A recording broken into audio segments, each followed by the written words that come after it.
Samadhi Bhavana is not the only way to relax, but it is more, so much more than relaxation. It is far beyond anyone's understanding, because it's a miracle more than we can ever know.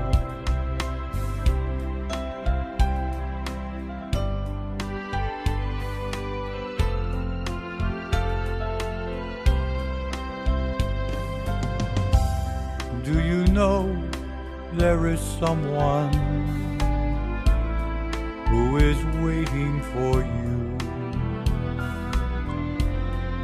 He is with you always, always with you. He is the one who knows with supreme kindness the most beautiful one in the universe.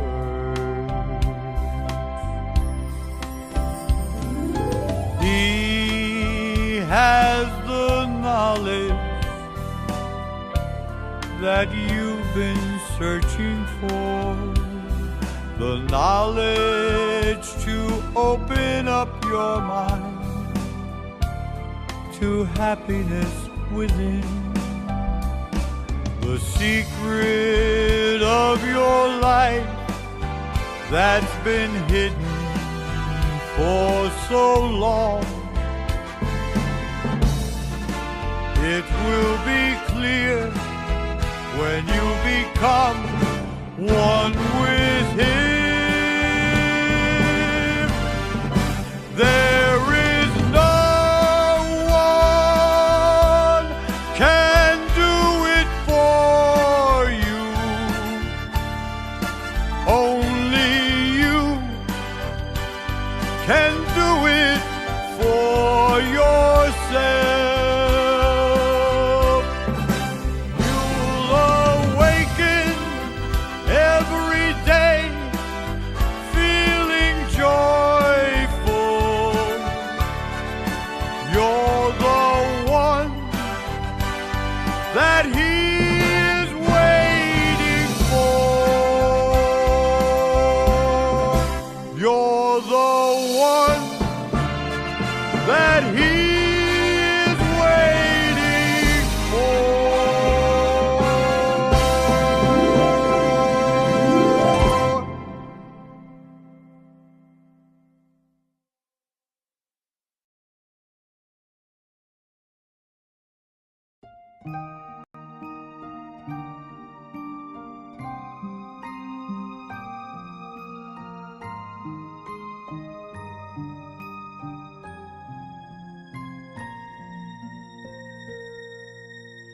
I've been searching for the miracle all around the world. I used to look upon the moonlight and the shining stars as a wonder of miracle.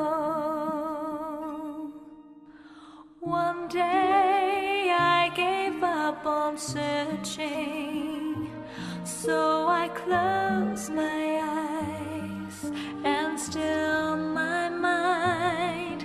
I finally found the greatest miracle inside of me and everyone. My dreams came true when I found you inside of me.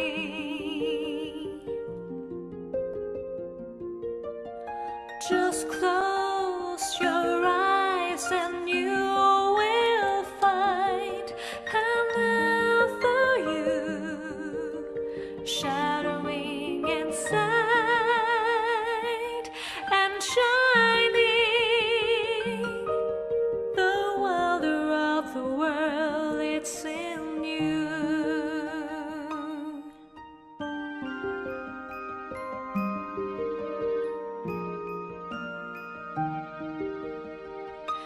is in you, is in you, is in you.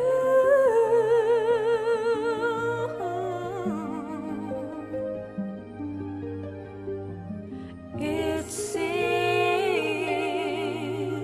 you.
All right, is that better? Yeah? Okay, good. Thank you. I wasn't sure. I just took it out and put it back in, so I'm glad that works. All right, so we're going to start today off with the quote of the day.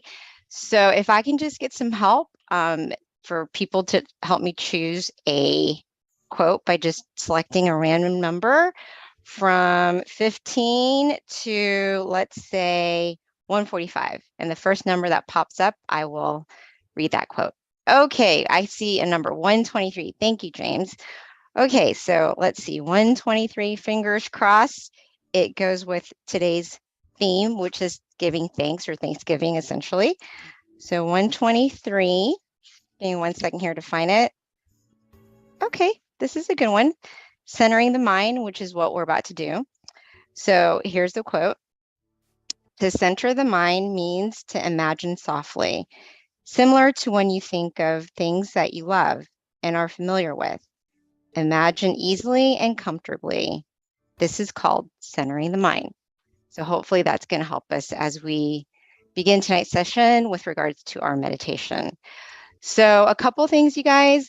One of the things that we'd like to ask everyone is if you don't mind to please put on your chat where you're from, because we're trying to kind of find out where our different meditation members are from throughout the country. So if you can just be so kind as to let us know. Another thing is with regards to tonight's session, just a heads up with regards to what we're about to do. First of all, I will give you a little with regards to our teaching monk. After there's going to be a wisdom talk, followed by meditation, and then we'll have a candlelight, which we ask that everyone, if you have a candle, to definitely light it. You can also use your phone as well, and that will kind of help set the pace with regards to our candlelight session, followed by loving kindness, and then a Q&A. All right, so that's going to be our session tonight. A little bit about our teaching monk. This is Monk Jackie joining us today. He's been a monk going on his 9th year. He ordained in 2014 after getting his BBA in international business. And then he found his life purpose, which is to share meditation and to spread inner peace to all. So at this time, without further ado, let me introduce Monk Jackie.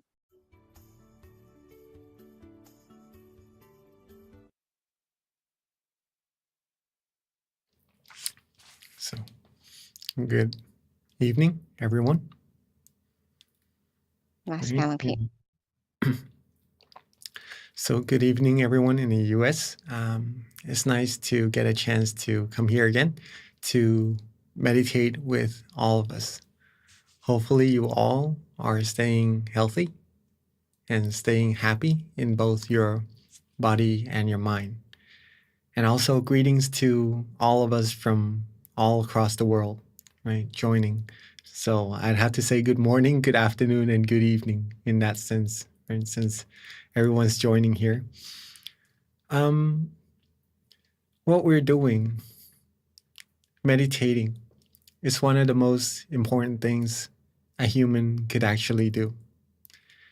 And I'd like to elaborate on that a little bit more further in our wisdom talk together. But since this month is November, right? It's the month of Thanksgiving, a holiday season that we all love, right? Getting our families together to sit around, enjoy the warmth, the coziness of having our loved ones together, to enjoy the dinner, talk over all the things that we've been through, and just coming together once in a while just to bring that family air, right? That family atmosphere that we all love. And family is a great thing to have. So let's talk a little bit about Thanksgiving and what's it about and what it could be about as well. Okay.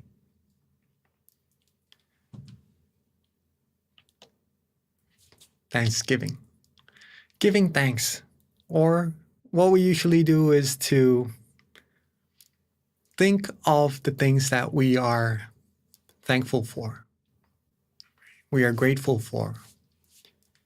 Maybe in this case, some may think of the good health, the health or the things that we have right now, that we're not sick, that we're still available to do the things we need, right? Some may also think about their home, to be thankful to have a place to stay, to be thankful to have the family right here joining together in this wonderful holiday that's coming up soon. Okay. Some may even be thankful about having their friends to help them along the path they need to support them in all the things they need, the good stuff. And also, some may also be thankful about the food they have. And that's very important because we need food to survive, right? Some people may not be as fortunate, but that's why we need to be thankful for all these things that we have, or even more. Right? These are just some examples. Now, we are usually thankful for all these things that are outside of us, or maybe health is with us in this case. But something that we should take into acknowledgement or really great consideration or to be thankful for is actually being thankful for ourselves as well. I see a lot of people joining Georgia's Meditation Center, also in California. Beautiful, and a lot of people joining our session too. Welcome, all right? So we got to be thankful for ourselves as well. Why is that? Because it is because that we have this life. We have the time right now, this present moment, that we're able to do good things for ourselves and to do good things for many, many more people around us. We have opportunities to do these good deeds. We have the ability to do these good things, right? All because we are present right here. We have life, right? And we should be grateful for this as well, other than the things we are already grateful for. And just to explain a little bit further about why is this life so important, okay? Being grateful for ourselves. With our life, we could help others, right? But first, we need to be able to help ourselves first, then we could help others. We could also, with this life that we have, we could create wonderful things and give back to this world also. Create very useful things that would help with ourselves and humankind. That's how special human lives are, okay? And we could also give the things that maybe sometimes are precious to us, but by giving, we're giving something valuable. We're giving ourselves first happiness, and we're giving others that happiness as well, and something necessary for them to carry on with what they need to do. And there are many, many more things that we could do with our lives. And humans are very amazing beings. We could put big chunks of metal into a sky and fly it, right? We could put a whole big chunk of metal on water and float it. No other beings in this world could do that. Humans are very, very amazing beings. And the best thing that humans could do, actually, is to take some time and find true happiness inside. Okay, with all the wonderful things that we could do with our lives, this is one of the most important things to do, to find true happiness. We're going to be able to do this by stilling our mind. Practicing to still our mind, we'll be able to find peacefulness first.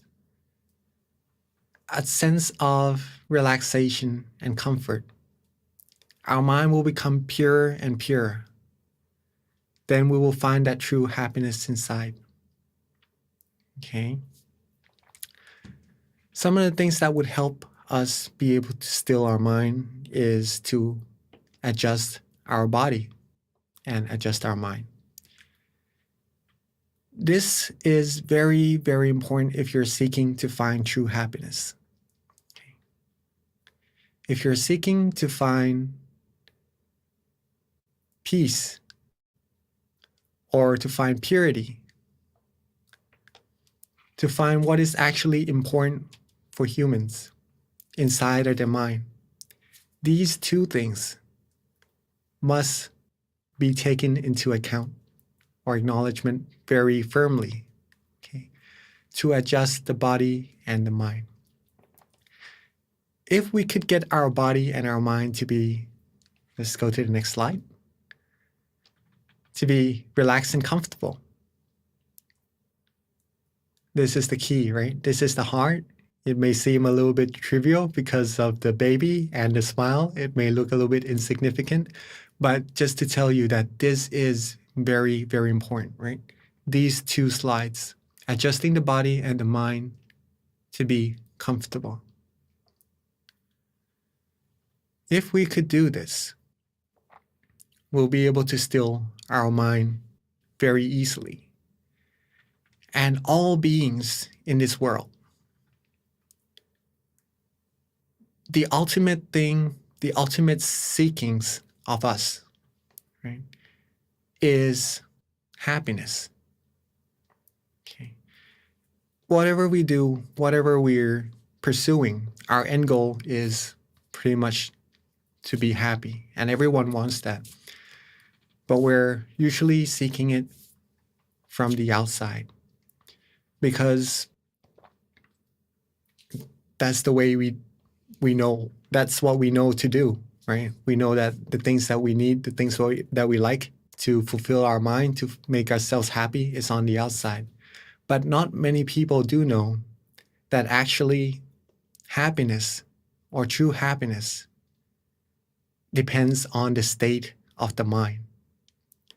Whether we are happy, whether we are sad, whether we are angry, or maybe we have some misunderstandings or anything, it happens from inside the mind first. Wars, peace throughout the whole world starts from a human's mind.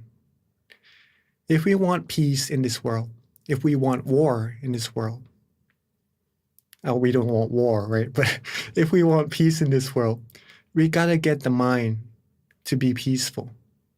We gotta find true happiness inside the mind first. Each one of us, every single one of us. Then that's how true peace is gonna come true into this world. On the other hand, if we switch things around, if a person's mind is not peaceful, if it's filled with maybe anger, hatred, or maybe wanting to seek revenge and stuff like that, all the undesirable feelings, then it's going to cause the world to turn the other way as well. All things happens first from the mind. That's why finding true happiness is also very important. It's important for us because I'm sure we all seek happiness, and that's how we're going to find true happiness or happiness inside first. When we're able to find that, we're going to be able to share, to give this happiness to many, many more people around us. And eventually, if everyone in the world becomes happy, be able to find peace and happiness inside their mind, the world, as it is already beautiful, it's going to be even more beautiful. And it's going to be a world of peace. Peace that is true. True peace because it doesn't happen from having a set of rules made or having a country having more weapons to stop the other countries from maybe invading or something like that also. It happens because everyone in this world is fulfilled in their mind. Okay. And when they're fulfilled, when you are full, when you eat, there's no need to really find more things to eat, right? At that moment, you just like to share what you have.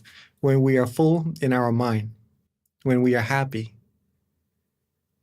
the desires doesn't want to come in anymore. We do not have greed. We do not have wants in our mind. All that we have is the feeling of positivities and the feeling that we would like to share that happiness with everyone else as well.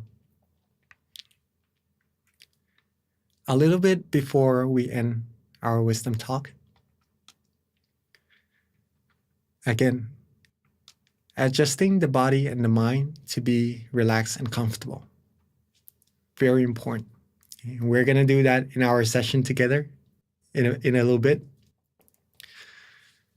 This is the key. This is the heart. But also imagine it as if it is a candle. If you're able to get your body and your mind to be relaxed and comfortable already, think of it as if you've already lit a candle inside of your mind. Okay. When you close your eyes, it may seem a little bit dark. You can't see anything. But when you've lit the candle, when you've become comfortable and relaxed, that means your mind has already become bright and light on the inside. Even though it's dark, when you have light, you'll be able to see. Okay, so this light, this feeling of comfort is like a guidance, a guide for you to walk through this path of maybe being a little bit hard to see, but if you have this feeling of comfort, you'll be able to walk further and further on the right path inside. Don't let this light go off. Don't let this feeling of comfort go away when you meditate. Keep your mind lit. Keep that light, that feeling of comfort inside your mind continuously going as you meditate, as you close your eyes. This will take you further and further inside, finding you more and more peace, more and more happiness, and a stronger sense of serenity inside of the mind as well. However, there are some points in time where the candles do go out because we sometimes put a little bit more effort than we need to into meditation and it doesn't get as comfortable. Or sometimes we do have some wandering thoughts inside of our mind. These things takes our mind away from the peace and serenity within, but there's no need to worry about that, okay? All that we need to do is relight the candle or adjust the body and the mind once more to get it to be comfortable. Then we'll be able to walk further and further with that light lit inside of our mind. This way we'll be able to find true happiness and be able to make this world a world filled with happiness and true peace as well. Humans are amazing. And to be able to do these things, these wonderful things, is a gift. To be able to learn these things is we are very fortunate and are very meritorious to be able to find, to know where true happiness is. And I'd like to rejoice in everybody's merit for coming today, to find this knowledge, to practice our meditation together, to find your peace of mind. And hopefully we'll be able to share this happiness with many, many more people around us in our family and our friends and many more across the world as well. So now that we know a little bit about meditation, let's take it into practice together, shall we? Before we begin our meditation though, let's take some time to adjust our sitting positions. Maybe if you need to drink some water, if you need to do some stretches, please feel free to do so. If you need to use the restroom, please feel free to do so.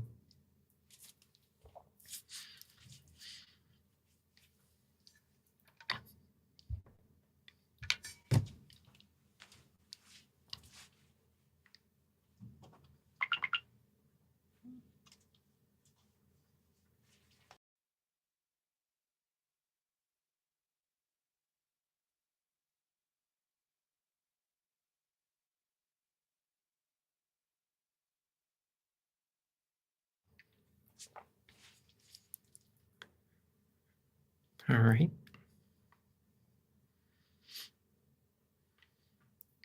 And for those of us who are ready,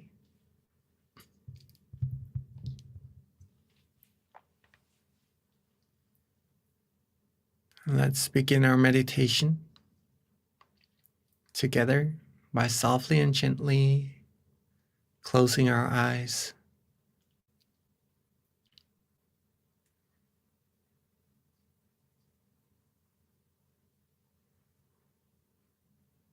There's no need to rush. Let's softly and gently close our eyes.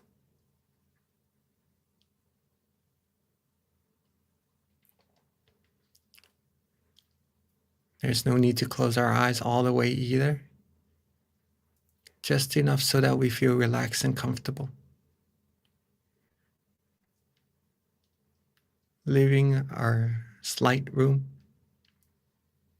for light to penetrate would also help our eyes relax more. It would help us from putting the extra effort into meditation and to keep our body and mind relaxed and comfortable longer, more proficient as well. So this first step is very, very important. Make sure we close our eyes relaxingly and comfortably, the way we like it and the way we enjoy.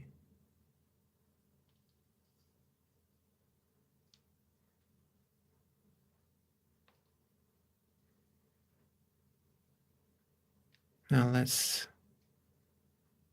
relax our face.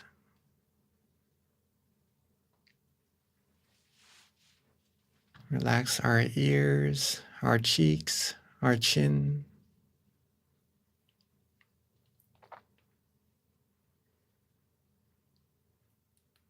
Relax our neck, our shoulders. Our body, our legs, all the way down to the tips of our toes.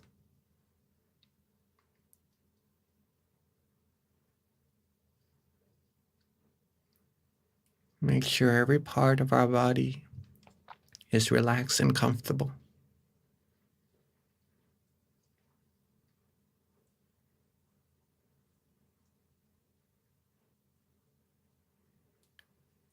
Rest our mind. Let go of everything, any worries, any responsibilities for now.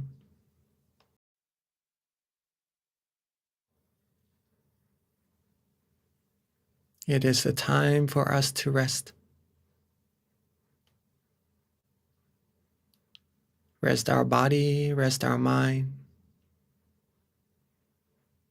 so that it could find that peace, that true happiness that is residing within all of us.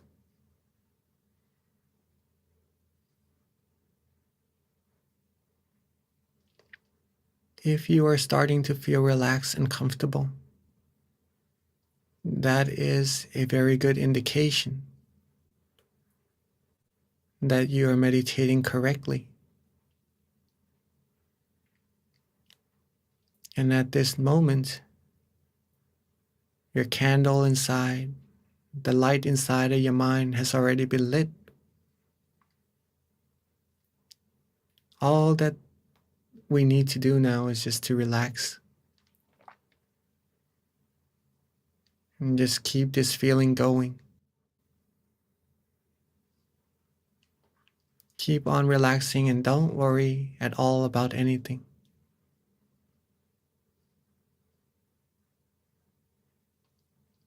Don't worry.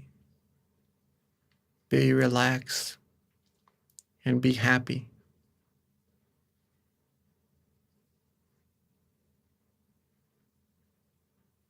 Step by step, little by little, we accumulate more of these feelings.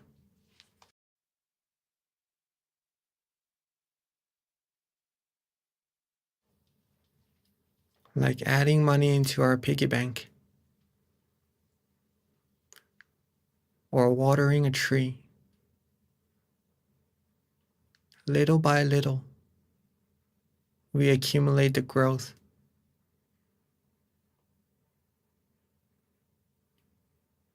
And as soon as we know, as soon as we realize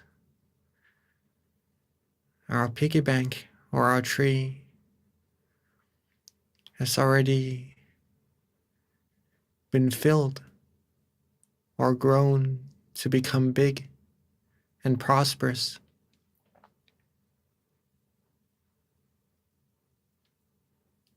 and now if we'd like to get anything, to buy anything, or to take fruit from the tree, we'll be able to do so.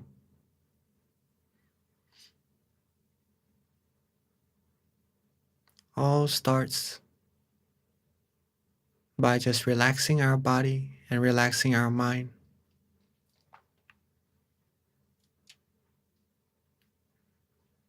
And keep that feeling of relaxation. Keep it going without having any worries.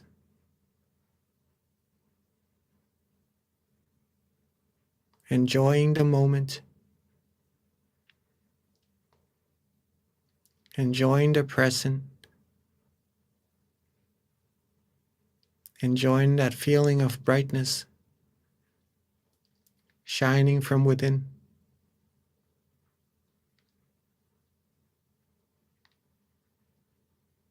Be with this feeling.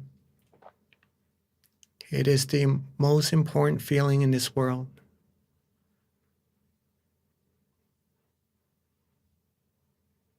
It is very, very precious, since it takes our mind away from all negativities.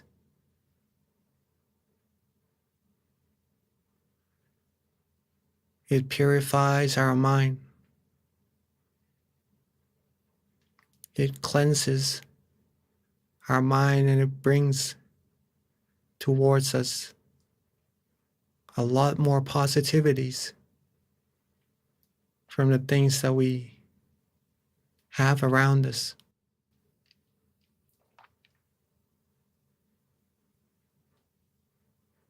Relax, let go.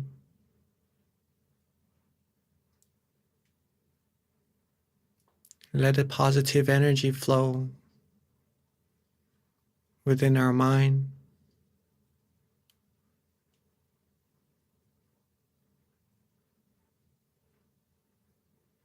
Enjoy every moment.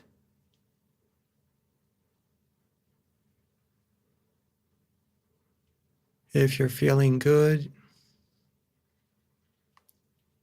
if you're feeling right, you feel that you enjoy this feeling of relaxation that you are having right now. And that shows that you are practicing correctly.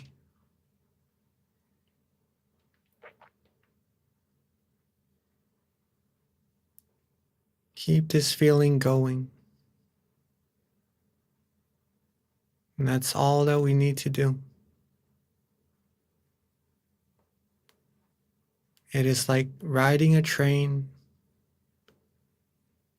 to a destination where the road is to be relaxed and comfortable. And whether the train reaches the destination or not, when we sit on it, we do not really think too much about it.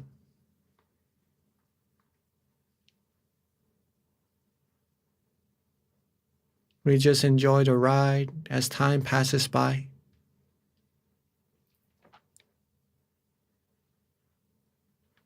If we're able to do that same thing with our meditation, we just enjoy that ride, enjoy that feeling of comfort inside.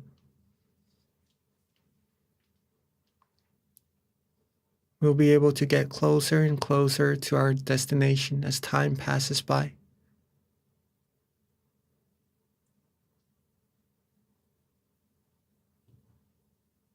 if we do not care much about what goes on inside our meditation, nothing will be able to hold us back from traveling further inside.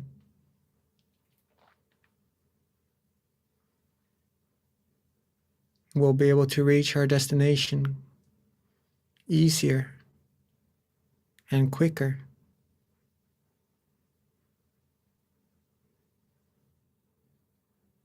Some may start to have some meditation experiences as they're able to be relaxed and comfortable for a longer while.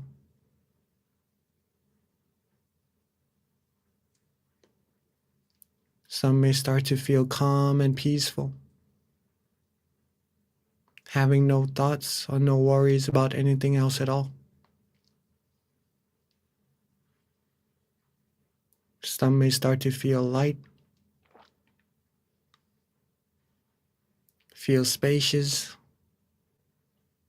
feel vast, and feel nice on the inside, almost as if they're floating in space, or their body has become one with the air, the atmosphere around them.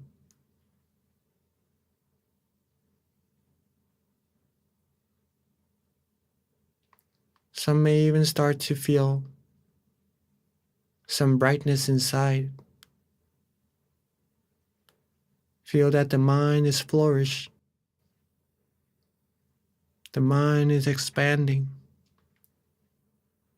It's becoming brighter and brighter, pure and pure inside.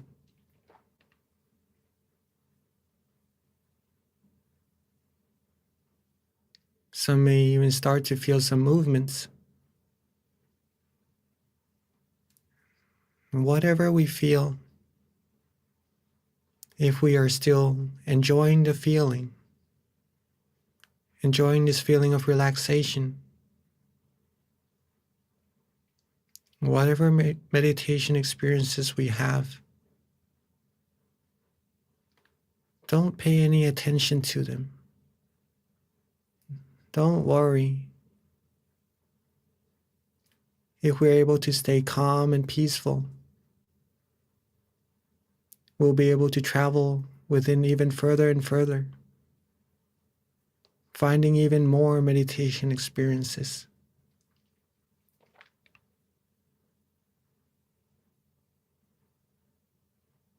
If our mind is not attached to anything, nothing will be able to hold it back from reaching deeper and deeper peace.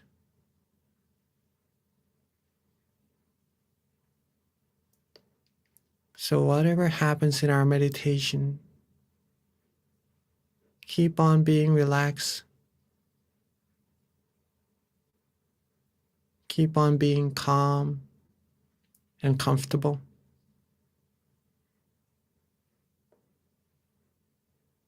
Be neutral with whatever happens,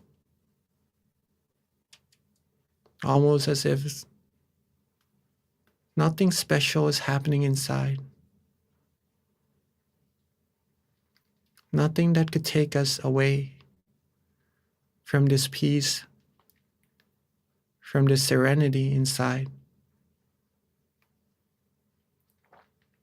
And that's how we're going to be able to still our mind more and more firmly, find more and more purity and positivities, more and more brightness that shines within us. So later on, we could share this brightness with many, many more people.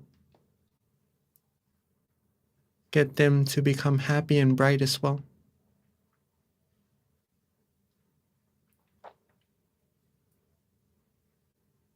As we are traveling, as we are relaxing, as we are enjoying this feeling of peacefulness. At any moment, if you'd like to, use an object of visualization, such as the moon, the star, or even a crystal sphere. Please feel free to do so. But to make sure that the visualization goes along with that feeling of comfort that you had earlier, so that it takes the mind further deeper within and helps the mind be even more free from wandering thoughts.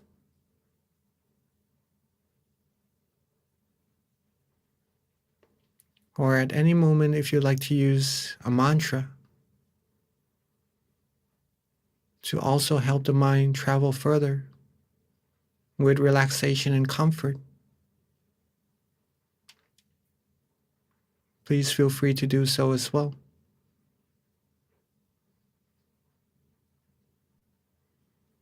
Or if you'd like to just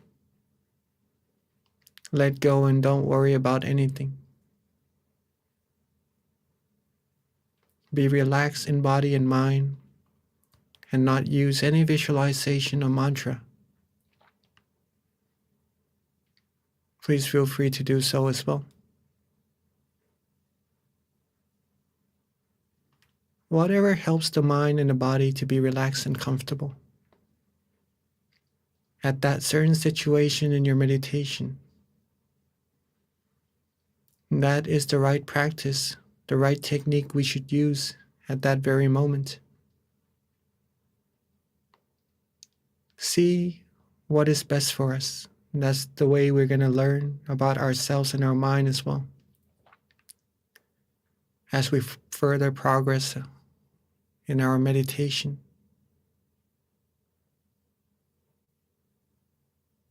But the heart, the very essence of meditation is still to be relaxed and comfortable in body and mind.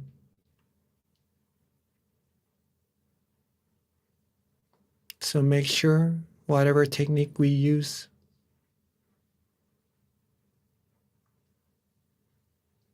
to never lose this feeling.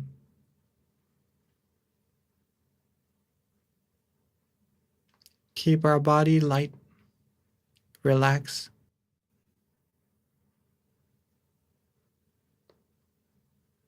Keep our mind calm and comfortable. Let go of all worries.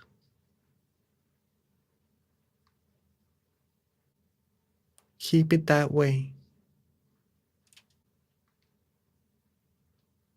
And let us practice meditation. Let us keep ourselves calm and comfortable together in silence for this time being.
as our mind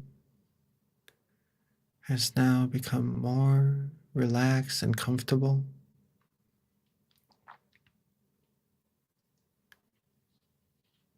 As our mind has now become cleaner and pure from stilling our mind, from resting our body and our mind together.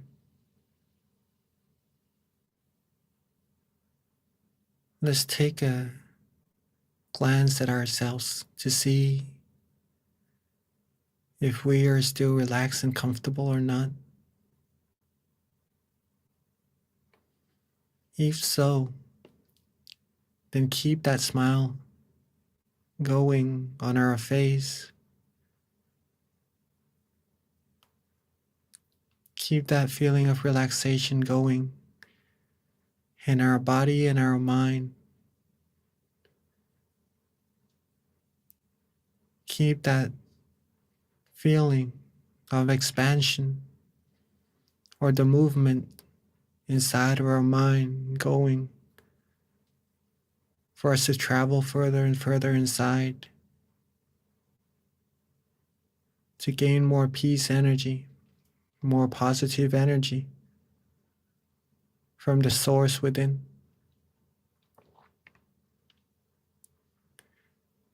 And now that our mind has become brighter, become lighter and pure, let's bring that brightness, bring that purity outwards to our world by together lighting our candles that are beside us or in front of us to have it symbolize that brightness, that purity inside of our mind, and to help this world shine brighter and become closer to a world of peace, the world that everyone has true peace inside of their mind. So I'd like to invite all of us, while being relaxed and comfortable, let's light our candles together.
we have lit our candles, representing our brightness and our purity from inside of our mind outwards and shine for this whole world to see.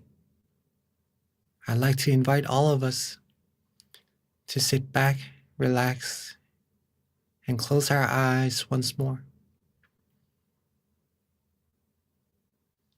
Close our eyes relaxingly and comfortably, and reconnect back to that feeling of comfort and purity inside of our mind. Imagine that candle that we've just lit, or the candles together with everyone that everyone has just lit, and bring those brightness inside of our mind, making our mind shining even brighter, even purer. And let's radiate this brightness. Let's expand and spread this brightness outwards, along with our purity and our positive thoughts, our positive wills, to help all of us, all beings in this world, become happy, become free, become pure, free from sufferings and sorrows. Let's expand this brightness outwards, reaching everyone in our temple, in our meditation center, everyone around us. And let's expand it outwards even further to everyone in our community.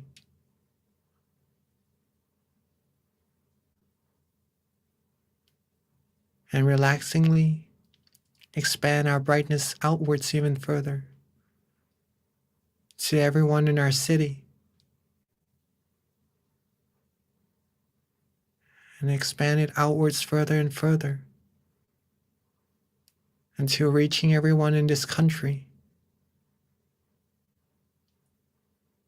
till eventually our brightness covers this whole world.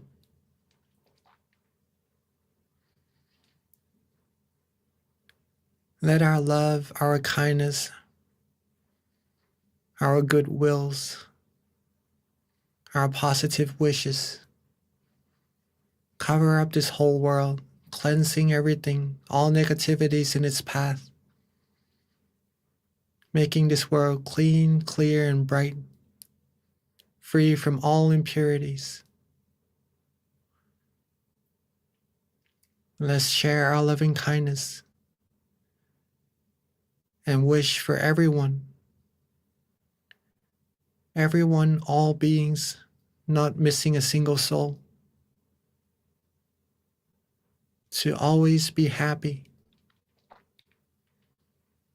be free from harms, from hatred, from anger, from wars, from diseases. Be free from all impurities, all negativities. Be loved, be respected, and be protected. Be healthy, be fulfilled in all their wholesome wishes. May everyone have the smile in their hearts, have purity in their souls,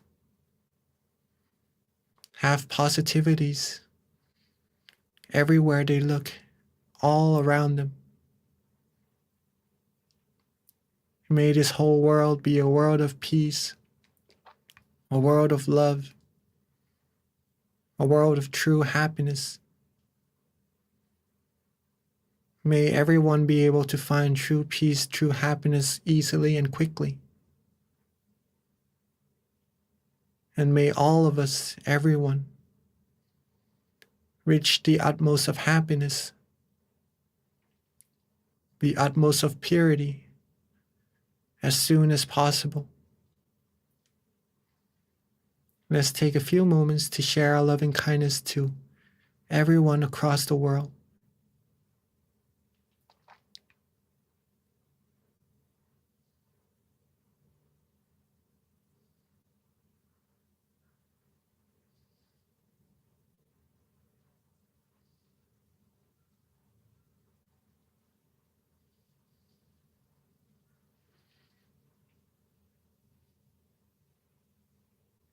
Now that we've shared our loving kindness together with everyone and all beings, let's softly and gently bring our attention back to ourselves.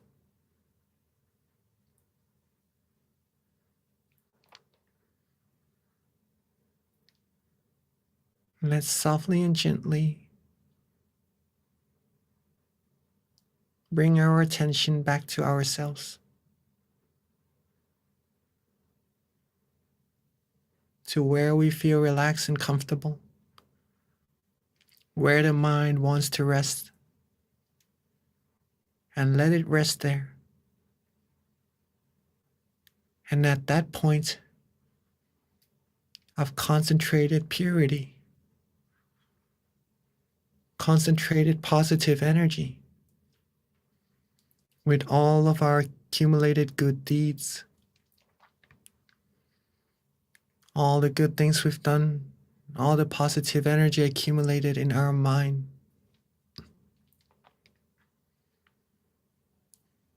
let's wish for ourselves to always be happy,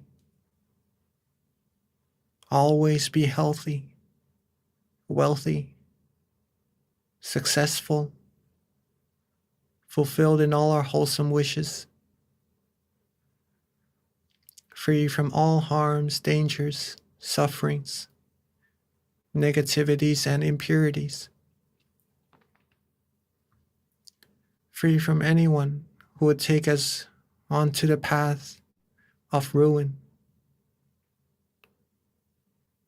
surrounded by good, virtuous, wise people that would help support us, help us reach our goal of happiness quicker and sooner, to support us along the road of righteousness always.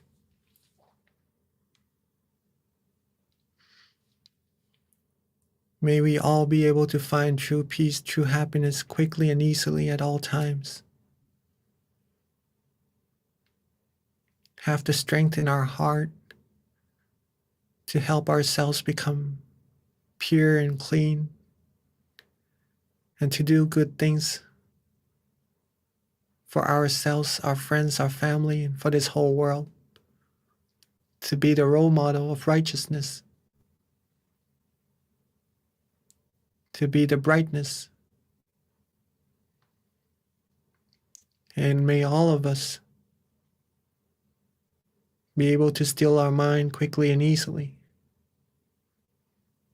and reach the utmost of purity, the utmost of happiness as quickly as possible.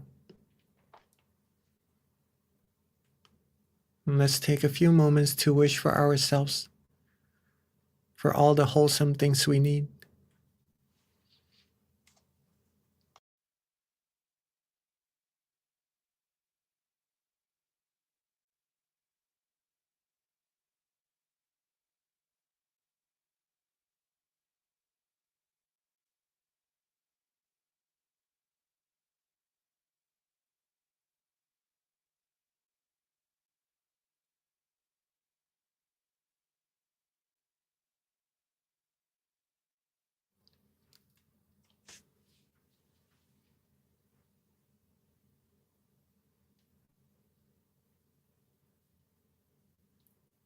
Now that we are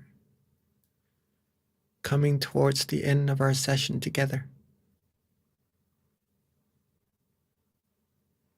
let's make sure that we are still relaxed and comfortable in our body and our mind. If not, then we could do a little readjustments to get ourselves right where we like.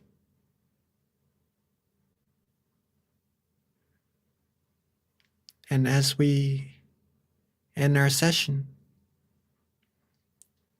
make sure that we still have this feeling with us. To maintain this feeling as long as possible.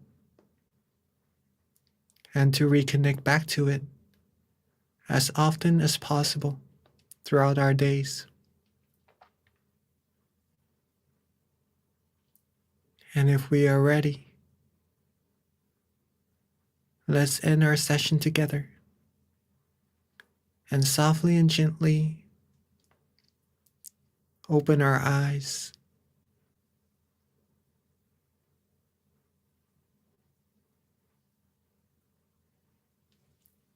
And let's softly and gently open our eyes.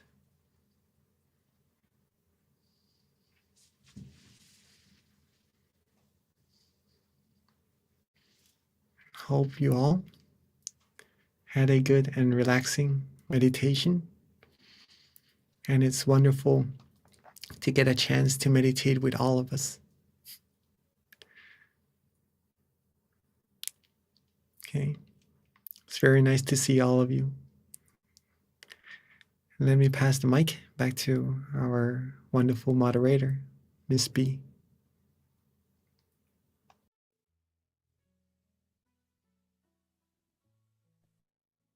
Okay, I'm struggling a little bit today with the mute button. So sorry about that, you guys, but I'm glad it worked. Hopefully you can hear me okay. I'm having some technical issues. That does happen sometimes. Thank you. So this about wraps up our meditation session tonight for November. Before transitioning to Q&A, just a couple of announcements. First of all, we do have a survey that we prepared. So if you are online, please do look at the chat. We've got a little link for you to click so that you can fill out the survey and let us know how we're doing. Definitely the feedback's going to help us have future sessions that we can improve on. If you are not online, no worries. The center that you're associated with will send out the link for you to fill out if you attended the session on site today. Also, please mark your calendar for Wednesday, December 7th.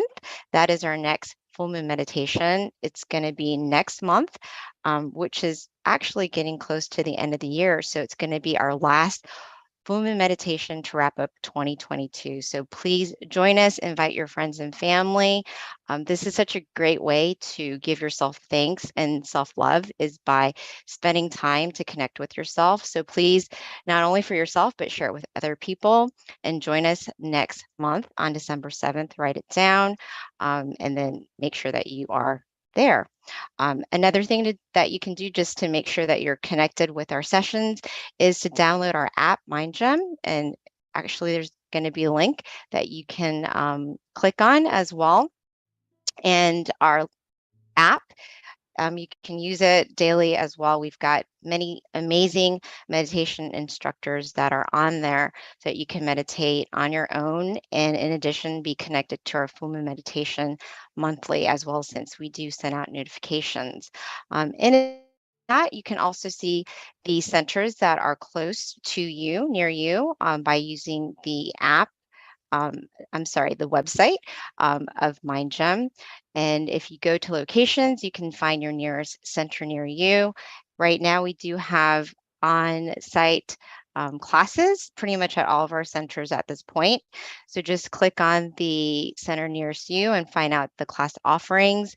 Azusa, Georgia meets on-site, Chicago, Alabama, New Jersey, all of the locations. Now, just making sure, can you guys hear me okay?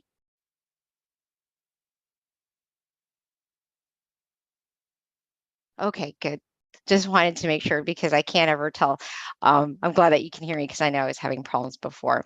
All right, so that about wraps up our meditation session tonight. Now we're transitioning to the Q&A. Do not leave. This is one of my favorite parts because you can learn a lot with regards to just your meditation practice, being inspired by other people, any questions that you might have to be committed to your practice. So this is where we invite Monk Jackie back onto the onto the floor, I guess, onto the portal to ask him any questions that you might have. Again, if you can kind of stick with our theme, which is being thankful, that way we can kind of focus on just ways to better ourselves and stay focused to our theme, which is going to be thankful, which can be very general as well. So at this time, please do follow up with any questions that you might have with regards to meditation, being committed to your practice, or anything that at all that you might want to know. And it doesn't have to be focused on a theme either, so that's totally fine. All right, so Venerable, as we wait for people to trickle in with questions, you know, I know the theme is being thankful, and I think something that a lot of people overlook is themselves, you know, and you had touched on this earlier before beginning our session, is being thankful for yourself.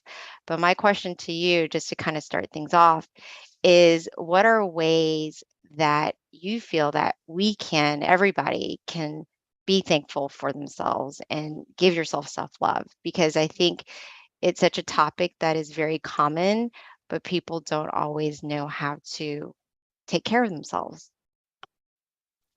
Hmm.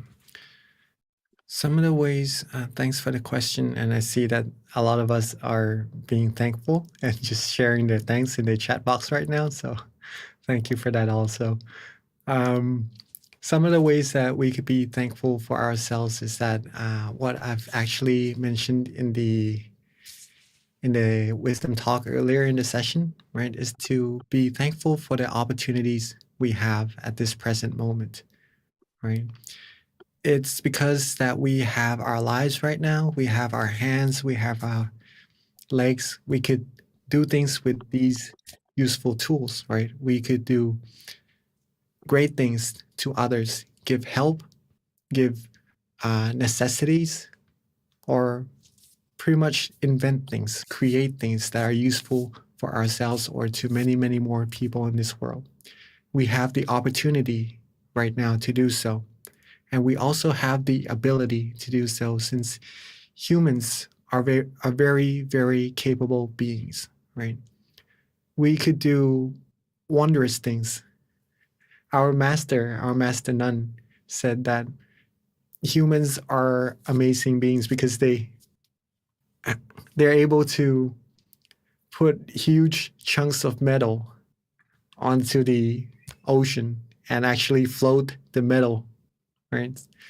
Some of the things that fascinates me is pretty much putting metal in the sky, making airplanes, and creating all wonderful things for humankind's sake, right? For everyone to live easier, live more happily.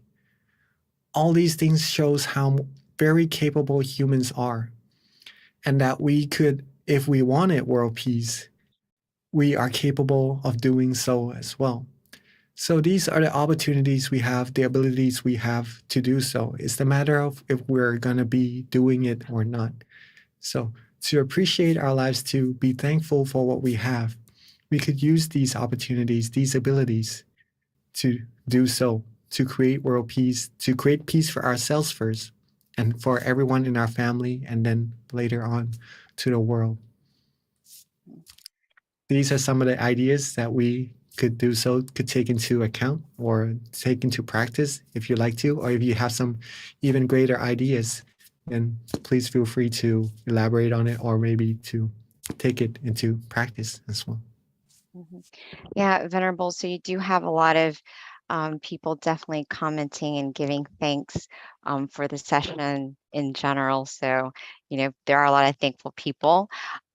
So with regards to just being thankful in general, Venerable, like what about people who have just a little bit more darkness in their mind? Because, you know, realistically, there are so many different people going through different things, and sometimes it is hard to appreciate that you've got the human form, that you have like everything, because no matter what, it's so easy to kind of compare yourself to other people and then feel like, oh, you know, they seem so much happier than me or whatever. So I guess with people like that, how do you kind of help give them a little bit more insight to train yourself to just be thankful with what you have, be content with what you have, and kind of just more focus on your lane instead of just trying to like look at other people. It's always easier, I think, said than done. I do think it's training your mind as well, but it's not always easy to do that either. Hmm. These things do take understandings and the openness of the mind also. The person has to be willing to take into their acknowledgement some of the knowledge that we have to be able to clear all these negativities inside of the mind. If this mind is shut from these things, then it is hard to reach in and help to take all these negativities out. So these are where friends, good friends, come into play very crucially, right? Sometimes it is hard. For myself, it took my very virtuous friend, actually, she's my mom, right? Took her over 20 years to be able to open up my mind towards this path of righteousness to clear the negativities out of my mind.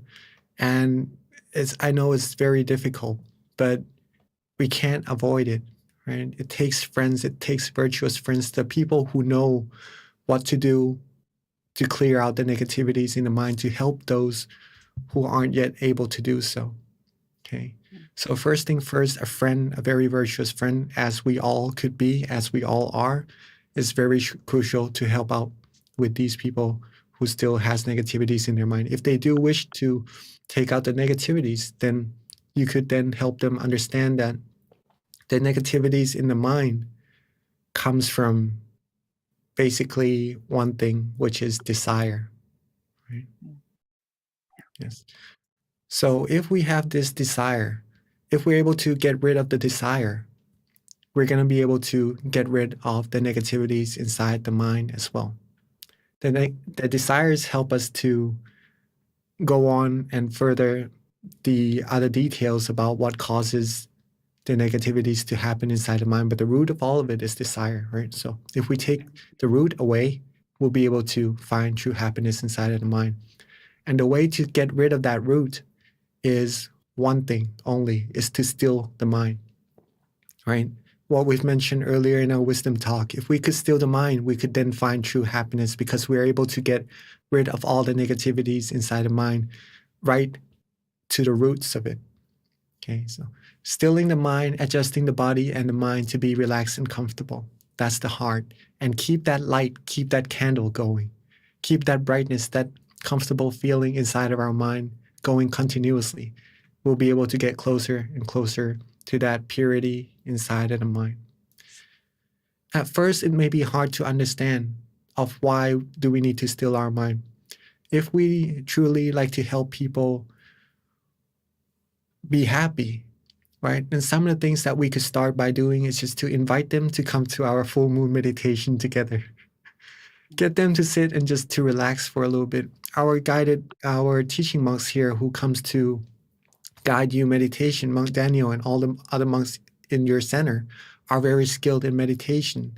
So they could give you some knowledge into how to meditate, right? But first thing first, get them to be relaxed. And when they're relaxed, when they're able to find peace inside of the mind, who knows, they might be able to find even more than just peace inside of the mind once their mind becomes still. And when they're able to find more than just peace or to know what is actually inside of their mind, that's how their mind going to open up to more knowledge to help get rid of all negativities and to find peace inside. And then they could become virtuous friends for many, many more people around as well. Hopefully that makes sense. Yeah, Venerable, that was so good, actually. I feel like, I was trying to take notes because I think it's very profound. And one of the things that you mentioned, and I know that there's a question, so I'll get to that too. But one of the things that you mentioned that I thought was very just insightful is the delusion part, because I do feel like there's a lot of people that don't even always have an interest to still their mind. Like they don't even take the time to stop because they are kind of in a rat race. Um, how do you help people like that, Venerable, in terms of people that, you know, they don't even know it, that they need to still their mind? And Mm. their days are just kind of ticking by, and Yeah, you just want to be that virtuous friend.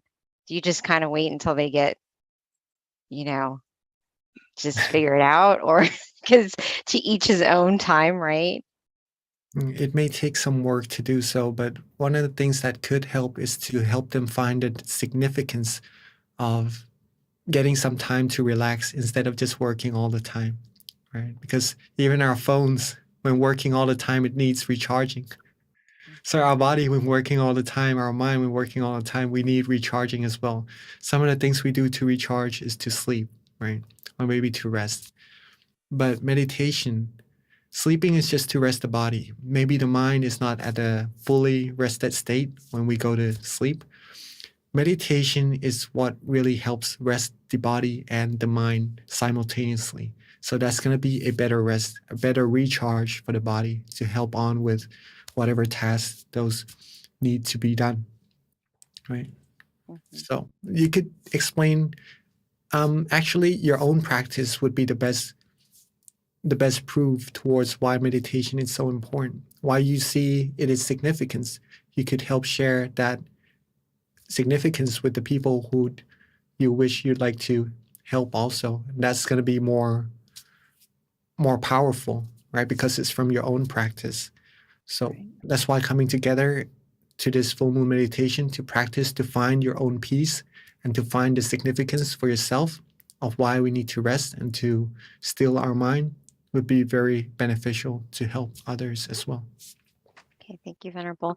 So we've got a really good question that came from Panavi, and her question is, could you please comment on how the feeling of thankfulness or keeping a gratitude journal can help deepen our meditation practice? That's a very good question. Yes, thank you, Dr. Panyawi, and rejoice in your merit as well. Right? So being thankful, keeping gratitude journal. When we are thankful, it almost as if our mind comes to a state of contentment, right? When we appreciate what we have instead of looking at what we want, our mind can only think of one thing at a time. If it looks at what we have and we are happy with it, that's a state of contentment. And when the mind is content, it is free from desires. It becomes whole, fulfilled, like the full moon in the sky. And at that state, the mind will be able to feel happiness, right? Since it's becoming still. It becomes free from desires or free from moving from one thing to another.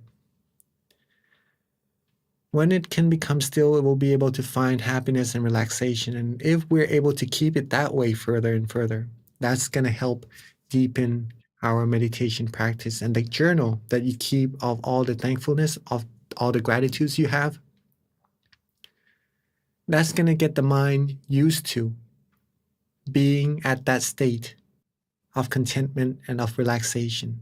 Right? The more you think about good things, the more you think about positivities, the more the mind will be free from all negativities. It's about habits. Okay? It's about habits. If our mind is constantly thinking about the outside things or maybe thinking about desires, then that's how the habit of the mind is going to be. It's going to be a little bit harder for the mind to become still and to find true happiness. But on the other way, if we train our mind to be content more frequently, to be more thankful, to be happy about what we have, to have gratitude, to have these positive feelings, our mind is going to have the habit of being happy, being still, being relaxed.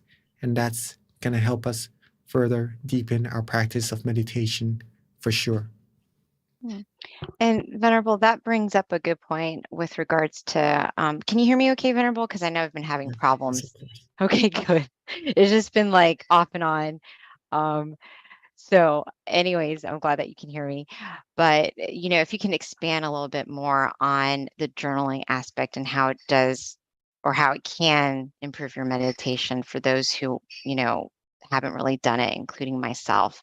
I know it's something that has been emphasized, and my question is just, how does it make your meditation better? And is it important? Like, is it something that you would recommend that we do daily to improve your meditation? Yes, of course. Journals are one of the very important things to help us improve on our meditation, right? Since we do have some aspects that we need to have in order to improve our meditation very well. One is to be relaxed, right? To be relaxed and comfortable. Another one is to be conscious or to have awareness in your meditation. Now we have these two things already, and we have consistency to keep this feeling of relaxation going with awareness together. Then that's how we're going to be able to improve our meditation. Okay. Improving the meditation, meaning increasing the refinement of the mind. The only way that the mind is going to be refined is that the mind is happy and relaxed and content. Okay, just the first three things first. The last thing involving journaling is to write down your journal, is because it helps us to observe our meditation of what we do in our day that benefits our meditation, that gives us happiness. In this case, maybe Dr. Panjavi says to write a journal of gratitude. That's going to help the mind think of all the positive things, right? And when the mind becomes happy, relaxed, and positive, that's going to increase the refinement of the mind. That could help also. Some of the other things that could help is that you write down what you did that was good for your meditation. Observe yourself. And if that thing helps with your meditation, do it more, right? Do more of those things. And some of the things that you do in your meditation that doesn't help, or maybe that worsen the meditation, or that you notice that gives you that feeling of slight uncomfort, or whatever you see in your meditation that doesn't really help progress your meditation. Write these things down as well, right? Do not overlook it, or do not just only write the good things. If you know for yourself what is good for your meditation, what is not, then you'll be able to reduce the things that aren't really benefiting your meditation, and only practice more of the things that would help improve your meditation. Now, this takes dedication, and it takes a lot of strength in the mind, because sometimes we know some things aren't really good for our meditation, but we still repeat doing it, right? Because it could also be some of the habits that we've accumulated, and it takes a while to change some habits, right? That's normal. That's normal to do so in meditation. It's the process of learning about ourselves, and the journaling, writing down journals will help us to notice ourselves more and to improve ourselves. It's one more step further into putting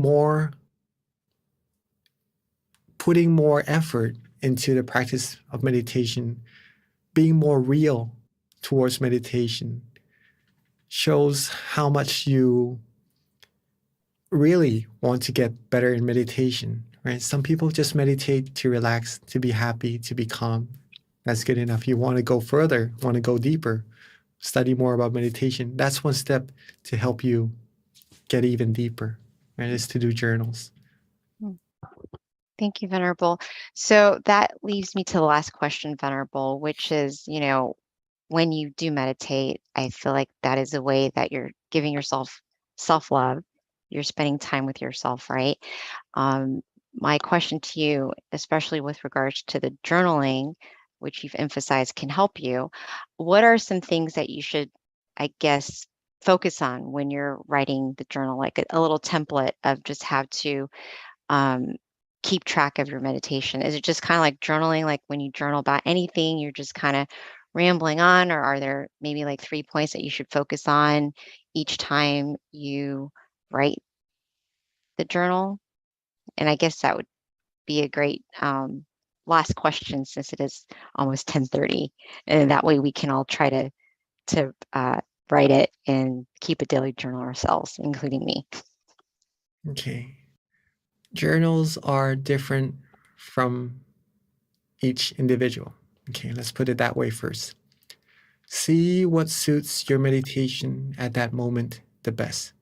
See what journaling styles that would help you, in your opinion, that would help you improve on your meditation, right?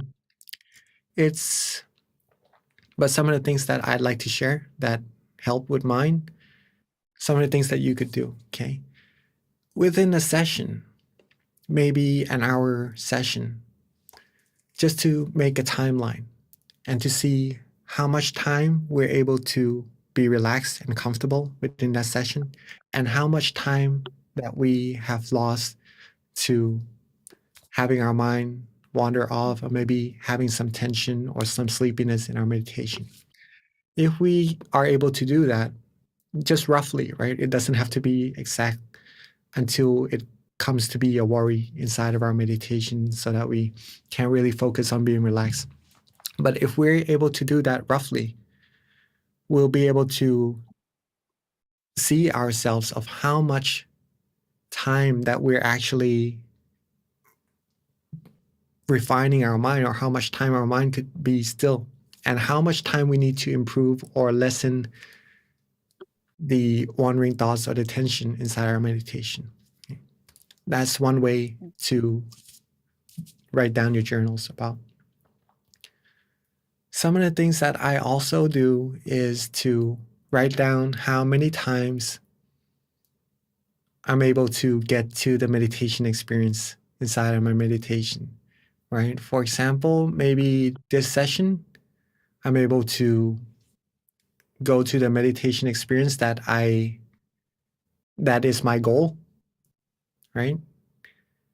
10 times or 20 times, right? I'll write that down. Or maybe today I have a goal to do it more times. Then I write down the journals that would help me reach my goal, to see where I am and how much I need to do more to reach that goal. That also helps improve the meditation.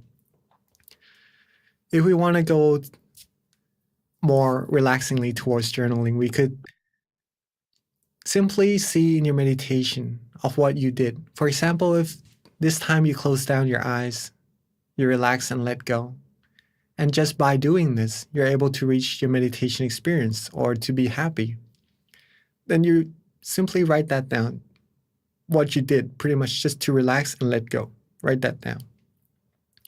Or maybe at some point in your meditation, you're able to use an object of visualization and get in even deeper in your meditation. Maybe you write that down also. Okay. Or if you use an object of visualization and it doesn't help you go deeper, you write that down also. And maybe you could figure out of why does this happen at that situation? Why does this happen in this situation? Then you can contemplate on these things and help reduce the errors, improve more on what is done well. And then that would help you improve on your meditation also. So these are some of the ideas that you could use. Thank you so much, Venerable. I definitely am committed to trying to improve my meditation. So I'm, everything that you're saying, I'm taking very seriously, because I do want to. Not seriously, I shouldn't say that, because you don't want to take meditation too serious. But one of the things is, and I think that this is probably a common thing for a lot of people who do meditate daily, is, you kind of reach a plateau and you want to get better, and of course it's hard when you want anything. So having a little bit of guidance and kind of self-reflecting, I think, is going to be beneficial, not just to me, but to anyone who's trying to improve. So thank you so much, Venerable. All right, so Venerable, at this time, we are wrapping everything up. If you can just give us a blessing before we head out. And everyone, if we can just put our palms together to accept this blessing from our teaching monk, Jackie. All right, so let's reconnect back to that feeling of comfort inside of our mind. And thank you for everyone for joining. Hopefully you all are relaxed and happy inside of the mind and are more pure and cleaner. With all these positivities accumulated in our session, all our good deeds, let them all come together into a clean, clear crystal sphere. And let these merits bestow to all of us the greatest of health, wealth, success. May we always be fulfilled in all our wholesome wishes. May we always be free from harms, dangers, all negativities. When we meditate, may we be able to still our mind quickly and easily. And may we all reach the utmost of happiness as soon as possible.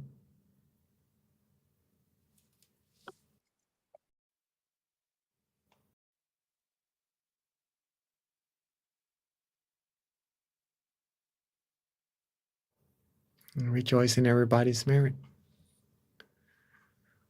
Thank you again, Monk Jackie, and see you at the beginning of 2023. But for everyone else, don't forget December 7th, Wednesday is our next meditation session. And please don't forget to fill out our survey, which we'll put on the chat one more time so that you can give us some feedback so that we can continue to improve on these sessions, these full moon sessions. Thank you again. And as always, meditate often and meditate well. Bye. See you next month.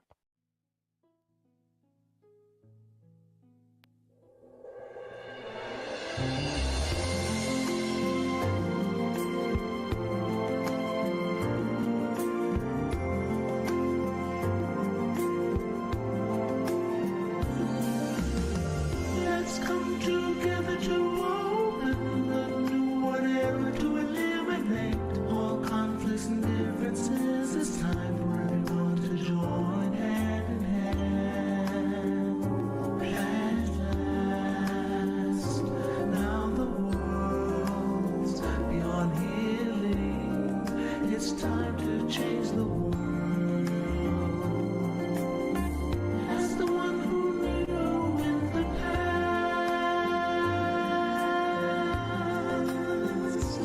in this period of our time, we will see before we depart this world, and one must join hand in hand to change the world from darkness to brightness, from suffering to happiness,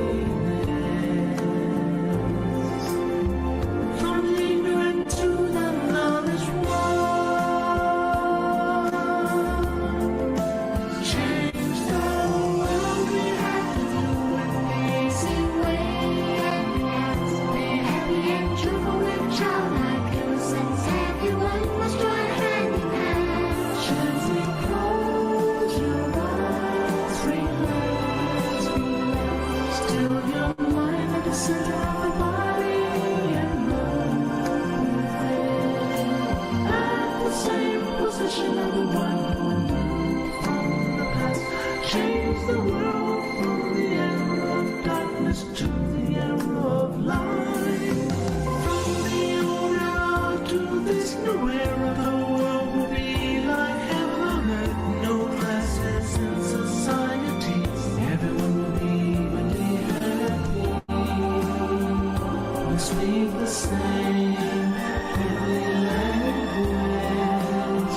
We come as one with smiles of love. We'll be kind, the world will change. The world will change. Let's come together to change the world. Let's come together to change the world.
Let's see. I might wanna.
Hi, everyone, and welcome to our full moon meditation. We are so excited to have you all today.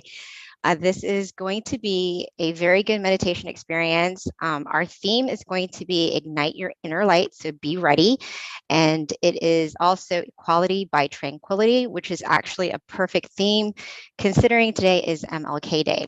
So with that, I like to go ahead and start off with a quote. And this quote is actually pretty in line with the theme, I feel. So it does have to do with light and brightness. And it's from one of my favorite quote books. It's called Pipo. And this is the quote: "The happy sun. The internal sun will arise when our mind is at a standstill. It will be like a bright object shining day and night. The ordinary sun shines half a day, then fades away. But when we attain the internal sun, our life will never be in darkness. Whatever incident we face, though we cannot change it as we wish, we can overcome it as we connect with the happy sun inside." So that is our quote of the day. And a little bit about our teaching monk, Venerable Jackie, before I transition over to him for our guided meditation. Actually, he's going to do wisdom talk first, and then it's going to be followed by a guided meditation. So a couple of points about Venerable Jackie is that he ordained in 2014, pretty much after getting his BBA. And then he started studying meditation and learning more and more about it and how important it is for life, essentially. And with that, he found his passion. So now he gets to meditate often, accumulating this inner peace and also being able to share it with everyone else. So at this time, I'd like to introduce Venerable Jackie.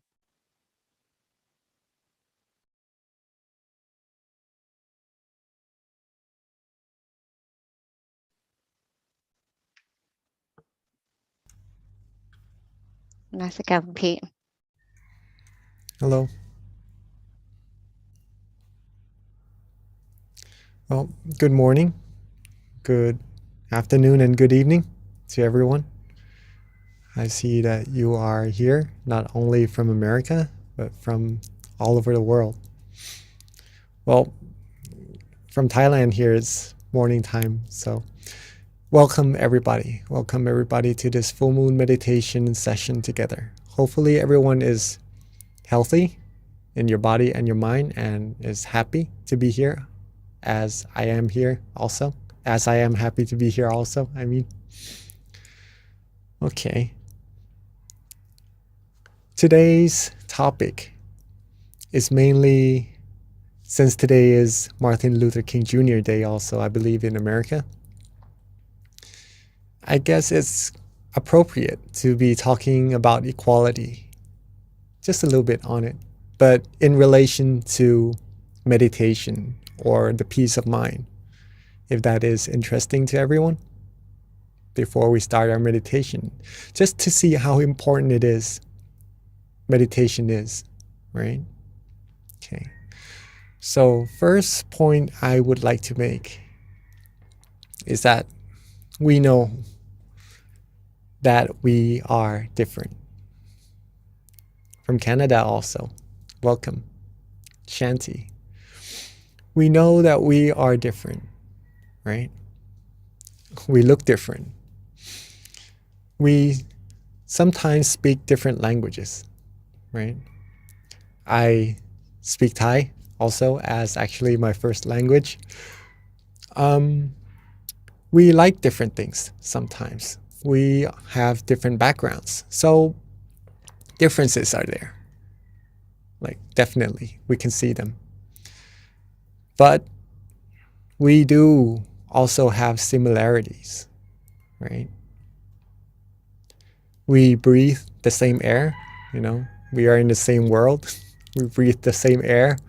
We have the same sun for light, for brightness. We are under the same moon right now, tonight, right? We all have our own problems as well to deal with in life. Also, as humans, as all beings, we all seek happiness, right? You may see sometimes people might want to suffer or hurt themselves, but it is because they seek happiness for that. In a way. So all in all beings seek happiness. And it is this feeling of happiness, right? That is very important. Very, very important. It is because even though we are different on the outside, right? The feelings we have inside, love, happiness, all the other feelings, are the same. Okay? More or less, they are the same feelings. Different interpretations, yes, for sure, in different languages also, right? But the same thing that we are talking about, universal, is universal. When it comes to happiness, we all know what it is. We all know this feeling. There are two types, though, just to mainly distinguish them.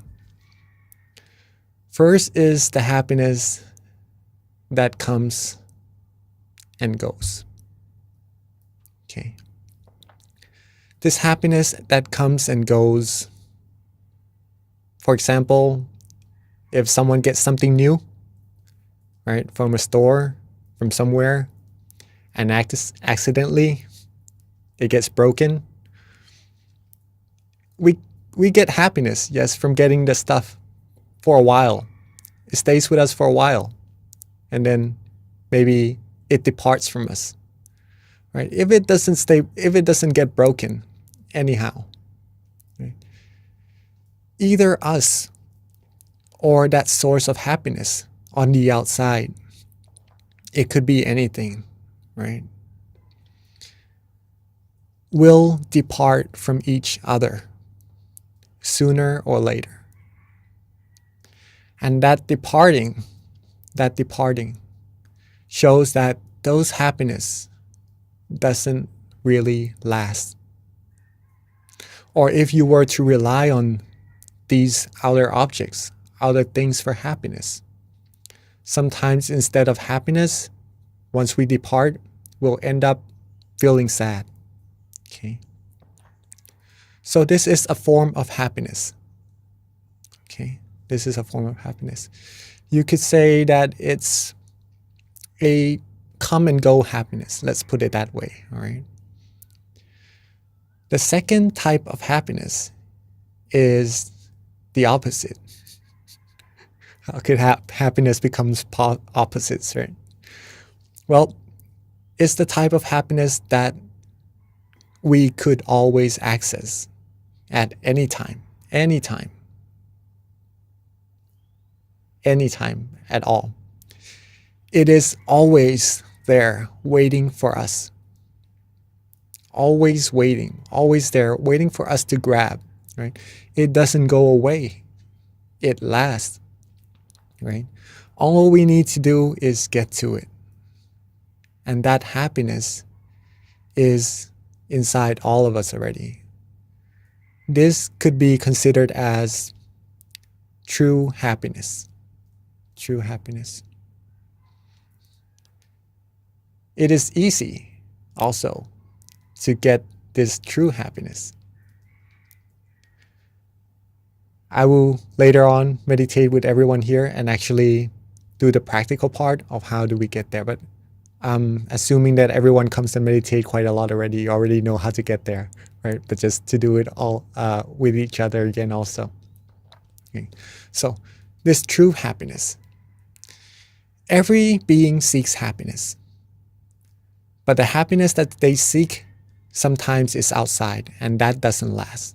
But the happiness that is inside lasts. So this is the ideal happiness that all beings should be seeking, should be getting, or should be acknowledging and really taking into possession of that, right? Since it makes you happy and it lasts. Well, a way to get that. Simple. One is to have awareness. Okay. One is to have awareness. Second is to be relaxed, to have relaxation. Okay. Have awareness. You don't have to really be aware, right? Maybe that would be putting too much intention into your practice, into getting to that true happiness. Just to have awareness, meaning to be awake, to be conscious while meditating, or to know yourself, right? Have awareness and be relaxed, be calm, be rested. Okay. Once these two components come together, your mind will become still. Your mind will become still automatically. There's no need to try to hold the mind still or to try to make it still at all. If you are aware and you are relaxed, your mind will automatically become still. And that stillness of the mind is where true happiness will arise. Okay. Right at that moment. Right? Instantly. So if you are relaxed right now, sitting in your chairs, you have awareness, of course. Right? And just enjoying this feeling. Enjoying this feeling of relaxation. When you are enjoying it, your mind will become still. Okay. And it keeps getting bigger and bigger. If you are more and more still and neutral with the feeling, we could do this in our practice of meditation together. But just to say that the stillness of the mind will become stronger and stronger. The true happiness inside will become stronger and stronger also. The taste of happiness will become more and more profound. You receive happiness at this level already while being relaxed. But once you stay calmer, once you stay more relaxed longer, different types of happiness, more and more happiness, more tasteful happiness will arise, thus giving you more profound insights into your meditation as well. Okay, but that's for you to prove it to yourself, right? This shows, what does this show? Right? Everyone seeks happiness. There's already happiness inside of all of us. We all feel the same thing, just different interpretations. Okay. And there is a way for everyone in the world using these two things, awareness and relaxation, just to get there the same way. This could be said as equality of happiness, or the equality of humanity. The equality of humanity. Thus, equality by tranquility. Okay. If we choose to not really look so much at the differences of humankind, of humanity, but we choose to look at the similarities, peace will happen. And when we are happy inside, when we are fulfilled, when we are content, we will feel love for everyone. We will feel that everyone is equal in happiness. And we will know that this world is able to receive peace, and thus it is a way to world peace. Okay. There's a quote. Since today is Martin Luther King Jr. Day also, there's a quote by him related to the moon also, right? So today is actually one moon together as one, as our campaign as well. Darkness cannot drive out darkness. only light can. Only light can. If we were to create world peace, but we were to put out negativities, war maybe, into this world, how could world peace really be accomplished? But if everyone in the world can be happy, can find this true universal happiness, equality in all of us, right? That's the light. That's the light within ourselves, within humankind, right? That's the light that can actually, if everyone comes together as one, like the moon, we will be able to eliminate the darkness in the sky, even at night, right? Even in the darkest night. When there's light, we can see. We will be able to bring light into this world and truly make world peace come true. Okay. That is pretty much our talk today. Hopefully everyone enjoyed it and acknowledge how important it is everyone is today. Not to just come here to the session, but actually to the whole world, to create world peace. Okay. But it is a teamwork thing. It is a teamwork thing. It can't just happen with one person. Everyone has to be happy, right? Okay, so I'm guessing that everyone is ready to practice our stilling the mind together. First of all, we all have awareness already. Now the second one is relaxation, right? Make sure you are comfortable in your seats. Make sure you are sitting relaxingly, the way you like it, right? This is all you. It's up to you to make yourself happy. Okay. So once the body is relaxed, then we'll go to the mind. And then when the mind is relaxed, the mind will become still. And then we'll go from there further and further. Okay. So let's take a few minutes to get our body freshened. If you need to drink some water or do some movings, please do.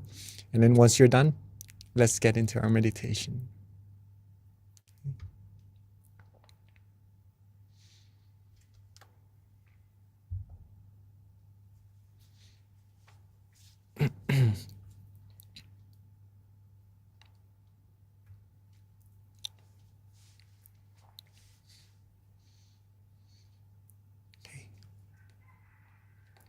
Let's softly and gently close our eyes.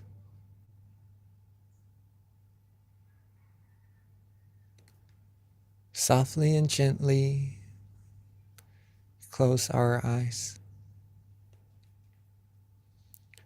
Just enough so that we feel relaxed. Just enough so that our eyelashes touch.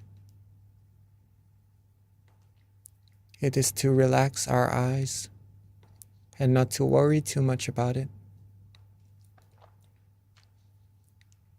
Relax our foreface. Relax our head. Relax our cheeks, our chin, our neck. Relax our shoulders, torso, waist, thighs, all the way down to the tips of our toes.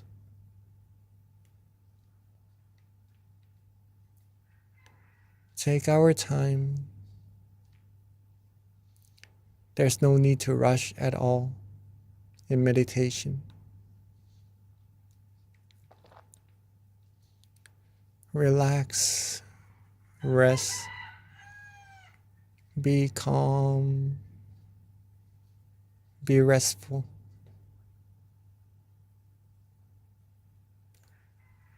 Rest and relax as if we are taking our vacation, taking our time to really take care of ourselves, take care of our body, get the rest that it needs, and later on to take care of our mind as well. take this time to make sure that all parts of our body is ready to rest, and there's nothing that we need to worry about anymore. Now, let's let go of all our worries. Let go of all our responsibilities, just for now, so that our mind can be rested as well. Rest and let go. Be free. Be free from all worries.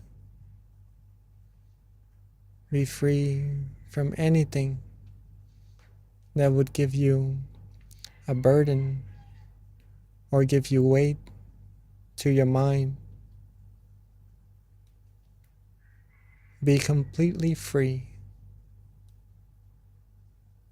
Be completely rested. You may start to feel the mind actually moving, flowing.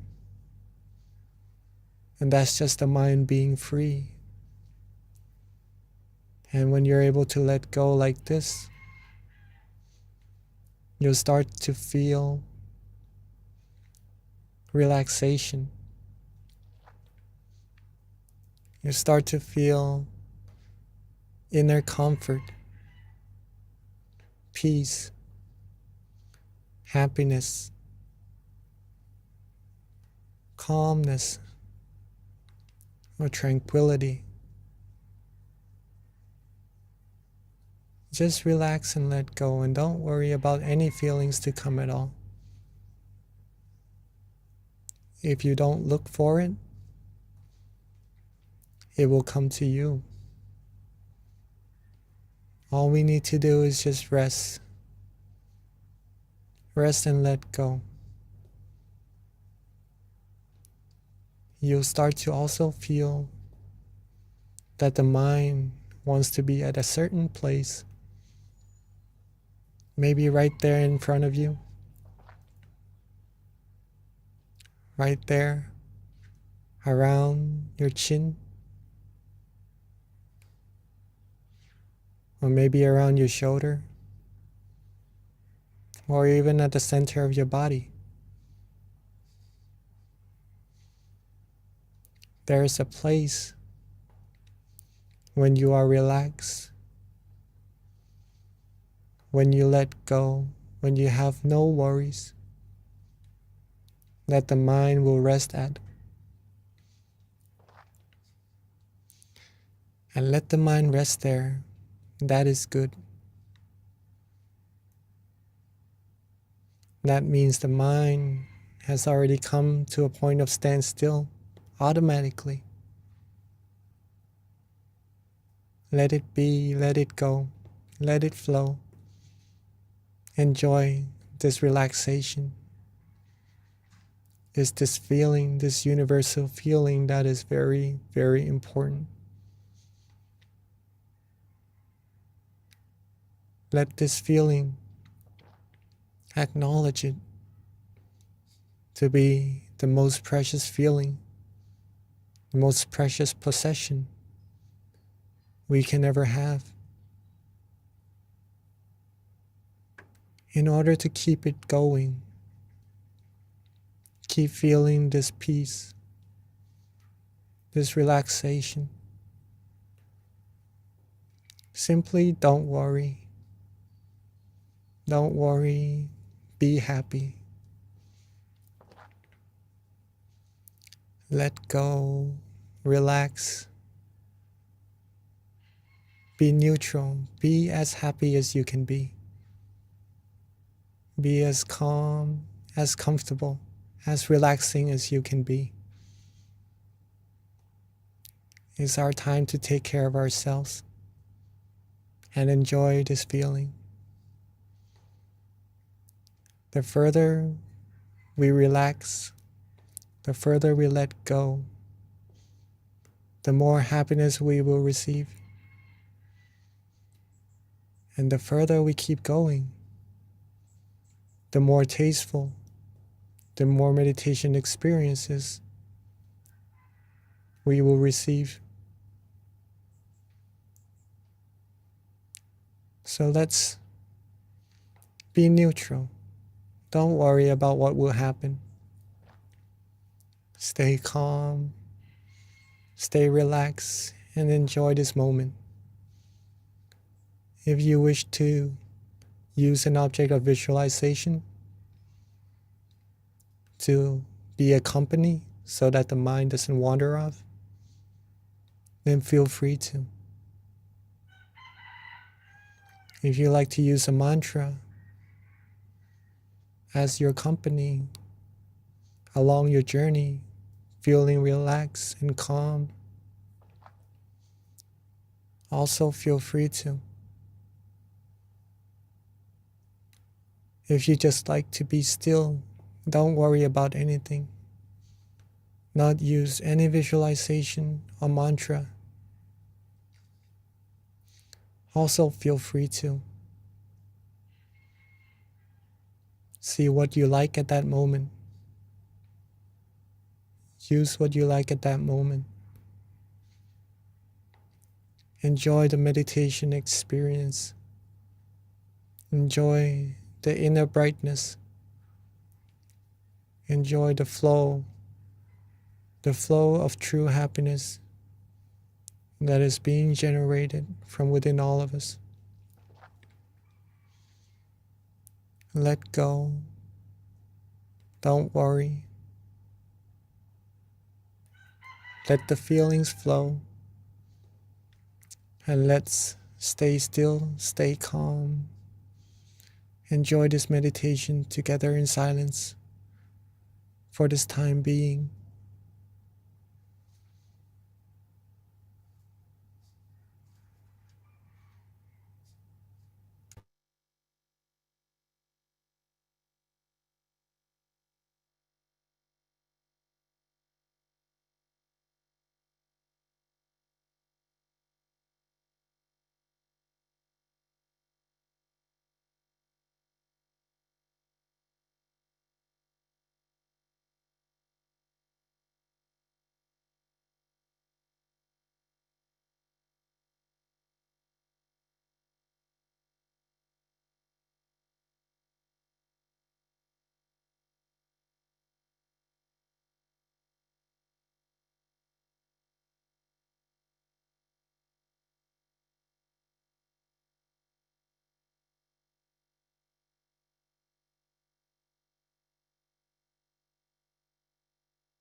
As we are relaxing,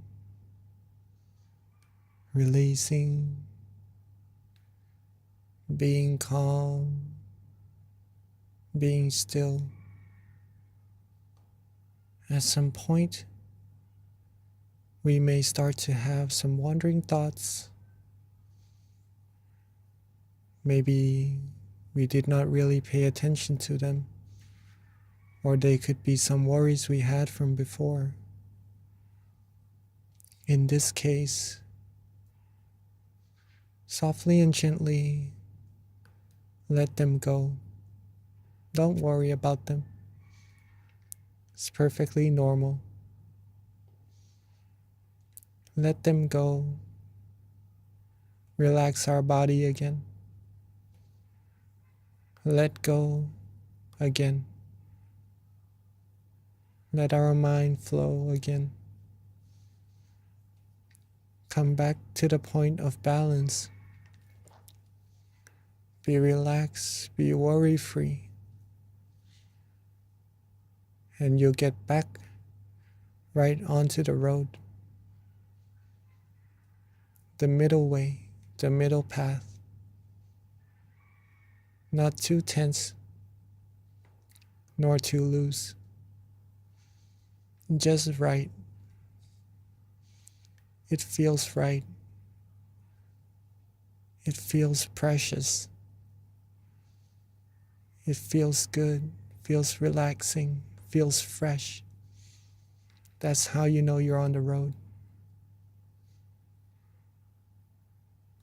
If you feel any tension or any sleepiness along the road,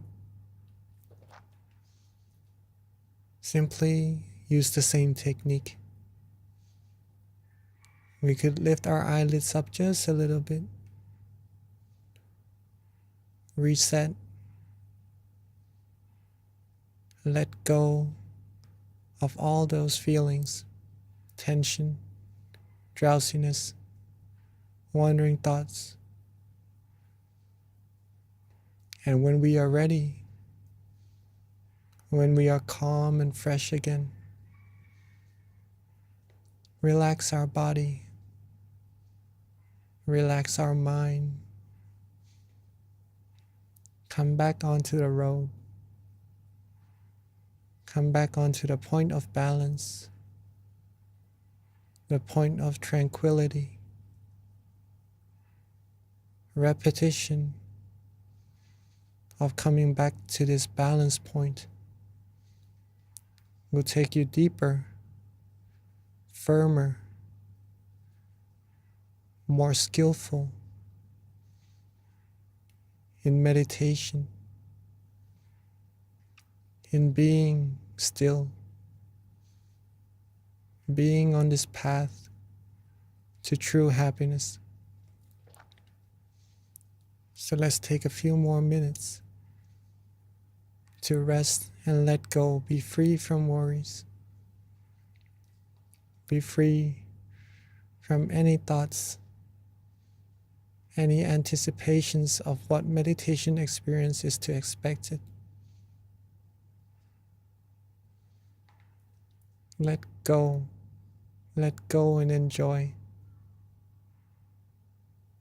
until it's time for us to share our loving kindness together.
As we are now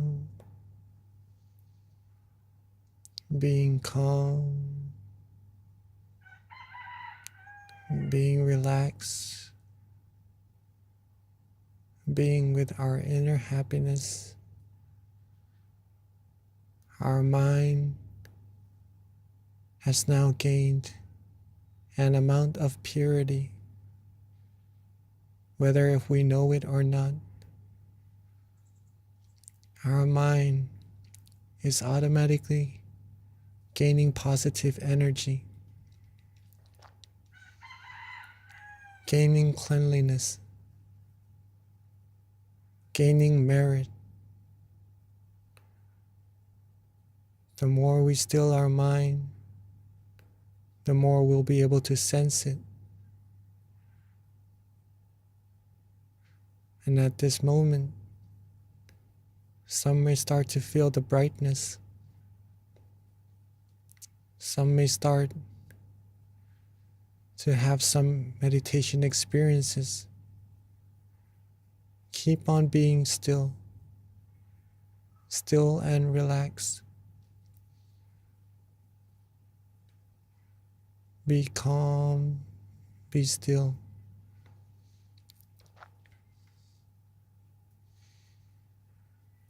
As we are about to share our loving kindness to all our human friends and to all beings all over the world, let's take this moment from lighting our inner lights already. Let's open our eyes softly and gently, maintaining our peace feeling, maintaining our calmness. And if there is a candle in front of you, may you light the candle along with the feelings that you have from the inside, so that the candle may be the representation of the brightness, the feeling of positive energy that you have within. Let's take this moment to light our candles and lighten up the room, lighten up the mind, lighten up this world.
Sabe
Okay, and for those at home, we ask that you light your candle. If you don't have a candle, you can also use an app to light the candle, or if anything, just imagine that inner candle that is within you. So at this time, we ask everyone to please turn on their camera, and we're going to take a group photo shortly. Here's my candle right here. Again, if you don't have a candle, you can definitely just imagine one that is within the center of your body, and turn on your camera so that we can all see your beautiful faces.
Well, I've lit the candles on the outside as a representative for the brightness within our mind. Let's get back to relaxing for a few minutes longer, just to share this brightness from the inside with all beings, all humans, all over the world. Let us relax ourselves back where we were. Imagine our candles right at where we feel most comfortable, most relaxing, seeing it bright, clear, and radiant,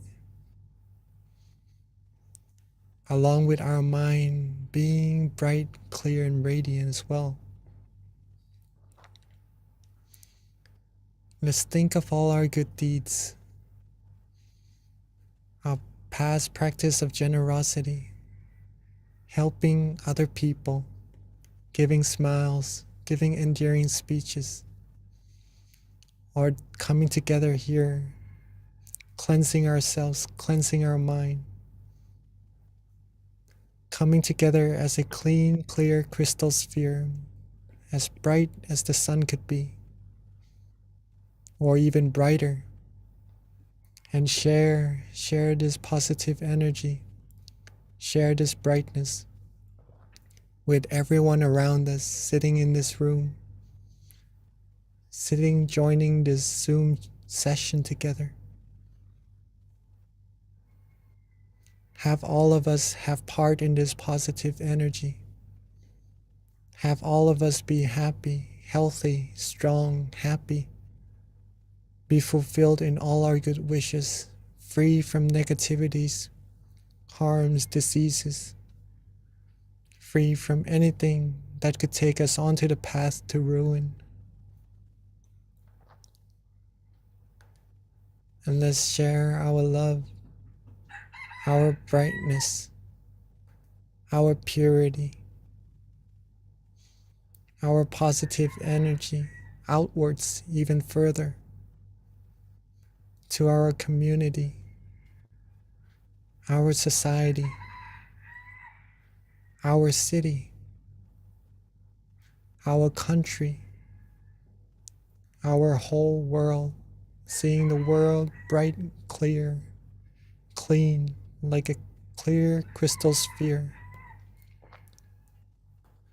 and everyone on it clean, clear, and pure as well. Let's make a wish for everyone with our positive energy, with this feeling, this peace that we all have from relaxing, from resting, from accumulating our good deeds. And wish for everyone to be happy, to be healthy, to be wealthy, to be successful, to be fulfilled in all their wonderful wishes. For there to be no war, for there to be no diseases, no hunger, no hatred, no anger, no negativities of any kinds at all. Have the world be clean, clear, pure, be filled with happiness, true happiness from within. And wish for everyone to be able to still their mind easily and attain the utmost, the foremost of happiness as easily and as quickly as possible. Let's take a few minutes to share our loving kindness brighter and further out into space, into the universe, outwards infinitely, borderlessly, reaching all beings no matter where they are, having all beings, not missing a single one, have part in our kindness, our love, our positive energy as well. Let's take a few minutes to rest and share our loving kindness together.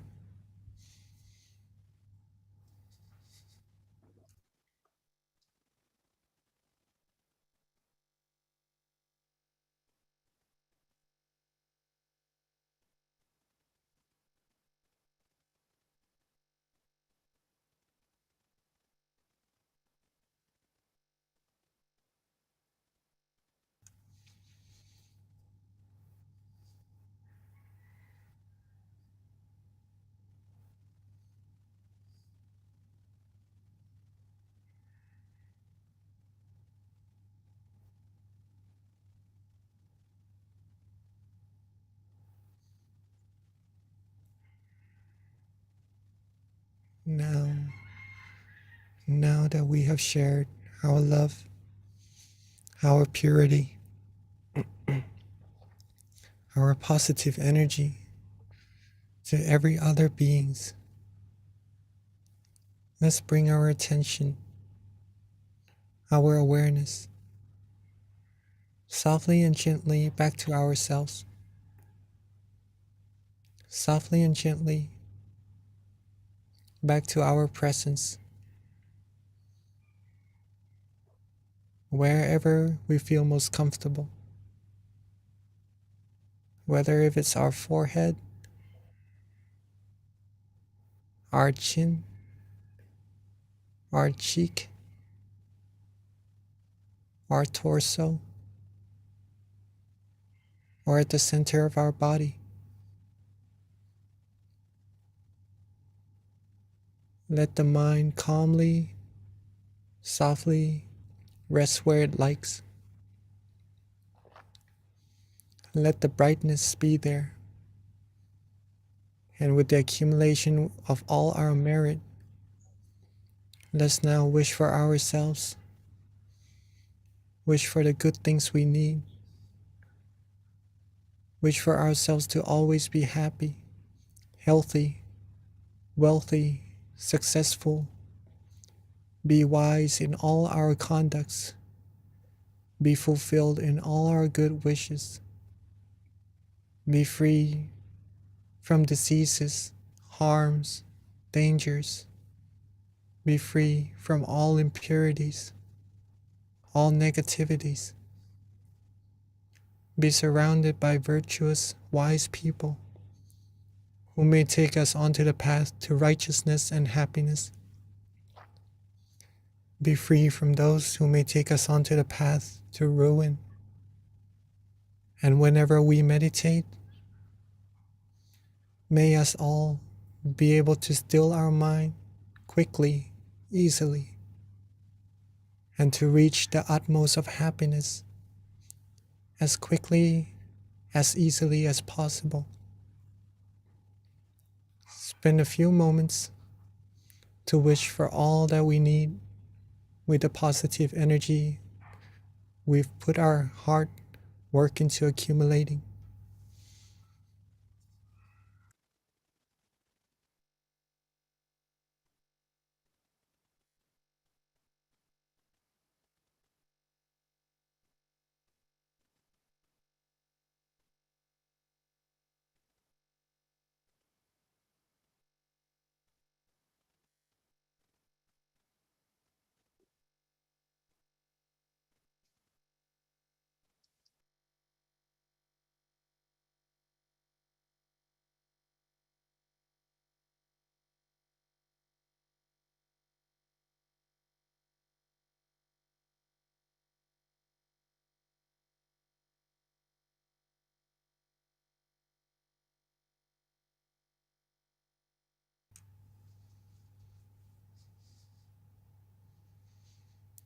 And now that we are reaching the end of our session together, let's recall our calmness. Recall being relaxed, being rested. Recall that positive feeling that we had and are we still having. Let's recall being with this feeling. Let's be with the feeling and make sure that we are able to maintain this feeling with us as long as we can once we open our eyes and go about our days and remember how precious this feeling is. And when we are ready, as we are now at the end of the session, let's softly and gently open our eyes. Softly and gently open our eyes while maintaining that feeling of relaxation, that feeling of calmness, comfort, true happiness within us as long as we can. And whenever we remember, we could always get back there. It's always there waiting for us. And welcome back to the session, everyone.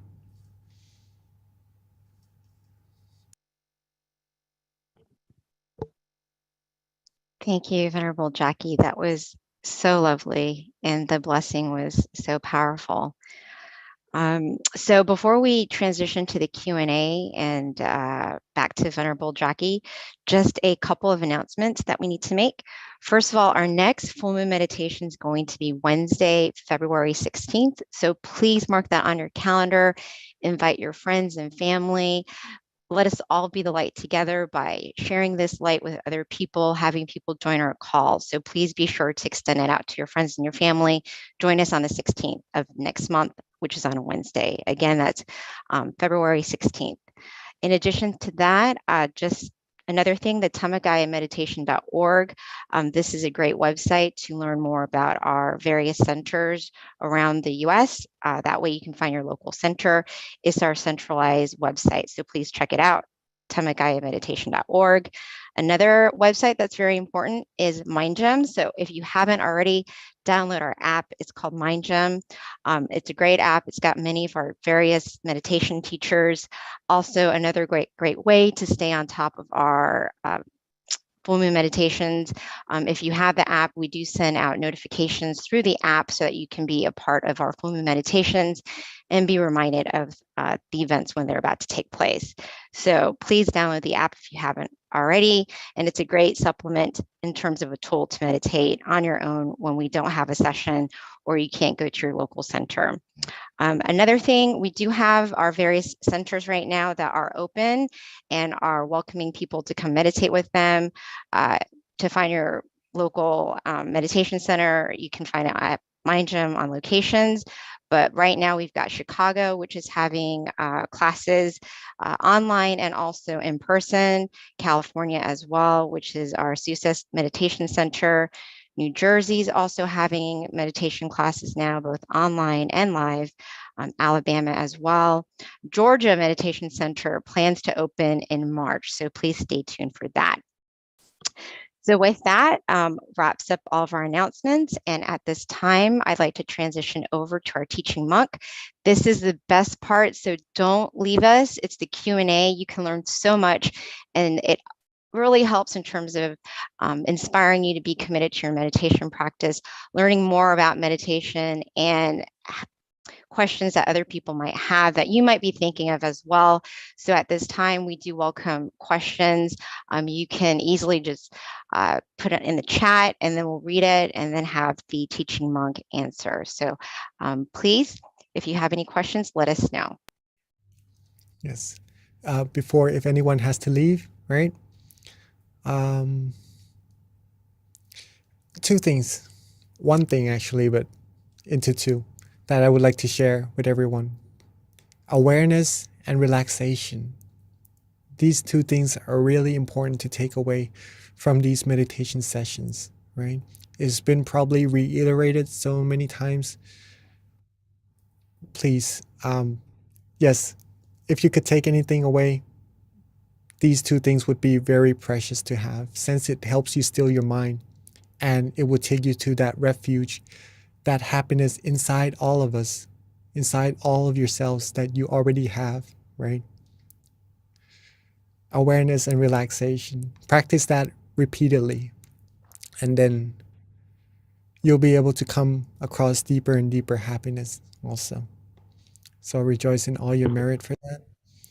If anybody would like to share their meditation experiences or have any questions like Miss B just said right now, please feel free to ask or share your experiences. It will be very beneficial to everyone here as well. So Venerable Jackie, we did have a question kind of at the top, but keep in mind for anybody who needs to log off, feel free to do so. But if you're interested in learning about the questions that other people have, and again, this should help inspire you, please stay on.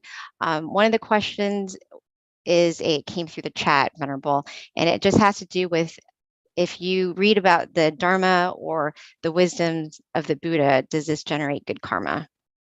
Oh, of course it does. Of course it does. Am I okay? I'm on. All right. So pretty much the teaching of the Buddha is mainly to help us reach that inner happiness, right? So if you read it, if you study it, and then you take it into practice, that would give you a whole lot of benefits and good karma as well.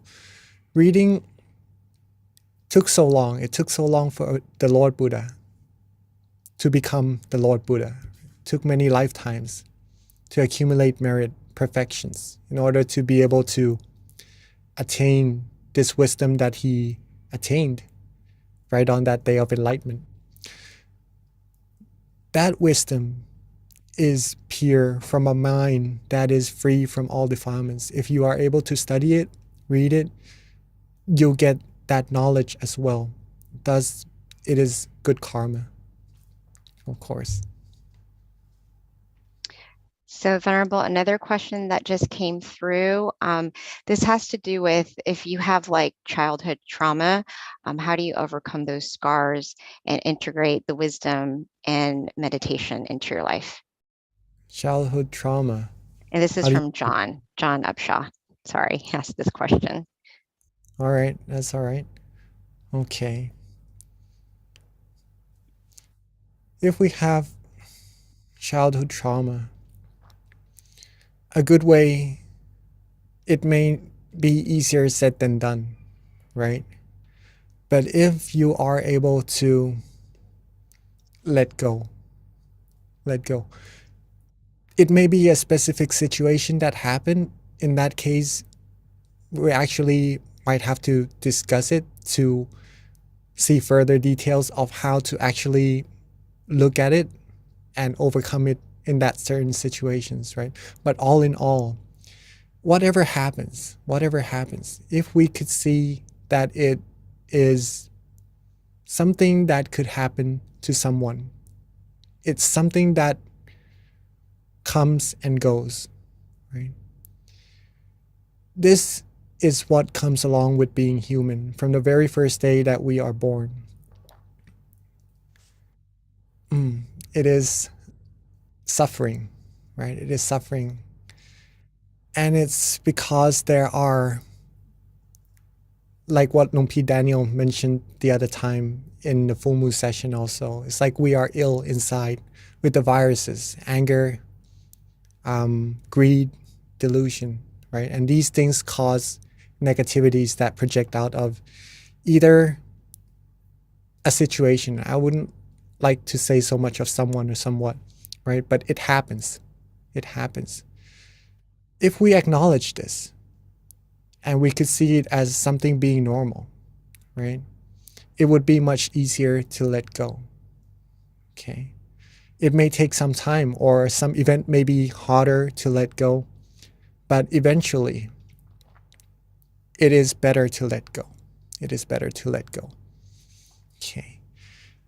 An example is called a dead dog story. I don't know if you've heard of that. We have some hands up here from May and Katik, right? Maybe we could have some questions from them later on also. But before we get into that, the dead dog story. Okay, I've heard of this story from a teaching monk of mine. There's this one guy who loved his dog really much. One day, his dog died. Okay. But he loved the dog so much that he carried the dog with him, even though it died already. Okay. And sooner or later, the dog it had bad odor coming out of it because it's dead, right? Pretty much. The more days he carried the dog with him, the stinkier it got. And he kept saying that it doesn't smell good at all. It smells really bad, but he still carries it. Okay. The easiest way to deal with it is to pretty much take that very beloved dog of him to bury and get these situations over with, right?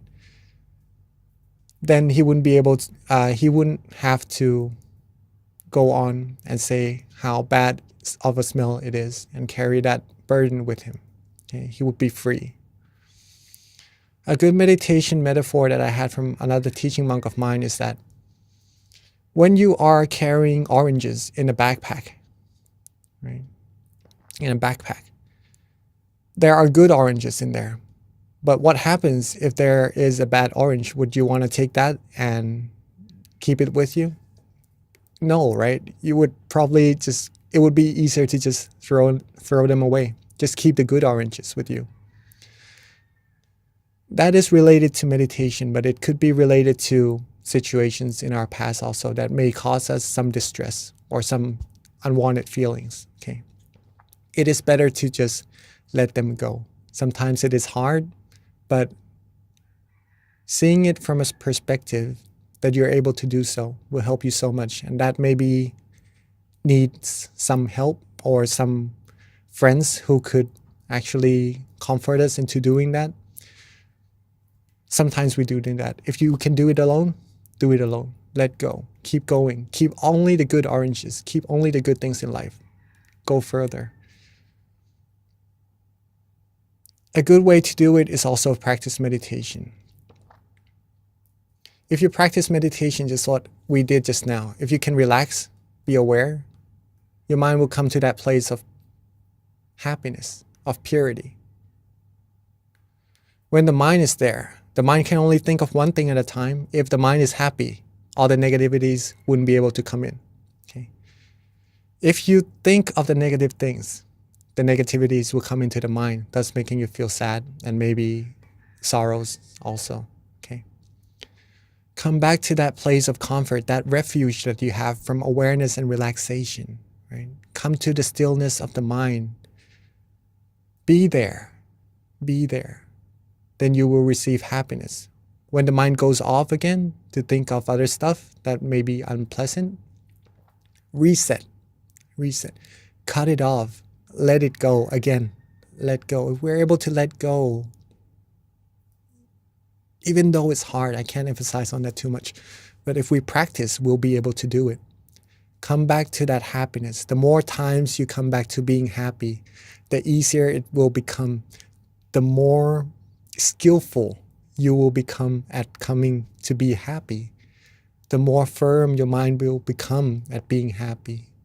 It will be like a magnet drawing your mind to that happiness, and thus you will feel happy more than the mind going outside and clinging on to things that may be unpleasant. Okay. Hopefully that helps. Hopefully that helps. Wonderful. There's actually a very good question that came through the chat. And this is, I think a lot of people might have this issue, so want to hear what your input is. But how do you overcome sleepiness during meditation? Oh, all right. And okay, sleepiness. And this is from Teresa. Okay. Two things first. Check to see if you had enough rest at night. Okay. If you had enough rest at night. If you do, then maybe in the session you will be more fresh. Okay. Number two is usually, as monks, we usually meditate after we eat. Okay. So meals do sometimes play a big part in drowsiness in meditation also. Resting at night, if you had enough, did you have enough to eat or more than a person should, right? If you eat more than what a person should, then a person usually likely becomes sleepy during meditation. So moderation of food and good enough sleep would help with drowsiness, surely. Some of the few things that also helps inside the session is to reset. If we close our eyes and we start to fall asleep, we wouldn't go to sleep straight away, okay? We wouldn't fall asleep straight away, but we would notice our mind maybe wandering off a little bit, feeling a little bit drowsy first, and then later on going to sleep. At that moment, before going to sleep, if you notice yourself first, then freshen up. Maybe opening up the eyes, drink some water, do some stretches. When you're fresh again, close your eyes and start from there. Start from being fresh, being calm, being relaxed. Okay. That would help with sleepiness during meditation. There are a few more things that could help also. Right? Before the other things that could help. Maybe we have a limited time over here. So one thing that my teaching monk gave me that really helped me, I tried a lot of methods to help me with sleeping during meditation, but one thing that really helped, one word, be fresh. Be fresh. Okay. That's it. Anyhow that you would like to do it, be fresh before your meditation. Thank you, Venerable. And then here's a question from Chris Stevens. He would like to know, how is the full moon related to our meditation tonight? All right. Full moon is usually, it is very deep and very profound, but let's keep it at a point where we could relate to pretty much, right? In Buddhism, or in other religions as well, full moon tends to be an occasion of the happenings of some sort of some things, right?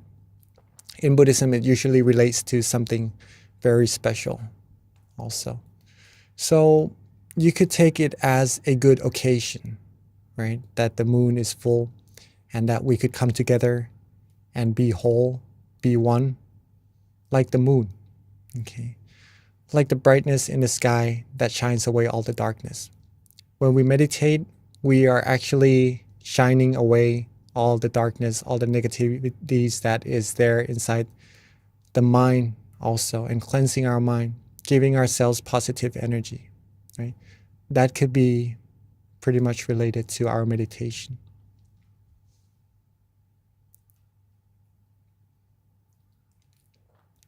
Okay, I think there is a couple of hands raised. May we have some questions from May or Gretik?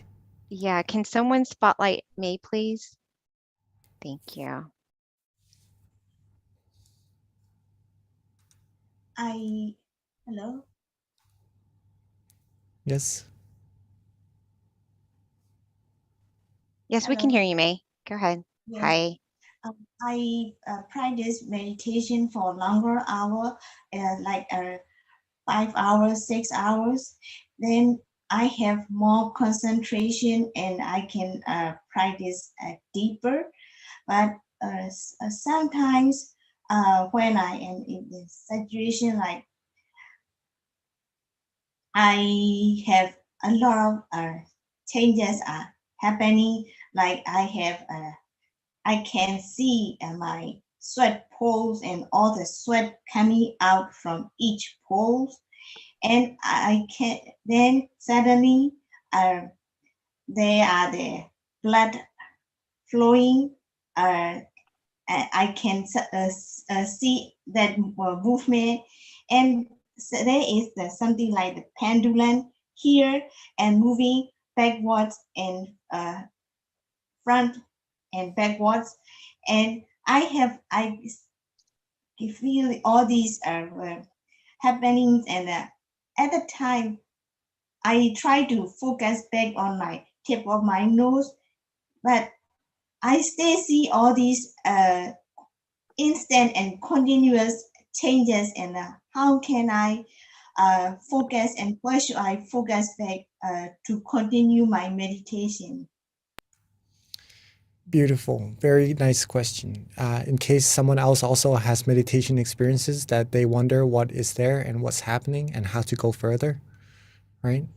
As we mentioned in our meditation always, is that this feeling of relaxation, I'm not sure if you are able to sense it when you meditate, May? Yes, I do, but only sometimes I have this, I see all these instant and continuous changes, and then at the time I don't know or how to continue. I or put back on my focus point on my nose, but all these the pendulum things here and the moving front and back, and this is where should I focus at the time. Okay, yes. if you can remember the feeling of relaxation in your meditation, right? If Yes. it's at the tip of your nose, if you focus there and you feel relaxed, Yes. that should be where you should be focusing. Okay. Let's put it this way. Let's put it this way. If I close my eyes and I feel that around this area, okay, is where I feel relaxed and comfortable. It could be my nose, it could be my ear, or it could be in front of me, anywhere. But I feel like right now, over here is relaxing. I would place my mind over here, but sometimes meditation experiences would happen around here. Maybe, like what you said, the pendulum is going back and forth over here, or maybe some other things would happen, maybe in front of me, anywhere. Do not pay attention to them. Don't pay attention to them. That's what being neutral means, right? Like if the door opens behind you right now, maybe you would look at it, right? But in meditation, if the door opens right now, what you need to do is just don't bother with it, right? Don't really pay too much attention to it. Be where you feel comfortable. That is the switch. That is what makes the meditation experience happens. If you let go of it, the feelings will go away and the experience will go away also. But if you keep being still, being neutral, you'll be able to go further. Don't mind any meditation experiences. If you go further, you'll reach deeper and deeper experiences. Okay. So in this case, if you like the nose, if you like the area around here, if you feel good, then keep the mind there. Whatever happens, whatever is swinging, don't worry about it. Very nice. Yes. Thank you. Thank you for that question, May. Venerable, there's another question that came through the chat. And this one pertains to a full moon. And this question is just someone wanting to know if there are any special precepts to be taken for a full moon. So maybe you can kind of just go into a little information with it, with regards to what precepts are, because not everyone on the call probably knows. So just a very high level summary of that. I know it's going to be probably more, you're probably gonna need more than 3 minutes, but All right. Okay. So precepts. I'm very surprised that you are keen to know about some more about Buddhism as well. Usually when I go and share meditation with people, they usually would be interested in the meditation itself, but it's nice to have people interested in Buddhism as well, right? I'm trying to be as neutral as we can towards this feeling or happiness within all of us. Precepts are pretty much disciplines, right? Disciplines. They are disciplines basically to not harm ourselves or to harm other people, right? For example, not killing, not stealing, not saying false things, or not taking in intoxications. Okay. These are, and one more is to not have sexual misconducts, right? These are the basic 5 precepts that every human should have, right? It is said that if we lack some of them, we will be less like a human, if that makes any sense, right? It will, like a sane human being, right? I mean, if you take intoxications, if you drink and you become drunk, right? It would be harder to control your senses or to be sensible in some cases. That's pretty much what it means. So if you are able to hold 5 precepts, 5 things, that's pretty much being a good human being, right? Good, normal human being. Precepts, not to hurt ourselves or to hurt other people. Now, during the full moon, 3 precepts are usually held further, right? As a tradition, right? Actually, the third one, to not have sexual misconduct, is changed to not having anything to do with sexualities at all. Okay. And then the 3 more is to not be in good, thick bed, to not listen to music, to not engage in entertainments.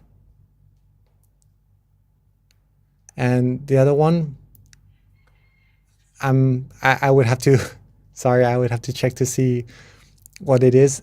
We have 227 precepts as monks, right? So that is what we go by. And monks do not go for extra precepts on full moon days because we already have the full precepts, right? It is up to the person. It is up to the person to whether or not take on the extra 3 precepts, right? I'll see if I could remember it as we go along, right? Okay. Yes, so that is pretty much it. Just to overall say what precepts are and what full moon days give you as extra precepts. Okay. Thank you, Venerable.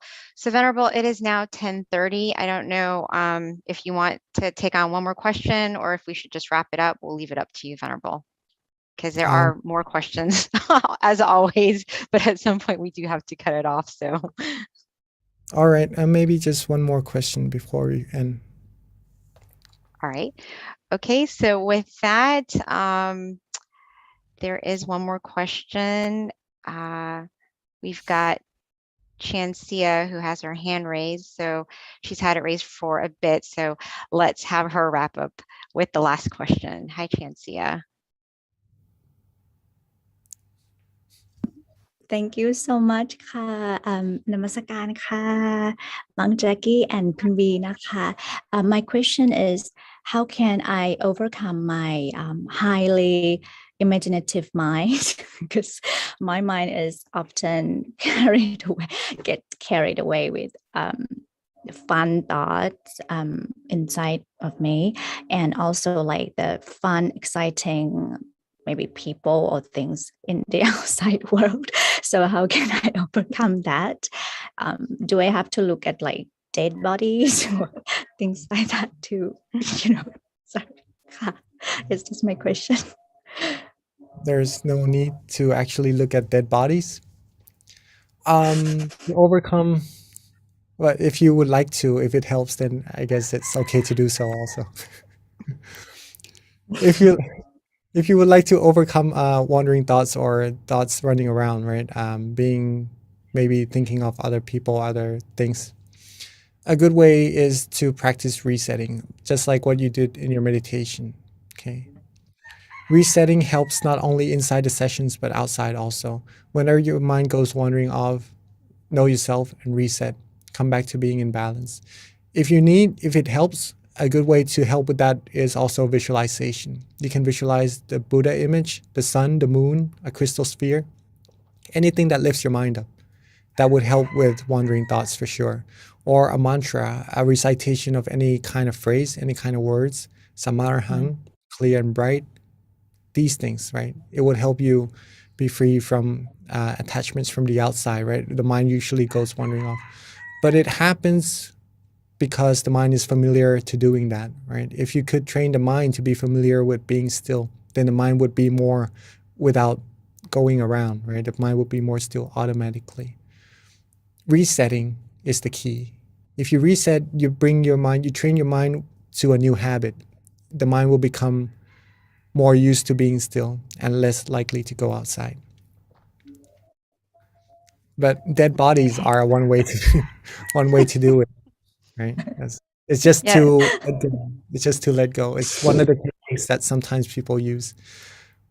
Okay. Yeah, I think that's definitely a great question because I think desires is definitely one of those defilements that is very rooted in our mind that I think with other things it's easier to combat, but in terms of greed, you can do generosity. In terms of just delusion, you can meditate more. But desire, it's a little harder to figure out how to combat that. So that is a good question. Thank you for asking. Thank you. All right. Before I guess this is the last one, right?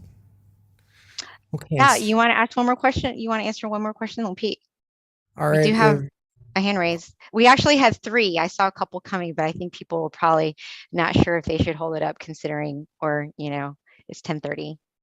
All right. If anyone would like to to leave. If they have something to do, then please, we're not holding anyone back, but I do have some time to answer more questions if you would like Okay. for me to answer them. But before Yeah. that, the other precepts in the 8th precept is to not have meals after lunch, right? That's the same as what monks do. Mhm. Yes. So that's Okay. pretty much it. Good, you remembered before we wrapped up the call. All right, Venerable. Now, there were other questions that were also relevant to Buddhism, since we are continuing to stay on. If you might want to answer, I read it had something to do with consciousness, but I think before that, I don't know if the person's still on. So if they're not, maybe it's moot to ask. But there is a Petra who has her hand raised. So if we can spotlight her or just unmute her so she can ask her question.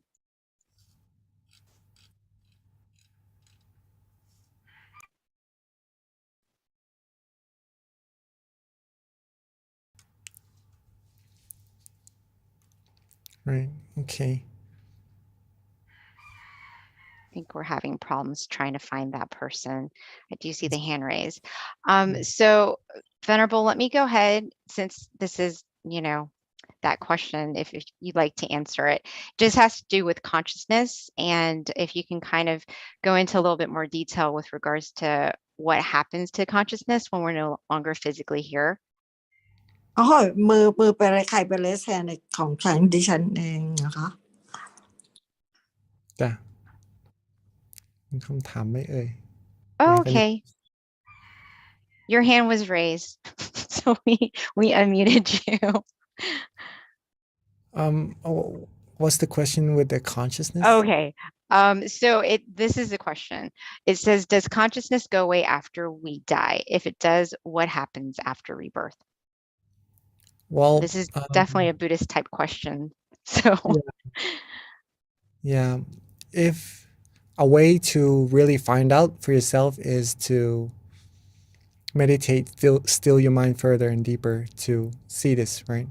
But to Buddhism, what was learned is that no, the consciousness doesn't go away, right? Consciousness is part of the mind, the awareness. So if the body rests, the body dies off. It's just the outside that goes away, it becomes a corpse. But the mind is still there. Or if the mind separates from the body, the mind may be known as spirits, or sometimes we see it as, in some cases, like ghosts and stuff like that. Yes, so the consciousness is still there with the mind. So it goes into another form according to how much merit or demerit it has made, right? If it made a lot of merit, then it's more likely to go into a good place or a better place. Okay. excellent. Thank you, Venerable. So that wraps up our questions. At this time, if you're still on the call, let us accept our blessing from our teaching monk before we wrap up this call. Okay. So I'd like us all to bring our mind back to where we feel relaxed and comfortable. And with the merit that we've all accumulated, may us all be pure, be clean, be cleansed in all our bodies, speech, and minds. Be pure in all our conducts. Always be happy, healthy, wealthy, successful, fulfilled in all our good wishes. Free from sadnesses, sorrows, sufferings, diseases, harms, any negativities. Be fulfilled in our goals towards happiness. And when we meditate, may we still our mind easily and be able to attain the utmost of happiness, utmost of inner peace, as quickly, as easily as possible.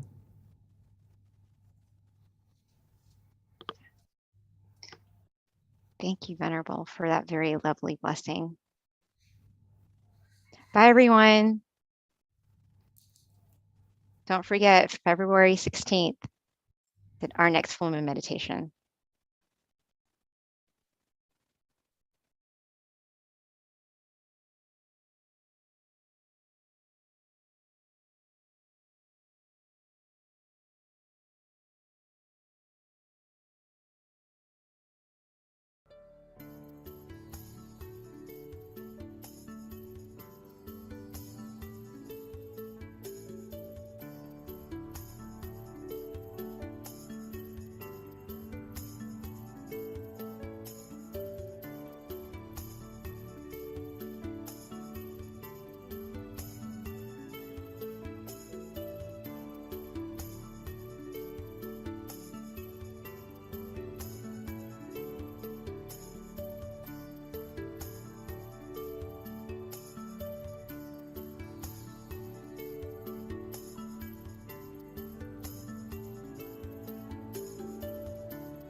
Hi, everyone, and welcome to our full moon meditation tonight on Universal Love Starts from Within.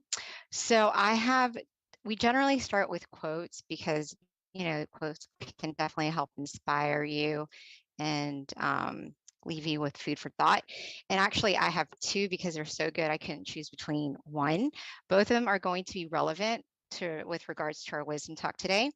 The first one I would like to share, this is actually a new book. I haven't used this yet on these sessions, but this is one of my favorites. It's called Pearls of Inner Wisdom. And this one is so good. It's so good that I actually keep it close to heart. I actually have it written in a journal because I like to reflect on it. And it's called, the quote is, "Change your mind to change the world.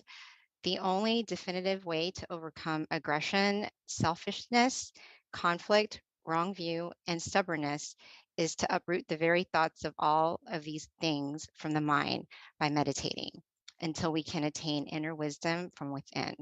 So this is very good because if we're talking about trying to change the world, we have to start from ourselves, especially when it comes to universal love. The other one is love yourself, and this is also quite relevant to our topic today.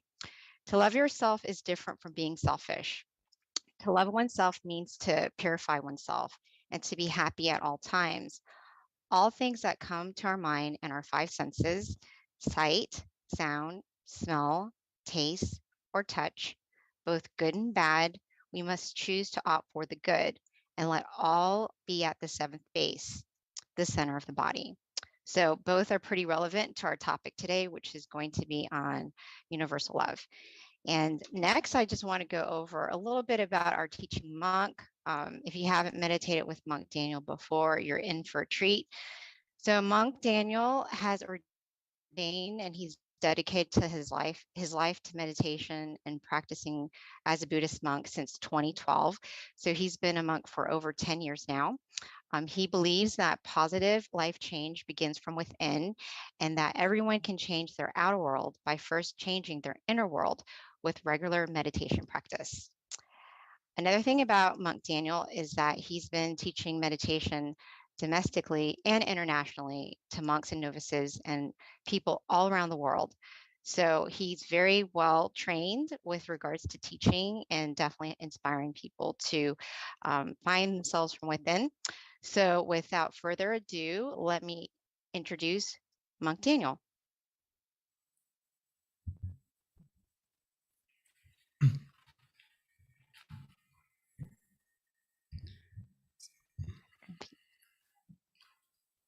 So, good evening to everyone. Good morning from Thailand. To see everyone again on this auspicious night on the full moon, which is a very important, special time actually, if we learn more about it. But mainly it's the most brightest night of the month. So there's a lot of positivity, a lot of good energy on this night. Today, I wanted to talk to you about universal love and how we can connect to it through meditation.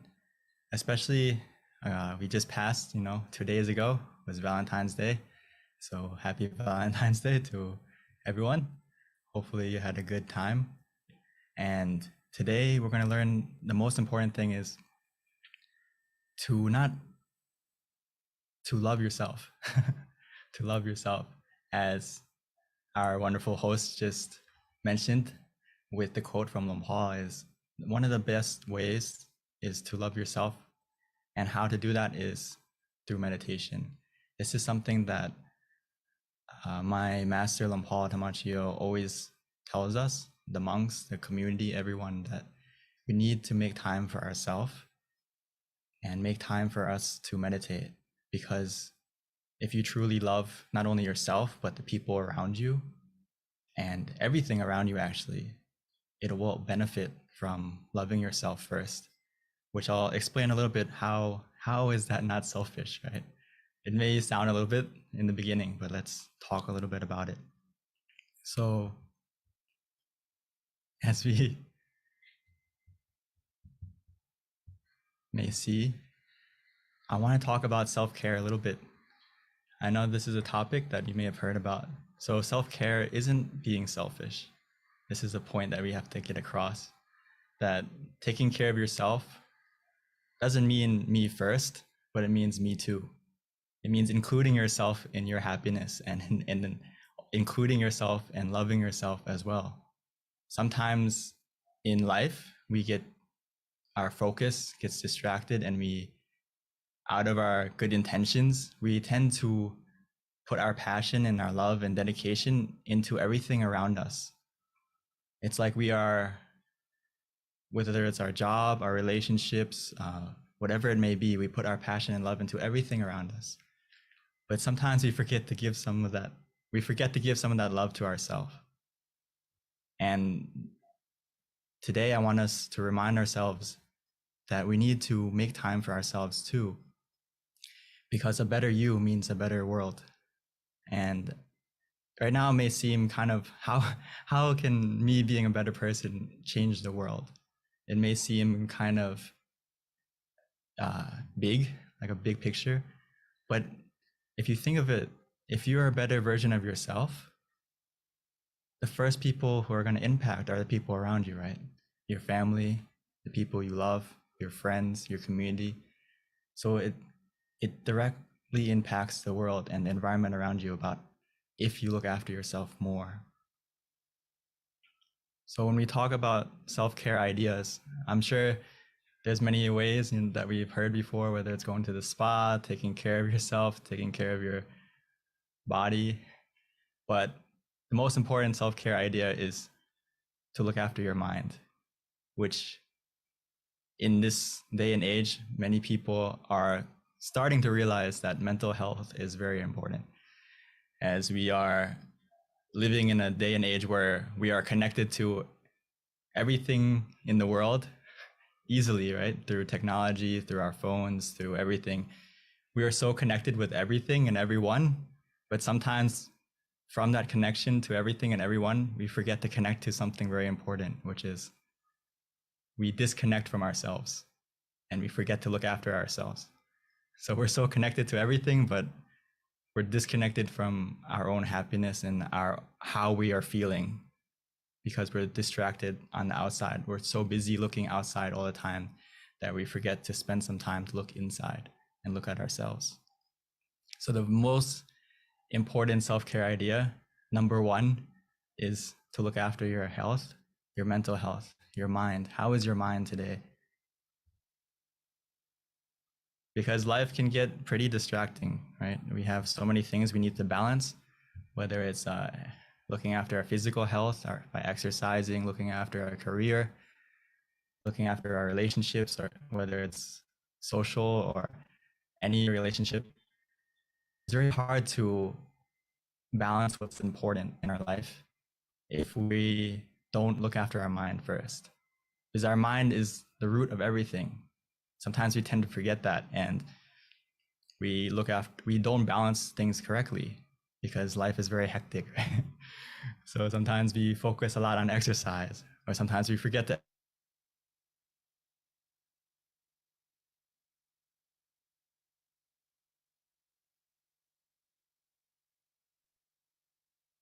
simple way is look after your mind first. Because if your mind is clear and bright, everything in your life is going to be done successfully and easily, whether it's your work, your relationships, everything in your life is go into balance if your mind is in balance.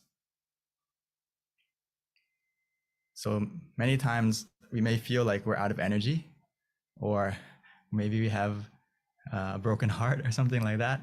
We don't have the passion anymore. We don't have the love anymore. We need to recharge. We need to have mindfulness of how we're feeling and be willing to look after yourself. Just like our phones, right? Sometimes we see our battery low, we automatically need to go charge it, right? We see the 10% warning, the 5% warning, and then we're looking for a charger to make sure our phone doesn't run out or whatever it may be.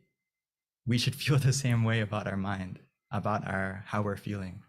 If we feel low energy, we feel unhappy, we feel discouraged, we feel like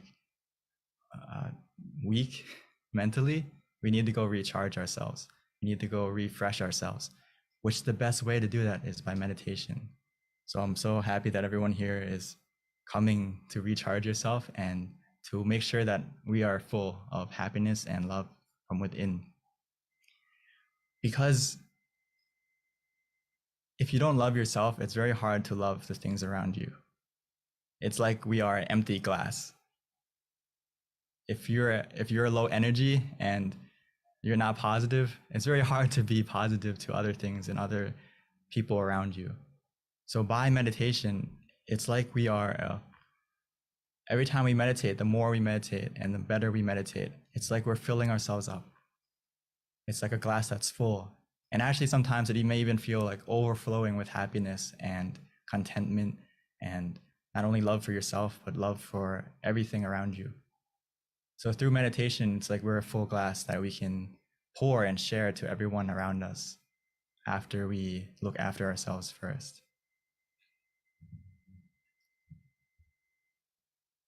So we need to normalize meditation into our life and prioritize, make it one of the things that we make it a daily habit, just like we look after our physical self, whether it's taking a shower, brushing our teeth. We do these things daily, no matter what. And we need to clean our mind the same way as normally as we would look after our health and our body.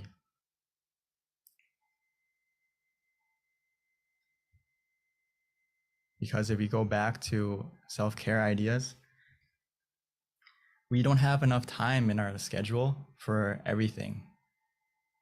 That's true. Sometimes we only have 24 hours a day. Our day is very busy, right? So if you remind yourself that and reflect on yourself that we may not have enough time for everything that we want to do, but we always have time for the things we love. So we need to make ourselves one of the things that we love as well. And meditation, one of those things that we love. If we make it something that we love, we're going to spend time on it and make it part of our schedule.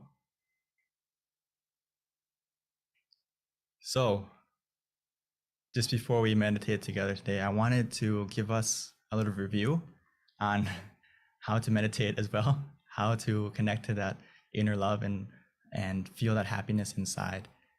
For those of you who are new, or for those of you who are been meditating many years, this is something that even myself, I have to remind myself, even though I've been meditating for 10 years as a monk, and ever since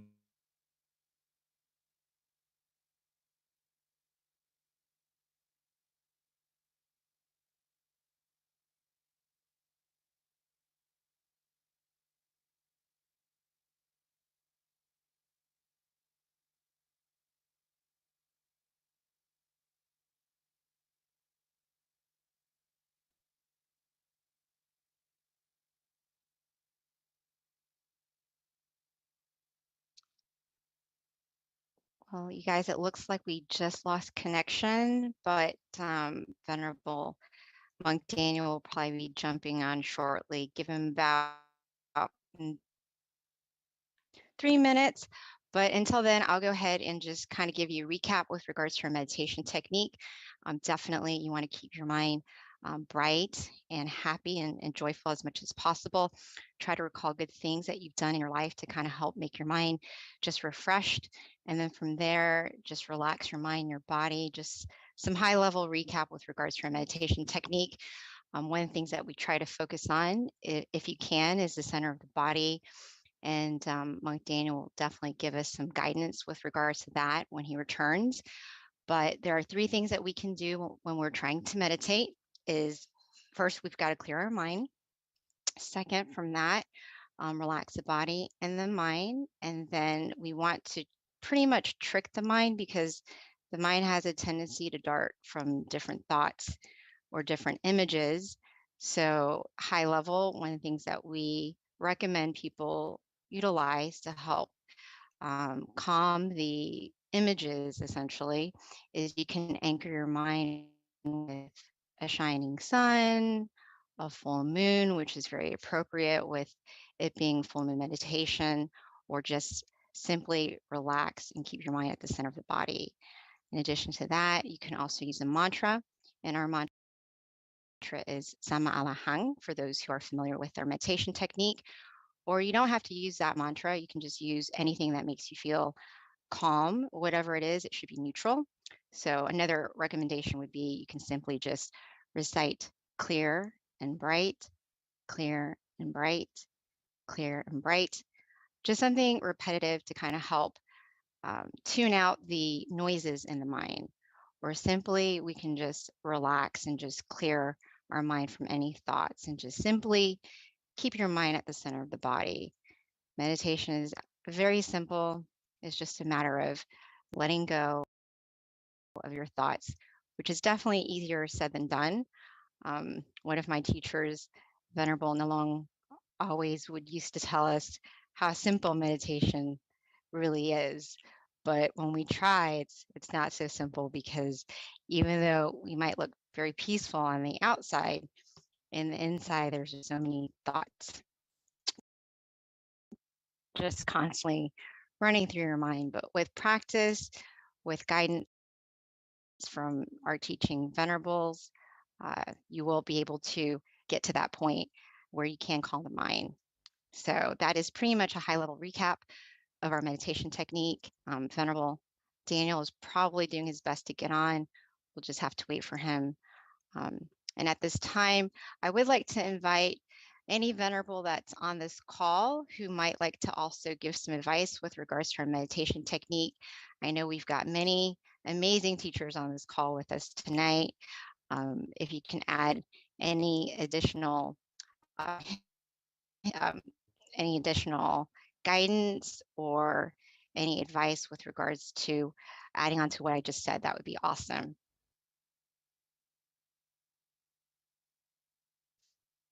Hopefully I'm not talking to myself, because I don't know at this point if I am or if I'm not. I don't think I am, because if I was, we'd probably have a lot of people leave the call, and we still don't. So yes, please hang in there with us as we take care of our technical difficulties. Oh, good. Thank you. Thank you for letting me know, because when you are on Zoom calls, you really don't know if you're talking to yourself or not unless you get some feedback. Okay, excellent. Thank you. So just a little bit about myself while we're waiting for Monk Daniel. I've actually been a volunteer since 2008, so almost as long as Venerable Daniel being a monk. It's been one of the most passionate things in my life with regards to just helping to spread meditation, being an example, being able to pioneer many different projects. So it's definitely an honor to be able to be on these calls with you. So at this point, I have learned a lot with regards to our meditation technique, because I have had many, many different teaching monks throughout the years, which has been such an inspiration, because no matter what, it's very easy that, you know, if you aren't connected to a community, it's not always very easy to be connected to your practice. Even though you know how important meditation is, without a community of teachers or virtuous friends, or even meditating together like this, it gets really easy to get distracted. And before you know it, time goes by, life goes by, and you just don't have that same commitment to your meditation practice.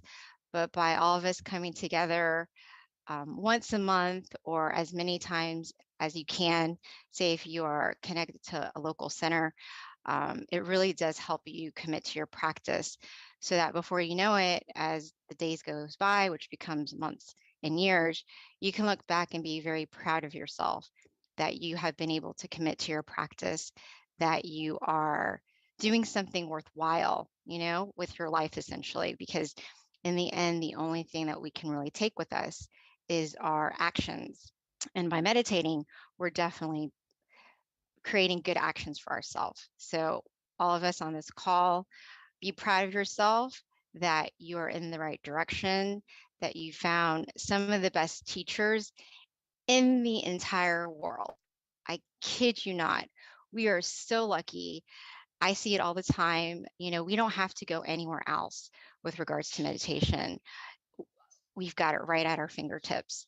Or even better, if you've got a local center, you have to take advantage of the amazing wisdom that we get from our teaching monks.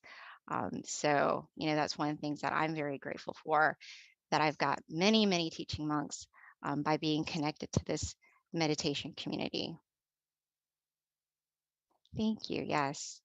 So, you know, this might kind of interfere with our meditation just a little bit, since our schedule normally is to meditate from 9:20 to 9:50, which is about half an hour meditation. And Monk Daniel is not on the call yet. So we'll have to kind of kill time until he gets on.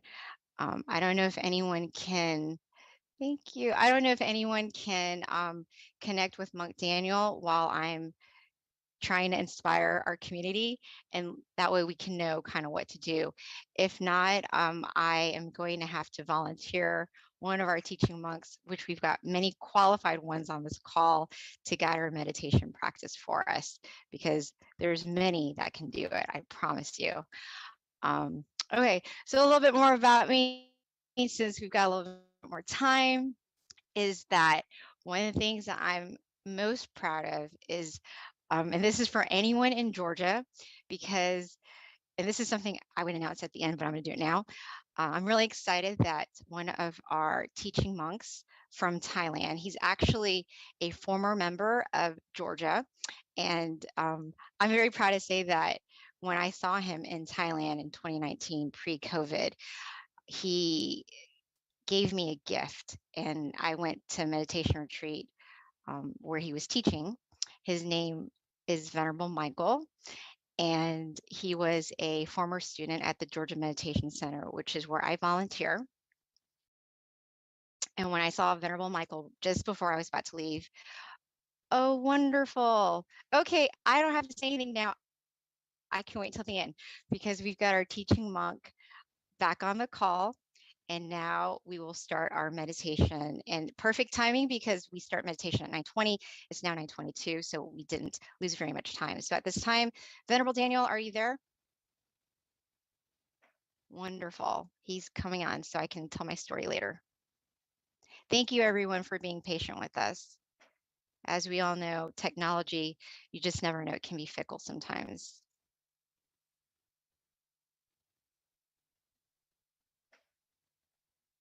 Okay, I think Venerable Daniel is on the call. He's just having a little bit of problems unmuting his microphone.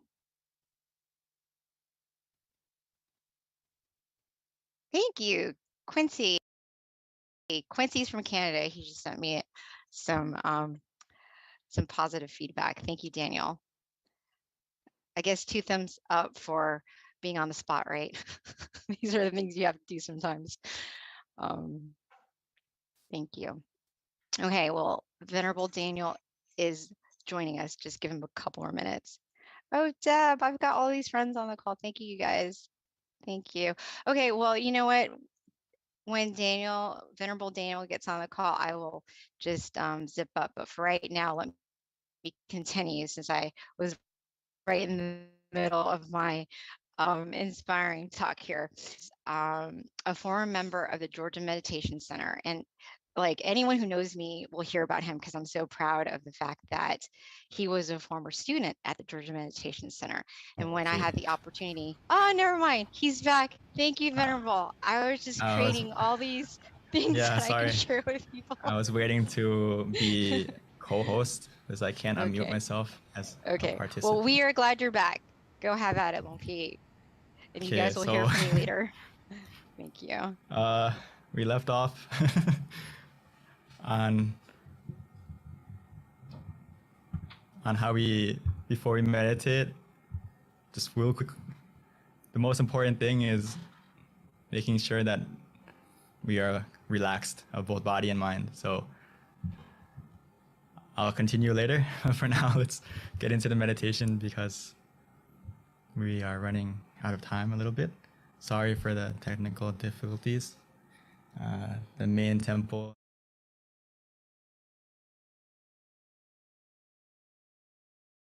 Take a moment to adjust ourselves to make sure we're in the correct position so we don't start or run in the wrong direction like the crab and the shrimp in the picture. So take a moment to adjust yourself, find a comfortable position, whether you're sitting on the floor, on a chair, and let's begin our meditation together.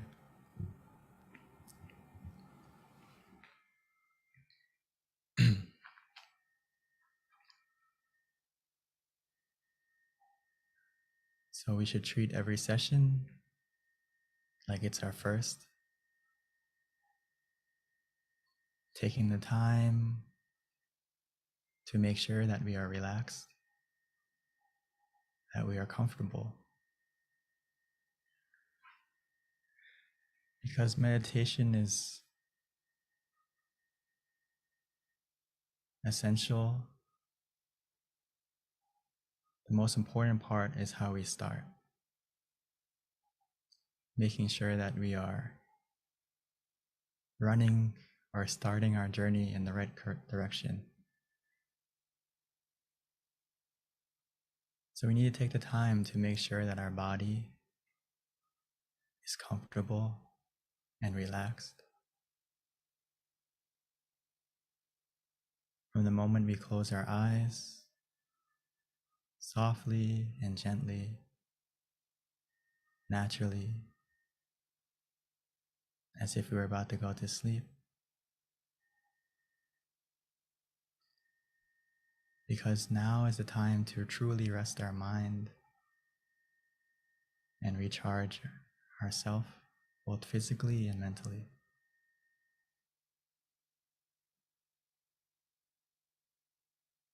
For the rest of the meditation, we no longer need to use our eyes. In order to see and experience the meditation, we only need to use our feeling of relaxation and comfort. That's why it's so important to observe and check ourselves physically first, making sure every single part of our body, from head to toe, is completely relaxed and released.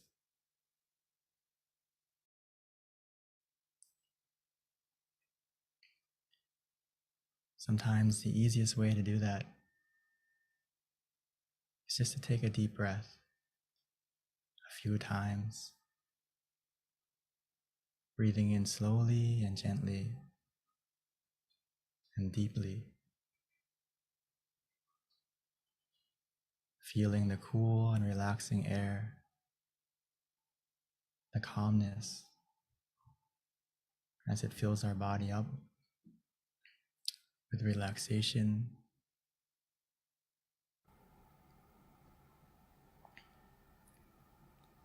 Even as we exhale, allowing that calm and comfort, that same relaxation to come out as all the tension and tightness in our body melts away. Within us, we feel relaxed, and all around us, we feel comfort, feel safe.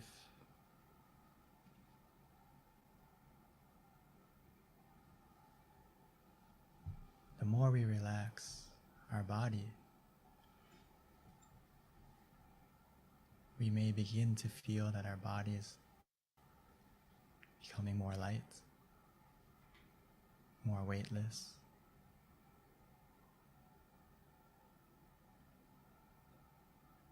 This is the power of simply relaxing. Our mind begins to follow automatically as well.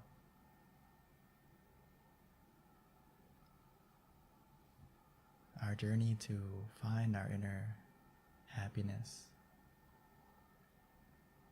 the universal love inside has already begun.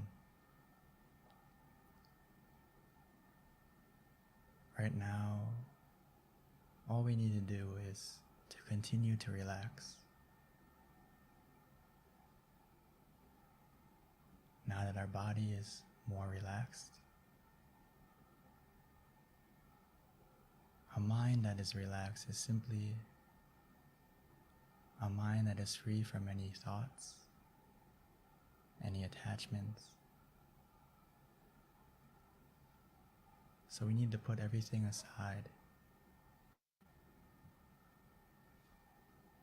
as if we were going on a trip, going on vacation.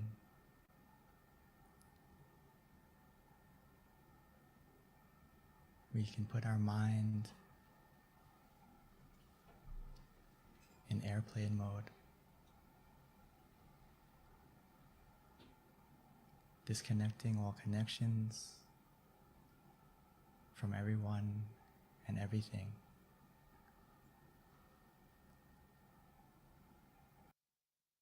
This journey inside, we don't need any baggage. All we need is ourselves. Right now, it's a time to love ourselves, to make sure that our mind is in the right place,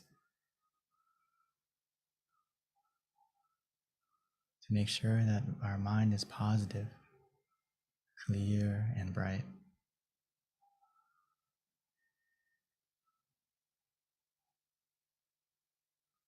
So let's take the time to help ourselves to calm down, to relax, by using whatever method that is easiest for us to use, whether it's to repeat the mantra in our mind softly and gently. Samma arahang, Samma arahang, or clear and bright, clear and bright.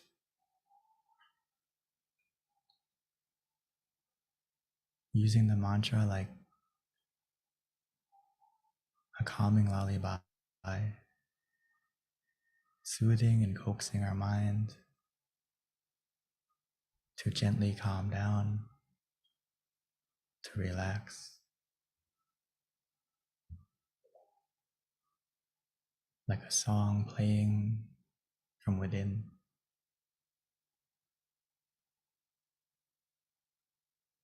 Or some of us may find it easier to just visualize an image, the full moon, like tonight. We can imagine it however we like, wherever we like, shining inside us, in front of us, however big, however small. As long as we feel relaxed and comfortable, don't worry about the clarity. The more we relax, the more we follow that feeling. Everything we see and experience will change automatically.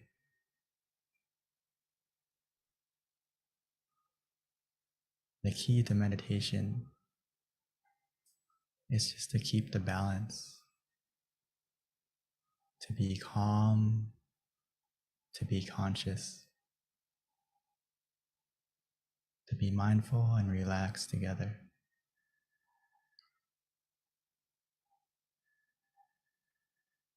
Eventually, we'll get to a point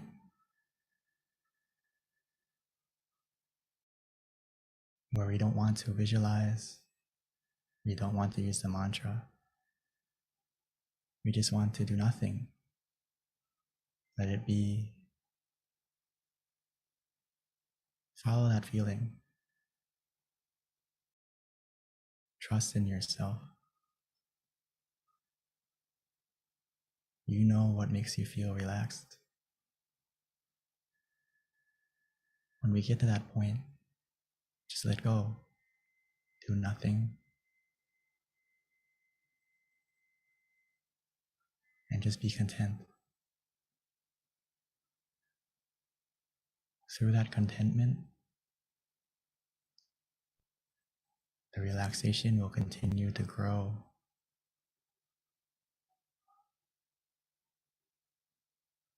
Igniting and sparking our inner happiness within, almost like a small star shining.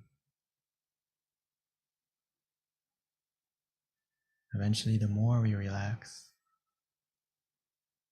by simply remaining calm and patient, content with whatever happens,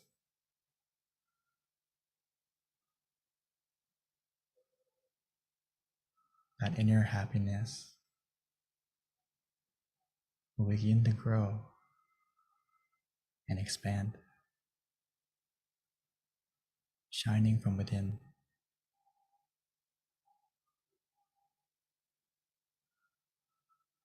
As the clouds in our mind, the negativity in our mind begin to disappear, revealing a happiness, a brightness, a love that has always been within us, waiting for us to look within.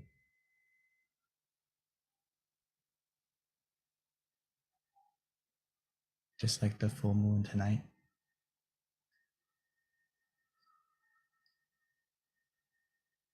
Sometimes we just need to wait and let the clouds pass by. Eventually,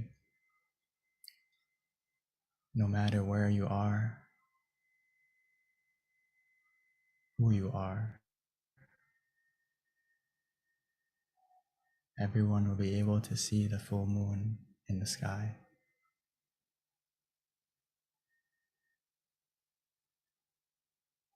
Within us, we have our own happiness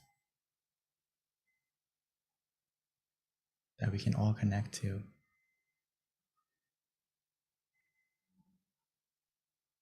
We all have a point of peace,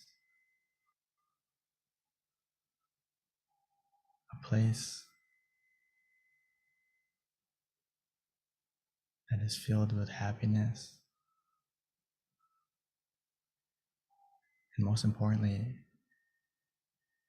a universal love that is pure, that is positive.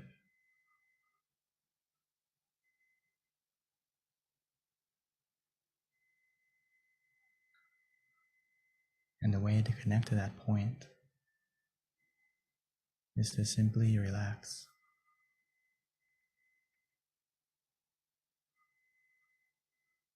Allowing our mind gently and naturally to go to that place, which it will. All we need to do is guide it by staying relaxed, staying content.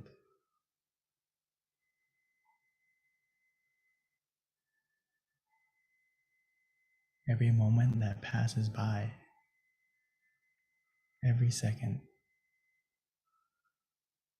where we feel relaxed,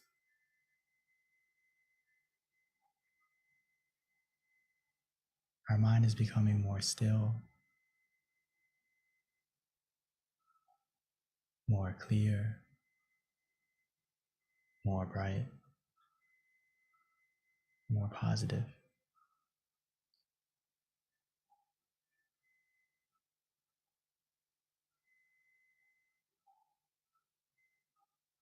Even though right now it may be dark, but remember,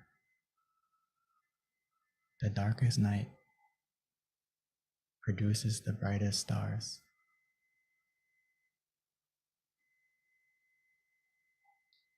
All we need to do is wait, patiently, contently.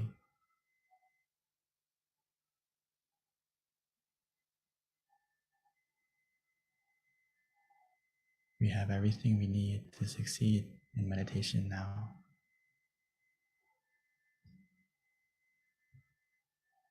The key is already in your hands, where we feel relaxed, feel comfortable.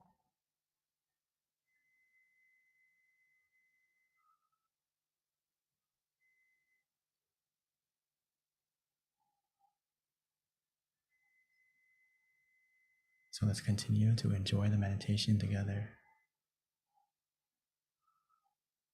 allowing this relaxation to take us to connect to our inner happiness, where we can truly love ourselves, filling our mind with positivity and allowing it to shine from within us.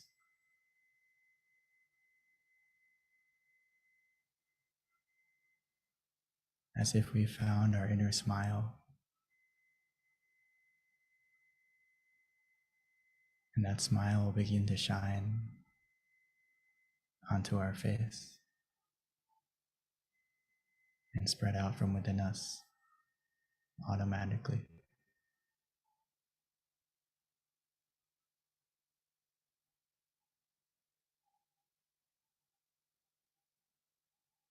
So for now, let's enjoy this meditation together in silence.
Now that our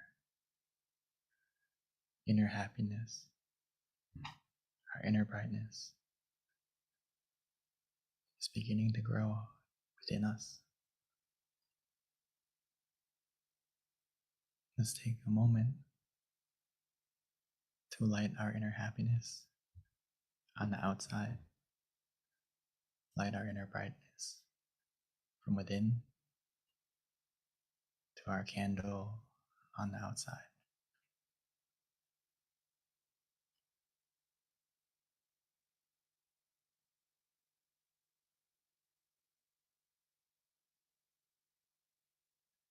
Once you've lit the candle on the outside, we may continue to meditate,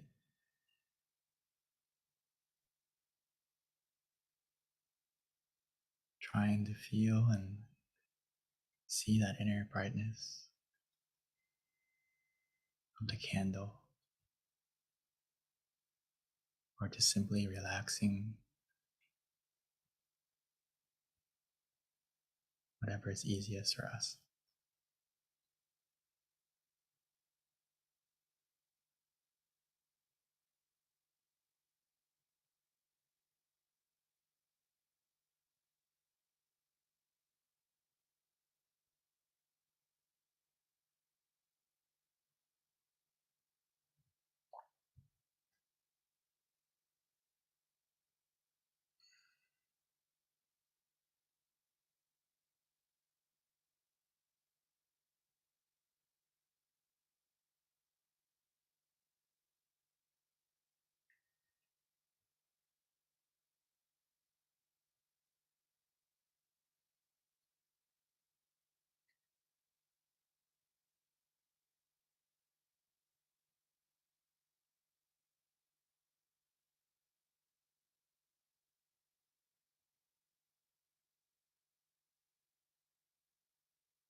Now that we have lit the candle on the outside, and most importantly, lit our inner happiness on the inside,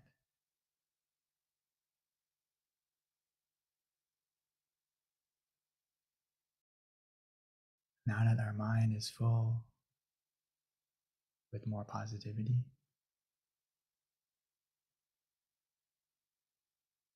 now that we can truly begin to feel the love for ourselves,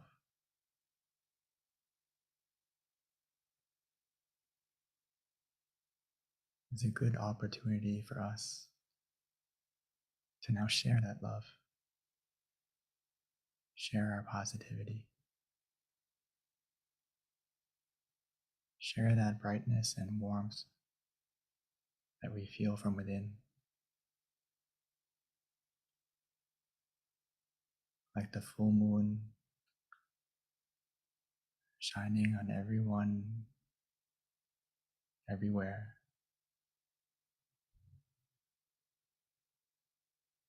No matter the distance, no matter where they may be,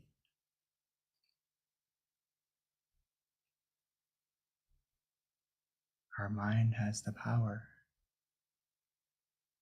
to spread our positivity the same.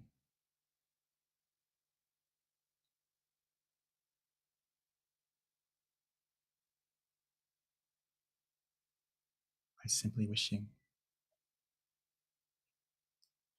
Because what we think, we can become, not only for ourselves, but for the people we love. So right now, let's take a moment to spread our love by simply imagining the person or imagining their name, whatever is easiest for us, and wishing for yourself and for them to be healthy, to be happy, to be free from any danger, any sickness,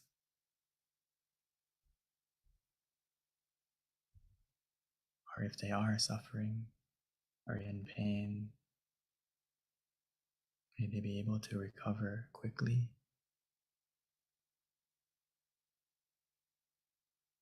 And may our life and the lives of our loved ones be free from any obstacle,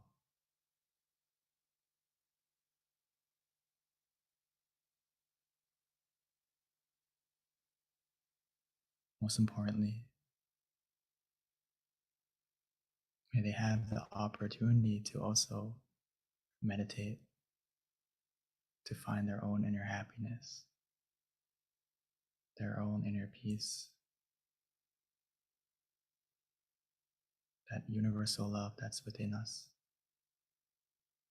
within everyone.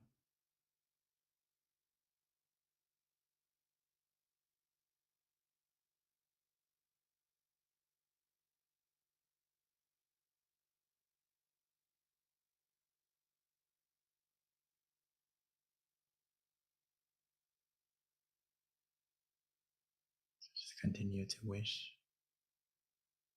for yourselves, your loved ones, and for everyone in the world.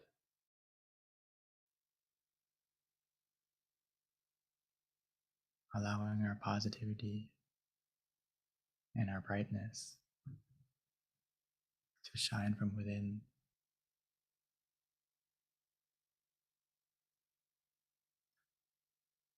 We may not be able to change the world right away. We can help to change the world for ourselves and for the people closest to us first. from one moment of peace. That one moment has the power. From one moment of peace can help to change a day. One day of peace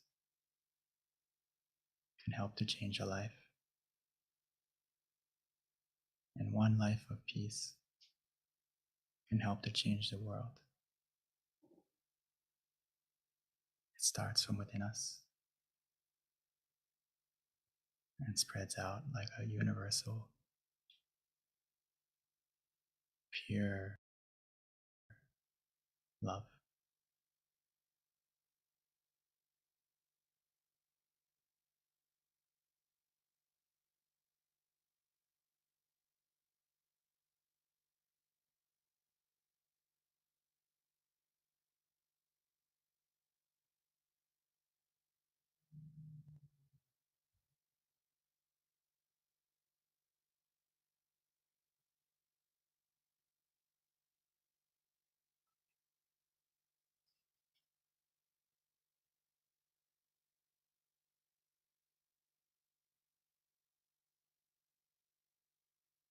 Sapphe Buddha Palapata Pachekanam Chayang Palang Arahantanate Shirakang Pantami Sapaso Sapaputta Nupavena Sapathamma Nupavena Sapasangha Nupavena Satha Soti Bhavantu Te.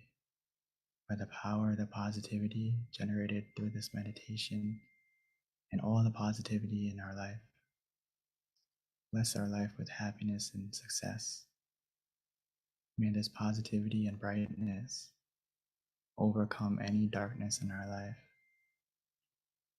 And may our life continue to be filled with happiness and positivity forevermore. When we are ready, we may slowly and gently open our eyes.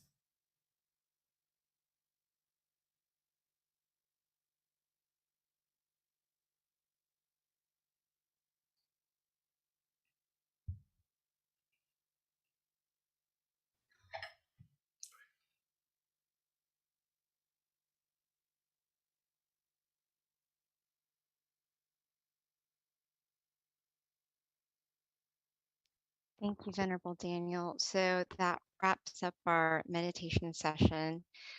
Before we transition over to the Q&A, if we can quickly ask for everyone to turn on their camera briefly so that we can all see your bright, happy faces for just a few moments. And then we will visually connect and then take just a couple of pictures before the announcement and then Q&A with Monk Daniel.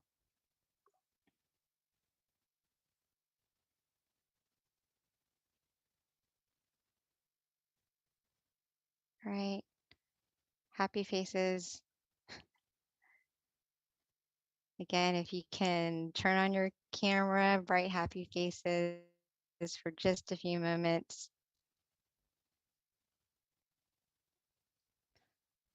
Hopefully everyone enjoyed your meditation tonight. Wonderful. Okay, I think we are good to go. So before we wrap up and transition over to our Q&A, just a couple of announcements that I like to give. Okay. So our next full moon meditation is going to be on March 18th.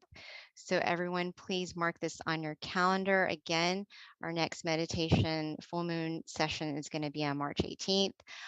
Again, depending on where you're at, if you're in the US, it's going to be 6 o'clock PST, 7 o'clock MST, 8 CST, and then 9 p.m. Eastern Standard Time. For those who haven't already, please download our app MindGem. It's a great way for you to meditate with all of our teaching monks at home at the convenience of your home. Every day, if you like, we have over 100 audio tracks for you to listen to. In addition to that, we also send out notifications with regards to reminders of special events, such as our full moon meditation. So if you don't already have our app, download it on either iOS or Android. Again, it's called MindGem. Also, another thing to notate is we also have an awesome website, a centralized website. It's called tamakayameditation.org.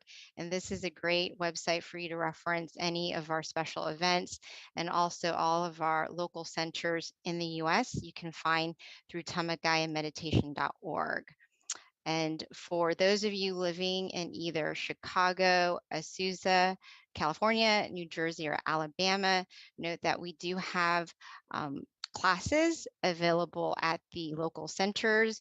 Also, just a little highlight, I was mentioning this earlier, that in Georgia, we have a former member who is now a teaching monk. His name is Venerable Michael. He has now been a monk for 5 years. Very proud of him because he came from our center, and he is going to be here with Venerable Nick. Both of them are very well known in Thailand in terms of also doing some wonderful teaching for international students around the world. They're going to be visiting Georgia. Also, they'll be in California as well. I think they have a couple of other centers they might visit, but for Georgia in particular, they will be here for 2 months. Our first class is going to be on March 17th. That's actually a Sunday service class for anyone who's in Georgia. Please come visit us. And on March 18th, we will have our full moon meditation session at the Georgia Meditation Center as well. And then we're going to have our kickoff Wednesday meditation class on March 23rd. Kind of a big deal for us because we have not met since 2019. So we're very excited about opening up our first class. So if you're in Georgia, please do come visit us that day. Check out our website, meditationcircle.org, for information as well. So at this time, that pretty much sums up our announcements. We are going to turn it back over to our teaching monk, Daniel, for Q&A. So let's transition back to our teaching monk. Okay. I'm just reading everyone's comments. Oh, great. Thank you so much. Hopefully you had a good meditation. If anyone could please share in chat, that would be wonderful as well. And if you have any questions, or please send in the chat and I will help to answer any questions you may have about meditation or about your experience or whatever it may be. Yeah, so Venerable, as looks we're like we waiting. do have a question. Okay. Yeah, Venerable, looks like we do have a question. Yeah, we've got a question. A hand is raised. So if you can introduce Okay. yourself when we spotlight you. I don't know where he went. But yes, so you guys, this is a great time to ask any questions you might have to our teaching monk, Daniel. You can either ask via chat or you can raise your hand and we can bring you onto the spotlight so that you can ask your questions to our teaching monk tonight. So Venerable, while we are waiting for questions, can you not summarize, but can you repeat? This is like such a great, I like to collect quotes, obviously, but I really like the end of your guided meditation when you were talking about how a moment of peace and you kind of like progressed it to changing the world. I thought that was so beautiful. Could you repeat that? I'd like to write it down. Okay. So basically, sometimes before I talked about the quote, but I just want to emphasize that some people overlook that one moment of where our mind stops. And some people, especially people who meditated often, we tend to think that one moment where our mind stops or that one moment of peace is maybe not as amazing as it is. But actually, if we think about it, our whole life, we never stopped our mind. So just one moment of where your mind stops is amazing in itself. And that moment when your mind stops, that moment of peace, is a moment when your mind is free from any negativity, whether it's greed, anger, delusion, ignorance, whatever it may be. It stops and it's replaced by positivity and peace. So that's why I said that one moment of peace can help to change a day. One day of peace can help to change a life. One life of peace can help to change the world. And this idea basically comes from Luang Por. Actually, not basically, it comes from Luang Por. Because Luang Por said world peace through inner peace. And it's not just a pretty phrase, it's actually true. It can come true starting from within us. And just like, I remember he once gave us a wonderful mission. Actually, he gave us the mission to spread meditation to the world, right? And some monks asked him, how can we do that? It's such a big project. And he said, you start from one person and create an inner peace family, and the inner peace family will spread to the next family, next family, next family. So it starts from one and slowly expands. So hopefully we can get the idea, but that one moment of where your mind stops is enough for you to unlock many profound things in meditation. So please don't overlook that one moment and be proud of yourself if you got that one moment. So I think, Pete, I did you get that's it? so powerful. Yeah. No, I just feel like it's just so powerful. Like when you really break down that, that advice, essentially, how, that one moment and you are that one seed, and how we can all really help the world. When we're talking about universal love, it's definitely very relevant. Exactly. And And Lisa that said, one world moment, peace through inner peace. yeah, Lisa. that's Luang Por's famous quote, and it's actually very possible. There's so many people who talk about peace, and I think that if more people focus on changing themselves first, that world peace that seems so impossible can happen. But it starts from everyone putting in the effort to change the things that they can change, which is change themselves first, right? We can't change the environment right away. We can't change policies right away, but we can change ourselves first and change the people. Mhm. We can't change people, but we can change ourselves first. We can change people eventually, but it's harder than changing ourselves. Right. So it's a collective effort. Right. I think someone said, I saw your slide about shrimp and crab. Could you share it with us briefly, please? Okay, I'll go back to that, or just to explain it. Sometimes this is a funny thing that happens a lot in meditation, is that we try to rush to the peace. We want to race to get to the goal. And if we rush, sometimes we run in the wrong direction, just like the crab and the shrimp. So when we start meditation, we need to take our time to make sure we're going in the right direction. And for the crab and the shrimp, it needs to know for itself what position works for them. For the crab, it needs to put itself in the right position that's comfortable for it to go in the right direction, which is side to side. For the shrimp, it goes backwards when it runs. So it needs to face itself in the right direction, in the right position. So what I mean by that is, for every person who meditates, it's different. Every session is different. So we need to take the time to look at ourselves and make sure we're going in the right direction, and we're starting in a position that is comfortable for us. Keyword is for us, not for someone else, not from what you heard before, but for you, what works for you. That's something that we need to pay attention to a lot. It's not a race to the goal. And sometimes when you run in a race, if you're running in the wrong direction, then it's going to be problems. So meditation is not necessarily about how fast you get to the destination, but it depends on, are you running in the right way? Are you walking in the right direction? Running or walking the speed isn't important. The speed will change automatically.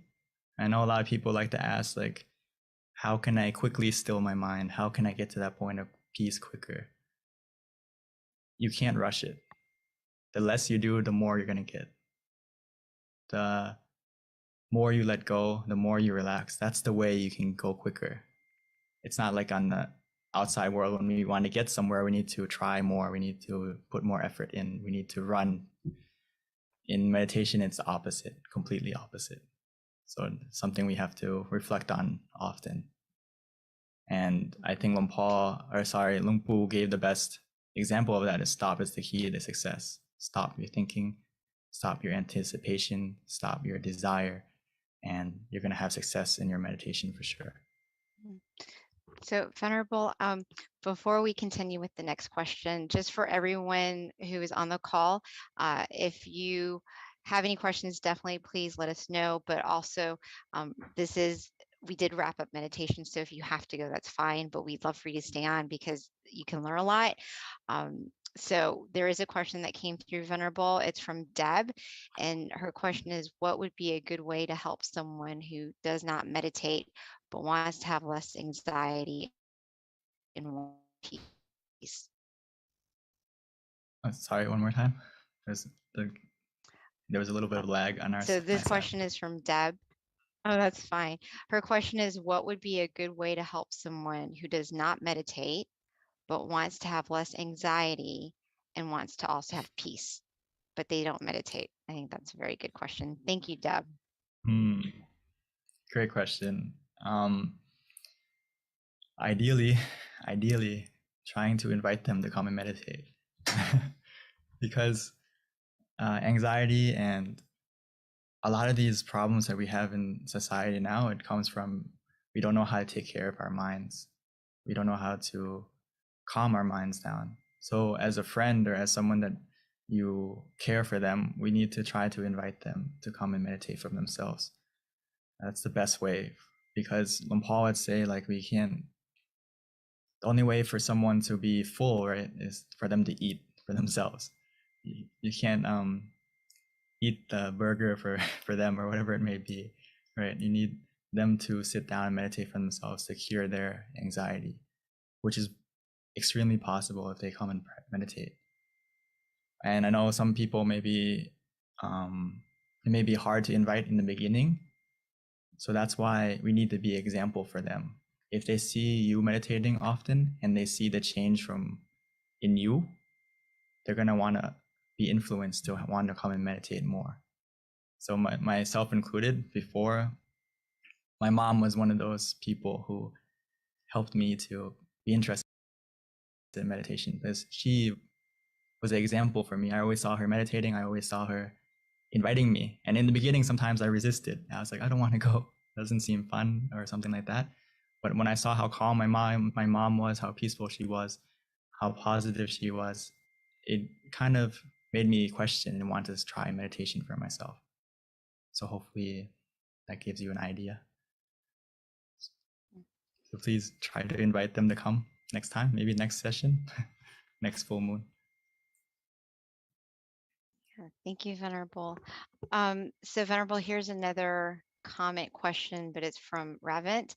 And he says, sometimes when I meditate, I try to think about nothing, but it's really hard.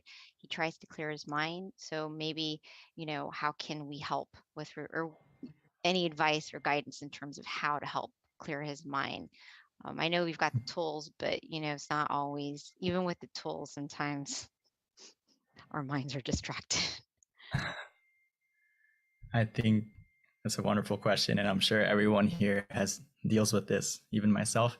I'm sure everyone here in the call, in Zoom right now, has had a moment of where you meditate and it's hard to clear your mind. The first thing is, please don't be frustrated with yourself, because it's completely normal for it to be difficult in the beginning to clear your mind, especially if we don't meditate often, or even though we meditate often, but sometimes throughout the day, if we don't look after our mind, and many things come into our mind consciously and subconsciously. Everything we see, everything we feel, everything we experience, it all gets absorbed by our mind. So it may be hard to think nothing in the beginning. So a key concept I want everyone to start to understand more is meditation is a balance between doing nothing and doing something. So again, it's a balance between doing nothing and doing something. What I mean by that is to get to the nothing and doing nothing, to stop thinking, in the beginning, we need to do something. And what I mean by that is we need to use the tools that we have in our toolbox, whether it's visualization or using the mantra. Don't skip to doing nothing right away, or don't, even though we feel like sometimes I enjoy just to do nothing and relax. But if I know that my day was very busy, my life is very filled with many things in the past, I need something to anchor my mind. I need something to be a companion. I need something to be a shield to help protect my mind from wandering, from not thinking, or to help to clear. So to get to the nothing part, we need to do something. So I recommend that you don't try to do nothing right away.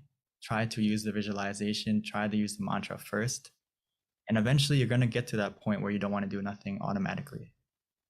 So hopefully that answers your question a little bit. But another thing is, it takes time. It takes time. Remind yourself that it takes time. The way to clear your mind, it doesn't happen right away. We need to be a little bit patient. And just like in our computer, or we delete a file, right? Some files that are big, it takes a while to delete, right? It's not right away.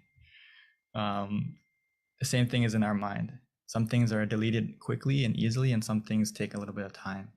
But it doesn't mean it's not getting deleted. It just means we need to wait a little bit longer and just be calm, be patient, and it's going to get to that point bit by bit.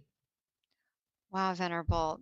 I've never heard anyone put it like that. That is so profound. Like doing nothing and doing something. I actually really, that makes a lot of sense. Thank you for that knowledge. Just to reiterate that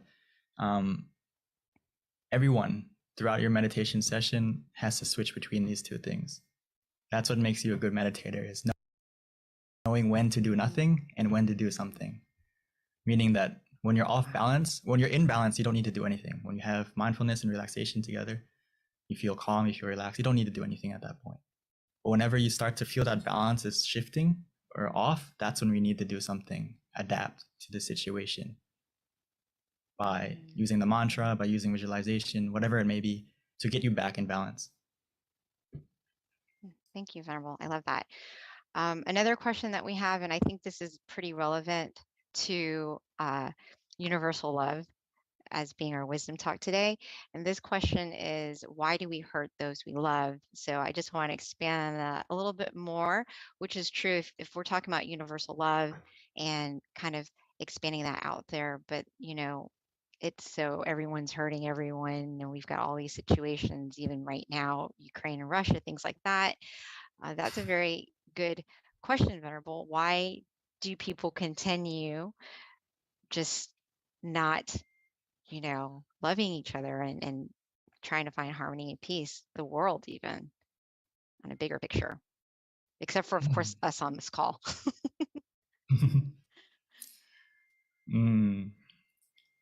That's why Lumpu said stop is the key to success in your life and in meditation.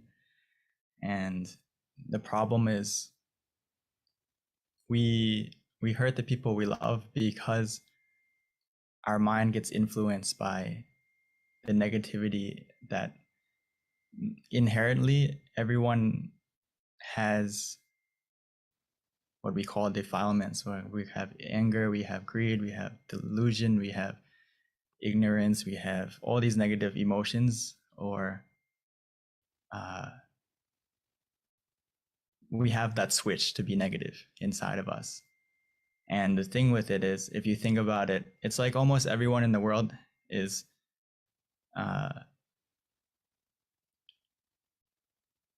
would say sick with those things, and we need to keep them in check and keep that negativity in our mind that is always there, possibly able to switch.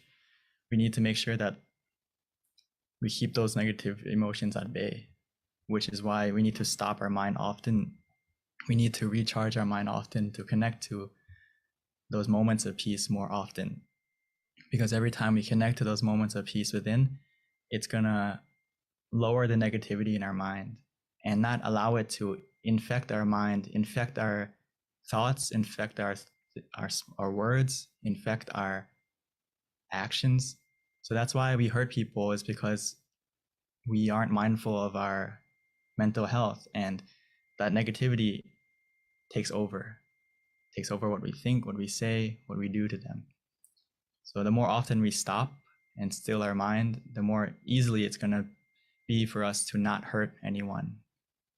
That's why meditation is so important, and why Long Paul would say we need to love ourselves through meditation. And why is that the best way? Because directly we're going to be a better person for everyone around us, and we're not going to hurt anyone anymore. And most importantly, we're not going to hurt ourselves, because we are more connected to how we're feeling, both physically, both negatively and positively, meaning that if you practice meditation more often, you're going to be able to know how you're feeling, be more aware of how you're feeling. And a lot of times when we hurt someone, it's because we let our emotions take over. And sometimes, like speech, it takes a second to say something. And that second that we said something hurtful, it can last a lifetime to someone. And the same thing is true for positive things, right? One thing you said, one action you did one time can change someone's life. So we need to meditate and look after our mind to make sure that what we say, what we do, what we think is more positive. And the chances for us to hurt someone we love will reduce automatically. So hopefully that gave you some kind of idea. Well, that was so inspiring. Oh my goodness. I wish everyone could hear what you just said, because I feel like it would motivate. I don't see how it can't motivate anybody who's not interested in meditation to meditate.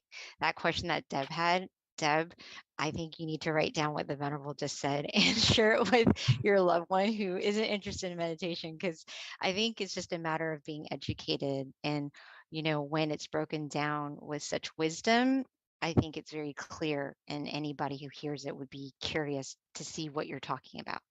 That was very, very a great explanation, Venerable. Thank you. So Venerable, last question before we wrap up, since it is 10:27, gives you enough time to answer this question. Statement slash question, but there is some relevancy in this. And Ravin says that we love 10, we hurt 10. We love 100, we hurt 100. What is your thought on that comment?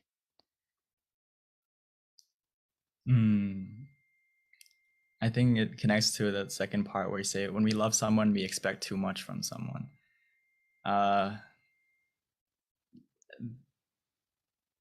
It's a different kind of love. I think if you meditate and the thing is, when we meditate, we connect to a more pure love. Sometimes our love is actually kind of mixed with other emotions, whether it's attachment, over-attachment, obsessiveness, or possessiveness of that person, or expectation from that person. So that's why it's so important and also friends. Yeah, exactly. That's why it's important to be able to have inner happiness for yourself and an inner love for yourself, because you're not going to expect from others more, because you have that happiness for yourself, that love for yourself already. And a lot of times why we expect so much, or we expect something in return, because we feel like we're missing something from others, which in reality, if we meditate and we have that happiness for ourselves already, we don't really need anything in return from anyone. We don't need anyone to make us happy, or anything to make us happy, if you meditate more, because you can access that happiness, that true happiness for yourself, anytime, anywhere, every time you meditate. So yeah, it's about connecting So to it's that. like a whole love, like you have enough love for yourself, essentially. Yeah, so you're not expecting your friend to give you back something or help love you back or someone to love you back because you already have love for yourself within. And it's similar to giving without expecting anything in return, if that makes sense. When we talk about giving or being generous, the gift of giving is the act of giving in itself. And if you practice that in Buddhism, you will understand it more, that the joy in, when you help someone, even though maybe they don't give you anything back in return or they don't return your kindness in the end, but you already benefited from it. You already got something good out of that. So don't expect to get anything back, but we did something good to them. That's enough. I think that's also very wise too, right, Venerable? Because then you're not being disappointed either. It's like it's only creating happiness for yourself because then you don't have any thoughts that might be negative. I think from my experience and from my understanding is a lot of people suffer because of expectations. Right. Meaning that your mind isn't in the present, your mind is in the future. You're expecting something that hasn't happened yet. So you're disappointed because you feel like something is missing. Instead of that, focus on what you have. Be in the present. And you're going to be way happier. Which meditation teaches you how to do that. That's why being in the present is so important, because it really can impact your mental being. And eventually you're going to get what you expect automatically without you realizing it. Because if you're in the present moment, you have the power and the decision to make your life better. When you're in the present, you're able to walk towards your goal. It's not bad to have goal or expectations necessarily, but if you focus on the expectation and on the goal rather than the method, you're gonna suffer. But if you focus on the method and how to get to that goal, you're not gonna suffer. Wow, that is so well put, Venerable. Thank you. I love hearing your wisdom, because it really is so inspiring, Venerable. And you've got so many great comments that I didn't get a chance to read out loud, but they're there in terms of the wisdom that you've taught us today and how many people have enjoyed it. And thank you for sharing it with us tonight. So at this time, everyone, it is 10:30, and this wraps up our meditation session tonight. The Venerable is going to give us a blessing, and we can accept it by putting our palms together. So by the positivity of everyone coming together to meditate tonight, and by your own positivity that you generated by meditating, as well as all the positive deeds you have done in your life that you can remember or that you can remember, may all that positivity, all that pure energy come together within us to cover us, to protect us, to guide us, to be surrounded by positive people, positive situations. May that inner brightness, that inner positivity make our life more clear, more bright, more successful in every way. May all the darkness, all the obstacles in our life disappear and be replaced with opportunities to succeed, to become more happy, both physically and mentally. Most importantly, must we be able to meditate, connect to that inner peace, inner happiness easily and quickly, be healthy and strong of both body and mind forevermore. Sadhu.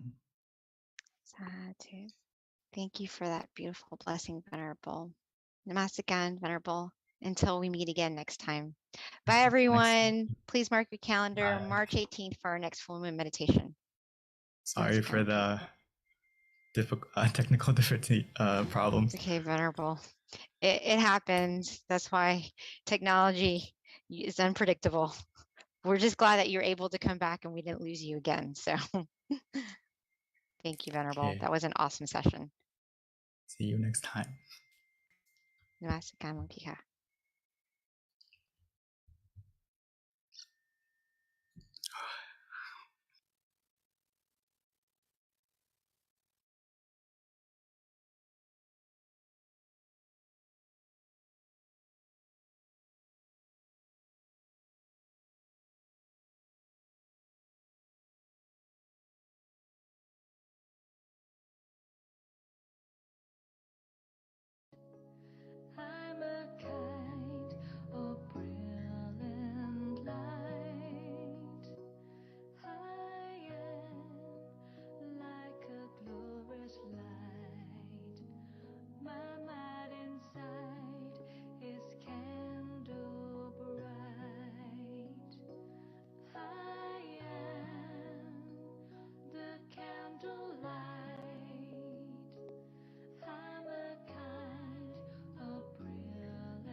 light.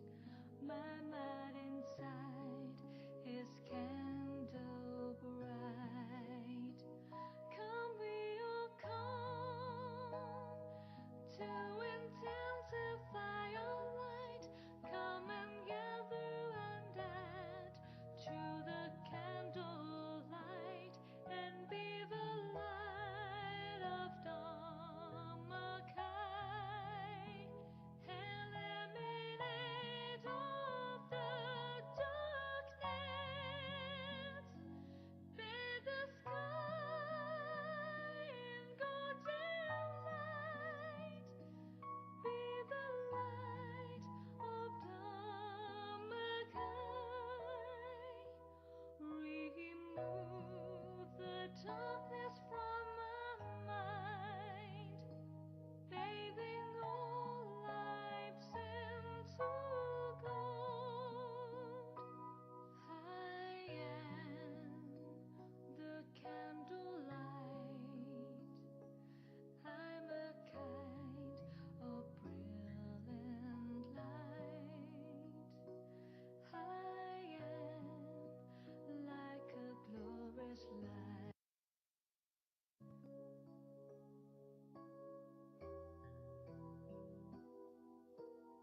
everyone, and welcome to our full moon meditation tonight.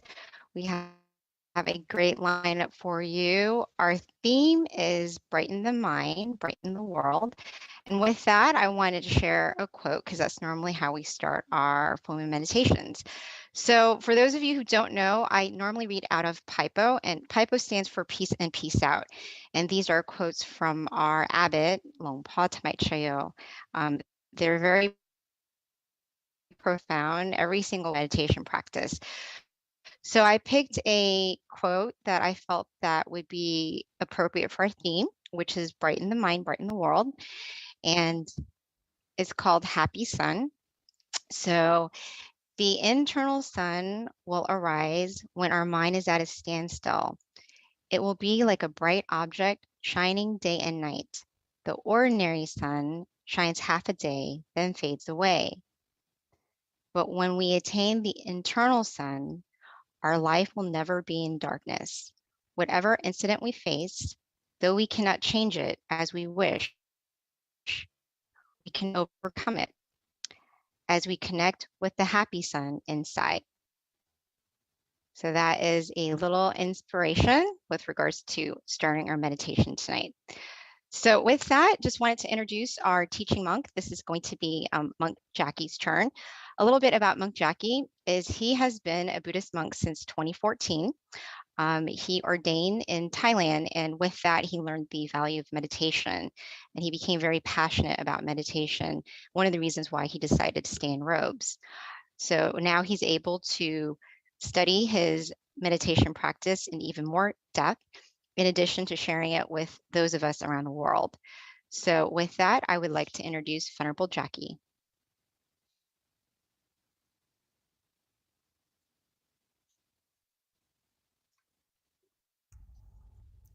Hello. Hi, Venerable. Good evening, everyone. And good morning to all of us as well. Since we are all here from all over the world, hopefully everyone is healthy, happy in both their body and their mind, right? Staying well amidst what's been going on around the world. Okay? It's very nice for us all to take this chance, take this good opportunity to come together, to meditate, to pure our mind, to find true happiness, right? To find that inner sun that PB just talked about from our Longpa's quote, our Longpa's teaching, or in other words, our master's teaching. Right? This inner sun, this inner brightness that shines all the time, I would really much like for everyone to experience this. It is something phenomenal. Even though they're covered. Because I'm sure it's all covering a smile. As now Venerable Jackie is already here. We'll get more time to talk after. So let's see what is going on. All right. Yes. So, in order to see the sun, what we have to do is simply be happy, be relaxed. Right?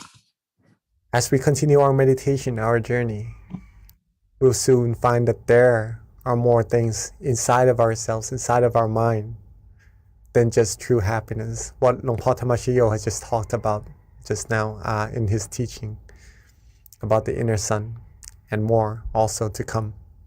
That's for us to witness for ourselves, right? If I say that there's that sun inside of all of us, some may have already experienced it and know what it is like, and some may have some feelings of that sun inside, feeling good about it, but still has some thoughts of what that sun actually is, right? We'll be able to find out by coming here together, okay? All right, just a little bit of sharing before we start our meditation, if that's all right with everyone. Okay.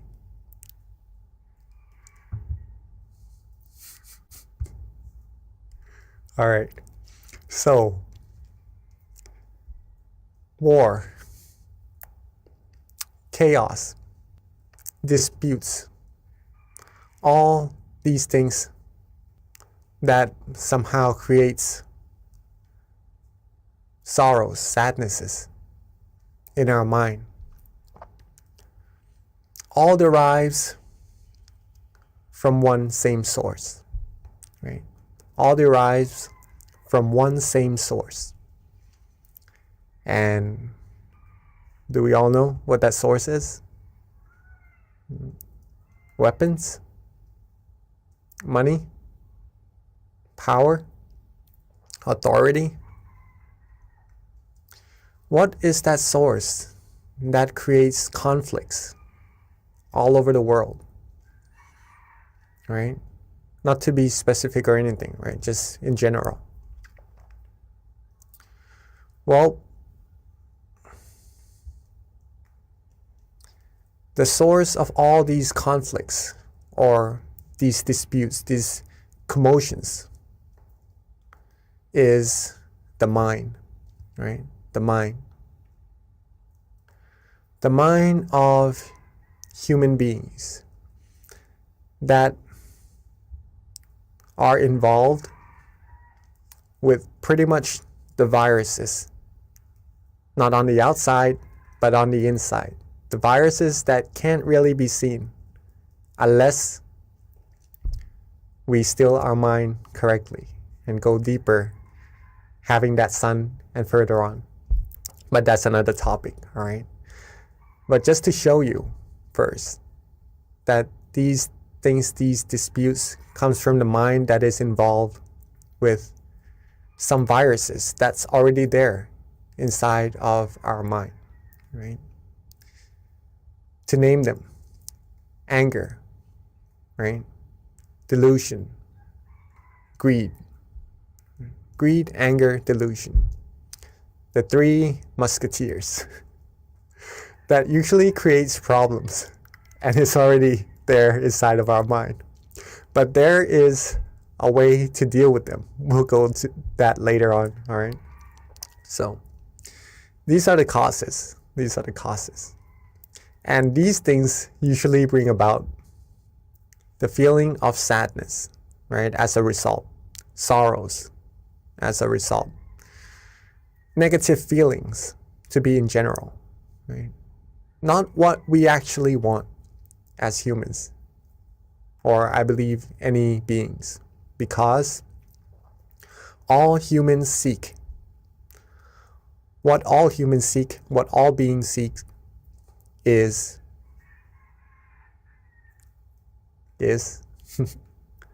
I'm sure we all know, we all seek the same thing, right? We all seek happiness. We all seek happiness one way or another. We try to find things that makes us happy, right? Things that we know we like, we try to get it. We try to have it for ourselves so that we could feel better. Surround us by people who we like, who we love. Do things that we like, that we enjoy, just to get that feeling of happiness inside of us. Find good food.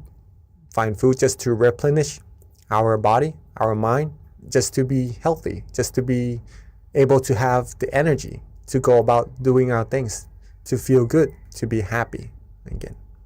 Everything revolves around seeking this happiness, okay? One form or another. Where can happiness actually be sought? Some may find it on the outside, but actually it derives from the exact same place that causes all the conflicts and commotions earlier as well. Happiness comes from our mind, right? Comes from our mind. And that's what we need to take into acknowledgement, into account, that either happiness or sadnesses doesn't really depend on the outside factors. It does play some part, yes, but mainly, it comes from our mind. And whether or not we choose to be happy or we choose to be otherwise, it is completely up to us to choose. Okay, it's completely up to us to choose. A cup half full or half empty. Choose where to look from it. Choose where to be. Okay.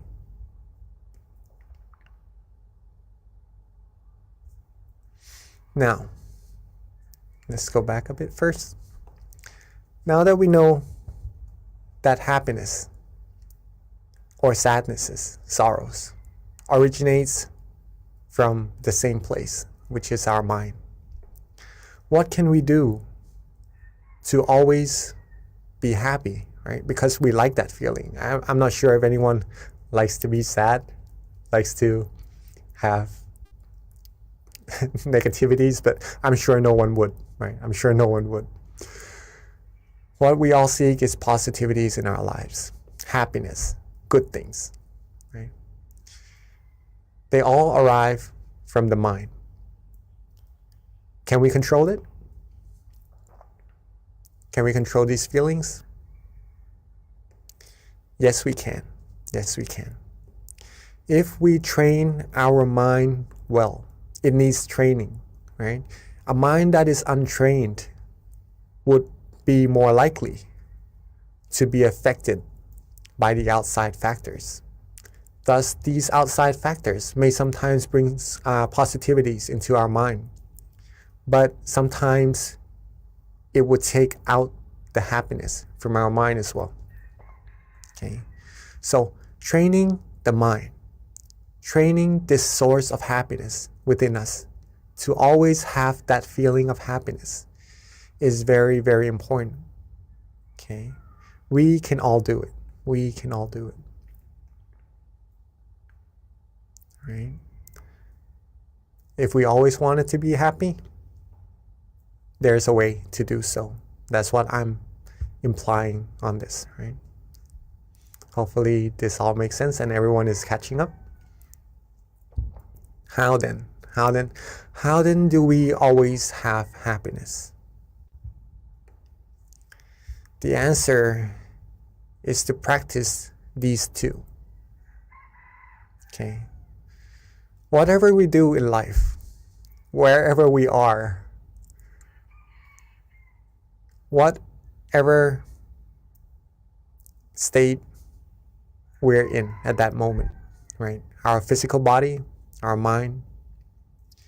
If we have these two things together, awareness and relaxation, we will instantly find happiness.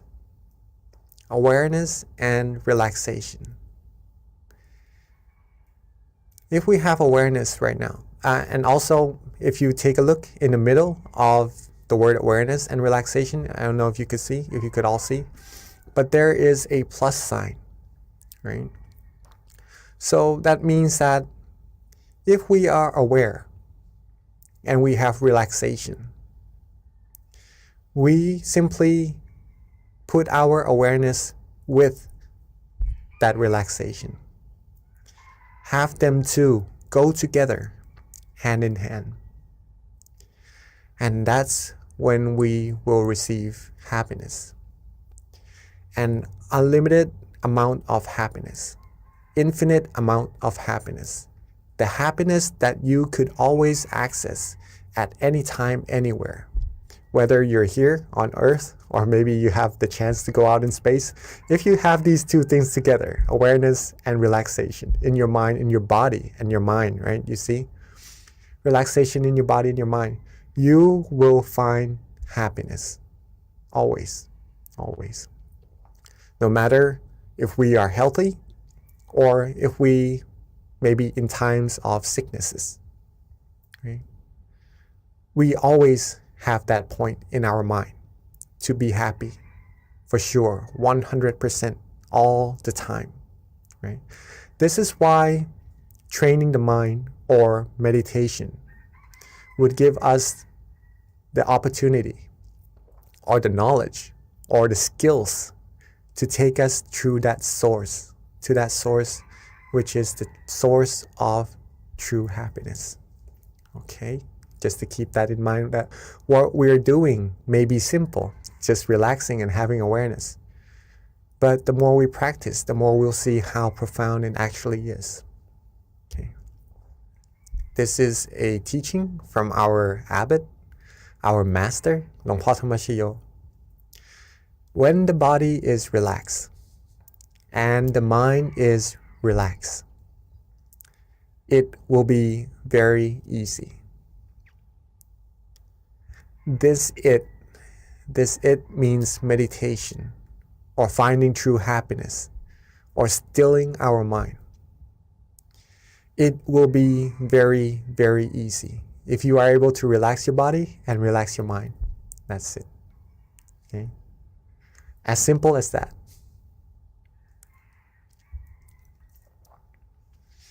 Now, what Miss B had just spoken earlier before our session also is that he mentioned this word in our master's teaching, right? Stop. When the mind stops or becomes still, we'll be able to find that inner sun.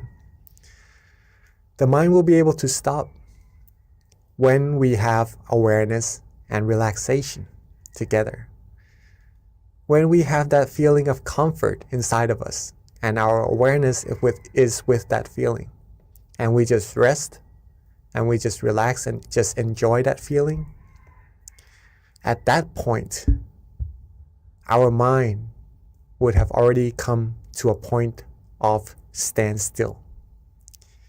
It is at a point where it has already stopped.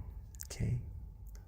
But the stoppage of the mind has different levels also. So stopping the mind doesn't mean forcing it, right? If you feel good, if you feel relaxed in your meditation, then that's when your mind is already still. And there's nothing else that we need to actually do, right? Just keep it rested, keep it still, and it will take you deeper into your journey inside automatically.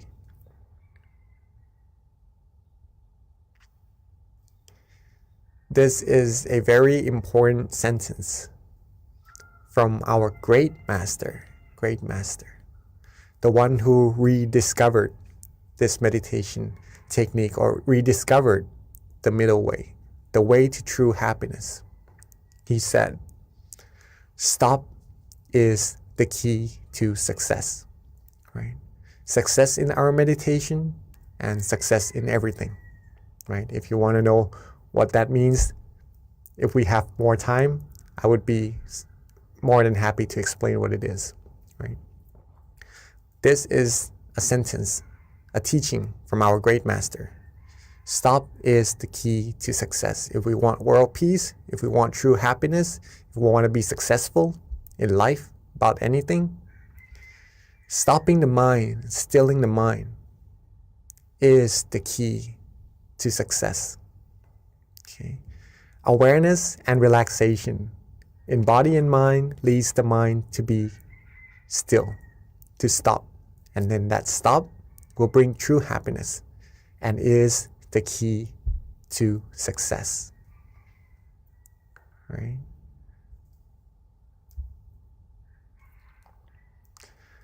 When we train our mind and we're able to reach that source of happiness more and more, we'll be able to control ourselves, to control our mind, whether to feel good or otherwise, right? We'll be able to be more in control of what we can, right? Because we can't really control the factors on the outside of what's going to happen. Even our own body, we can't really control it to age or not, to be sick or not, right? We just have to be as caretaking of it as possible, okay? But to be able to control it, whether or not to age or to whatever happens, sometimes it is beyond our control. What we can train, what we can control though, is our mind. And since we all want to be happy, being aware and relaxed together will lead us to this true source of happiness. The more we practice, the more happiness we will receive as well. Not just one level of happiness, it goes deeper and deeper and you receive more and more. until like the cup half full, half empty, right? We'll be able to fill the cup all the way up to the top, the happiness all the way up to the top, and it will overflow outside until we would feel the true happiness inside flowing out of our mind, wanting to share it with everyone around us, just wanting people to be happy as well, feeling good for other people around us, feeling care, feeling compassion automatically, just from being happy ourselves, right? What we have, we can share. What we do not have, it is hard to share. So if we want to have other people around us happy, have the world be a world of peace, it is very important to keep ourselves happy or to make ourselves happy. Then we can make others happy as well, help others be happy as well. Like the sun, having so much brightness in it that it shares its golden lights with everyone on earth. Right? Like the moon that shines, especially this full moon meditation, right? Shines, illuminating the darkness in the sky and sharing its wonderful, brilliant light with everyone on earth as well. We will be able to be like this sun, like this source of light for everyone on earth, right? And together, it's not a one-man job, right? If we can all find that sun, that happiness, that brightness inside of our mind, overflow ourselves with happiness, the more we can do, the more people who comes together and are able to find this true happiness. This is a way that we can attain true world peace, right? True world peace.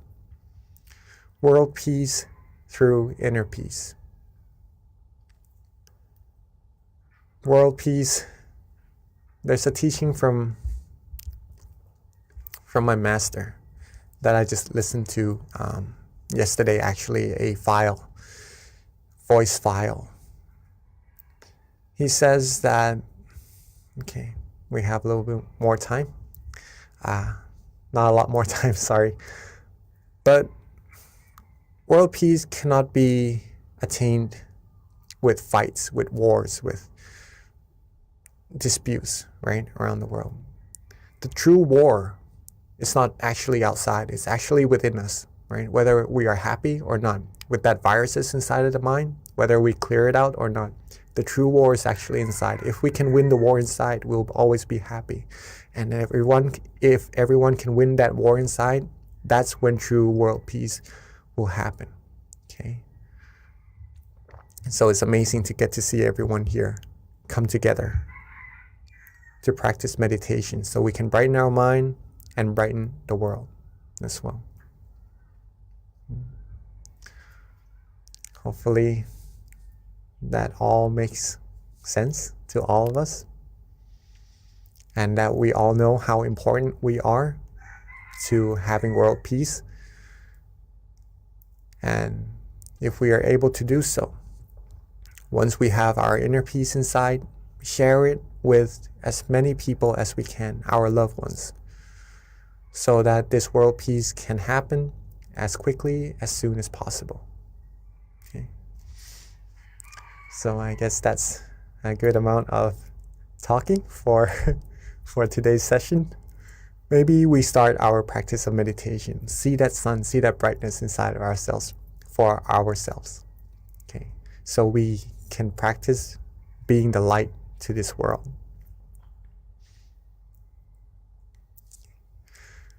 So again, awareness and relaxation, right? Very important. So get yourselves comfortable first. In your chair, on the floor, on a cushion, anywhere you're sitting. Be as comfortable as you like. That's very important in meditation. Maybe drink some water, adjust your body. Freshen up a little bit first. Take our time.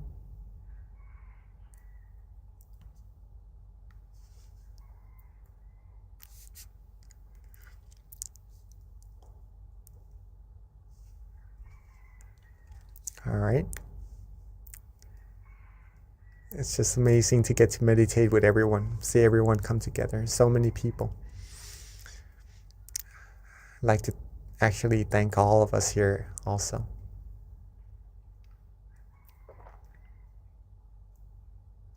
All right, so when we are ready, let's softly and gently close our eyes.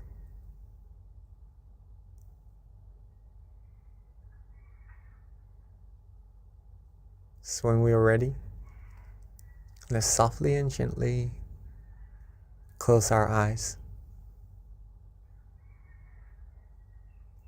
Rest our face, rest our forehead, our ears, our cheeks.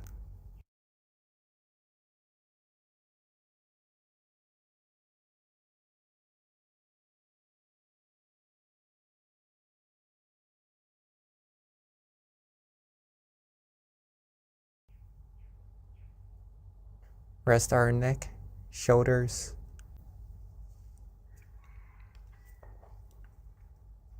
Take our time. There's no need to rush at all. It is simply the time for us to rest and relax. And that's all that it is. Just resting and relaxing, along with being aware.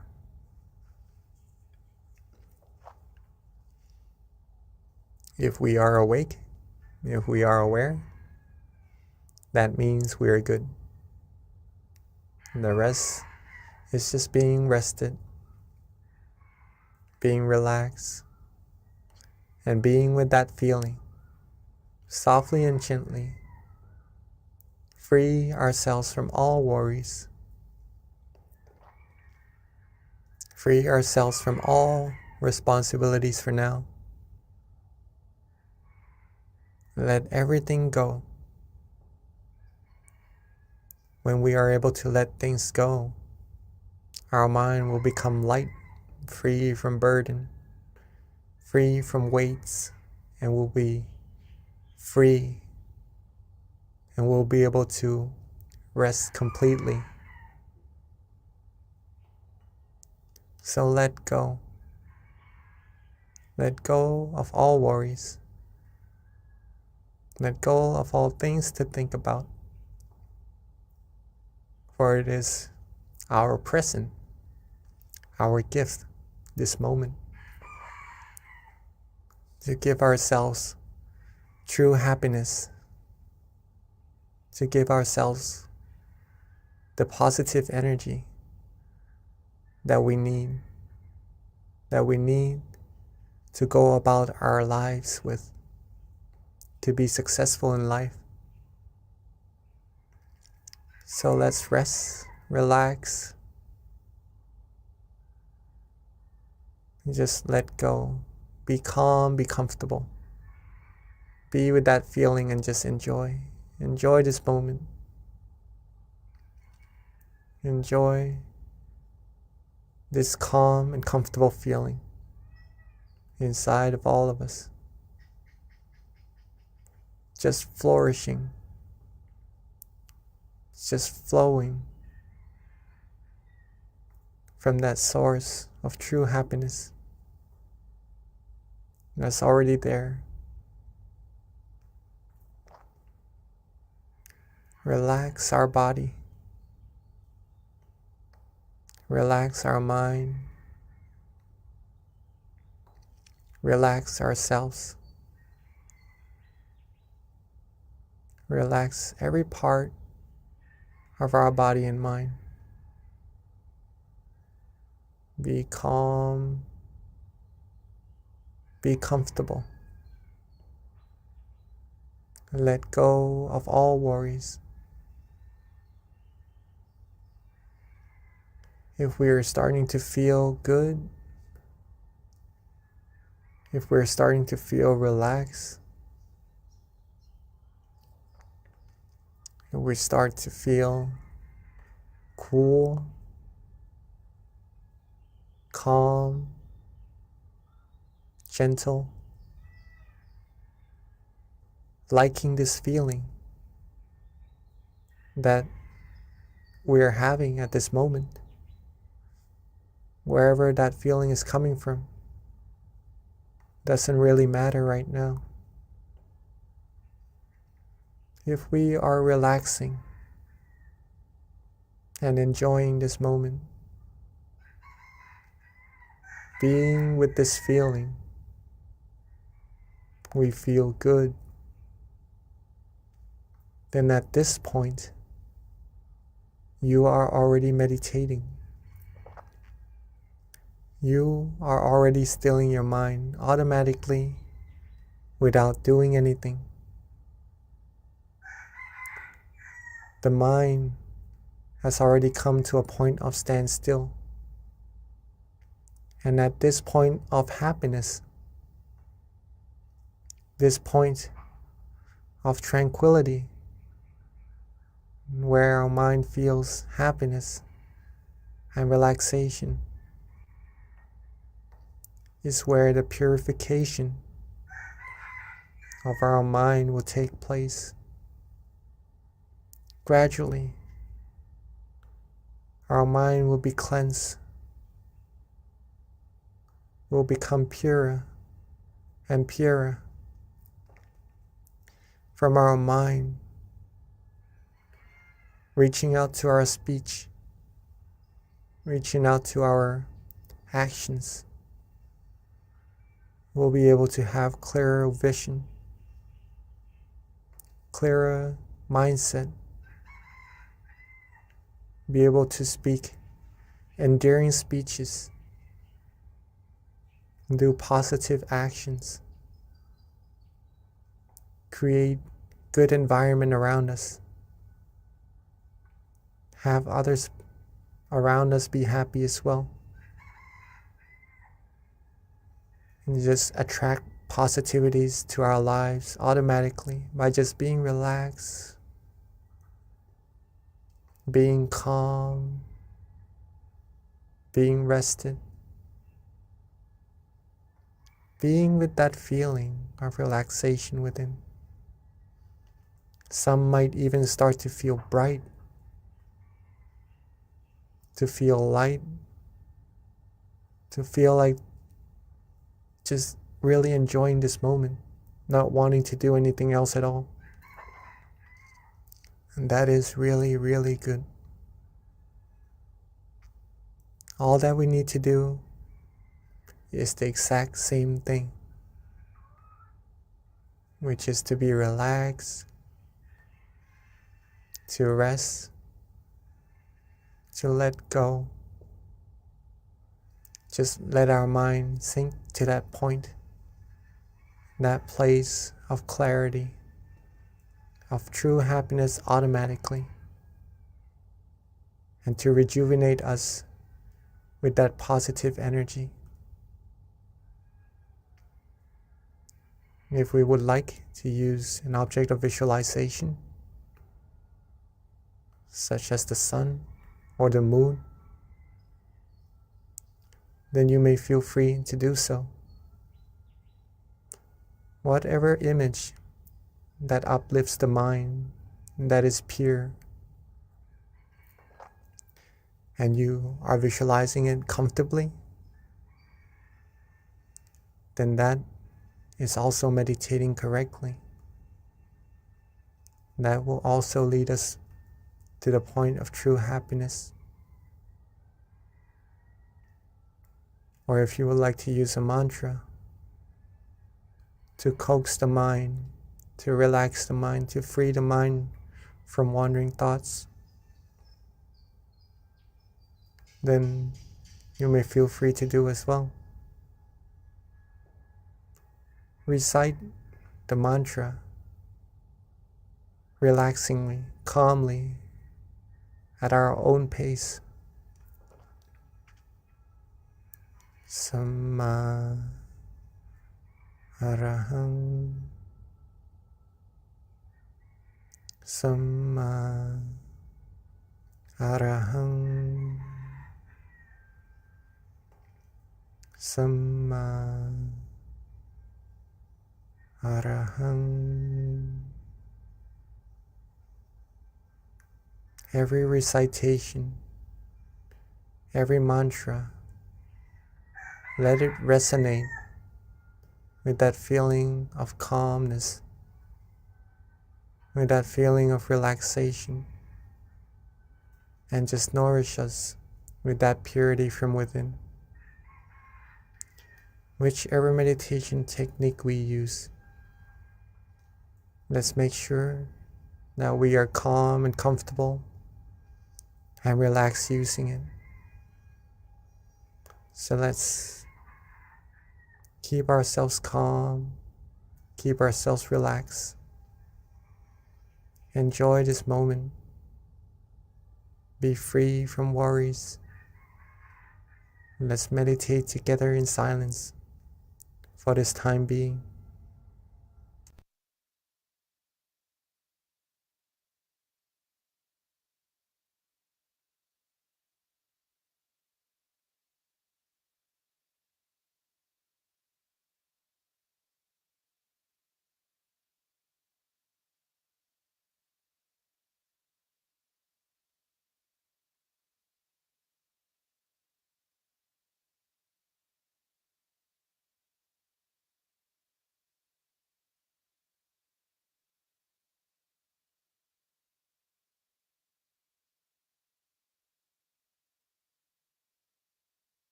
as we are resting, as we are relaxing, as we are letting go. Sometimes we may start to have some wandering thoughts come inside our mind in our meditation, distracting us just a little bit from that feeling of happiness, that feeling of relaxation inside of our mind. In that case, there's no need to worry at all. Don't worry, be happy. Let the thoughts go. Let them flow for just now. And simply relax, rest, and let our mind come to that point of standstill again, automatically. Reset, readjust, and then restart. Relax again, and get back to that point of comfort again. Let the true happiness keep flowing from our mind. Keep the positivity coming. Keep our mind purifying, and keep our journey in meditation going, so we can reach even deeper and deeper happiness, reach a stronger and stronger sense of happiness, train our mind even firmer, even stronger, with that happiness inside of us.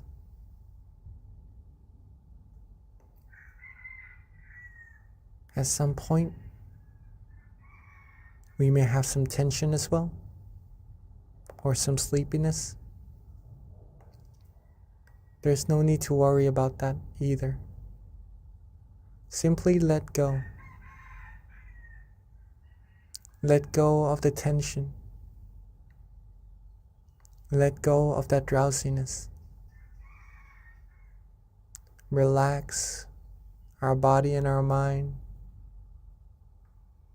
Come back to being with that feeling of relaxation in ourselves.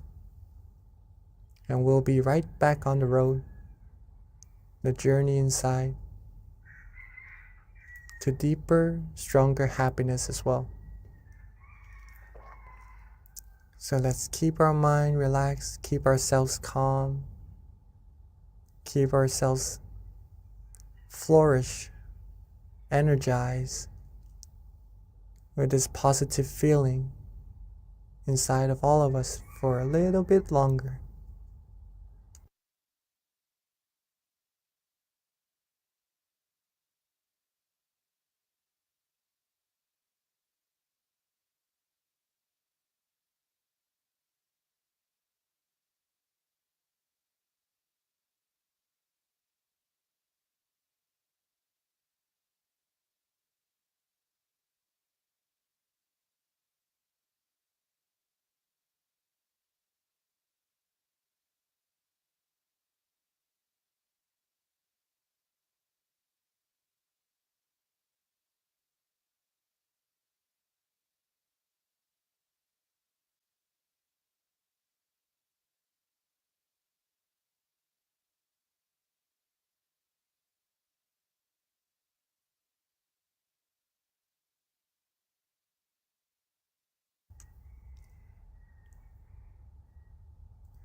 Now that our mind is bright, that our mind is filled with the inner light, the inner happiness, from relaxing, from stilling our mind, let us all come together and light the candle to represent our brightness from the inside, shown to the outside, to brighten this world, shine away all the darkness. So while keeping ourselves relaxed, keeping ourselves calm. Let's softly and gently open our eyes. Let's softly and gently open our eyes. And let's together be the brightness and light the brightness to this world. And at this time, we'd like to invite everyone to please turn on their camera. Let us see your bright, happy faces with your candlelight right before you so that we can all connect visually and energetically under one moon and under one Zoom room.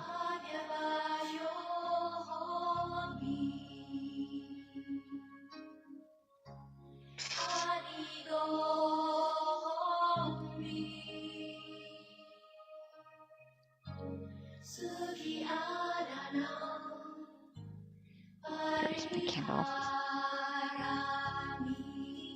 Again, we'd like to invite everyone to please turn on their camera so that we can see your bright, happy faces, connecting visually and energetically,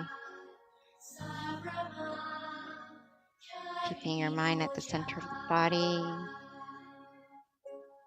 allowing your mind to radiate with happiness and joy.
Now that we have lit our candles on the outside together, let's bring that candlelight, closing our eyes softly and gently, back to being relaxed and comfortable in our meditation again. Let's softly and gently close our eyes, rest ourselves, come back to being relaxed and comfortable in our meditation once again. Feel that brightness, and let's bring our candle inside of our mind, at the center of that feeling, shining bright together with the happiness of our mind. And let that brightness be the representative of our true happiness, of our positive energy. Let all of our merit, all of our good deeds, the positive energy from all our good actions come together into this brightness, and let it shine bright outwards to everyone in this room. Shine bright outwards, reaching everyone in our community. Shine outwards even more while being relaxed, reaching everyone in this country, and shine brighter outwards even more, reaching everyone in this world. Shine bright, shine out this peaceful light, this light of purity, cleansing everyone, everything in this world,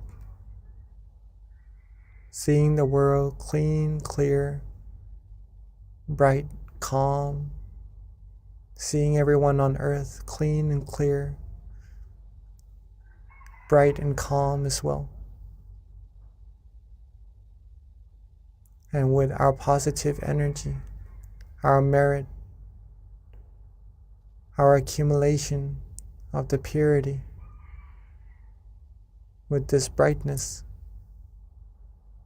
let this energy be shared to everyone, be shared to everything, wishing for everyone to always be happy, to be able to find true peace, true happiness quickly, be able to be free from all the viruses of the mind, all commotions, all disputes, be free from any kinds of sorrows, sadnesses, be free from any form of negativities. May everyone on earth live a happy life. May everyone on earth be free from dangers, free from harms, free from diseases, free from anything that could try to harm them. May everyone on earth be happy, be healthy, be fulfilled in their good, wholesome wishes, be able to find true peace, true happiness easily, still their mind easily, be able to find that inner peace, inner light easily, and to ultimately be able to reach the utmost of purity, the utmost of happiness, as quickly and as easily as possible. Let's take a few moments to share with the world, share with everyone our positive energy, our good thoughts, goodwill, our loving kindness.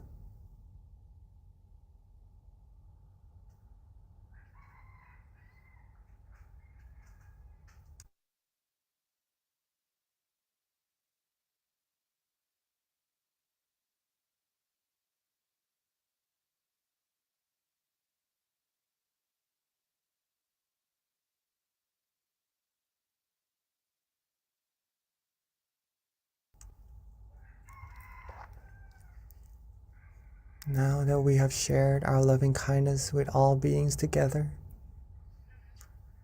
let's softly and gently relax ourselves, bring our awareness, bring our attention softly and gently back to ourselves.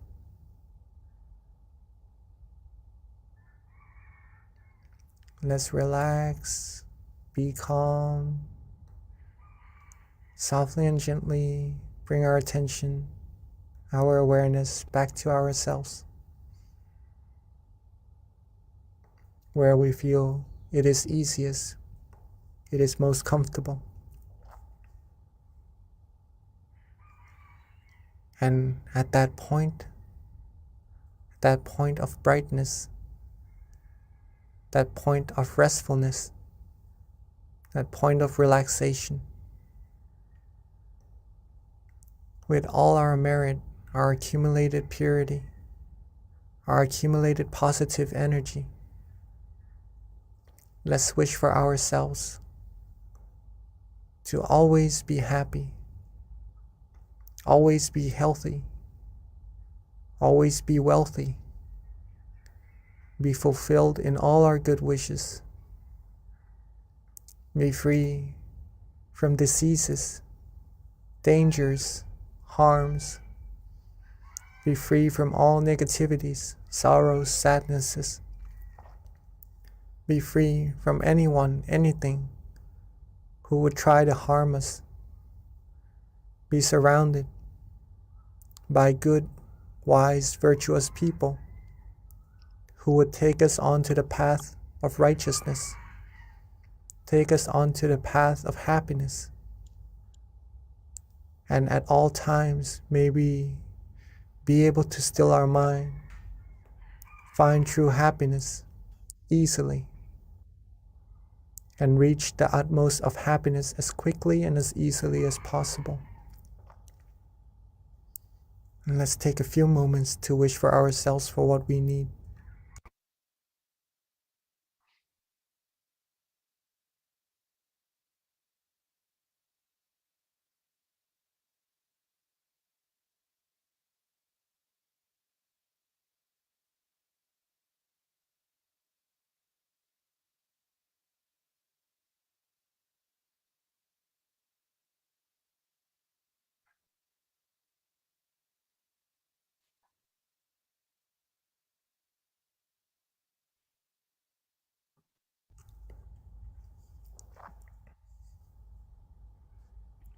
Sapphe Buddha Phalapata Pacheka Nanjayang Phalang Arahanta Nanjate Shena Rakhang Pantami Sapaso Sapaputta Nupavena Sapathamma Nupavena Sapasangha Nupavena Satha Soti Bhavantu Te.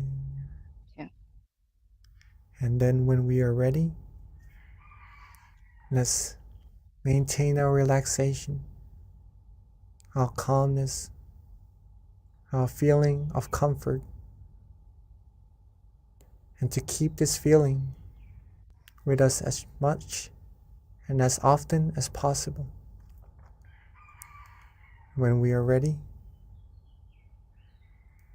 let's softly and gently open our eyes. And when we are ready, let's softly and gently open our eyes, for we are now at the end of our session together.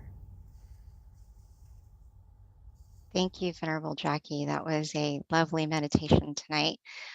So everyone, please note that this does wrap up our meditation session. We do have a Q&A, but before Q&A, which of course we recommend everyone please stay on. You'll learn so much information with the Q&A. We do have a couple of announcements before transitioning over to Q&A. A couple of things to note is please mark your calendar for Saturday, April 16th.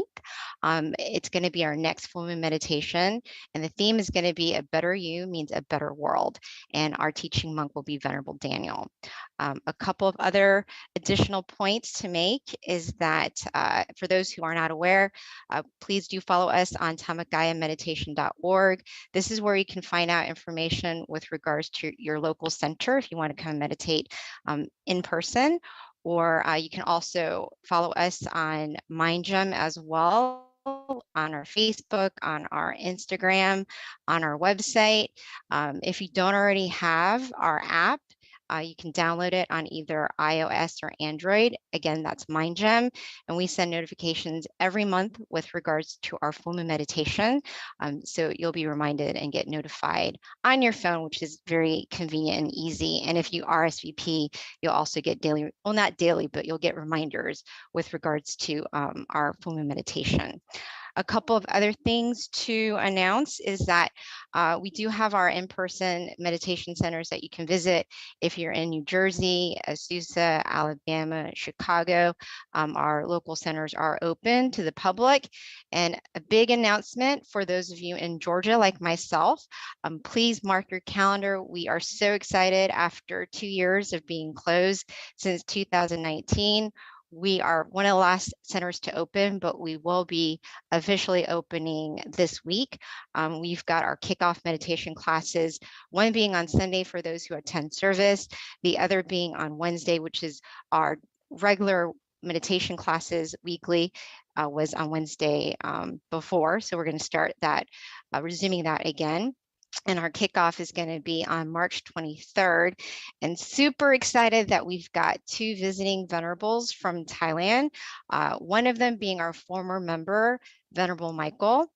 He is with us. He flew in the other day. And Venerable Nick, if you aren't aware of Venerable Nick, he's got a huge following on YouTube. He gets, at this point, millions of hits. They're both in Georgia. And what's even more exciting is they've got a book that they're going to be launching, and the book is The Building Blocks of Meditation. So if you're in Georgia on the 23rd, please come to our 7 o'clock meditation class. Anyone who attends will receive a book as a gift from the center. We've got a lot right now in inventory, so please come and get yourself a book. If you aren't in Georgia, it's okay. You can go to Amazon and purchase a book, and all the proceeds goes to donations anyways. So at this time, that wraps up all of our announcements. We would like to invite Venerable Jackie to answer any questions.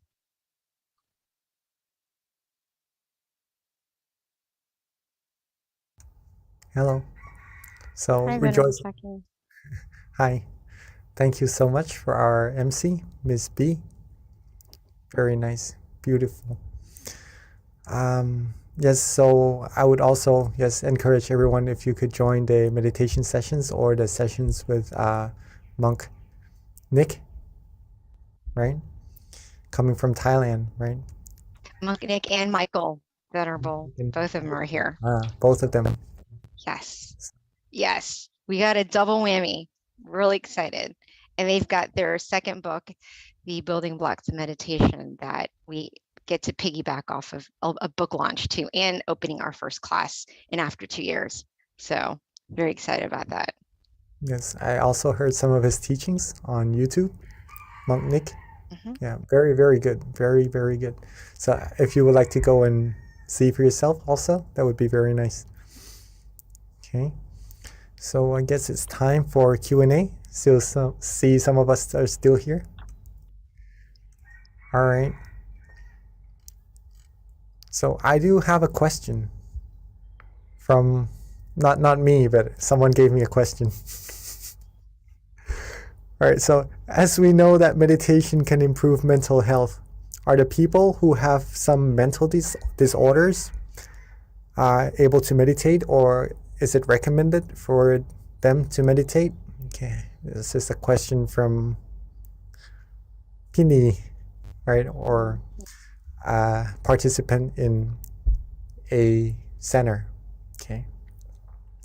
So yeah, actually meditation is really good for mental health. It's really good for everyone. Everyone actually.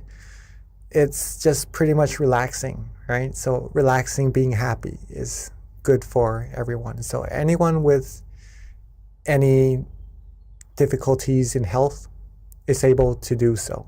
Okay. Completely try meditation. It's free, it's natural, and it's very easy. But there is an exception. There's an exception. Okay. Because we need awareness and relaxation to go together in meditation. In some cases of mental disorders, it is hard for the person to have awareness, to have attention with something for a very long time. Okay, and in meditation, sometimes we do need that attention, that awareness to be prolonged, to be continuous with the feeling of relaxation, right? To get good meditation experiences or to be able to go deeper and deeper. But some mental disorders doesn't really allow that person to have such ability. In this case, it would be difficult for that person to meditate, unfortunately. But little by little, right? Anyone can visualize, I believe, maybe a sun, a moon, right? Because they can still see. If you could help that person, if you would like to help someone with difficulties in their health, be able to do some meditation, maybe just for a fraction of a second, think of the sun, the moon, think of a Buddha image or something that purifies the mind, right? Have them do this frequently, a little bit at a time, not forcing them too much, right? It may be quite hard to do so, but I'm sure they'll be able to do so. Okay, just a little bit at a time. That gives them the sense of familiarity with meditation, which will benefit them later on in the very long run. All right, even though now it is difficult, but if we give them the ability to do good, right?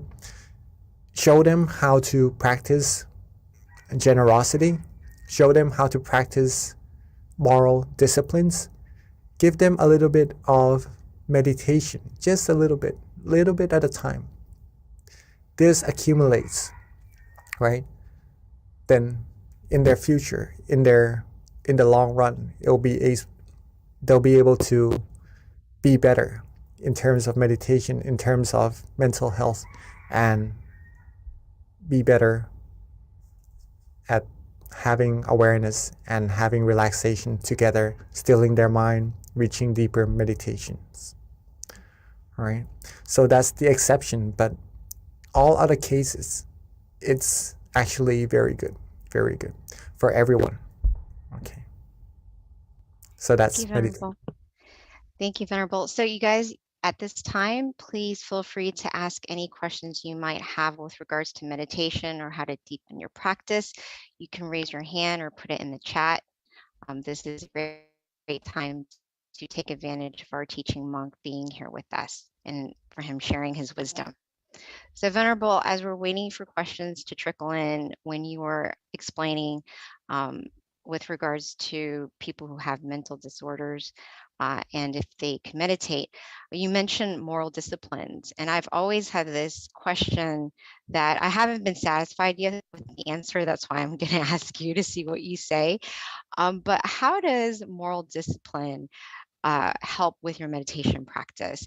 So I understand, especially like the basic ones, but when you start kind of like adding on to the basic moralities, how does that actually help purify your mind even more? Like, to me, just the basic ones that we know of should be enough, right? Does it really do anything when you start tacking on more? In other words, maybe too, you might have to share what they are for people who don't know what they are. All right, so maybe the basic ones are the 5s, right? Mm-hmm. And then the more ones that you mean is the 8? Correct. Yep. Is that correct? Yeah. All right. So the basic 5 precepts, or moral disciplines, pretty much you could put it that way, is that they refrain ourselves. They help us control ourselves, right? To not hurt ourselves and to not hurt other people, right? No killing, no stealing, no sexual misconduct, no lying, and no intoxication, right? That's pretty much helping ourselves be harmless to ourselves and to be harmless to other people. In this sense, we are able to control our actions more to be towards goodness, control our speech more to be towards goodness, and with a good mind, with a clear mind, that gives a sense of no harm to ourselves, right? No danger to come to ourselves, no worries, in other words, no anxiety. Our mind will be able to be more still easily. We'll be able to meditate better easily, right? And the 3, to add even more, is to uplift the mind even further, to be pure, right? The extra 3, no having dinner, no having meals after lunch, pretty much that. No engaging in entertainments, no lying on big beds or very comfortable ones, right? It's just an incentive. It's just disciplines to help us free ourselves from desires. Let's just put it that way, from desires. When the mind is free from desires, it'll be more calm, it'll be more tranquil, thus easier to meditate. Okay. All precepts are good. It keeps our mind clean, gets ourselves the better sense of meditation, better sense of cleanliness of our mind. Like when we shower, we clean our body. We really don't want to get our body dirty after cleaning it, right? When we have our white shirt on, don't really want to get it dirty, all right? It doesn't feel good. Okay, same with the mind. If our mind is clean, we will get the sense of cleanliness and have better meditation. Moral disciplines. If we have the 5 disciplines, it's like wearing a good white shirt, right? We are clean. We're clean. And makes us feel good. The 8 disciplines, maybe a white shirt also, but an even brighter one, right? It uplifts the mind, makes that brightness, makes that cleanliness of our mind even higher.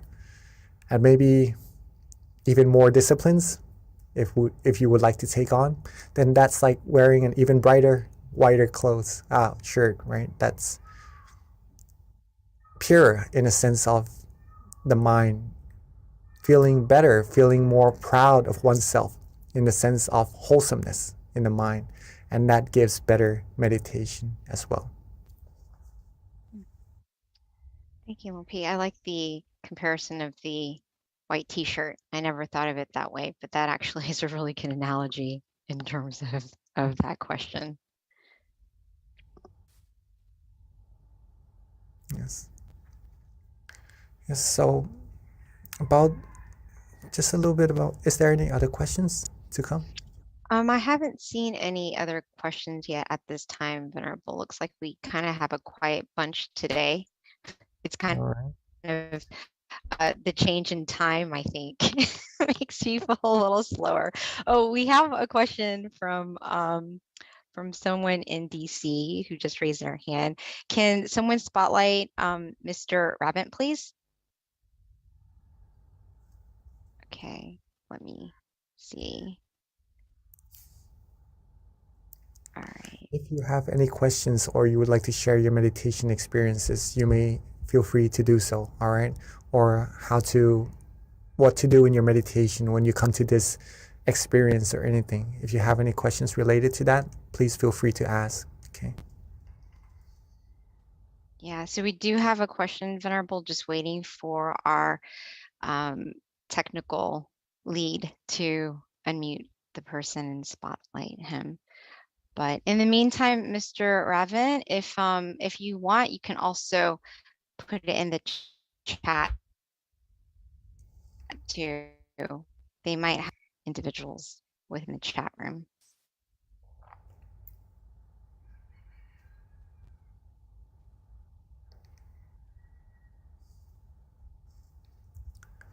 moral disciplines. It also gives us the sense of being a role model, right? A role model of goodness to other people around us as well.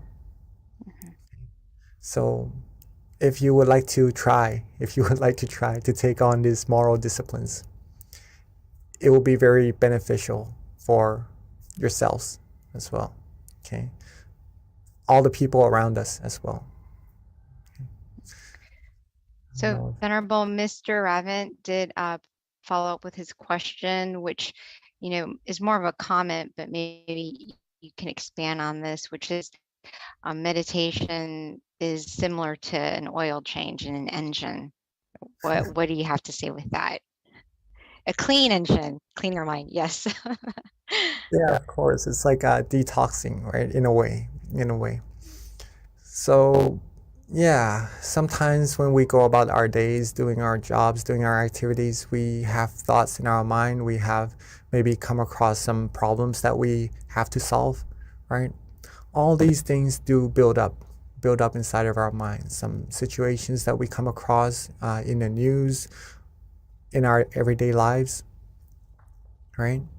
So when we come to meditate, just like what you said, it's like cleaning out the engine, right? It's like changing out the oil and the engine oil.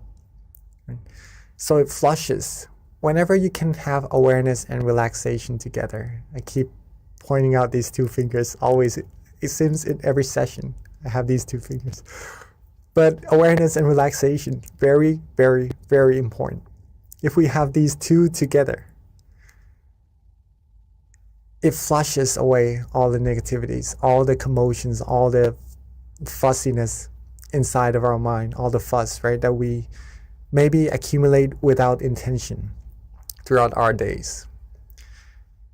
Our mind will become clean. Our mind will become refreshed, re-energized, right? It's like that cup of water that we've mentioned earlier.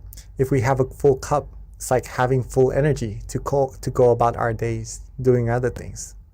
Right? Compared to a person, maybe feeling a little bit sad, feeling a little bit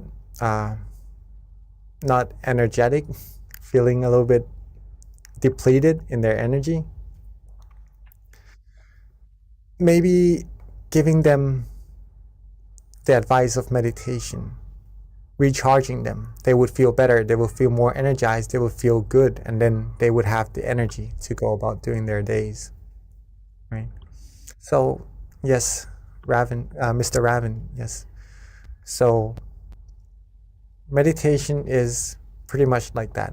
It's cleaning the mind. It's like cleaning the engine of the car, right? Our body is the car and our mind inside. Maybe we need to change the oil, take the bad stuff out, fill it with good stuff, good energy, positive energy, and carry on with our lives better. So Venerable Scott has a question, and his question pretty much is, how do you relax the body? Because sometimes it's hard to relax, which I think that is a very common question. That is actually a very, very good question, right? How do you relax your body? How do you relax your body? Sometimes it doesn't get really relaxed. What do you do? Get your body as comfortable as you can, okay? First of all, if you need to do some stretchings, some exercises on some parts of the body, then do so in order to have a better, more comfortable body, relaxed body in your meditation sessions or in your daily lives, to be general. However, sometimes we do have some pain or maybe some difficulties in relaxing some part of the body, or maybe someone may be sick as well even, and it is really difficult for that situation to be able to relax the body. All right. In this case, be content. Be content. Be happy with what we have, right? Whatever relaxation we have at that moment, it may be different also. Even being healthy, it may be even different in each different session or different days. So whatever we have of a feeling of relaxation at that moment in our body, be content with it. And then once it's relaxed, once it's good, once we accept it, then we go on to relaxing the mind. And then our meditation will progress as well. Okay. Thank you, Venerable. We have another question from Isabella. This is a pretty good question too, which is how can you tell that you have true self-awareness? How to tell that you have true self-awareness? Right. Simply, let's put it this way first. Simply being present, knowing that you are here, knowing that your mind is not somewhere else, right? Knowing that you are present, then that's being aware. That's having true self-awareness already. Okay. But it gets even more intense as we go deeper in our meditation, as we become more and more still. Okay. So when your awareness is coupled with being relaxed and you like this feeling, you enjoy this feeling, you know that you are awake and you are aware, then that's when you have true self-awareness, right? But there are probably different levels of true self-awareness in this terminology inside of our meditation. That's where we need to keep going inside, right? That's pretty much that. So Venerable Scott, thanks you for the question about relaxing the body. He says that it definitely is going to help him. And then here's a more difficult question. This is interesting to hear your point on this, and I could understand with what's going on in the world. This is probably, people are going to wonder, but this is from Pat. And her question is, how does karma work when someone orders others to kill or do harm for that person? That's an interesting question, but yeah, it does happen too. So when it comes to karma, what does that do? Not really good for the person, I would have to say. Okay. Usually the person doing the initiation would receive worse karma, right? The top person doing the initiation of whatever is done later on would receive the worst karma. If someone sells alcohol, right, the producer would receive the worst karma rather than the people selling them, or because it does bad to the people who are receiving them, right? So the top person is the worst to receive the karma. Not saying that everyone wants to be a good person, everyone wants to be happy, right? But the karma just means action, right? It's just a general explanation for it, terminology for it. There's no meaning of bad or good. But if a person does something not really wholesome and it's the top person doing it, ordering it downwards, then he receives the worst karma. On the other hand, if the top person initiates good actions, wholesome actions, that person will receive good karma as the most as well, right? So if we are practicing meditation right here together, okay, we have the brightness and we share this brightness with people around us, and they go to share with more people around them. They go to share with more people around them until we have world peace. All the brightnesses that you share to that first person and share to the others, the good karma you share to all of them will be unto you. You'll receive all of those good karmas. It's like lighting one candle for yourself. But when you light other candles, all the candles that's lit after that, you'll receive that brightness back to yourself as well. Thank you, Venerable. A very simple answer, but it makes a lot of sense.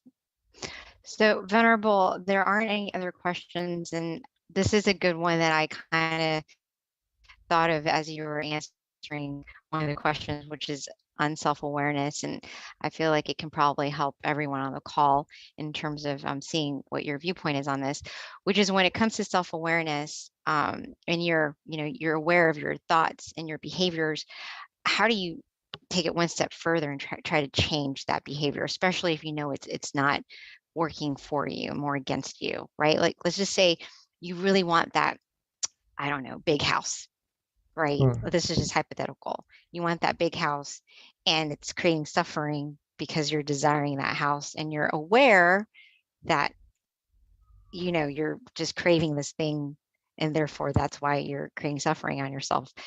So you're aware of that, but like it's still there, you know? So how do you take it one step further to really penetrate that and try to like detach?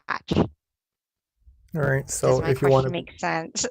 I guess I'm trying to get a little deeper in terms of how to eradicate some of your bad behaviors and habits, essentially. pretty much is desires, right? To get things maybe sometimes we need, then it's okay if we are looking forward to get that. It's just good passion, good intention to receive that, and we need it.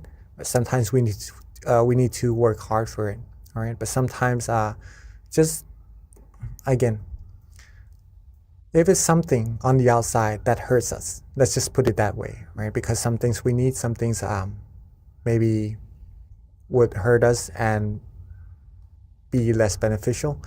Not the house in this case, right? Maybe sometimes we do need a house and we do need to work for it. In that case, we could work for it from a mind that is happy, and that would reach us that success more easily as well. Okay, but maybe let's just some other example of something that we may desire that sometimes hurts our mind. Okay, how do we get our mind to be happy and to be free from actually feeling any negativity from what we desire? The answer is to practice meditation. To practice meditation, how do we go deeper? Practice resetting. Okay. Once we know, our awareness goes out, right, to other things around us. Because if we receive it, if we have it, it makes us feel good. But if we cannot have it, if we depart from it, then it doesn't really make us feel that well, unless we are able to control our mind. If we reset our mind, get our mind away from these thoughts, these desires, right? Come back to being relaxed and aware, okay? Relaxed and aware. Come back to that point of tranquility, that point of brightness inside of our mind. All the bad oil, the engine oil, all the other feelings other than happiness, the viruses, won't be able to penetrate, to come in at that moment. Okay, we will be free from those thoughts that may feel like it hurts us, or maybe isn't really as healthy as happiness inside of our mind at that moment. Does that make sense? Yes, that's great. Thank you, Pete. That makes a lot of sense. So Venerable, we actually have a couple more questions that have trickled through. All right. Okay, let's go on first. All right. So it's, what do you envision when you say world peace, Venerable? A world where everyone has inner peace. Yes. And everyone loves and cares and have good feelings, good thoughts, do good actions to each other. Pretty much that. Right.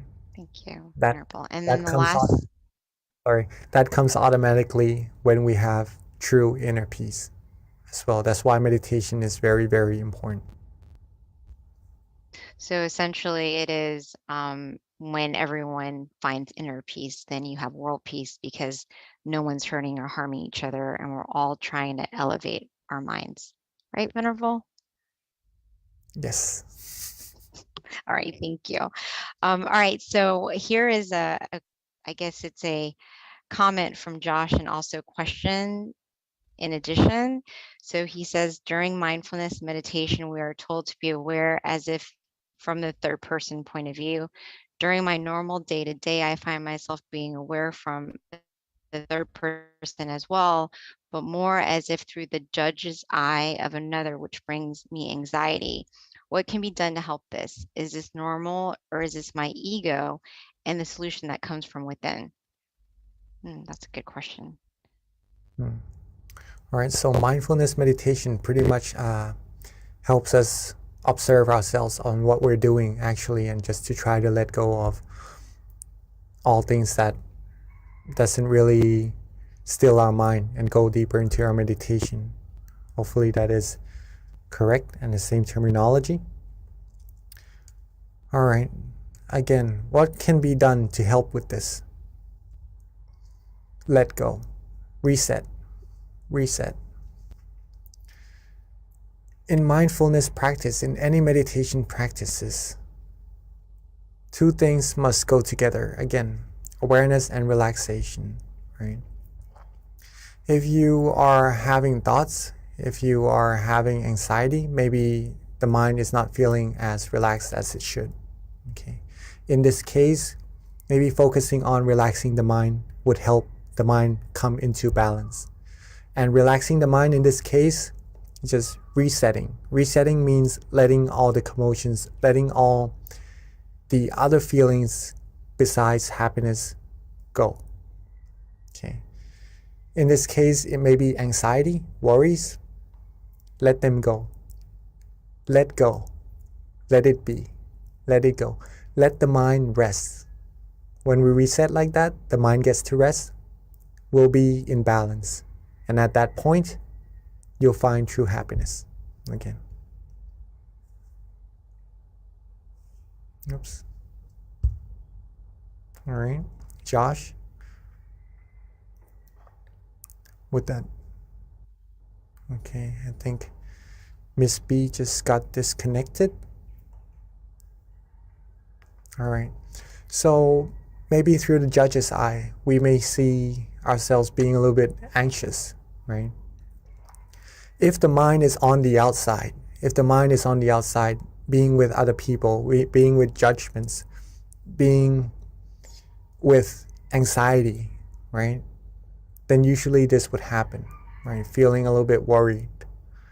But if the mind is inside of our body, being with that source of happiness, then all the worries would go away. We would have no anxiety. We would have only happiness, and we would be confident of ourselves.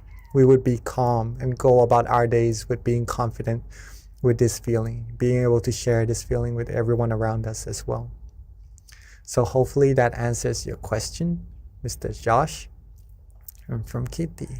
I think we are in the habit of trying to do so many things when in fact we only need to do nothing. Allow ourselves to just be. Very nice, Miss Kitty. Yes. So in meditation, pretty much, yeah, sometimes we are a little bit worried about what's going to happen, what's going on, and our mind usually goes about on the outside.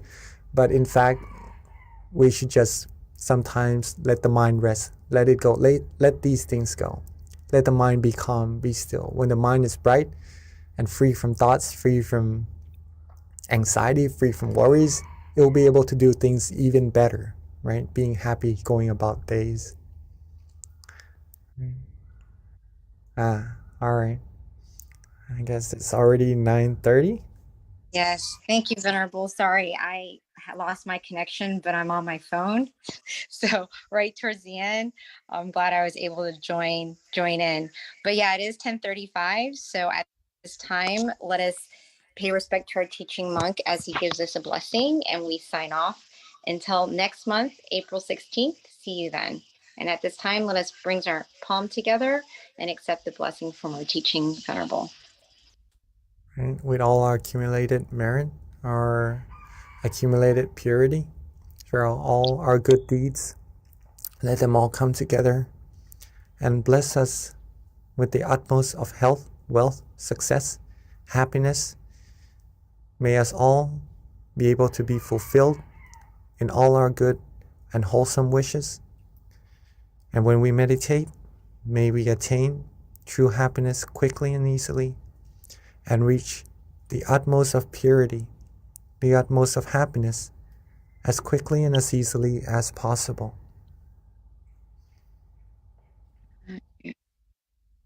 Thank you so much for your great questions and for your guided meditation.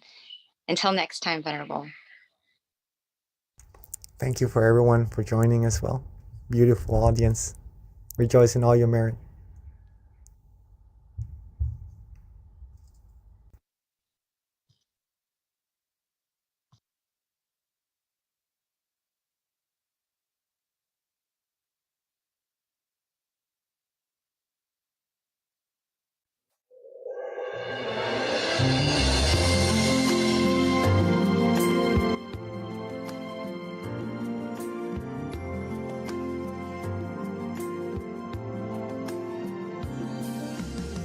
Let's come together to open the new whatever to eliminate all conflicts and differences. It's time for everyone to join hand in hand. At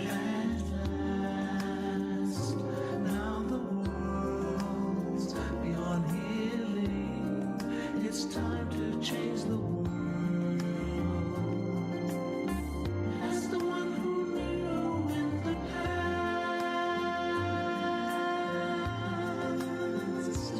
in this period of our time, we will see before we depart this world. Everyone must join hand in hand to change the world from darkness to brightness, from suffering to happiness, from the ignorant to the knowledge one. Change the world, we have to do an easy way. Be happy and cheerful with childlike innocence. Everyone must join hand in hand. Gently close your eyes, relax, relax. Still your mind at the center of the body and move at the same position of the one who knew from the past. Change the world from the era of darkness to the era of light. From the old era to this new era, the world will be like heaven on earth. No classes in society. Everyone will be evenly happy. We speak the same heavenly language. Become as one with smiles of love. We'll be kind, the world will change. The world will change. Let's come together to change the world. Let's come together to change the world. Let's come together to change the world. Let's change the world. We have to do it the easy way and relax. Each other with childlike innocence. Everyone must join hand in hand. Gently close your eyes and relax. Still your mind at the center of the body and move clearly. As the one who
Hello, everyone, and welcome to our April full moon meditation. We always start off with a quote, but first of all, let me introduce myself. Hi, I'm B, and I've been so fortunate to be able to help MC these monthly meditations since the beginning of the year. And what I like to do is we always start off with a quote to kind of help inspire you with regards to your meditation practice. So today's theme is world peace through inner peace. Better you means a better world. So with that, I picked one of my favorite quotes, which is true victory. And this is how it goes. These quotes are actually written by our abbot, Longpa Tamachayo, and they're all very inspiring and profound when it comes to inner wisdom. So this one is true victory. The one who wins the inner battle is the real brave heart, as a true battle is inside, not outside. We have to fight against our own greed, anger, and delusion, as they cause problems to ourselves and the world.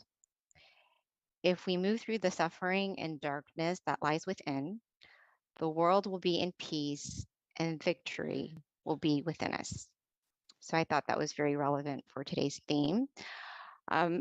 With regards to our teaching monk, who's going to be guiding our meditation tonight and our wisdom talk, it's Monk Daniel.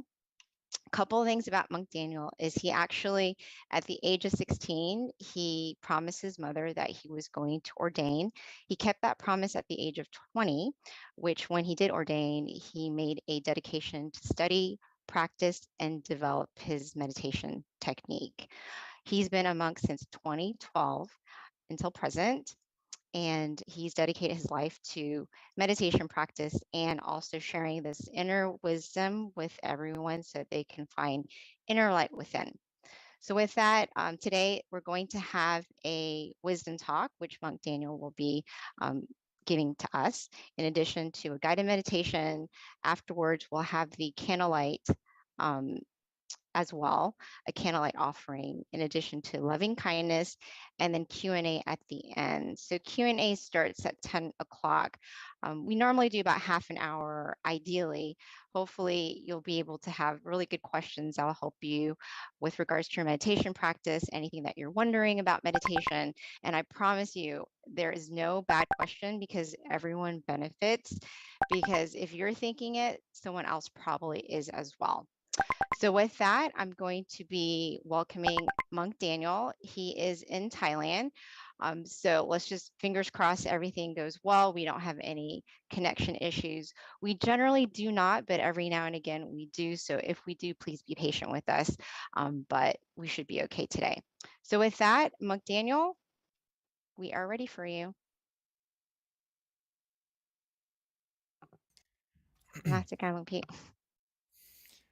Good morning, good evening to everyone in America, but good morning from Thailand.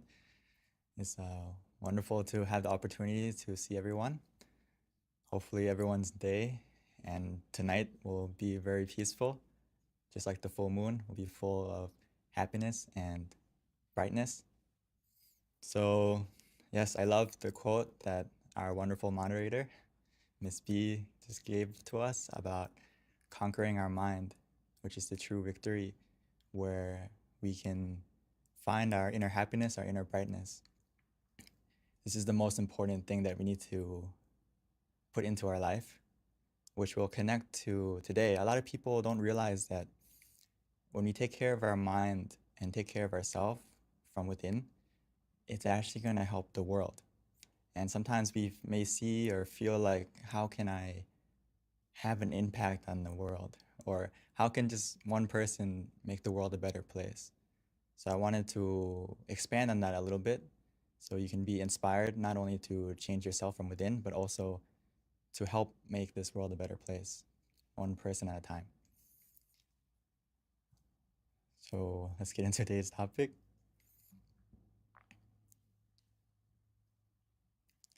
So a better you creates a better world. Why is that? Because if we love ourselves, the rest will follow. Or when we put our mind in the right place, as our master would say, Lumpha, he would say that if we put our mind in the right place,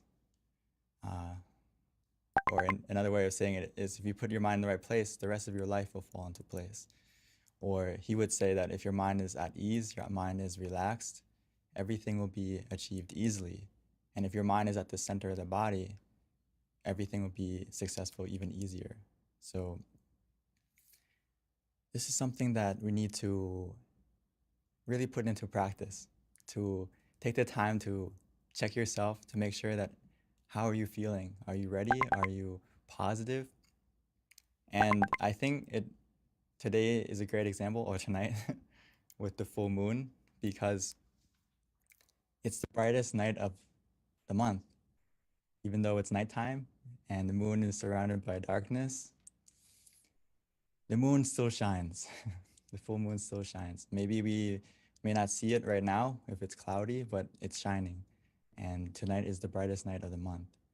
And the reason for that is because, why? The moon shines because the sun spreads its brightness to it, right? I read that the moon is only bright because it reflects the sun at a minimum like 3%, but it can still shine as bright as it is tonight. So we can use the moon and also the sun as an example that I wanted to talk about today.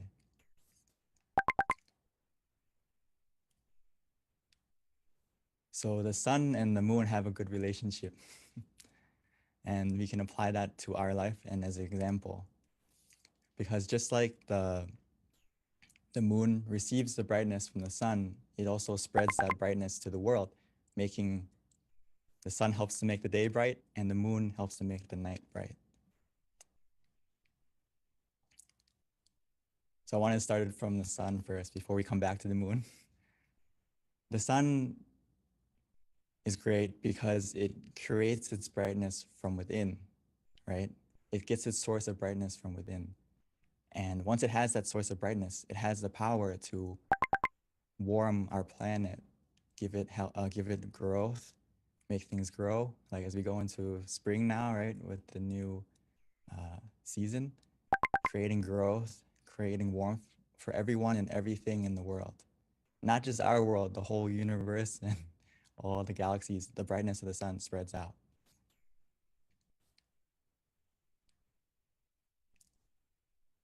Even in times of darkness, as we can see, when there's a storm, when it's rainy out, it doesn't mean that the sun stops shining. The clouds may be covering it, making us not be able to see its brightness, but it's still shining, no matter the situation, no matter the storm.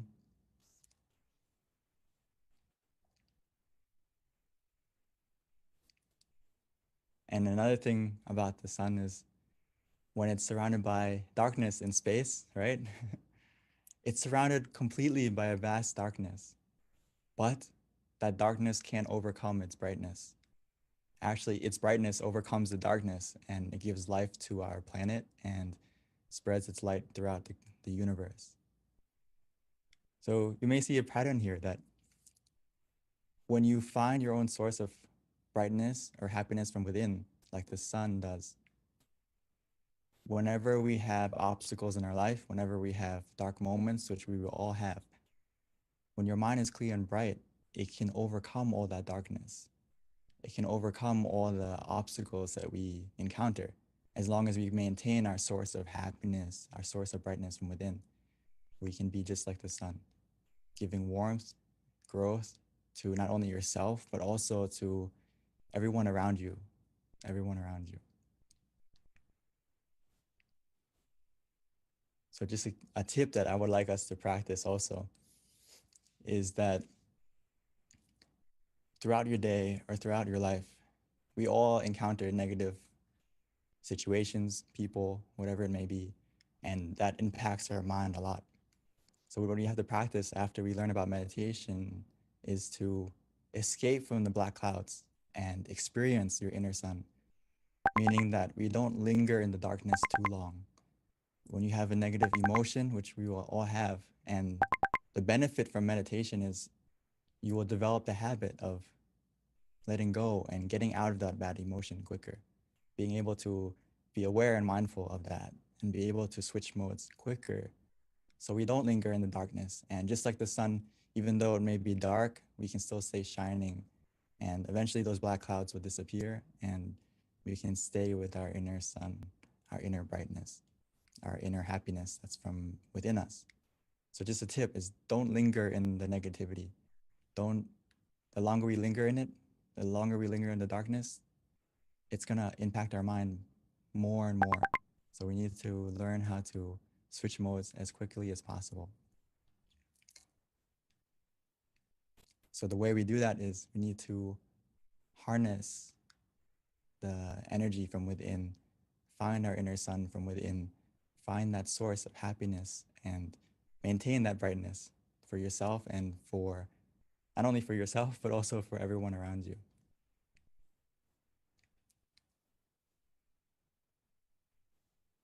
So we need to be able to find your inner smile, as I put it as well, and relight that inner sun before you do anything in your life and make it a habit.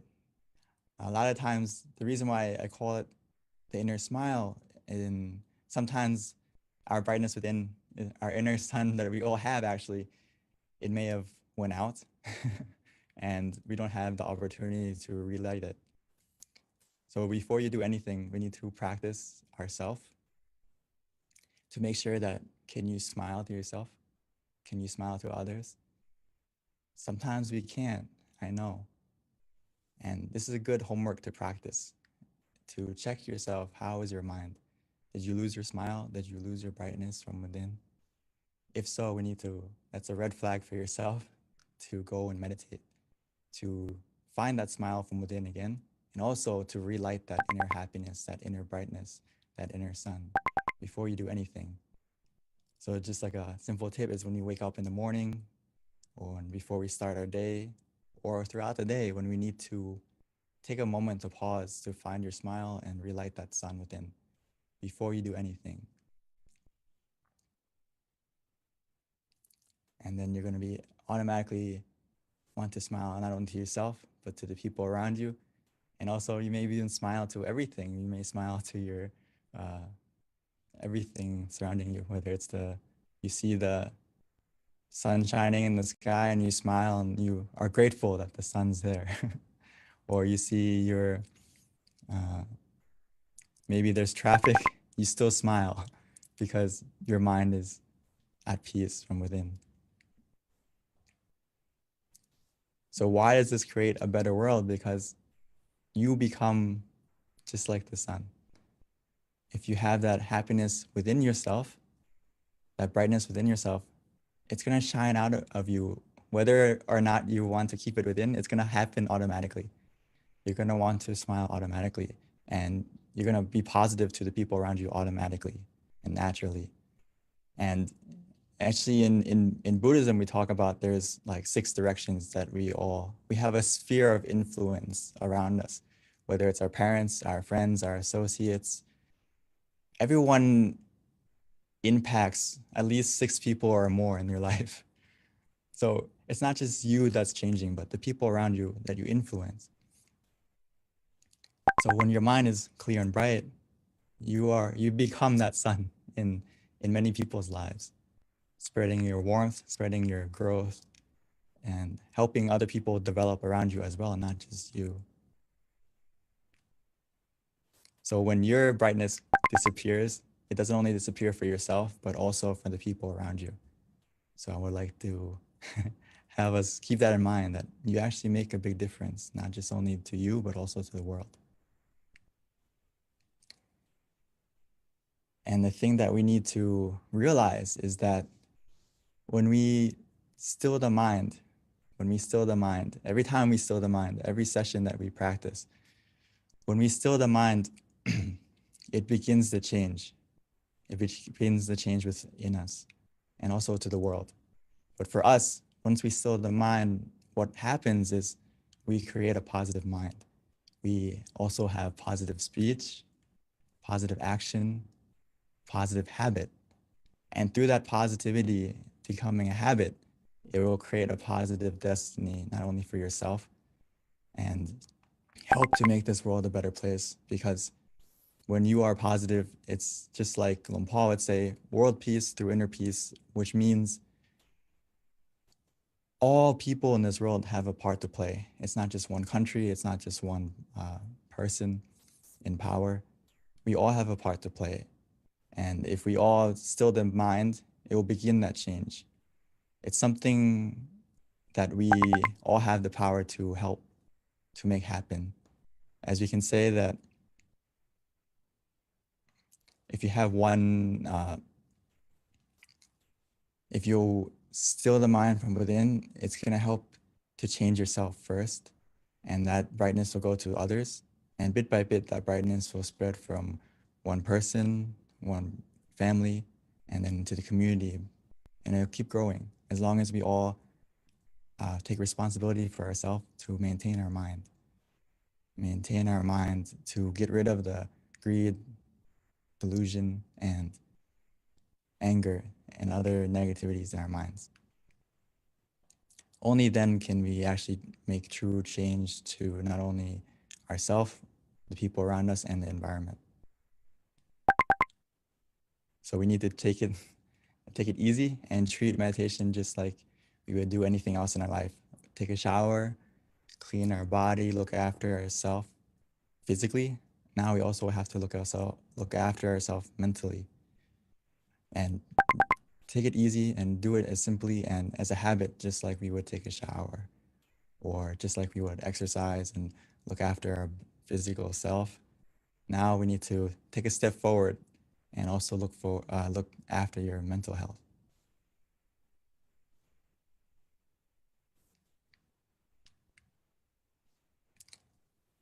and just to remind ourselves that the door of happiness opens from within. So all we have to do now is to close our eyes, relax your body and your mind. And by relaxing your body and your mind, our mind will calm down, it'll be still, and we will have the key to open the door from within, which is simply just to relax. And when we are relaxed with both body and mind, we're going to understand this, that the door of happiness opens from within. A lot of us have been searching for it from around us, but hopefully tonight we can get a glimpse of that happiness from within by closing your eyes and just relaxing your body and calming your mind.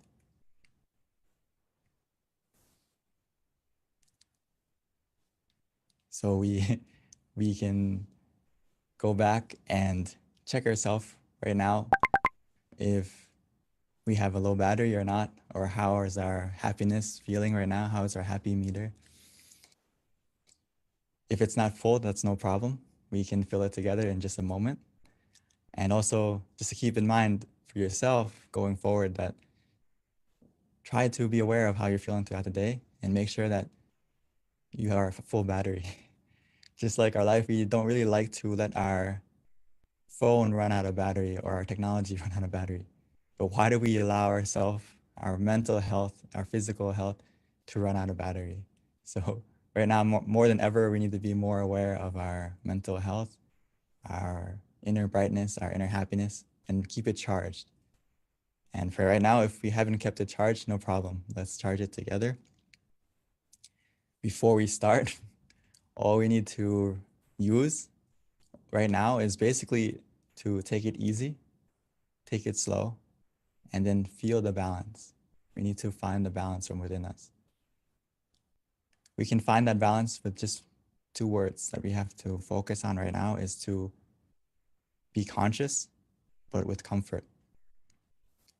So that means whatever we do, whatever method we're using in just a moment after we relax our body, relax our mind, is make sure those 2 things are in balance, where we feel both conscious, but also we have comfort. This is actually key. And if you understand this finding this balance, you have mastered meditation to a certain degree already, because it's not just about being mindful, but it's also about being relaxed every step of the way in your meditation. These 2 things need to go together. So hopefully together we can practice just a moment now, and we have a chance to be both like the sun and also like the full moon, meaning that the sun creates its brightness from within, making the day bright. The moon receives that brightness and it shares it to the world, making the night bright as well. So we should be both like the moon and the sun, finding our brightness from within. And once we find that brightness, that happiness from within, we need to spread it not only to ourselves, but also to the people around us. So I'd like to invite all of us to meditate together so we can be both like the moon and the sun and find our source of happiness, our inner brightness from within together. So before we start, I would like to invite everyone to take it easy, take it slow, and no need to rush.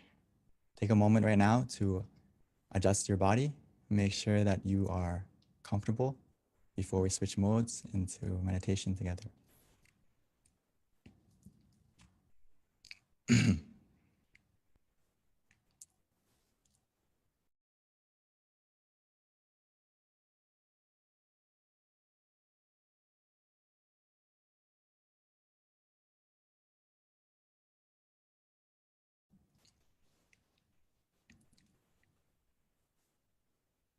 So let's take it easy. There's no need to rush.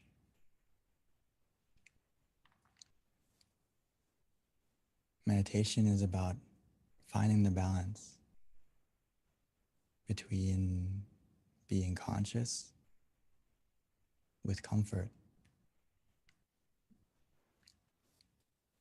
So that starts from the moment we adjust the body right now. Being nice and gentle, taking the time to adjust our body first, making sure that we can find a comfortable position, whether we're sitting on the floor or in a chair. And once we found that comfortable position that works for us, the key word is it works for you. Every person, every session, it's different.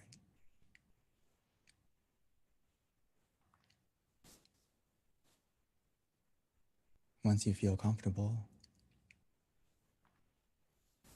you can slowly and gently close your eyes, naturally, as if you're about to go to sleep.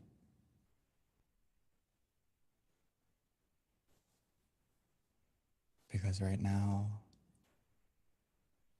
is our opportunity to not only rest our body, but to truly rest our mind.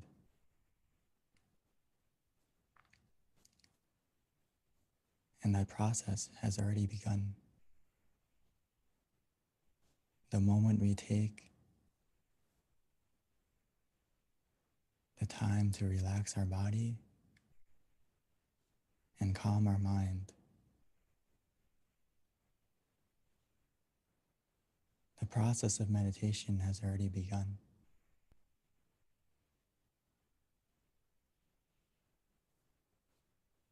Our journey to find our source of happiness has already started.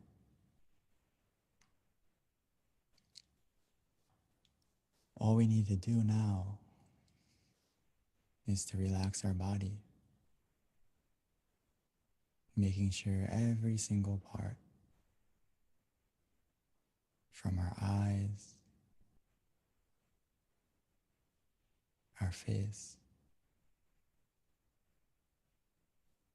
all the way down to our feet,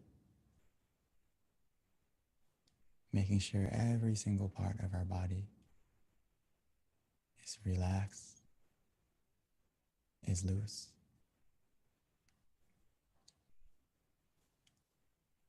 We can simply do that by taking a deep breath, breathing in deeply and exhaling slowly.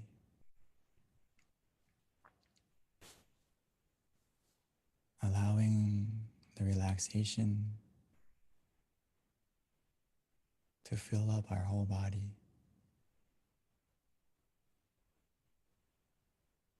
Flowing down from our head and throughout.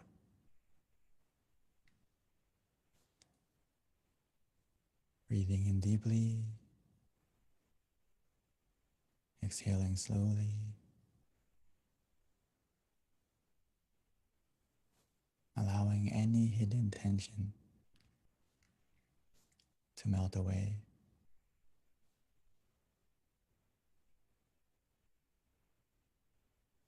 Allowing the relaxation to cover us as we feel more relaxed within us.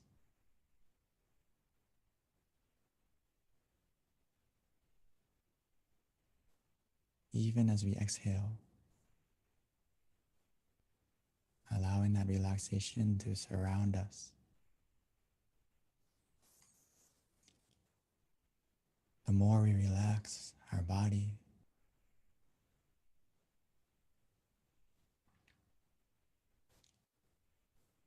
the more weightless our body will become. As our body begins to melt away, gradually bit by bit.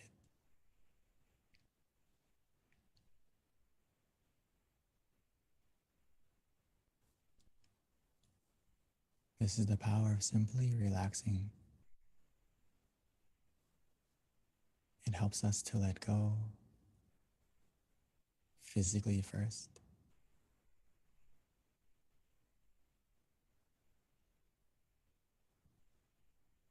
And as we continue with that feeling of relaxation, our mind will begin to let go as well.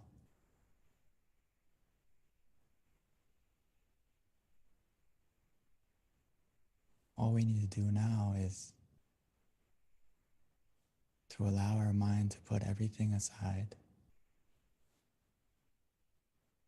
Any thoughts, any responsibilities.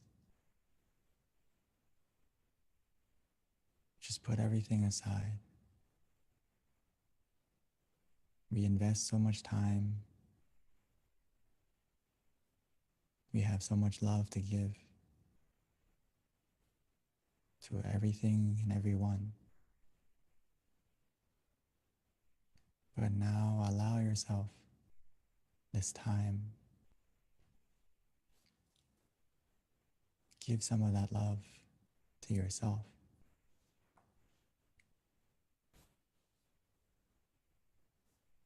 So we can have the opportunity to find our happiness from within first.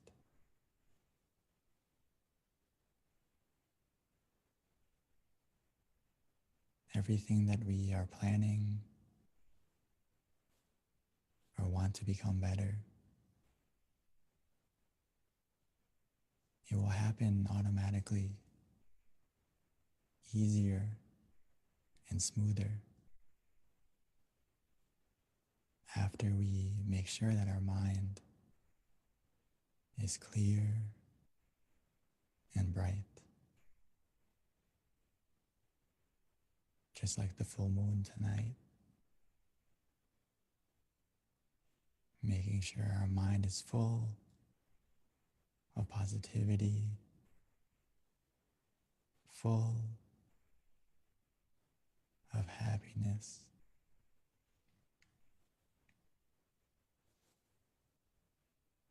But to help us get to that source, we can start by using any method we like.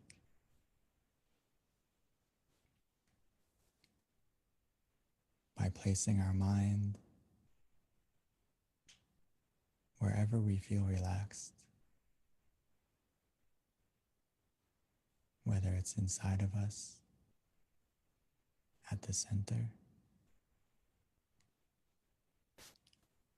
or anywhere you like. As well as using a method that is easy for you to use.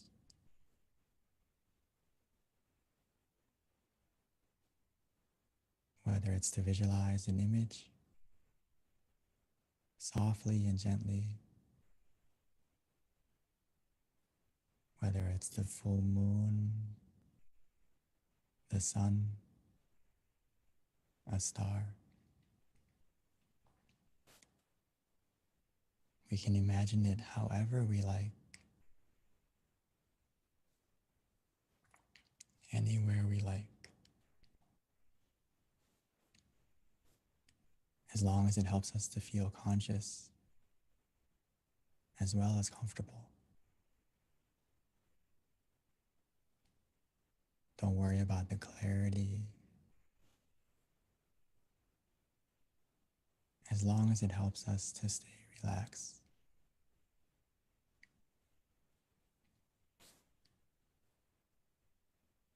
Some of us may find it easy to use the mantra instead, repeating softly and gently in their mind. Samma araham, Samma araham, Samma Araham.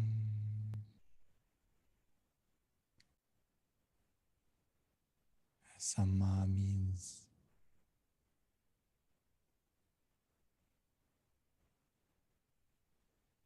purity. Araham means freedom. So almost every time we can imagine, every time we repeat the mantra in our mind, it's helping our mind to become more pure, more clear, and free from any negativity, any darkness that may be lingering in our mind.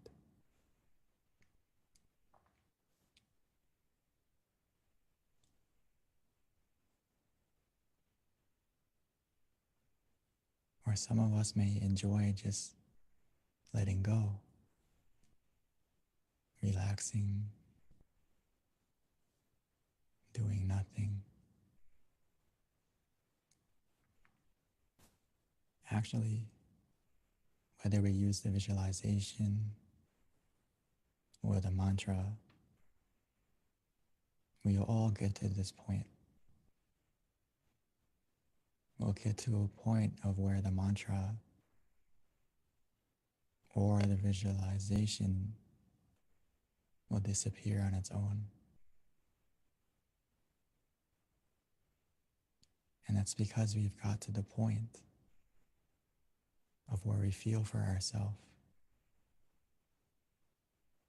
where we feel that we just want to let go.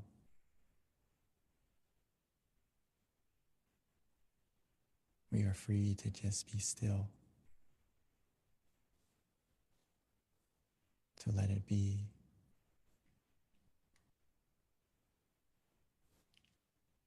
When we get to this point, we will feel it for ourselves. Trust yourself. Trust your feeling. As long as you feel relaxed physically and your mind feels more calm, more relaxed,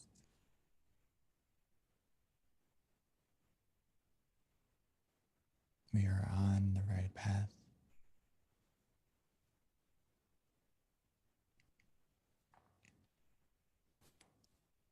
Before we know it, we will get to that source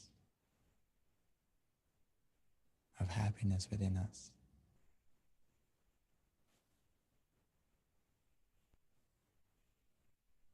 That door of happiness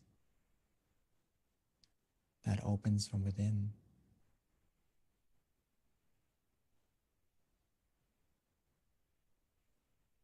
We have the key the moment we close our eyes.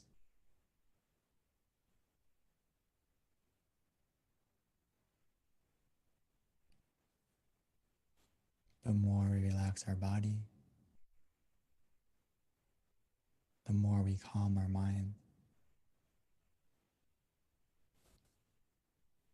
Our mind will become still.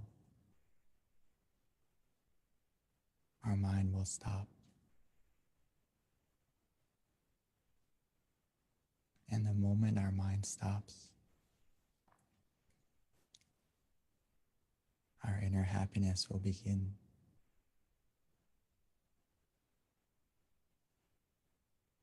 First as a feeling,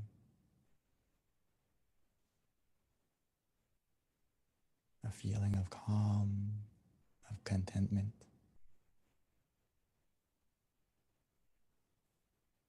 Almost like a spark,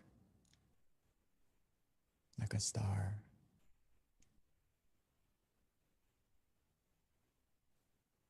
And as we continue to relax, take it easy,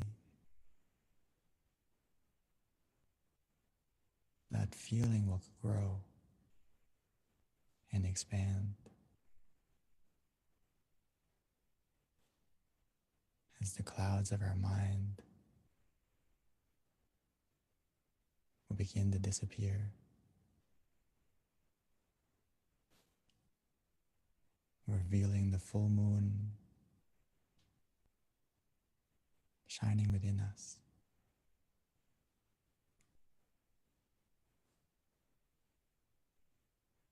It starts from a feeling, and before we know it, not only will we feel it, we will also see it and experience that source of happiness from within more deeply.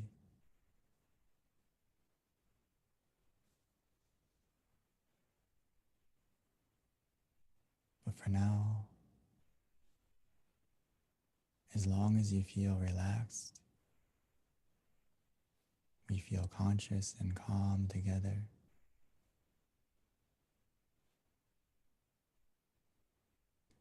Every second that passes by, every moment matters. Every moment counts. Our mind is becoming clearer, brighter, more positive.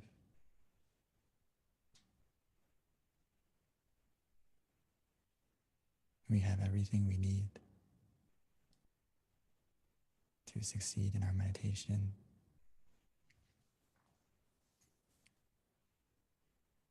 Just continue with this feeling,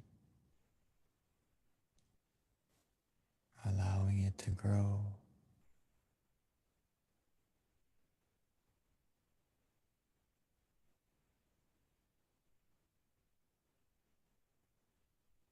Just enjoy this meditation together in silence.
Now that our mind is more calm, now that our mind is more clear and bright, let's take a moment to light the candle. Light the candle in front of us, as now we found our light from within.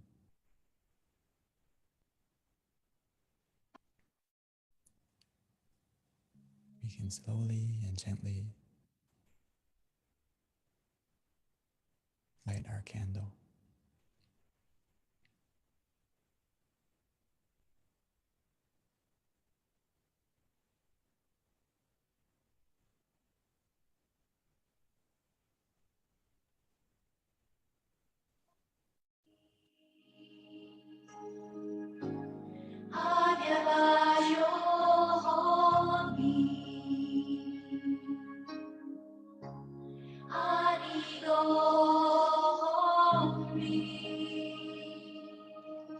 At this time, we invite everyone to turn on their camera, show us your pretty faces so that we can all see each other.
So now we've lit the candle on the outside.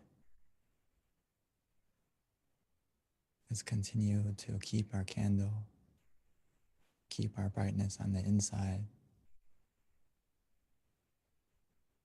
by continuing to relax our body, to calm our mind.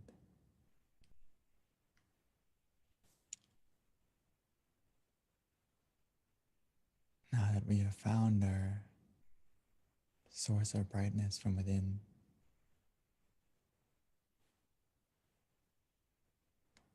now that we of taking the time to become more full of happiness, of positivity. Let's take a moment to spread our love and kindness,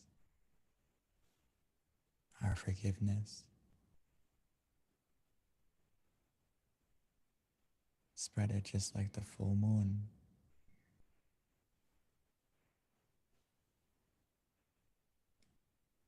Allowing the darkness to disappear,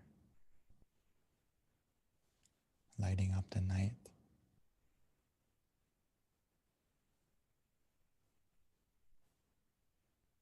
Don't let the ugliness of others or of the world destroy the beauty within us. Now that we have found our inner smile, we should spread it to ourselves, smiling to yourself, and continuing to smile and spread your positivity. Spread your good intentions by wishing to your family, your loved ones, your friends,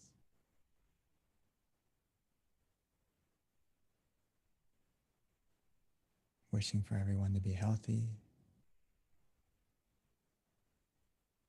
to be happy,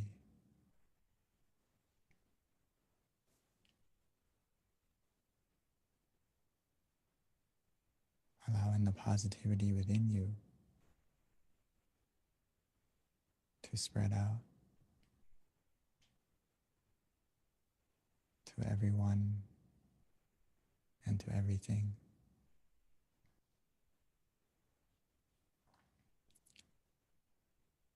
We all have a part to play, just like all the stars in the sky help to make the night more beautiful.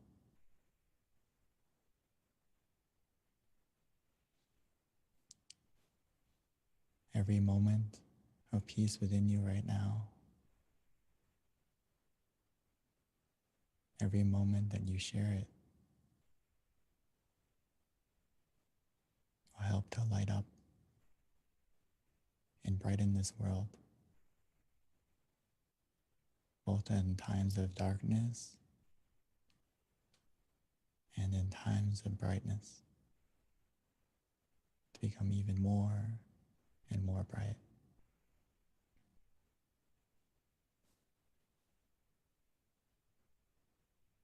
So take a moment to spread your happiness, your love and kindness to everything, to everyone.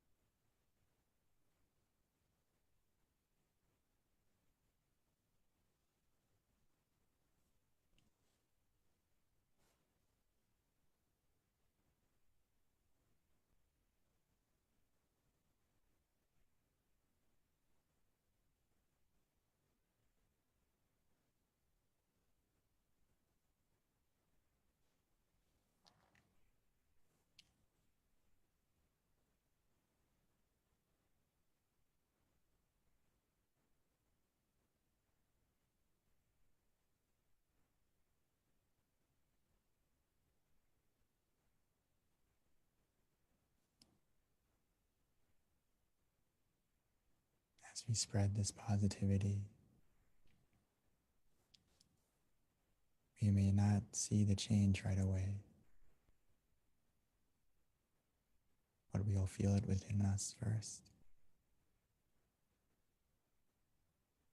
And now that our mind is positive, now that our mind is clear and bright, now that our mind is in the right place, everything else in our life will fall into place more easily and more smoothly.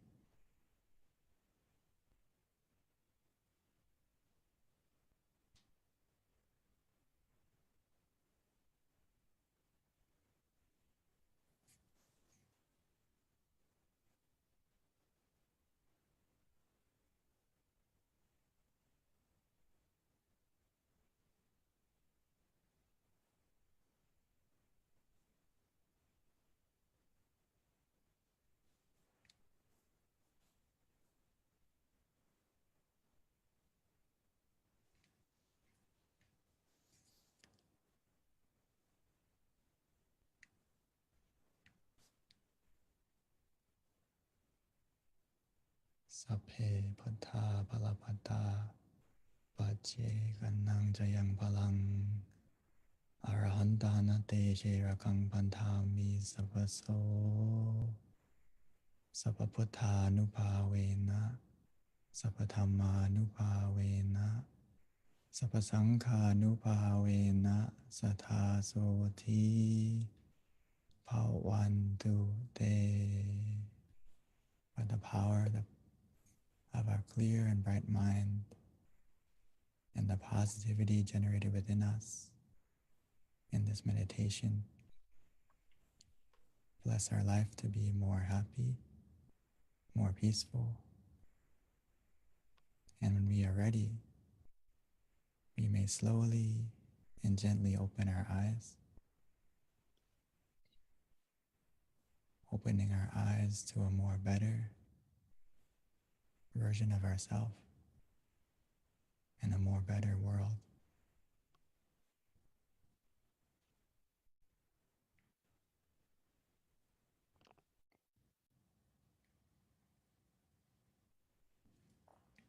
Thank you, Venerable Daniel. That was very, very peaceful and very calming and beautiful meditation, always. So before we transition over to the Q&A, Venerable, did you have something you want to say before I do announcements? Okay. Yeah, just before we continue, as you're also announcing, but as well as I would also like to check everyone, if you are at home or if you're available to, if you can check yourself, how do you feel? And please share it not only as a word form, but as an easy form, maybe 1 to 5 on a scale for yourself. How do you feel from the meditation? And please share it into the chat, as well as if you have any initial or any further comments or experiences, please also share. Thank you so much. And I would like to pass the mic back to Ms. B. Thank you, Venerable. Yeah, that's a very cute slide. I like that. Okay, so yeah, if you can share your experience for Monk Daniel there, and also we'll transition to Q&A shortly as well, if you want to talk about your experience or if you have any questions. So a couple of announcements, everyone, please mark your calendar. We've got a big announcement coming. April 22nd is Earth Day, and it is actually a recognized day around the world. It's also our Master Abbot Longpa Tamachayo's birthday, which falls on the same day, amazingly enough. So there are no such thing as coincidences. There you go, April 22nd. Please join us, as it is a very special day for all of us, not only appreciating the earth, but also for our community. It's a great way to give back to the world in our own way, or the earth, and also a way to show gratitude for our teacher who's given us this meditation practice. So we are hoping to have as many people on the call as possible, because, you know, it's really world peace through inner peace, and with all of us coming together in different parts of the world, it's even more power, and it's a great way of just thanking the earth. So please join us on April 22nd. And 2, you can always download our app as well, MindGem. which you can get on iOS or iPhone, and we send out notifications and reminders so that you're definitely up to date on all of our activities and our meditation events. So with that, another event that I want to go ahead and just share with everyone so that you have it way in advance is our next full moon meditation in May. I know that's a long time away, but time goes by so quickly. That's one thing that's for sure. And so we'll quickly be getting to May 16th, right around the corner. So that's going to be Monday, May 16th, again for Earth Day meditation and the May full moon meditation as well. It's the same time zone. We don't change it. So if you're in Pacific, it's going to be 6 o'clock. If you're in Mountain Time, it's 7, Central is 8, and Eastern is 9. So that's an easy way. We keep things consistent. Also, we do have an awesome meditation website for everyone to visit, and this will help you be connected to your closest center. It's tamagayameditation.org. In addition with just learning more about our meditation technique and meditating with your closest center, and you can find out that information with regards to location from that website as well. All right, a couple of other things. Yeah, there you go. All of the centers are there. Most of our centers right now are actually open to the public. So as you can see, Meditation Center of Chicago, Azusa, I believe we've got a couple different centers that actually have on-site meditation as well for the full moon meditation. So they actually invite people close by to come and meditate and listen to these sessions with our guided monk teaching, but coming together at one location. So depending on where you're at, you can definitely look at the website and learn more about your nearest center as well. And then that pretty much sums it up in terms of our announcements. Yeah, again, we've got 2 websites.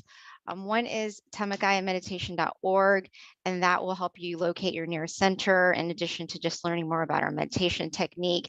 And then MindGem, there's a website for that, or you can easily just download it as well onto your phone to stay connected to our meditation teachers, notifications, and events.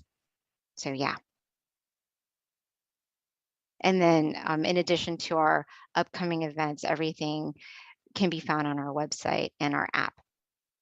All right, so with that, let's transition over to Q&A with Monk Daniels. We're gonna ask him to come back on. And it looks like we might already have a question, which is awesome.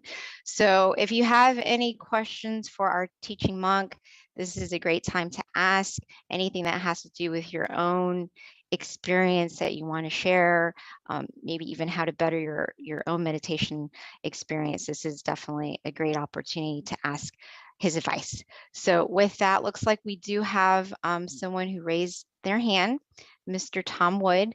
So if we can spotlight Mr. Wood so that he can ask his question, or you can also, oh yeah, can the admin please type out the link for one of our users asking Tamagaya Meditation I think it's .org and then mindgem.org. Okay, so is he still there? I think he disappeared. Ah, there we go. Thank you, Quincy. Excellent. So yeah, feel free to either raise your hand and we'll spotlight you, or you can ask your question via chat as well. This is a great time to take advantage of our teaching monk who has a lot of inner experience and guidance for any question you might have.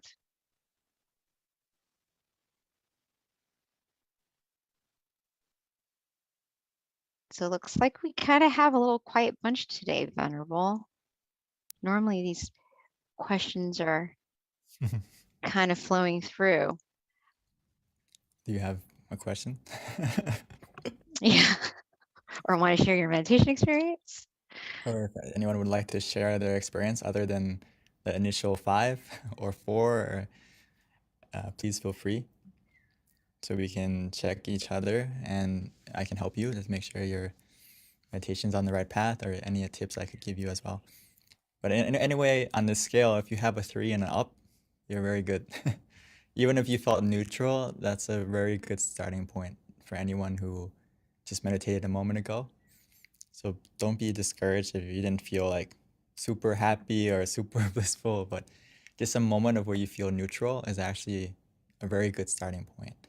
And from that neutrality, it means that your mind is in balance, and just stay relaxed, and before you know it, it's going to increase. So, okay, we have a question from Yeah, so Venerable, actually there was one earlier that they're starting to come through, so I was paying attention. The first question, which is if we scroll up, but I have it right here. The question is, when we are in pain, how can we meditate?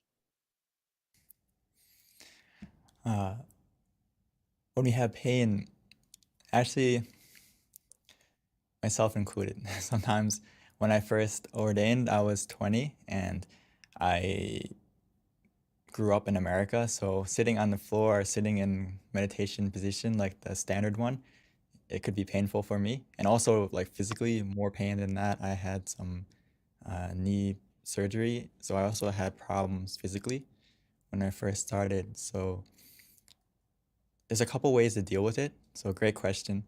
The first way is a lot of times we can't completely get rid of the pain because physically we have some limitations. But the best thing we can do initially is to adjust yourself to be as comfortable as you can. And when we meditate and close our eyes, it's like a race between the pain and the calmness. So if we can get to the calmness first by using the mantra and using the visualization to kind of take our focus off, it can help us to win over that pain that we may feel like. It depends on the level of pain too, okay?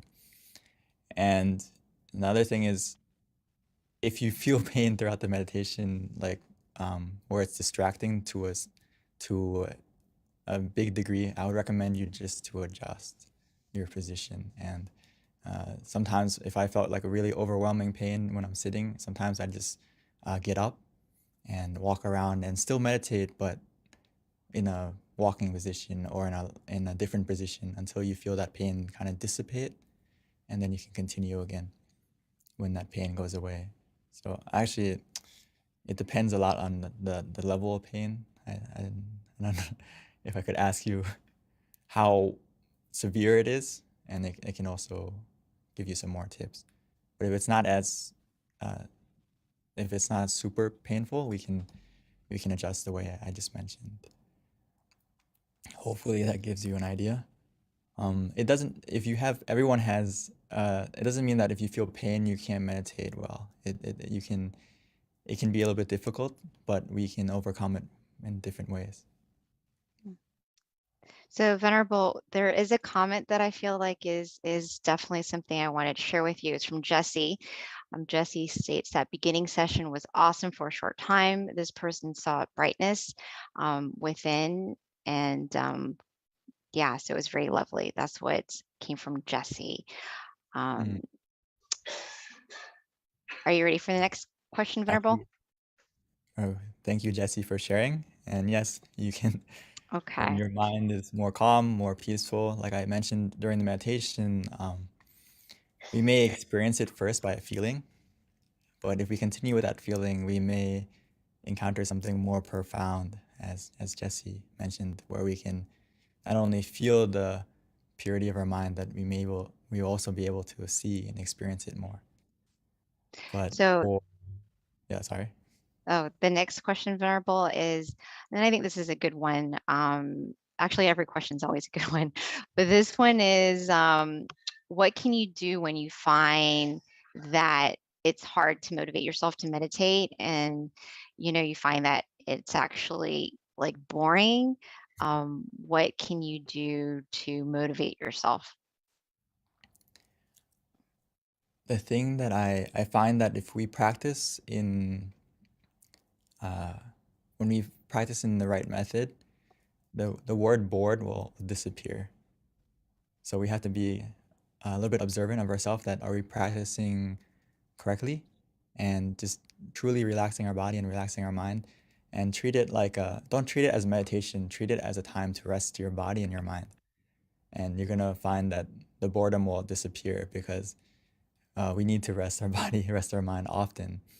And if you don't feel motivated to meditate, I like to think of the benefits a lot to myself. To motivate me to meditate is to think of that, okay, if my mind is clear and bright, I can achieve and do everything more efficiently.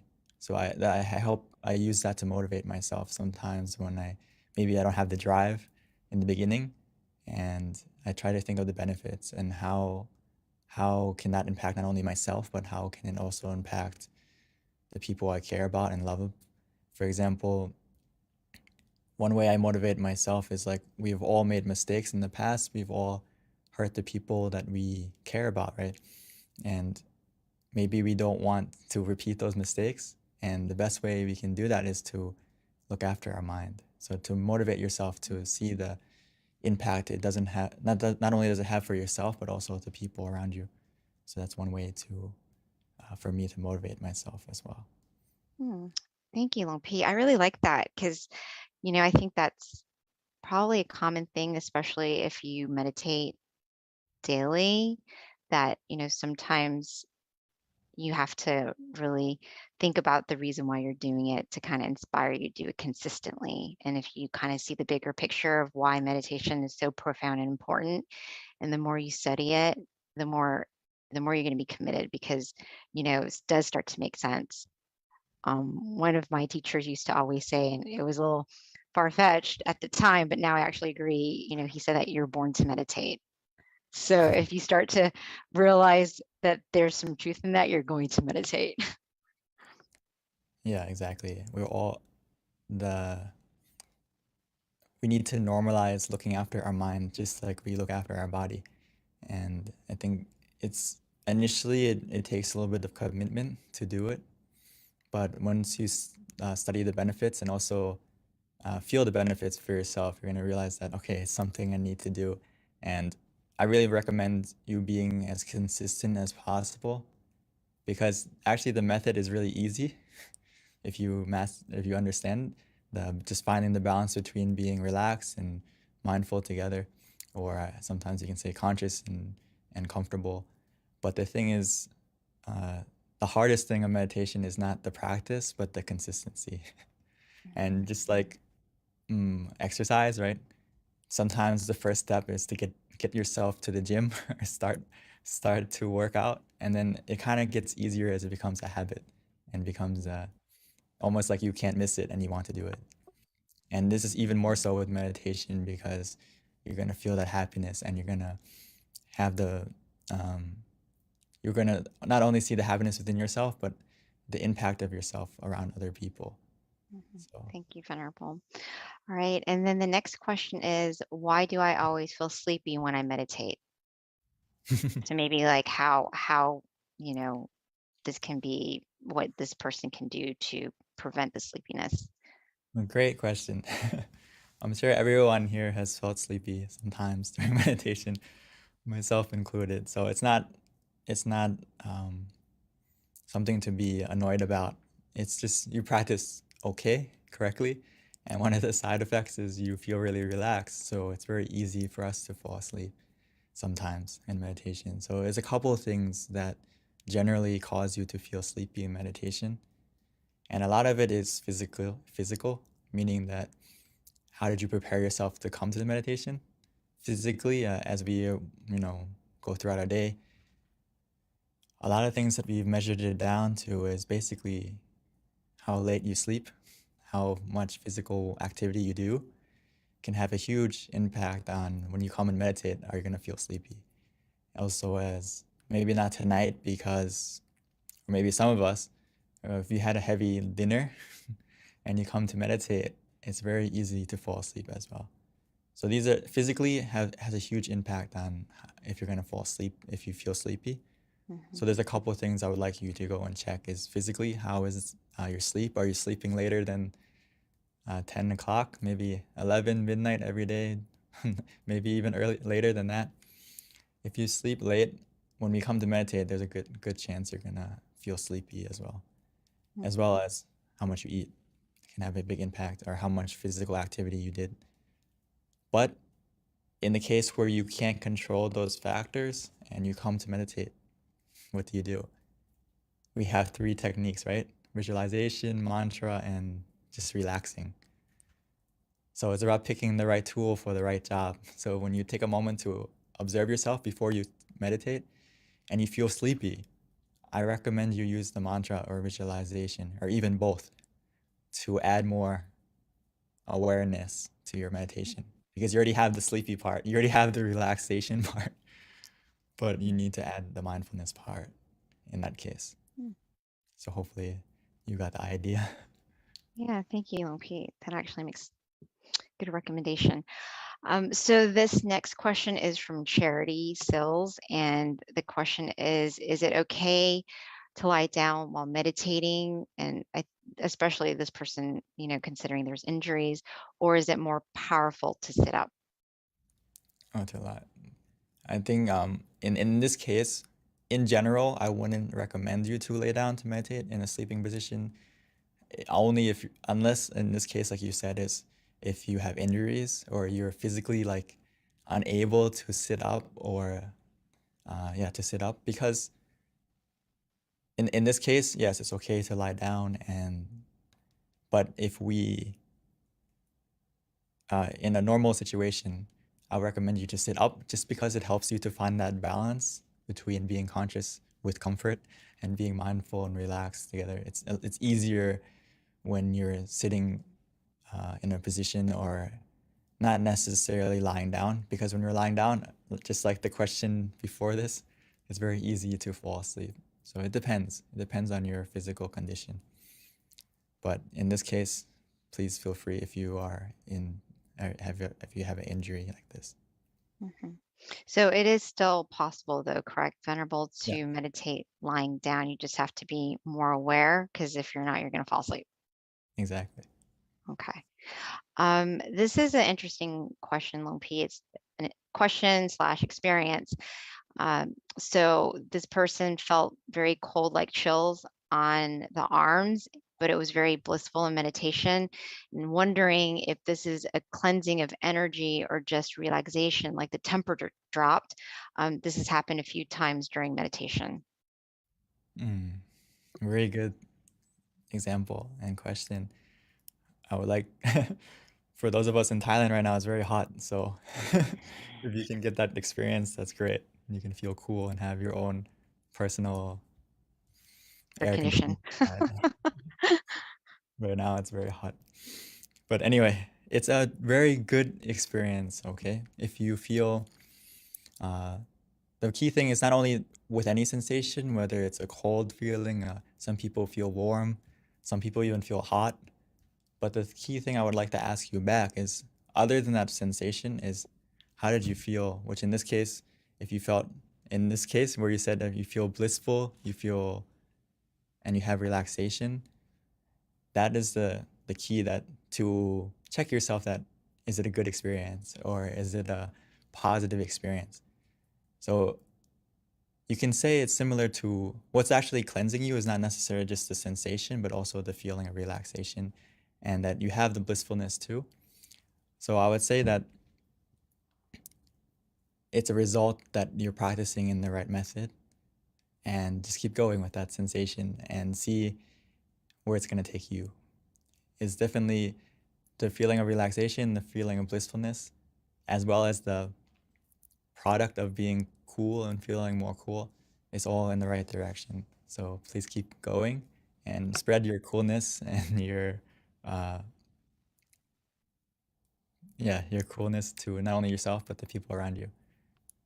Maybe the people next to you can get closer to feel some of that coolness too.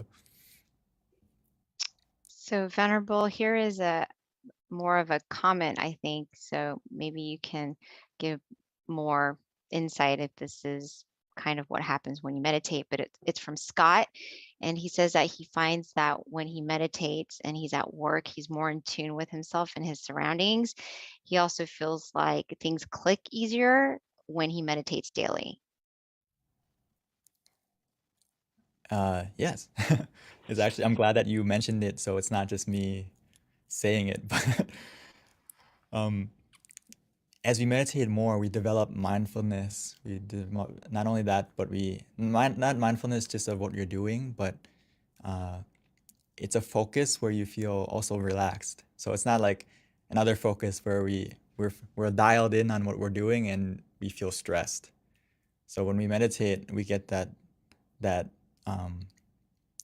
we develop the skill to observe things relaxingly, but also be in you can call it like neutral observation, where you observe something, but you can be in the right position to observe it correctly with a good perspective, with a clear perspective. So that's why I recommend actually in the slide where I said that to find your inner smile and to relight your inner sun before you do anything, meaning that you center yourself, and by practicing meditation daily, you're going to become just like Scott and be able to be in tune with yourself and also what you're doing more. To put it simply, you become more present. A lot of us, we live our life in the future and in the past, and we aren't present of what we're doing. We're not fully present. So when we meditate, we are able to stay more present and, like you said, be in tune with how you're feeling and realize and how to adjust correctly.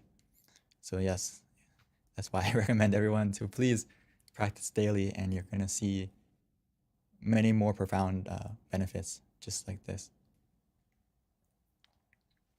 Thank you, Venerable. Looks like that was our last question, unless anyone else has anything they want to share before we wrap up today's session.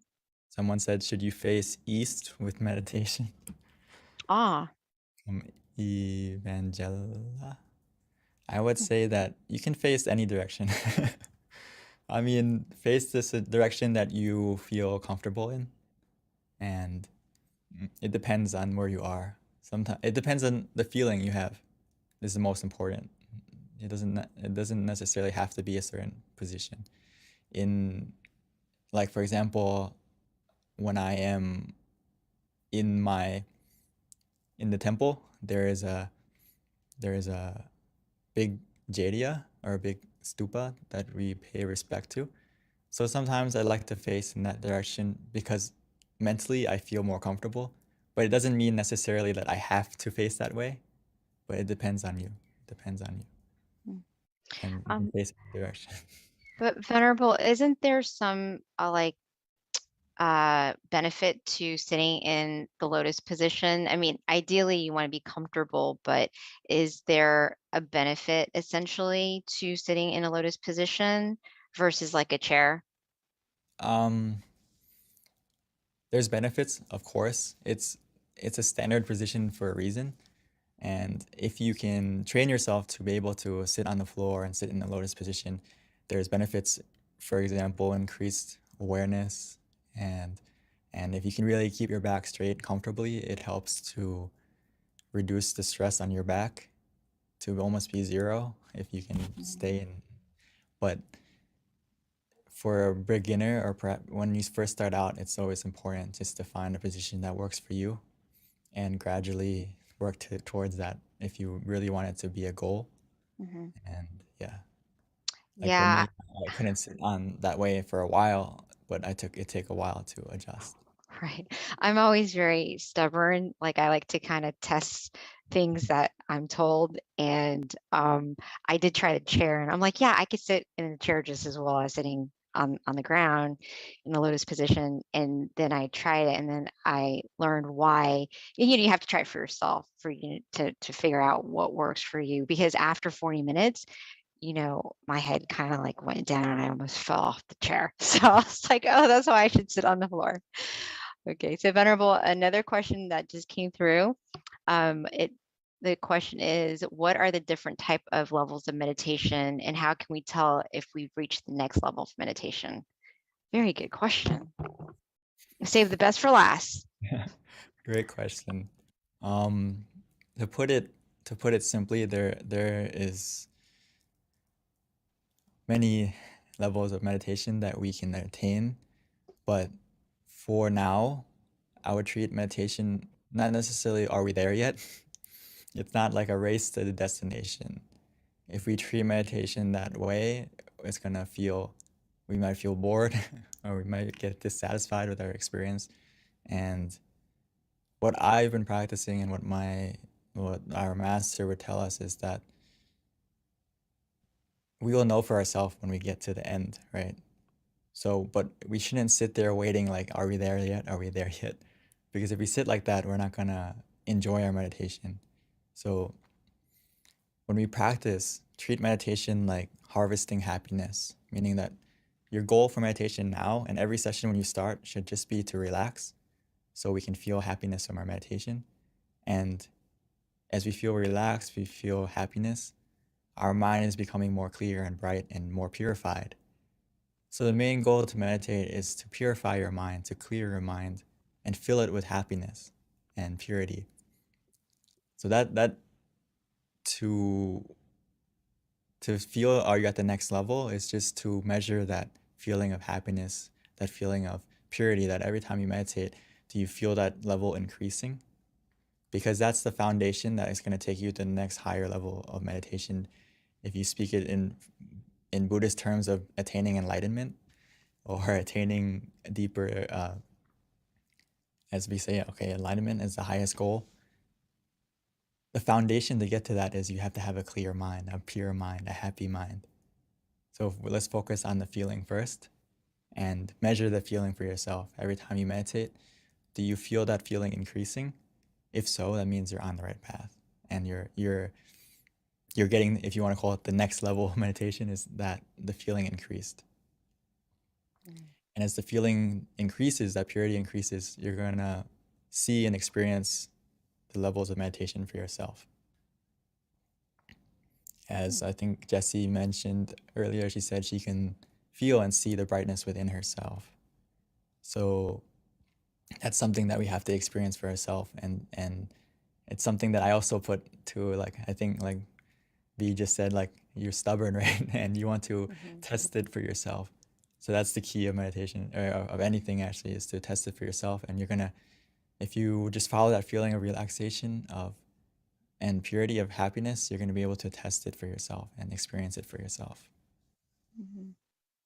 And that's the thing, Venerable, is it's great because you have the guidance, and because our teachers tell us all the same things. And then if you test it, then you're like, oh, that's why they say that. It just makes it more efficient when you have the proper guidance. But still, people are stubborn. They want to see for themselves. I would say just for now, your best guide is you can feel for yourself if you're on the right path. Listen to your body, listen to your feeling. If you're meditating correctly, your body is going to react a certain way. And how you feel, you're going to feel a certain way. So if you're meditating wrong, your body is going to tell you first, right? You're going to feel tension, you're going to feel stress, and also mentally you're going to feel that way too. So just pay more attention to yourself, and that can also be a guide, actually one of the best guides, Right. to Definitely. to be aware of how you're feeling. And if you feel that balance between being mindful and relaxed or being conscious with comfort, that means you're okay. Everything's okay. But again, one of the obstacles is doubt. Yeah. So that's why it's always good to come and meditate together. And if you have any questions, don't be scared to ask, because sometimes we have that doubt. Are we practicing correctly? And my job is to reassure you, and also the monks that practice, to reassure you that, okay, you're on the right path. Right. And I always learn so much just listening to your answers from the questions, because you always add some sort of insight that I didn't really ever think of. So thank you, Venerable. I hope other people feel the same, but your answers are always very profound and simple, but yet inspiring at the same time. So thank you. So Venerable, that wraps it up. It is 10:32. So everyone, thank you so much. As my teachers like to say, sleep in a sea of merit. We'll see you next Friday for Earth Day meditation. Please join us. It's going to be super special. And then, of course, the following full moon next month on May 16th. Thank you, everyone. Namaste, Venerable Daniel. Thank you, everyone, and hope to see everyone in the next full moon, and also on the 22nd. Yes. Namaste, Pete. Atu.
Hi, everyone, and welcome to our full moon meditation tonight, our May full moon meditation. The theme today is Wesak Day, which is a day of inner peace. So I found a quote that I felt was very appropriate, not only to honor the Buddha being our ultimate teacher, but all of our teachers, because this definitely is a representation of all good teachers. And the quote is, "A good teacher is like a candle. It consumes itself to light the way for others." So I feel like that's very appropriate, and that's definitely in honor of all of our teachers. So that's a quote of the day. With regards to today's schedule, we're going to have a short wisdom talk followed by our meditation and then candlelight, along with loving kindness and then Q&A at the end. So please stay. Our Q&A is actually one of my favorite with regards to our full moon meditation. I learned so much. A little bit about our teaching monk Jackie. He ordained in 2014. And after graduating, that's when he ordained. He got his BBA. Once he ordained to life, and so he found his goal and his passion, which is to practice his passion, which is meditation, not only cultivating it, but sharing it to others as well. So that's a little bit about Venerable Jackie, Monk Jackie. Before we start, we would like to ask everyone to please share on the chat, just so that we know where people are from, the state that they're at, their city, and their country, because we do have people from all around the world. So it's definitely very interesting to know where you're from. So if you can put that in the chat, that would be very helpful. Thank you, everyone. All right, so at this time, I would like to invite Monk Jackie to start our session for us. Good morning. Namaskar, Monk Good Jackie. evening. Good evening to everyone. It's morning time here, so.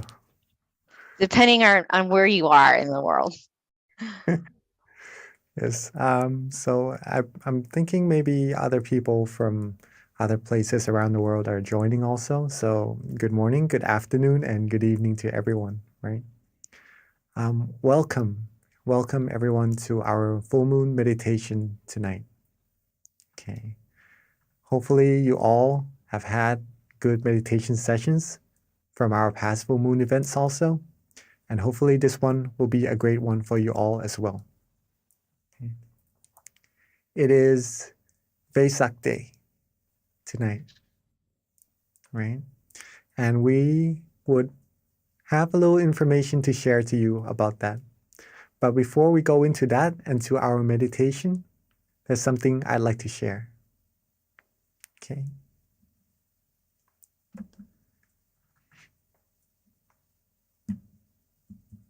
Relaxation is universal. Would you all agree with me on that? Everyone in the world can relax, right? Okay, so that's that. If relaxation is universal and meditation is actually the same thing as relaxation, okay, they are the same thing. That means meditation is universal as well. Okay. Hope you all agree with me on that. All right. Okay. Now let's keep this in mind for a second, that meditation is universal, just like relaxation. It's just a feeling, it's just a practice. Okay. Everyone on earth can do it, right? We can do it. We have been doing it for many times already as well, I believe. And for those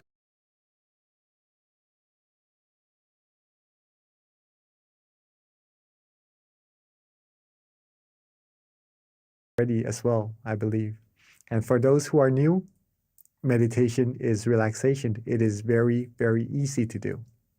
But the result is more and more profound once you practice it more and more. Okay? Now, meditation is universal, right? Meditation also leads us to happiness, Okay. Not just any happiness, though. It leads us to true happiness. What is true happiness? True happiness is a type of happiness where you could always have. It doesn't go away.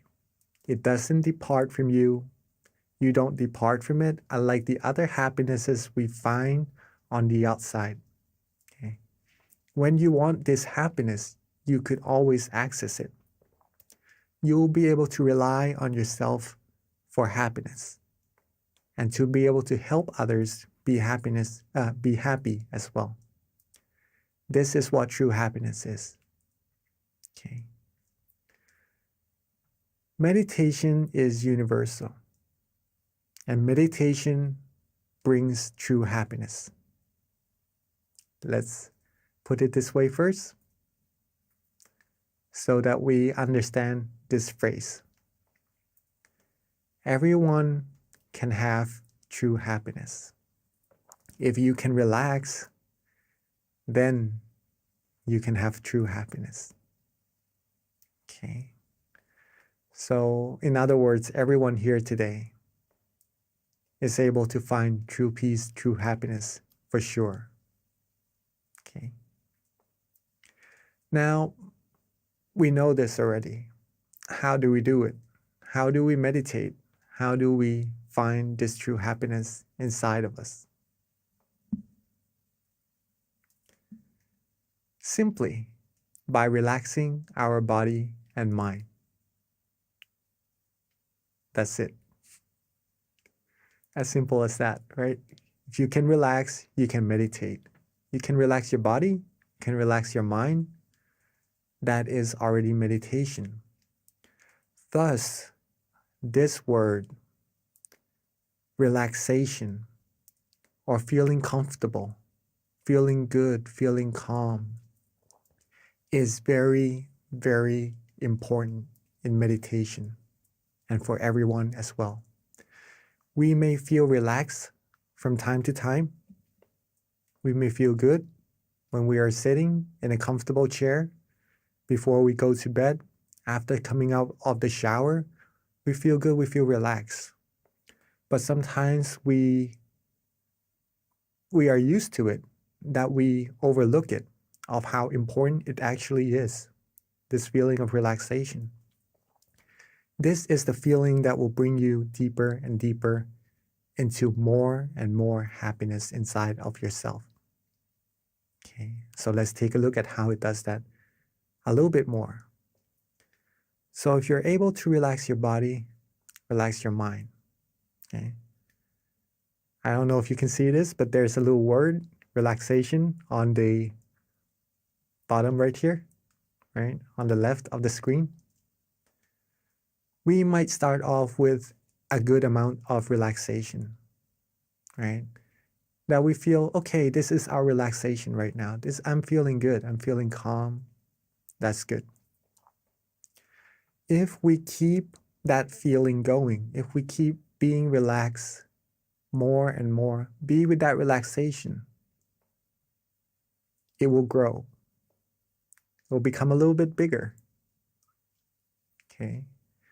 And then when we keep being more and more relaxed, more and more calm, keep going, it becomes a little bit bigger. Okay. And I guess you all know what's going to happen next. If we keep being more and more relaxed, be with that relaxation. It's going to get even bigger and becomes even bigger until it becomes very, very big. I literally expanded the word relaxation so that the white part is all that we can see right now. So it eliminates all the other undesirable feelings away. And all there is left inside of our mind would be the feeling of relaxation. Okay? It becomes so big that this relaxation becomes peace. It becomes serenity in our mind. Nothing else can come in. No negative feelings, no negative energy could penetrate. It becomes true happiness. Okay. This is the power of relaxation. This is the power of meditation. Okay. Now we know how to meditate, right? Not that difficult. And if we practice together more and more, we would find true peace little by little until reaching the very utmost of it. Nothing can penetrate, and that's the ultimate goal of meditation. Okay. Now this was discovered. This technique was discovered a long, long time ago. It doesn't just happen. It didn't just happen recently. Okay. It was discovered actually on a full moon day. The same type of day, the same type of night that we are meditating together right now. Interesting enough, it is on the 6th lunar month also, which is tonight, right? The 6th lunar month. This full moon day, over 2,600 years ago, actually, was when it was discovered, this knowledge. It is a day called Vesak Day. Vesak Day. Okay.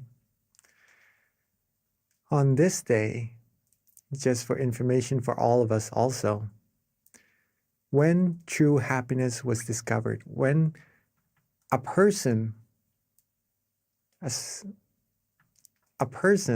like us, right? A person was able to discover true happiness inside. It is actually on the same day that this person was born, discovered this true peace, true happiness inside, and passed away, right? It's on the same day, but on a different year, just so you know. Okay. And this person, we all know who this person is already, actually, from seeing the picture, right? Is the Lord Buddha. On this Vesak Day, over 2,600 years ago, he sat down and vowed that if he doesn't attain true happiness or the knowledge to eliminate all negativities from the mind, right? If his flesh or blood were to vanish, if his flesh and blood were to vanish and all there's left is his skin, his tendons, and his bones, he would not quit until he reaches true happiness, until he was able to eliminate all negativities from the mind. And so he did. And he passed the knowledge down to many, many people, and so they did also. Okay. Until generations after generations, reaching us here in the present day, we too can find this true happiness by just relaxing, by just meditating. Now, along his years of teaching, there is this one phrase that he said, Nati Santi Parang Sukham. It is in Bali, right? An old language. It means there is no happiness greater than the peace of mind. So for everyone here, if you are seeking happiness, are you all looking for happiness? Do you all want to be happy? All beings do seek happiness, and that's pretty much what we aim for, what our goals in life will bring us. It brings us success, and that success, it's what will fulfill us, give us happiness, right? So all of us seek happiness. I'm sure no one would want to be sad or to feel bad or anything, right? We all want happiness. And if we want the greatest of happiness, it is where the peace of mind is. Okay.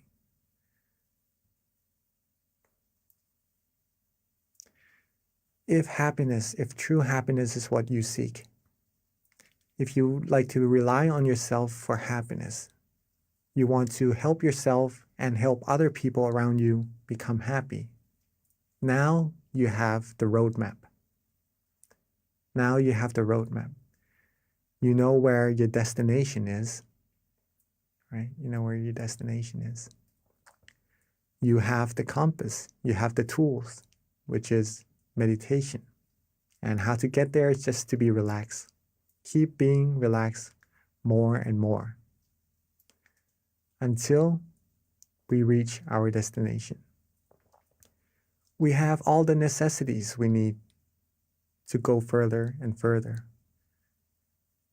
through this path of happiness. Now, there is still one factor that has to be taken into account for us all to reach our destination. That factor, can anyone guess?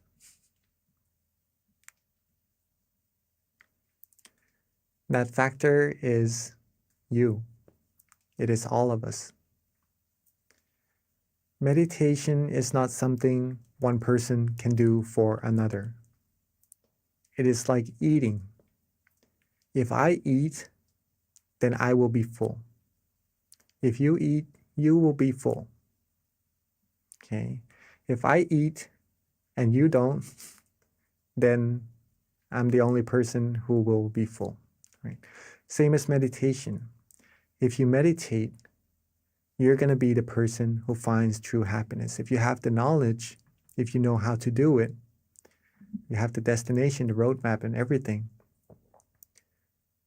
Well, if we take into account, right, if we take that into practice, we will sure reach our destination. And I'm sure all of us would be keen, right, to reach that destination altogether.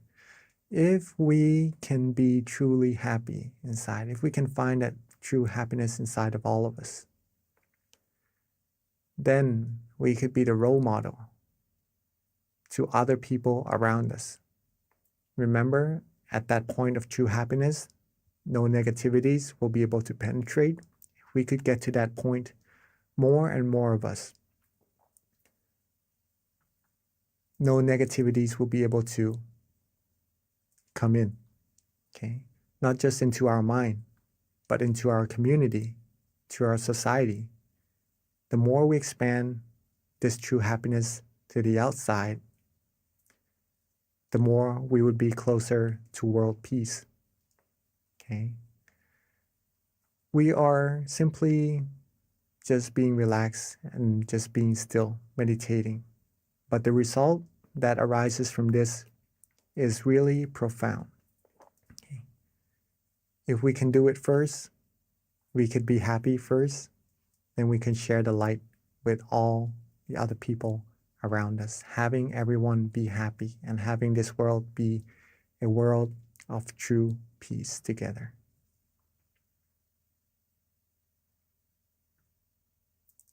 All right. Hopefully that was interesting enough of how meditation just being something that is maybe a little bit overlooked, right? Just being relaxed.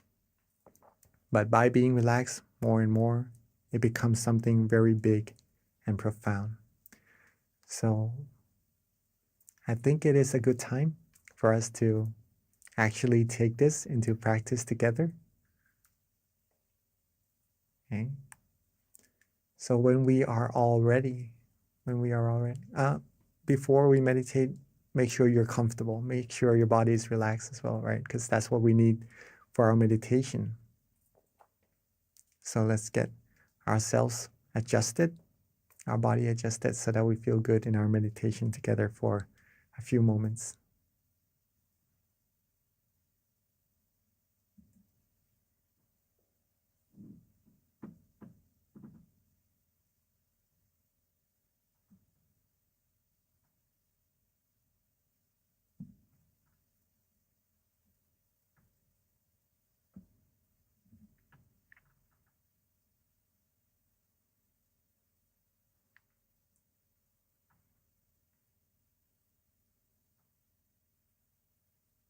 Okay. So before we start our meditation together, let's check our body, see if we are comfortable in this position already. And when we are ready, let's softly and gently close our eyes.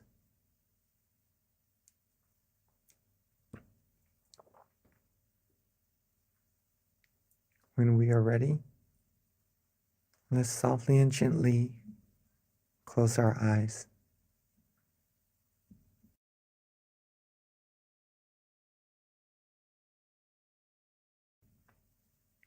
Take our time. There's no need to rush at all.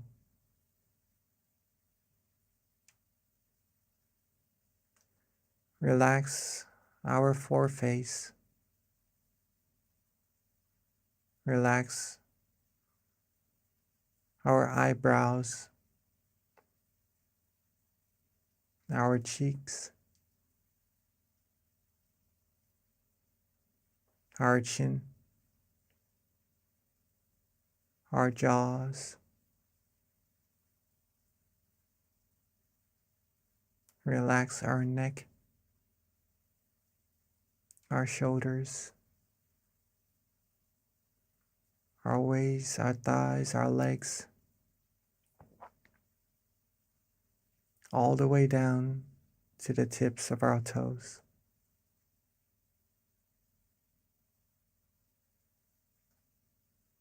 Let's take this moment together to relax every part of our body. Take our time so that we feel good for ourselves. Rest every part of our body. Make sure that there is no tension at all in our meditation.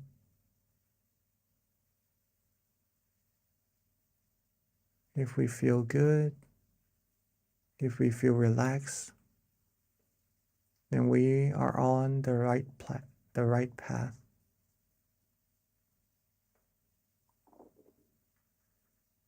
Let's keep this feeling going.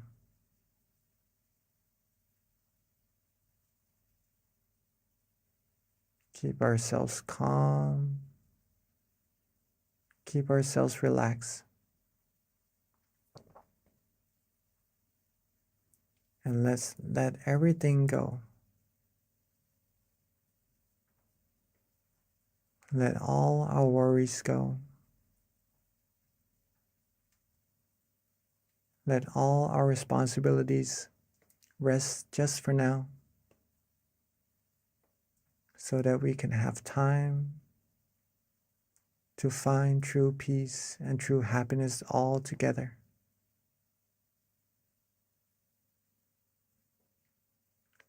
If we are relaxed in both our body and mind right now, if we feel good in our meditation right now, keep that feeling. Keep that feeling flowing. Keep that feeling alive. Just like our heart that is beating.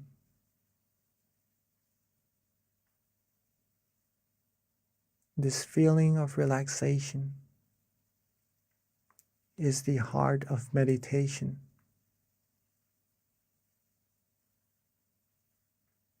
So as long as we feel good, as long as we feel calm,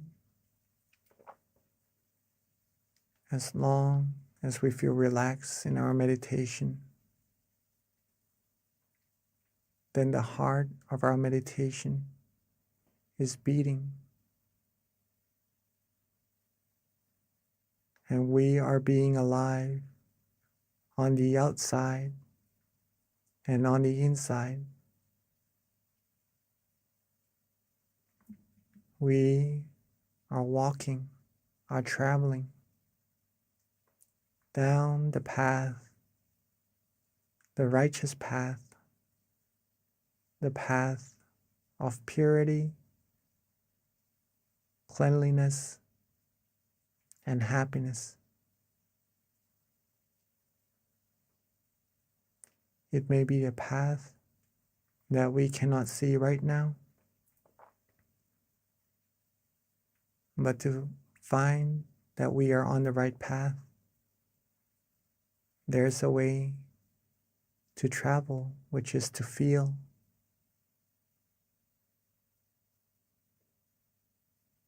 To feel calm, to feel relaxed, to feel restful.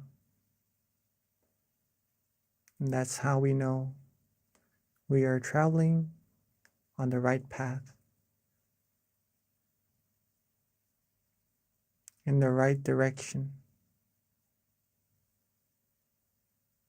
getting closer, closer to the utmost of happiness, the greatest of happiness. But it is like a tree as well, where we cannot rush for it to grow, where we cannot rush for it to bear fruit.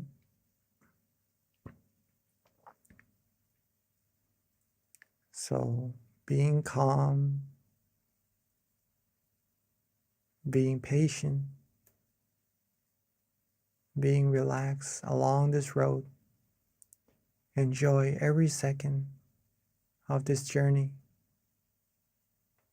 is what will take us to our destination.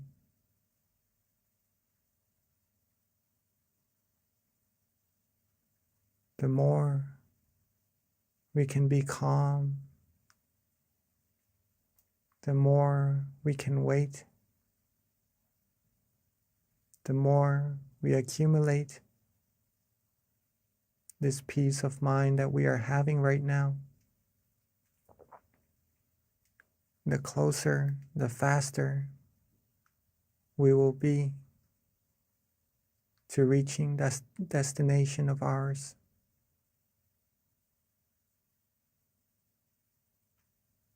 So let's keep ourselves calm.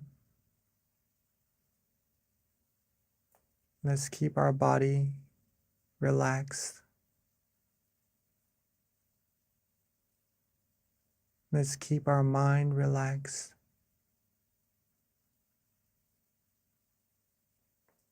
Let's be worry-free. Enjoy this very moment, almost as if this is the most precious feeling we have right now, that will take us to reaching life's most valuable treasure.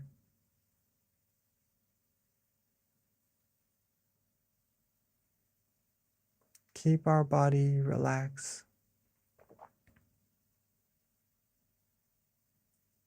Keep our mind relaxed.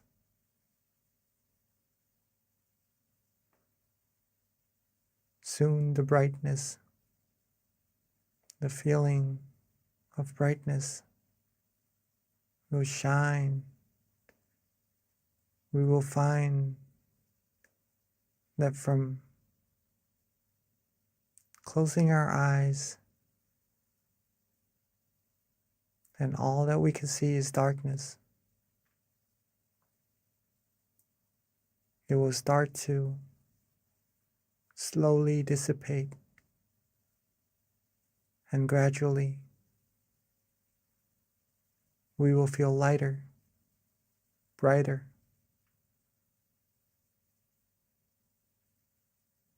Whatever experiences happen inside of our mind, let's just let it be. Let's not pay too much attention to them, so that we lose our relaxation, the more we're able to relax, the deeper our meditation becomes automatically.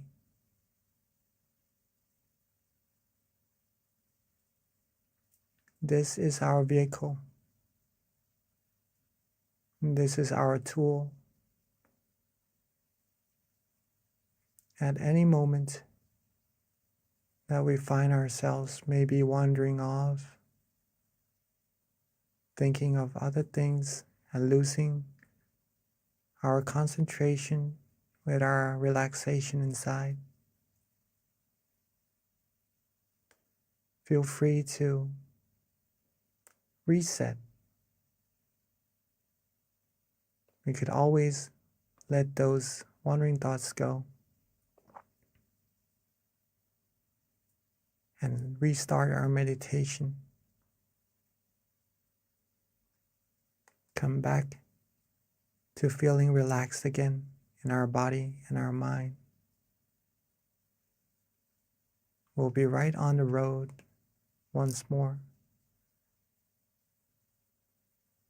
going deeper and deeper into our meditation.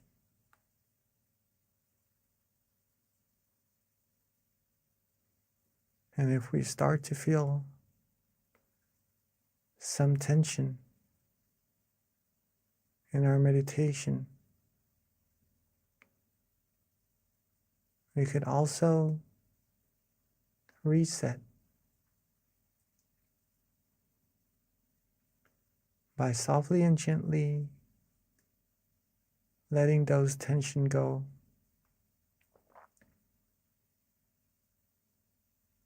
Relax our body. Relax our mind once again, so that we could come back right onto the road that leads us to further and further relaxation.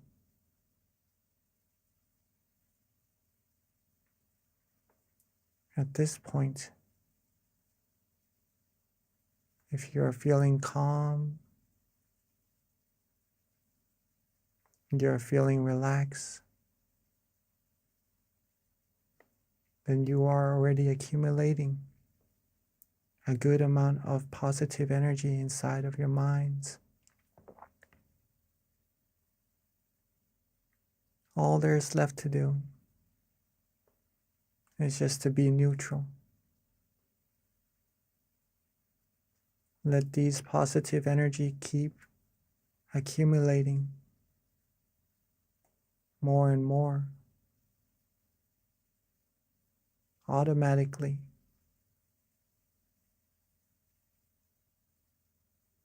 All the wondrous things,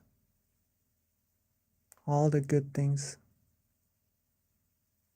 are being bestowed to us right now,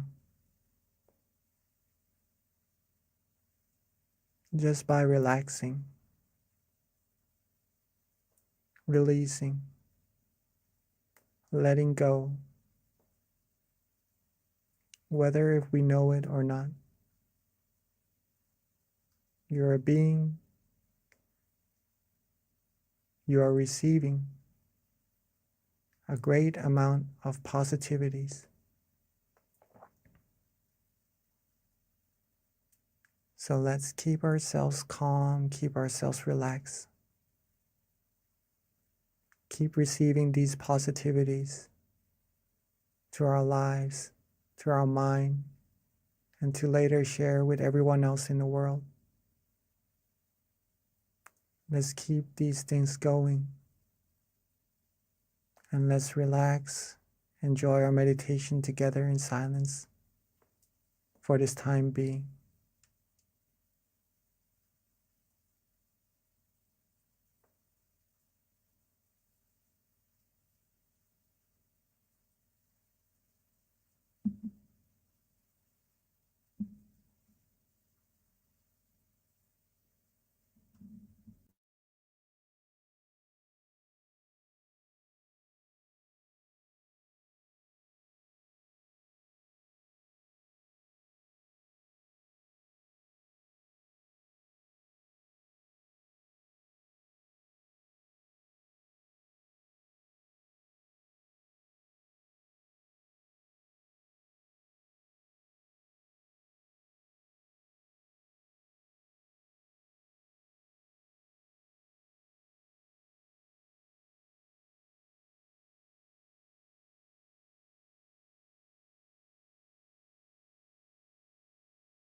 as we are relaxing,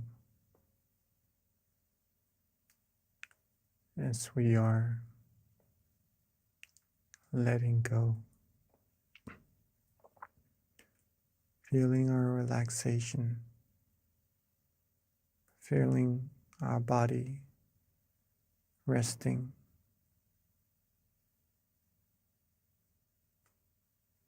letting everything go, feeling calm, feeling restful. We may start to feel the flow of energy inside of ourselves. Some may start to have different meditation experiences. Some may feel calm, relaxed, bright, light. All there is to be done right now is to just be neutral. Don't worry about what is happening inside of our meditation. Don't worry about what's going to come into our meditation. Don't worry about what is passing in our meditation. As a matter of fact, there is no need to worry about anything at all. Just to be with this moment, with this feeling of relaxation, is all that we have to do.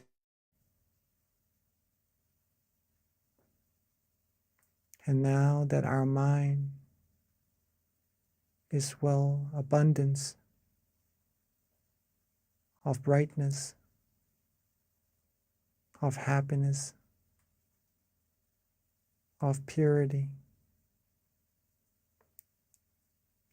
while being bright and shining on the inside, let us represent this brightness in our mind as a candlelight on the outside by lighting our candles all together. So at this moment, while being calm, being light, being bright,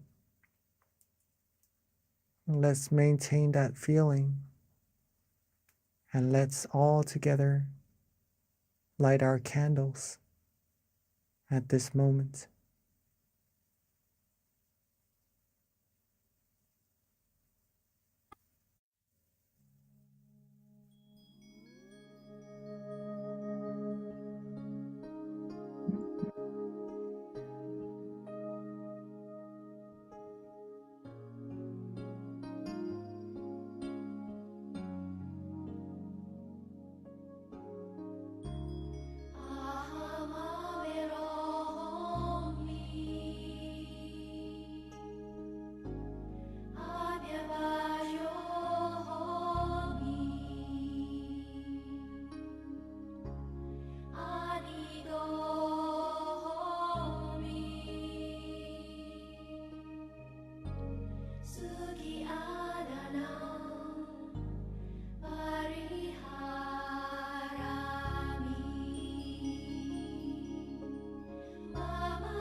Now that we have represented our brightness from the inside to the outside,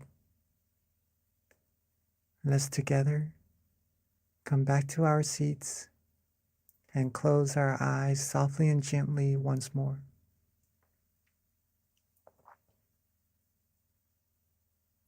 Let's relax our eyes, our body, every part of our body, from the top of our head down to the bottoms of our feet.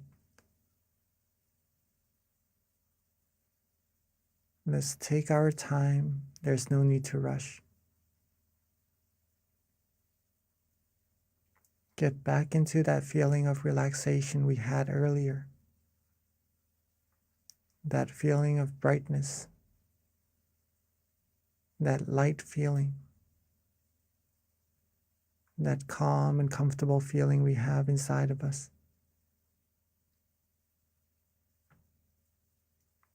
And let's softly and gently bring our candle lights inside of our mind.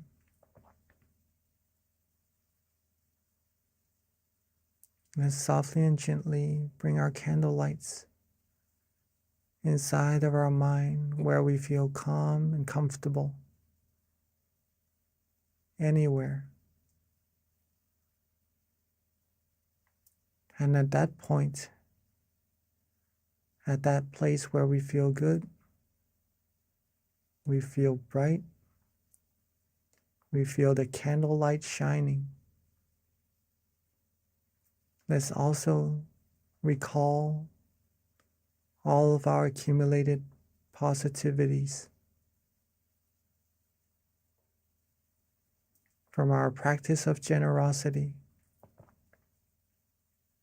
our accumulation of moral disciplines, and from our meditation, gathering positive energy. Let all of these good energy come together along with the brightness of the candlelight into a clean, clear crystal sphere, bright and shining.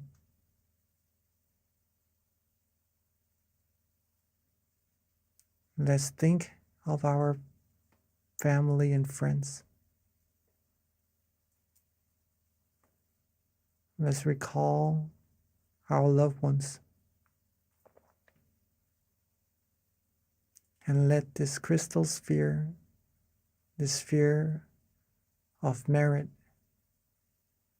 radiate its brilliance outwards, reaching our family and friends, sharing with them all the positivities we have. Wishing for our family and friends to always be happy, be safe, be successful in all their wholesome goals, be protected from all dangers, harms, diseases, be free from all negativities, be able to find true happiness, true peace quickly and easily, and reach the utmost of happiness as quickly and as easily as possible.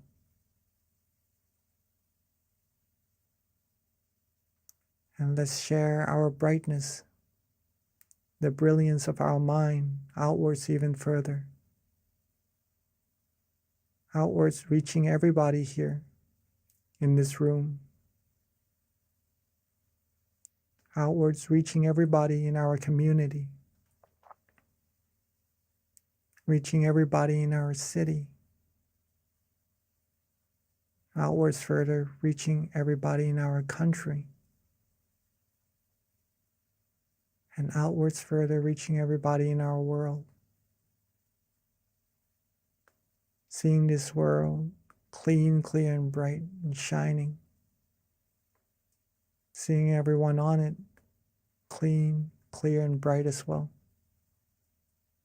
And wish for everyone to always be happy, always be healthy, be fulfilled in all their wholesome goals, be free from all sadnesses, sorrows, sufferings, all harms, dangers, diseases, wars. Be free from any form of negativity. And may everyone on earth be able to find true peace quickly and easily. And may this world be a world of true happiness, true peace quickly and easily. And may we all reach the utmost of happiness as quickly and as easily as possible. And let's share our loving kindness outwards even further into space, into the universe. Outwards infinitely. Outwards unlimitedly, reaching all beings no matter where they are. Wishing all the good things for all beings as well. And let's take a few moments to share our loving together, our loving kindness together in silence.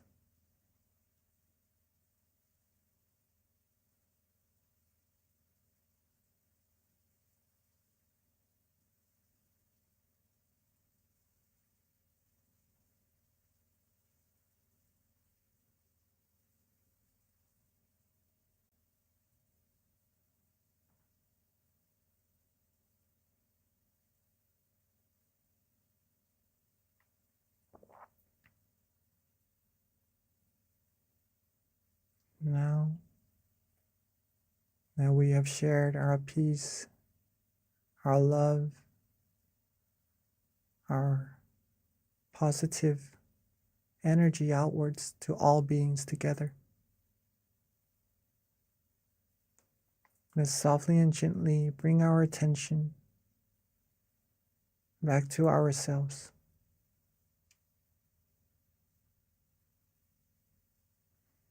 Let's softly and gently bring our attention back to ourselves, to where we feel calm, to where we feel good, feel comfortable.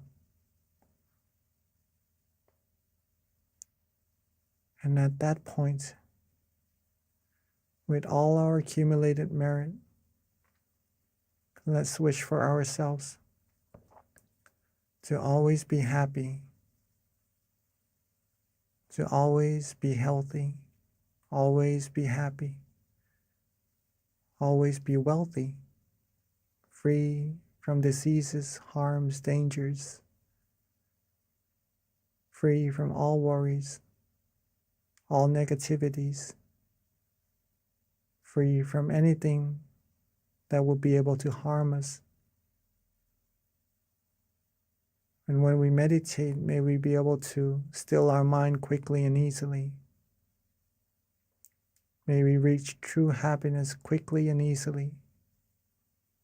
May we be able to be happy and share our happiness with everyone around us, having our loved ones and all the people in the world be happy as well.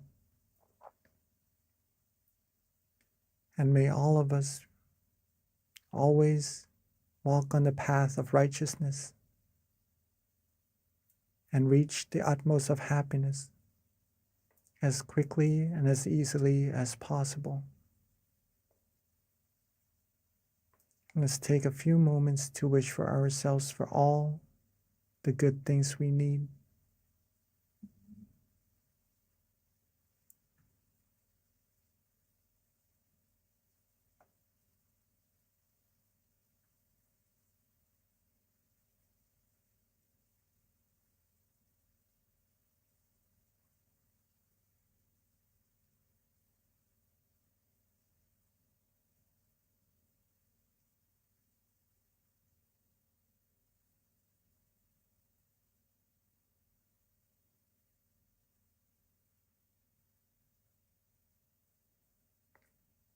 Now that we are coming towards the end of our meditation together,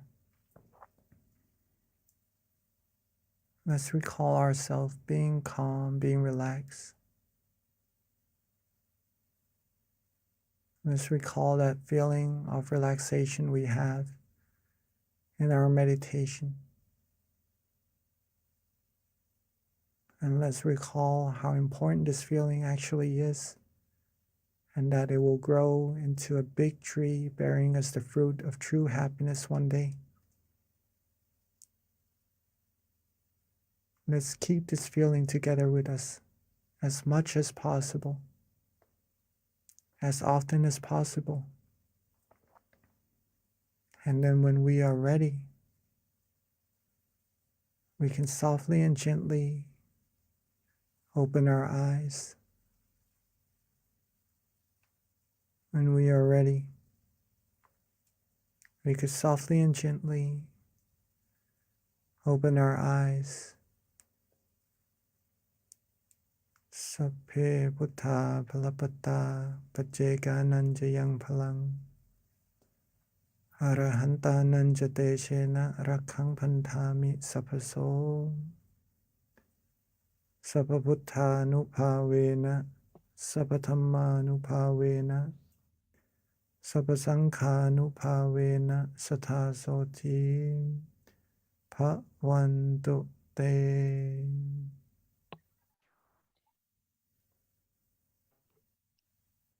Thank you, Venerable Jackie, for that lovely guided meditation. So before we transition over to Q&A, a couple of announcements. First of all, if you didn't join us earlier in the beginning when we started, if you can share your country and your city, we just like to know where everyone's coming from as we have people meditating with us from all around the world. It's just very interesting to know what city, country, state you're from. Okay, with regards to a couple of announcements that we have, please jot down the next full moon meditation is going to be on Tuesday, June 14th, next month. A couple of other announcements. If you haven't already visited this website, please be sure to check it out, tamagayameditation.org. This is where you can learn of the various centers that we have in the US, the closest center to you that you can go and visit even. We do have guided meditation open right now at our various city centers, such as Boston, Chicago, Azusa, Georgia as well. So yes, you can definitely learn more about that from the website tamagayameditation.org. And those are our various locations with those marks in the States. So yep, and all you have to do is click on the location closest to you and you'll be linked to the website, and that you can learn more information about their local offerings as well. And then the next website is, if you don't already have our app, please definitely download it. It has a wealth of information, guided meditations. It's mindgem.org. That's the website. You can link to connect with us and download the app from the Play Store or the App Store. This is also a great way to stay connected to our notifications, any announcements that we have. Every month when we've got our full moon meditation, there's a notification that comes out through the app to remind you. So it's definitely a great way to stay in touch with us and keep up to date on our announcements. And then lastly, we've got something interesting going on. It is, first of all, we want to invite everyone to upload a picture of themselves in meditation. It's going to be part of the Guinness World Record, where we're going to try to have as many different entries as possible. And then it's open until August 6th. So there's a QR code right there. All you need to do is just upload a picture of yourself in meditation. We're trying to make the most people meditating online, which we have actually broken many different Guinness World Records before. So this is just another cool one that we've got going on. So everyone on this call, please be sure to send a picture of yourself in meditation on the QR code right there. All right, and that wraps it up for our announcements. So at this time, we're going to transition back over to Monk Jackie and then have our Q&A session. So please, if you've got time, stay with us, but we do understand for those who need to hop off. But this is definitely a great time to have your questions answered, further understanding about meditation or any questions you might have with regards to your practice, how to improve it. Looks like we have a question right now, Monk Jackie, from Shrirat. Yep. So if we can get the spotlight on Shrirat, please. And then anybody else, if you've got a question, you can either raise your hand or just put it on chat as well. Yes, I think Shirat can open your microphone and all right. Or you can always put it on chat too, whichever is Yes. easiest.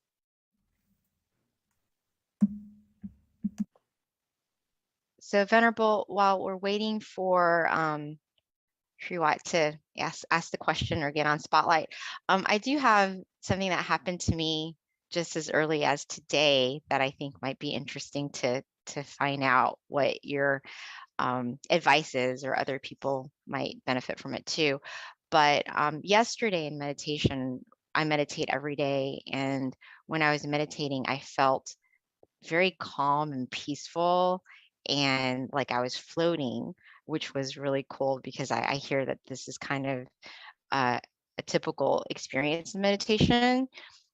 But then today, when I meditated earlier, I felt like a heavy rock, like a rock. And it was weird because in my meditation, I felt like the rock was round and was like right on my lap. So I don't know if that's, an experience that's typical, or if that's just me overthinking. So I wanted to get your input on that. Does it feel heavy or does it Yeah. feel light? The rock Feels felt heavy today. Yesterday felt very light and floating, and today it was like a rock on my right? lap. And I was like, this is new. Okay. I That think that is was kind of actually odd. quite normal in meditation. Oh, Okay, first of all, okay. very beautiful that you are meditating every day. That is actually what is needed to progress in meditation. No matter what meditation experiences we have, right? Sometimes good, sometimes we feel not as good as the day before. If we keep meditating, we are progressing no matter what. The only way we're not progressing in meditation is that we do not meditate. Okay. Now, sometimes when we have good meditation experiences one time, right? The next time we may look forward to getting the same meditation experience. And there are many reasons, right? That rock is there. Okay. There are many reasons for that rock to be there. So one reason is that maybe we are anticipating a same meditation experience.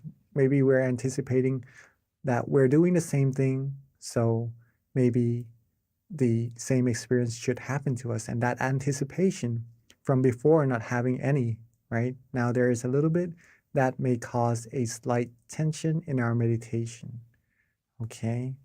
And that is what is causing that feeling of heaviness, or maybe we could interpret it as a round rock, right? Another thing is that we may have accidentally put some effort into our meditation, And it may be a slight effort at first, but if we keep that effort going, it may be bigger and bigger as well, right? Like the feeling of relaxation. If we start off by being just a little bit relaxed and we're content with it, it will grow and grow and become bigger relaxation as well, right? Same thing with the tension. It may be a little bit, and then it becomes more prominent. What we can do with this is that once we notice ourselves being a little bit uncomfortable in our meditation, it feels a little bit different. It feels skeptical in our meditation. We're not sure if we're doing it correctly or not at all in our meditation. If we have this feeling, reset straight away. Reset straight away. Okay, don't hesitate. Don't go further to see whether if this is correct or not, because once we have doubts, that shows that we are maybe going a little bit off course already. Reset straight away. Come back to relaxing. Do what we like. Do what we enjoy. And then when we have that feeling of relaxation, we are certain about that is the right path. That is the right way.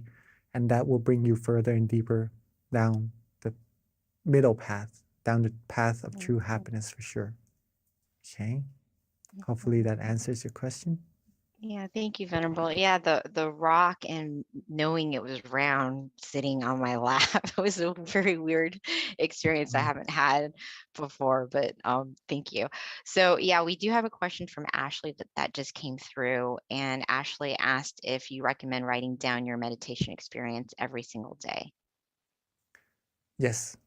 Yes. If that is possible, please do. That will help you observe. Observe whether what you did today that benefited you. All right. So what you did that was good for you, if you keep repeating that, it will become bigger and bigger also. You will get better and better in meditation. And it will help you observe what didn't really benefit you also. So if we lessen those things, then we will be able to progress in our meditation also. So meditation, writing journals is a great way to improve in our meditation. And that's also recommended by our master himself, right? If you could write after your sessions, right, in every session, that would be even better, okay? But see what works for you, what helps you observe yourself better, and then do that, then we could improve our meditation from there. So Venerable, we've got a question from Miss J, and Miss J is new to meditation, wants to know how she can become better. To become better in meditation is very easy, but it takes consistency, pretty much that. Meditation is very, very, very easy, right? We're just relaxing and just keeping that feeling with us. Sometimes we have tension, sometimes we have some experiences that we are not certain whether we're on the right path or not. And sometimes we are sure that we are on the right path, okay?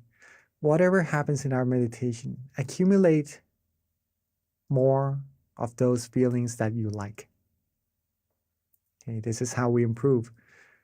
When we are certain that we enjoy meditation, that feeling, that relaxation, accumulate more of that.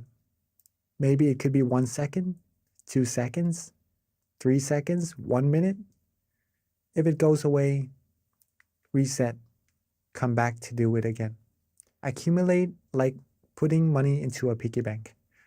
One day it will become full. We'll have like a bigger piggy bank and we keep accumulating it. It'll become full again. It becomes bigger and bigger. Once we know it, we are now millionaires pretty much. We would be very wealthy of the happiness inside of our mind. Okay. Consistency, repetition, be relaxed often. That's how you're going to improve in your meditation. Thank you, Venerable. So we've got a question from Deb, and her question is, first of all, she had a beautiful meditation experience and it felt very peaceful, but she wants to know how she can do this as a daily activity where she's able to keep calm and have that peaceful feeling consistently. I actually have something that I can share with you about this. Let me just try to find it. All right, so to be able to have this feeling with you more often until it becomes part of you. Same thing with what Ashley asked, right? Or Miss J, right? Miss J asked, how to improve meditation. Oh, just a second. I'm on airplane mode right now. Uh-oh. Okay. So it's pretty much almost the same thing. But just for you to see as well. Just a second. Right? We have the 3 things for us to improve now, which is consistency, repetition, sorry. So we have consistency, repetition, and be relaxed often, right? Now, what would happen to our meditation is this. At first, the first sentence, right? When we start practicing meditation, we would have the question of what is relaxation, or we aren't certain what relaxation is. But the more we practice, the more we will be certain that this feeling in our meditation is surely relaxation. Okay? And the more we practice, the more repetition we put into meditation, the more times we become relaxed. Then we become familiar with that feeling of relaxation inside of us, right? It keeps growing and growing. And then at one point in your meditation, instead of trying to be relaxed, practicing relaxation, it will become so easy that it automatically wants to be with you. Right? Your mind wants to be relaxed automatically. When you eat, when you sleep, you just want to be with that feeling without trying to want to be there. It becomes automatic, it becomes natural. It becomes like breathing, right? You don't have to try to breathe. You just breathe normally. It becomes like that. And the way for this to happen is that we have time to meditate in our days. We have to schedule time for it. There is a set of chanting in monkhood, right? There's a set of chanting that is really, really long, the longest set of chanting that we have. And people who are able to do that must pay a lot of attention to memorize this thick amount of chanting, this thick book, right? And there was this one monk who I met, and he was able to do this, okay? He told me, I still remember it, it's a really good saying from him. He told me that if you have passion, then you will have time, okay? If you have passion for something, you'll make time for it for sure. Okay? So if you like meditation, if you want to improve on meditation, you will definitely have time for it. And a good way to have time for it is to actually prioritize it and make time for it in your day. Maybe Miss B, she meditates every day, right? She would probably be a good role model to how we can meditate every day and incorporate meditation sessions into our daily practices as well. Yes. So that's how we do that. So that's how we do that, and how we improve our meditation until meditation becomes part of our life and becomes like breathing. Mm-hmm. Thank you, Venerable. Yeah, one of the things I feel is very key, and you hear this from every single teaching monk, so there's some truth in it. And not only that, you experience it for yourself, so it's always nice to have monks confirm what you're already doing, but it's definitely little by little. So, the recommendation of meditating initially 5 minutes a day, don't overdo yourself, and then increase it with time to 10 minutes. And before you know it, little by little, at some point you get to an hour, and that's, but you accumulate it slowly. So it's just something that I've heard many times from different monks in terms of your own self-development as well. So Venerable, we've had several questions kind of trickle in. The next question is from Casey, and she wants to know if it's normal that your body feels cold after you meditate for a while. Usually we will feel calm and comfortable. Unless the room is cold, then you maybe feel a little bit cold after the meditation, right? if you have come from a hot place and you meditate and you feel cooler, right?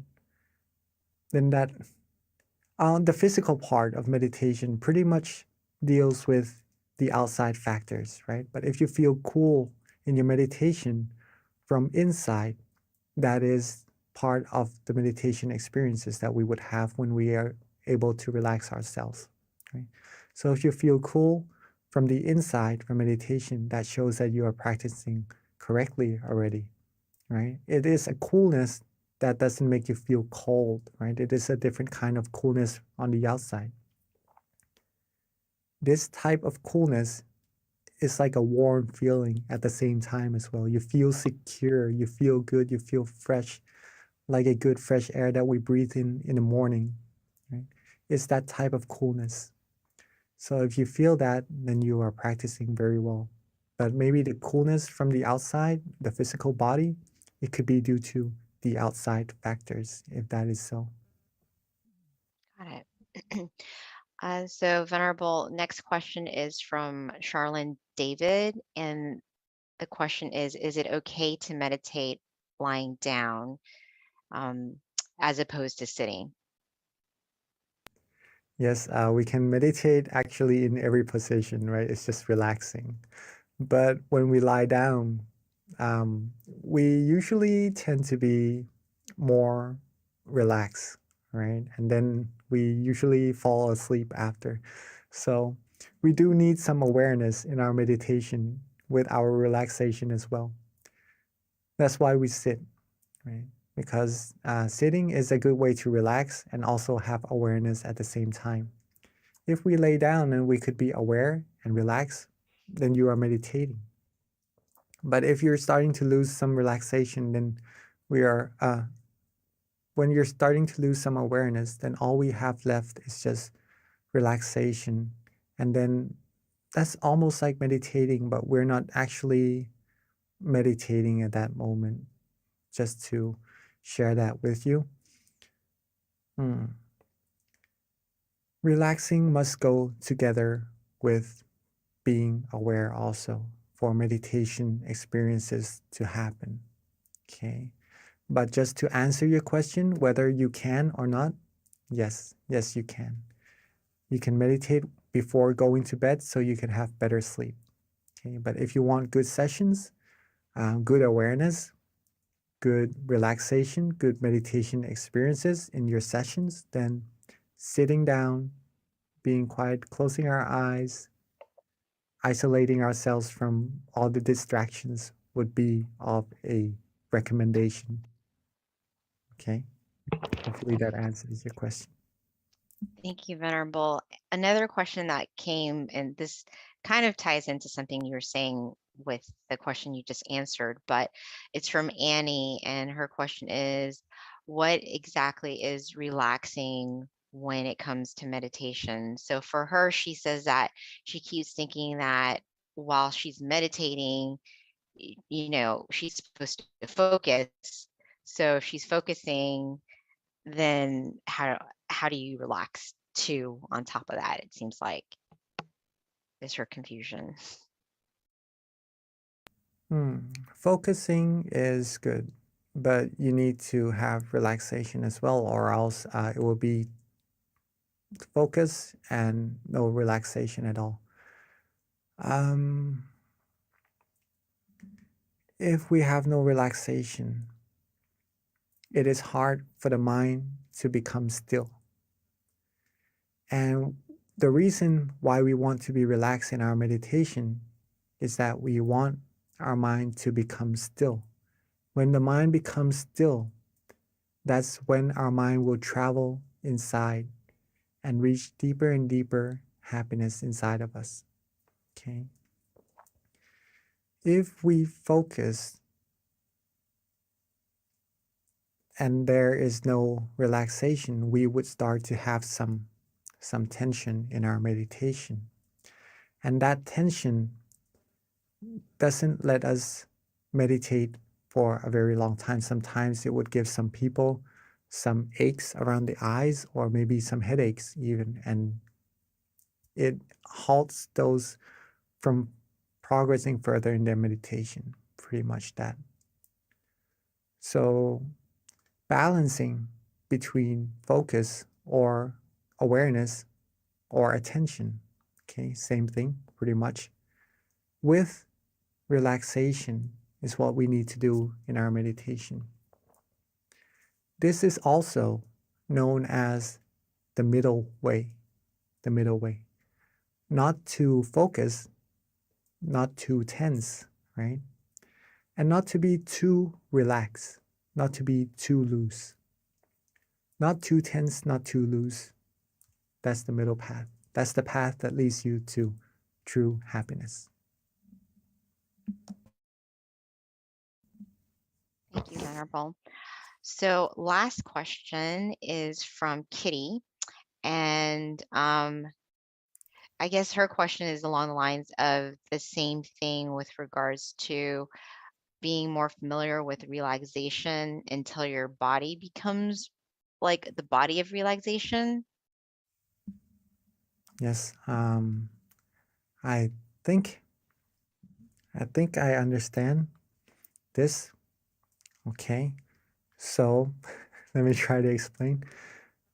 Be familiar with relaxation until your body becomes the body of relaxation. Maybe in your words, you may mean the body of Dhamma or something like that. If that is so, that is the path. Yes, until your body becomes the body of relaxation. The more we can be relaxed and focus, right, have awareness in balance, the more our mind will become still. When we are more used to that, the less our mind will want to travel from this point of relaxation. It just wants to be there, right? It's familiar with that point. And it travels further, further, further until reaching a certain meditation experience, let's put it that way. Okay. And then when we are used to being at that point, then we would be used to being with that body of relaxation. Let's just put it that way first, right? And then we become the body of relaxation. So yes, I would have to say yes. Okay, thank you, Venerable. So it is a little past 10:30. So at this time, there are no other further questions. So let us all pay respect to our teaching monk by just putting our hands together as he gives us a blessing. And don't forget our next month full moon meditation, Tuesday, June 14th. Thank you. Namaste Kalompi.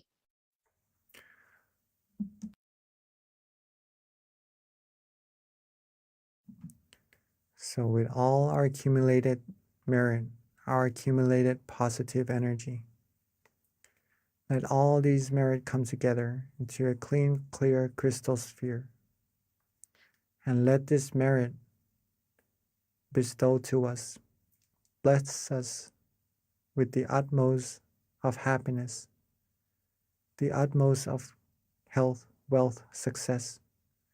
And may we all be fulfilled with all our wholesome wishes. When we meditate, may we all be able to attain true happiness quickly and easily, and reach the utmost of happiness as quickly and as easily as possible.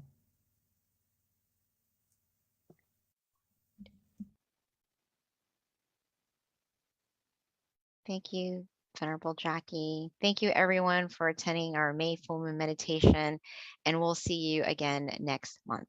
Until then, meditate well, meditate peacefully, and meditate every day. Thank you.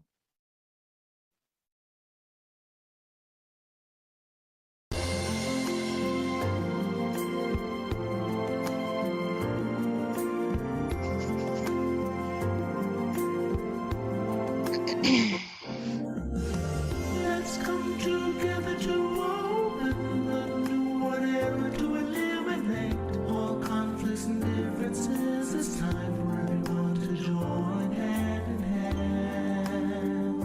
At last, now the world's it's time to change the world. As the one who knew in the past, in this period of our time, we will see before we depart this world. Everyone must join hand in hand to change the world from darkness to brightness, from suffering to happiness, from the ignorant to the knowledge one. Change the world, we have to do it easy way. Be happy and cheerful and childlike innocence. Everyone must join hand in hand. Gently close your eyes, relax, relax. Still your mind at the center of the body and move at the same position of the one who knew from the past. Change the world from the era of darkness to the era of light. From the old era to this new era, the world will be like heaven on earth. No classes in society. Everyone will be evenly happy. We speak the same heavenly language. Become as one with smiles of love. We'll be kind, the world will change. The world will change. Let's come together to change the world. Let's come together to change the world. Let's come together to change the world.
welcome to our June full moon meditation.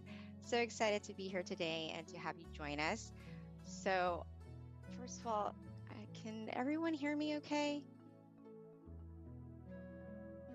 Before we start? Yes? Okay, excellent. Thank you. All right, so before we begin, we always start off with a quote and then an intro with regards to our teaching monk, which is Monk Daniel. So I'm going to read one of my favorite quotes for you.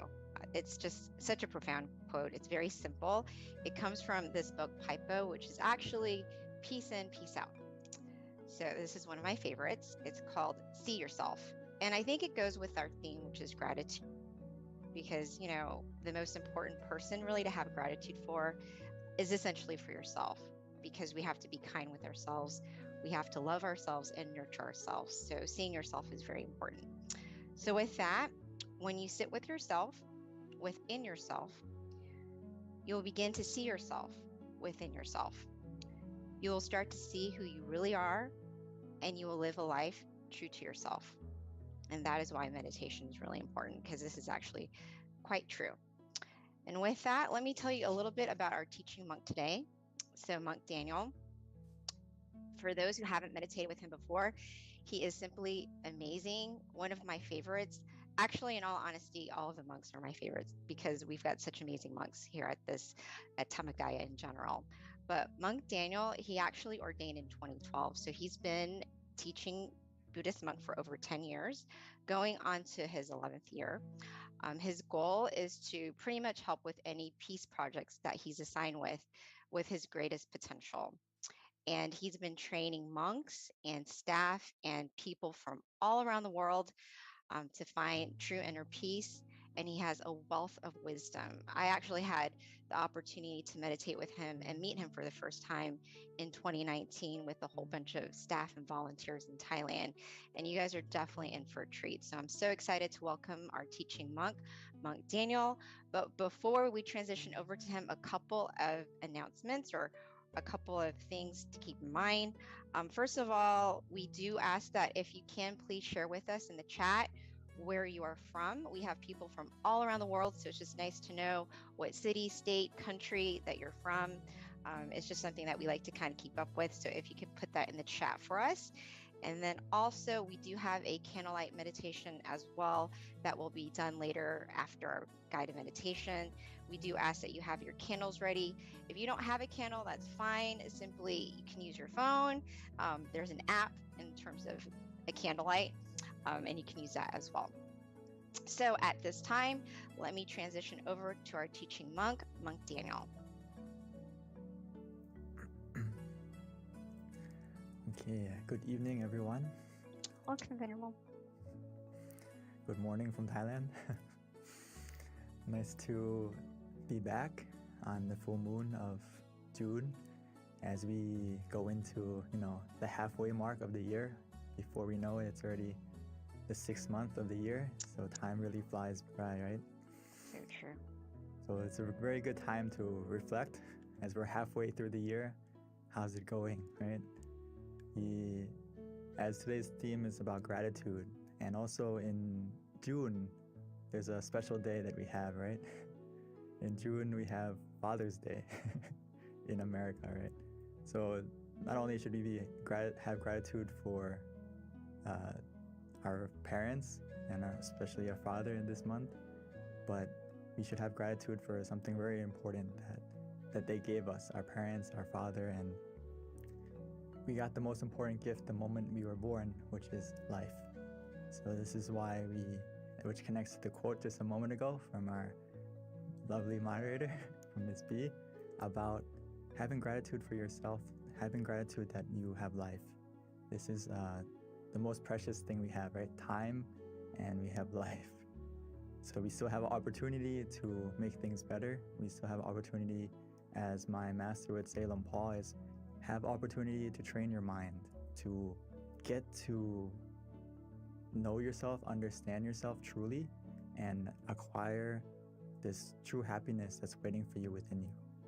So this is something that is so precious, even though not everything is perfect, but we still have life to make things better. So this is something that we should be so grateful for, that even though then it's something that we practice as a homework from Lampal. Is like when you wake up in the morning, the first thing you should do is reflect and meditate for a moment and just appreciate that I have another day, I have another morning. You know, every morning we're born again, we have another chance to keep doing good and another chance to cultivate our mind, to unlock that hidden potential within you. So I'm very happy that everyone's here tonight on full moon, because we can be just like the full moon and shine. Even though we're surrounded by darkness, we can be the full moon and shine to illuminate that night, make it, you know, such a beautiful and auspicious time. We can be just like the full moon. And today I just wanted to go over some basics about meditation for those of us who are new, and also for those of us who aren't as new. But we always have to remind ourselves, because you know, the foundation is easy, but sometimes it's so easy that we overlook it and we forget to do it. So, but first, like I said, something we should practice every morning when we wake up is our first blessing of the day is that I woke up today. So instead of hurrying up to, you know, turn off the alarm clock and rushing to get ready to go to work or to start a day, start your day peacefully and calmly, and just sit up, and before you get out of bed, start your day in a positive note and reflect on how lucky you are to have another chance, another opportunity. So it's the first blessing to be grateful for, right? We have another day. And why is it so grateful? Because we have another opportunity to not only go through our life and do everything, but one of the things that we should love and take into consideration is to practice our mind and to cultivate our mind to become, as the Buddha would say, it's so important. And he would say that whatever precious jewel there is in the heavenly worlds, there is nothing comparable to one who is awakened. So we have this precious like jewel within us that we can attain, and it's not just a physical jewel. It's a happiness and something that's so precious that we can attain within ourselves. So every day that we have another chance to train ourselves and meditate, we can get to this precious treasure that's waiting for you inside, which is just being able to control your mind, be able to be in control and understand yourself. This is something that we need to focus more on in life, because the stillness of mind can become our miracle. We just need to look within. And a lot of times in life, we are always searching for something on the outside to help us to be our miracle, or depending on something or someone to come along to make our life better. But actually, if we practice the stillness of mind, we can become the miracle we need for ourselves and also for the people around us. We just need to look in the right place. So for all of us here, all like almost 300, 400 of us, you are looking in the right place. You are starting in the right place to meditate and to still your mind so you can find that unlimited potential that's waiting for you inside. So just like today, it's the full moon, right? The full moon we need to is a good example, because when we meditate, it's very important to do something, which is what? To adjust your body and adjust your mind. That is this foundation that we have to always do, and sometimes we kind of rush through it. So I can't emphasize enough that we need to always adjust our body, adjust our mind to be relaxed and comfortable, suitable to meditate further. So just like the full moon tonight, if you want to see it clearly, we can't focus on the moon and move it to get it clearer to us, right? We can't get the moon close to us so we can grab it and try to get close to it to see it clearly. We need to use the right tool and we need to adjust the telescope correctly so we can see the moon clearly. If you want to, look at the details and see it more clearly, then we can see with our eyes. So the same thing is true in meditation, is we don't adjust the picture or we don't adjust the experience that we see.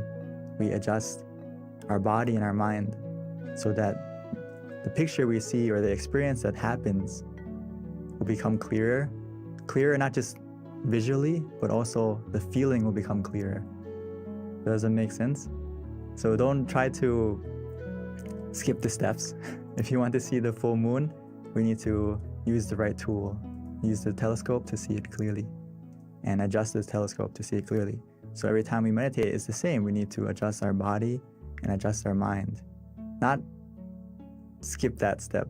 Otherwise, the experience or what we see or what we feel is not going to get clear. The feeling and also the image isn't going to be clear. So we always have to adjust at the right place. Adjust your mind, adjust your body. So Paul would always say this, and I can't, if you understand this quote, you basically master meditation because this is the heart of it. Is Paul says that meditation practice is about finding the point where one feels just right, where one feels comfortable, where one feels content. This is something I use all the time in meditation, and that we have to remind ourselves is that where is that point for you? It doesn't necessarily have to be just a point, but also what is the method that works for you that helps you to feel comfortable and that you feel content with. So that's the key. When you adjust your body, you adjust your mind, and then what method are you going to use? What technique are you going to use that helps you to stay comfortable as well as being content with that feeling?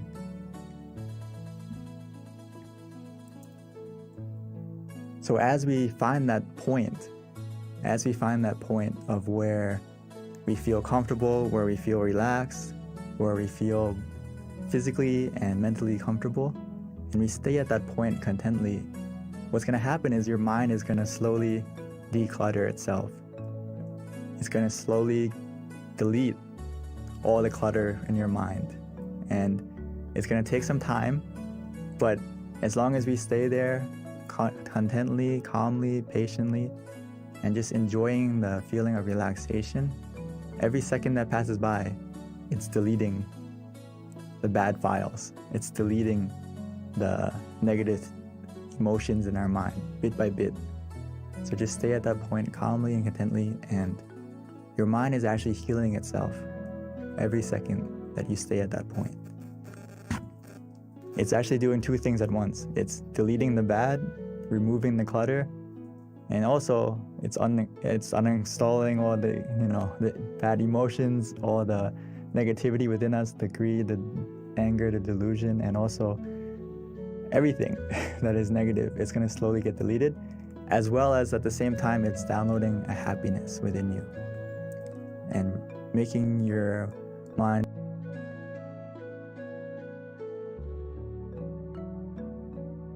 filled with happiness and peacefulness. Or at the bare minimum, you're going to feel neutral. And even though you feel neutral, this process is already happening as well. As long as we stay content, stay patient, and embrace the meditation at that moment, and just trust that your mind is healing itself as long as you feel calm, you feel comfortable, you feel relaxed. So like I said, we always need to check. We always need to check our body and our mind. What makes us ready to meditate? Always have to check every time you meditate. And how we do that is physically, we always have to make sure that we feel calm, relaxed, and comfortable. As you can see in the picture, she's sitting very nicely with the back straight, but this is the standard position. But if you don't feel comfortable in that position, it's okay. Start from what position works for you, and we can always adjust according to how you feel, and just go with the go with your own flow, go with how you feel. If you feel relaxed, you feel comfortable, you need to adjust, feel free, because it's the foundation of making your mind calm and relaxed as well. So physically, if you're not comfortable during the meditation, you can adjust, you can move, okay? Always go back to making sure physically you're as comfortable as you can be. And your mind, how can you adjust your mind? When you go, after you adjusted your body, we also have to adjust our mind by just changing our mindset and switching modes, like we would do with our phone. If you turn on airplane mode, there's no Bluetooth, there's no connection anymore, right? You turn everything off and no one can call you, no one can contact you if you have this on. So we should kind of get the same feeling when we meditate, is put your mind on airplane mode. It's not time to think, it's not time to plan, it's not time to do anything but connect with yourself.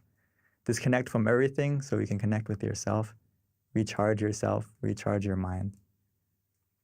And it's just about starting from that mindset. And then of course we need something else to help us to stay in that mindset, is why we use the visualization and the mantra to adjust the mind bit by bit. And I always love to use this example about adjusting the body because it's really important. It's really important that you don't rush to start your meditation. You know, when I say let's start to meditate, it doesn't mean you need to start as a sprint to get to the peacefulness.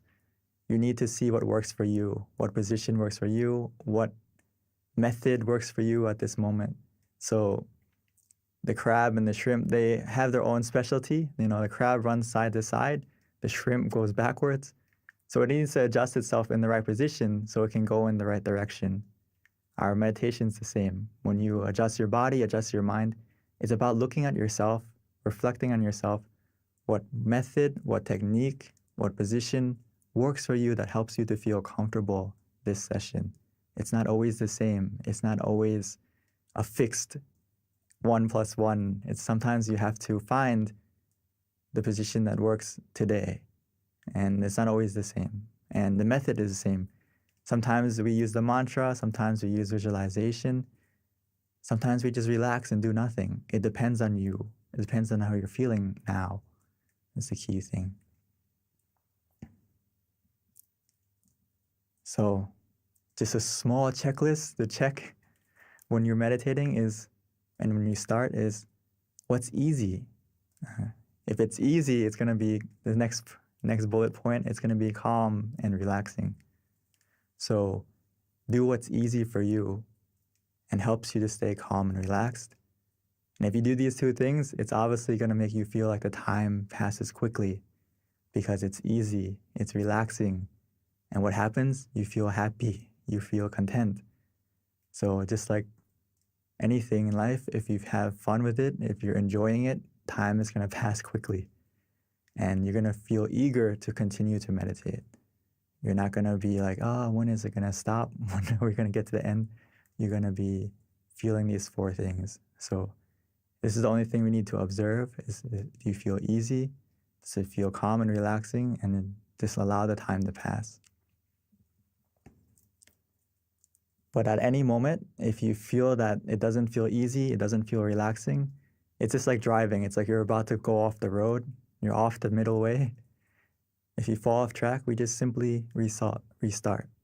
If you feel that balance is off, you don't feel comfortable, you don't feel relaxed, physically or mentally, always be ready to restart. Restart in this sense doesn't mean going back to zero. It means just coming back on the road, coming back on the path so you can continue going in the right direction. But if you don't reset, if you don't readjust, you're still meditating, but you're still sitting, but you're not actually meditating. You're going in the wrong direction, and yes, you're sitting, but your progress isn't going anywhere if you don't come back to the right path where you feel in balance, like Paul said, where you feel content, where you feel comfortable again. So the sooner you readjust, the sooner you restart, the better. So just keep that in mind, that it's okay to reset, restart as many times as you need. And before we start the meditation in just a moment, just remind yourself to take it easy, take it slow, and to feel that balance between being conscious, and also to have comfort. These two things are all we need after you adjust the body, adjust the mind. All we need to do now is to find that balance. Feel that balance for yourself where you feel conscious of your comfort. Does that make sense? Meaning that you are able to, if you feel and are aware that you're comfortable right now, and that feeling is still with you, that means you have both, right? You have you're conscious and you're also comfortable. So just do that and stay with that comfort feeling, stay with the feeling of relaxation, and just observe it neutrally. See where it takes you.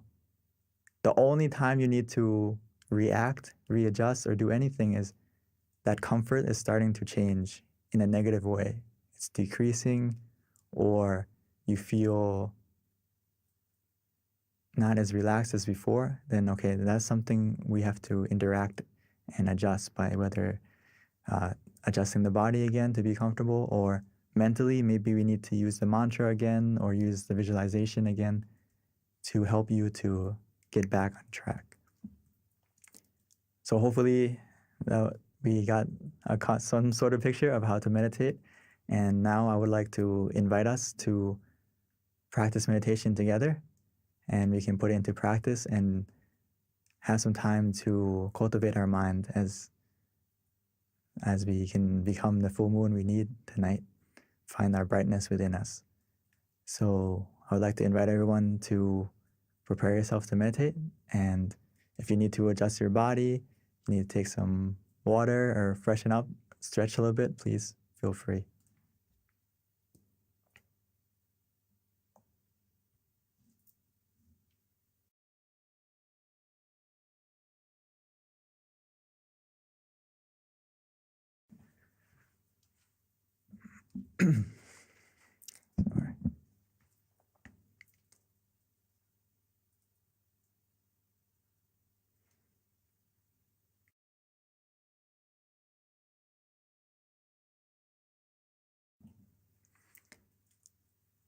So let's take some time to switch modes. Now it's time for us to meditate. Time for us to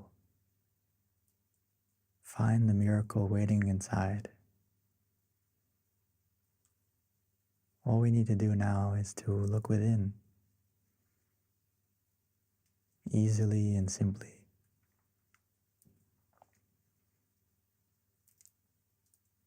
So let's take our time, take it easy. No need to rush. As we softly and gently, naturally close our eyes, the same way we would when we go to sleep.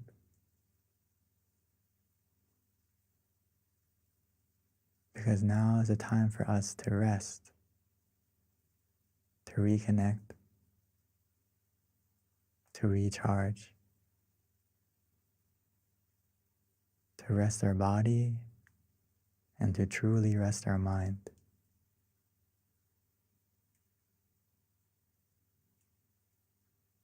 And we can do that easily and simply by first taking the time to adjust our body, making sure that our body is completely relaxed, comfortable, by finding the position that works for you.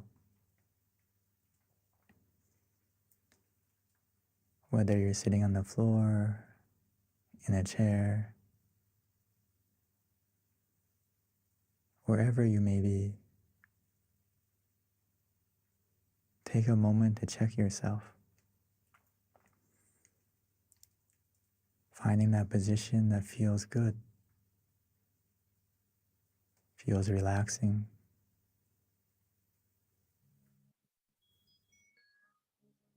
As you continue to relax and release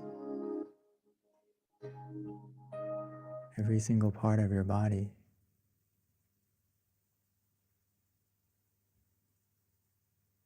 making sure that every single muscle from your eyes, your face, your shoulders, arms and hands is relaxed and released. Our back, our legs, all the way down to your toes.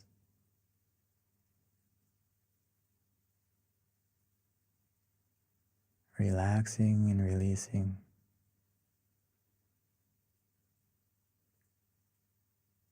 Sometimes it's easy to relax and to let go by taking a deep breath, breathing in deeply, exhaling slowly, bringing your mind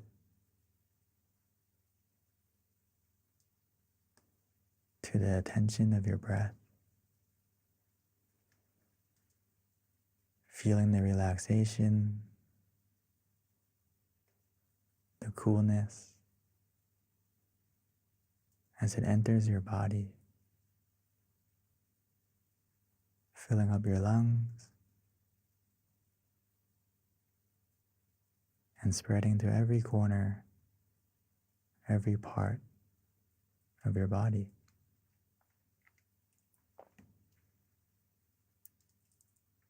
Even as we exhale, allow all the tension, all the tightness to leave, to melt away, to fade, leaving only relaxation and comfort within you, around you, as if we're embraced, surrounded in a cloud of comfort where we feel safe, where we feel free.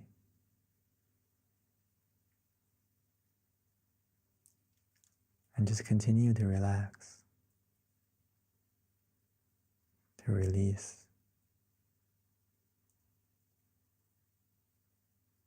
And gradually our body will begin to fade away, almost as if it's not there.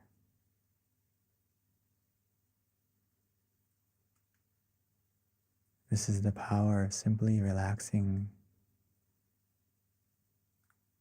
where we feel comfortable physically and mentally.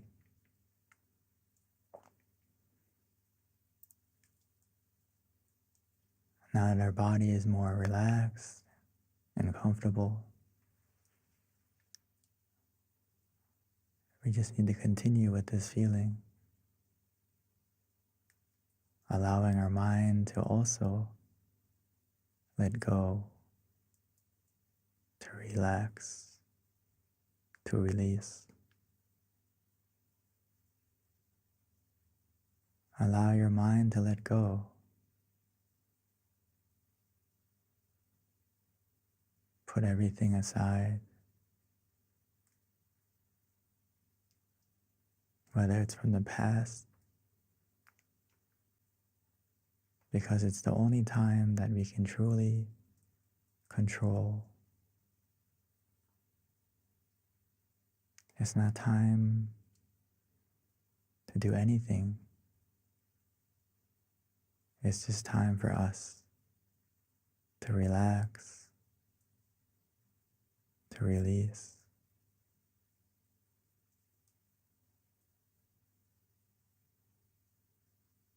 Allow your mind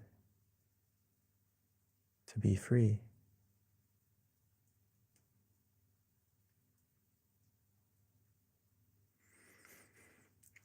To help your mind to be free and to slowly let go, to stay in the present,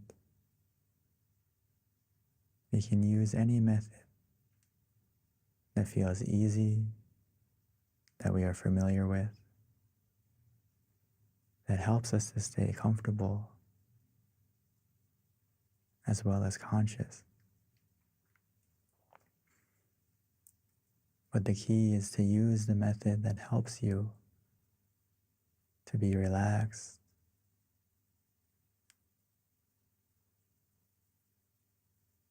so whether we use the mantra, Samma Arahang,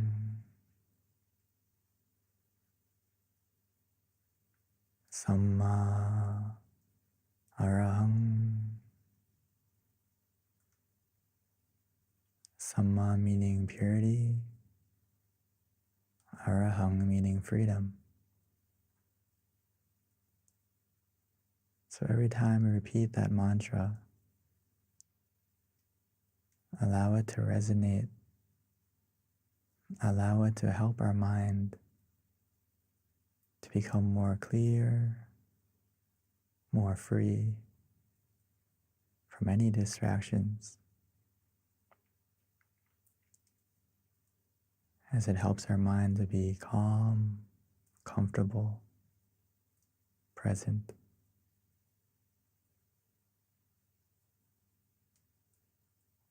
Or some of us may enjoy to visualize, especially tonight. We can imagine the full moon, however small, however big. We can imagine the moon shining, even though it's not clear, as long as it helps you to be calm and comfortable. It's not about the clarity of the image that we imagine. It's about the feeling. You can imagine it anywhere, any way, as long as it feels easy, feels relaxing.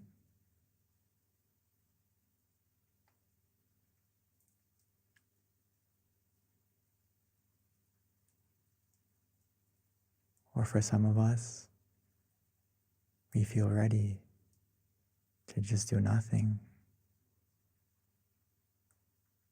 just to relax, allowing that relaxation to take us inside, as if the relaxation and comfort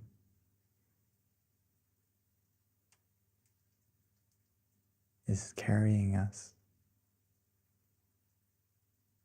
like a wave, like a current, pulling us softly and gently to the point of peace within us.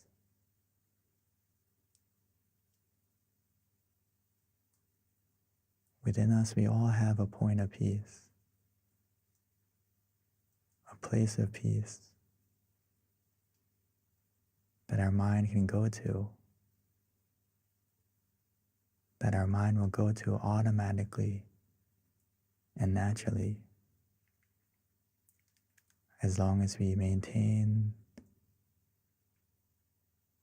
the feeling of relaxation of both body and mind. Our mind will go to the center of the body, the place of peace within us that we all have, that we can all connect to.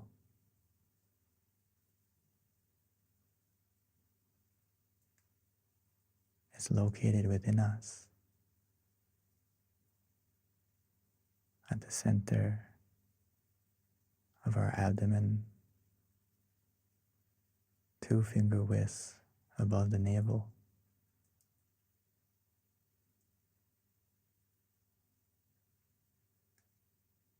But we can connect to that point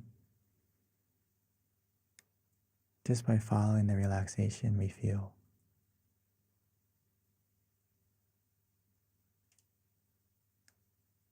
The relaxation of both body and mind will be our guide.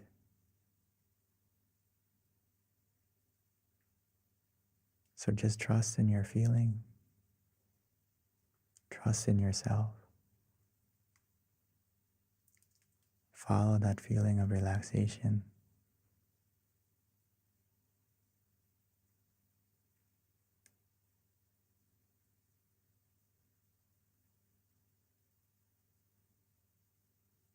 As long as we stay in balance, where we feel calm and content, comfortable and relaxed, our mind is becoming clearer. Our mind is becoming brighter. As bit by bit, gradually and naturally, our mind will heal itself. The negativity, the darkness of our mind, the clouds, they will begin to fade and disappear, leaving our mind full of happiness, full of brightness, full of positivity, as we'll be able to find our own full moon shining within us. It's always been there, waiting for you to look within, calmly, comfortably, relaxingly.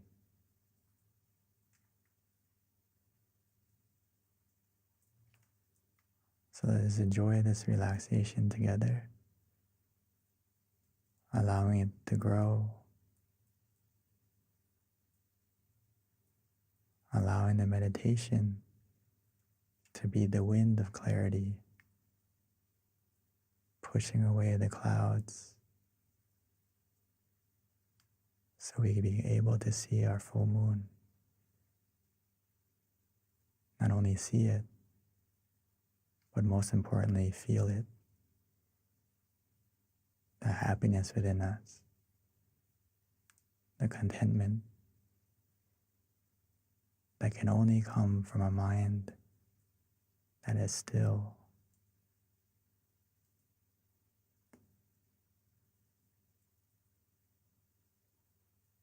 So let's enjoy the meditation together in silence.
Now that we have taken the time to illuminate our mind, to brighten our mind with relaxation, with comfort. Now that our mind is bright, clear, let's take a moment to light our candle.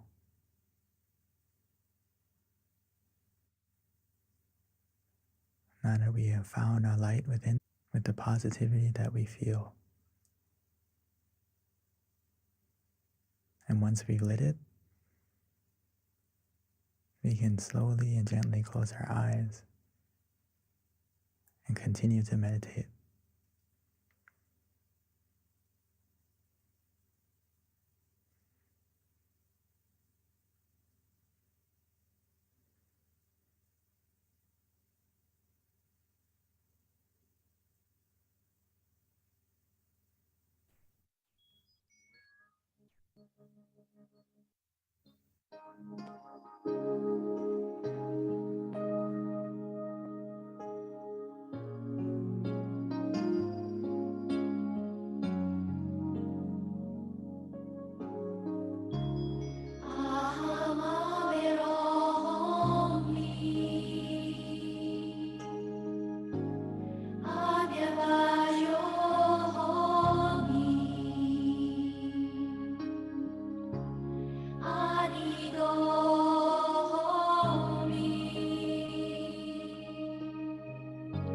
Sugi adana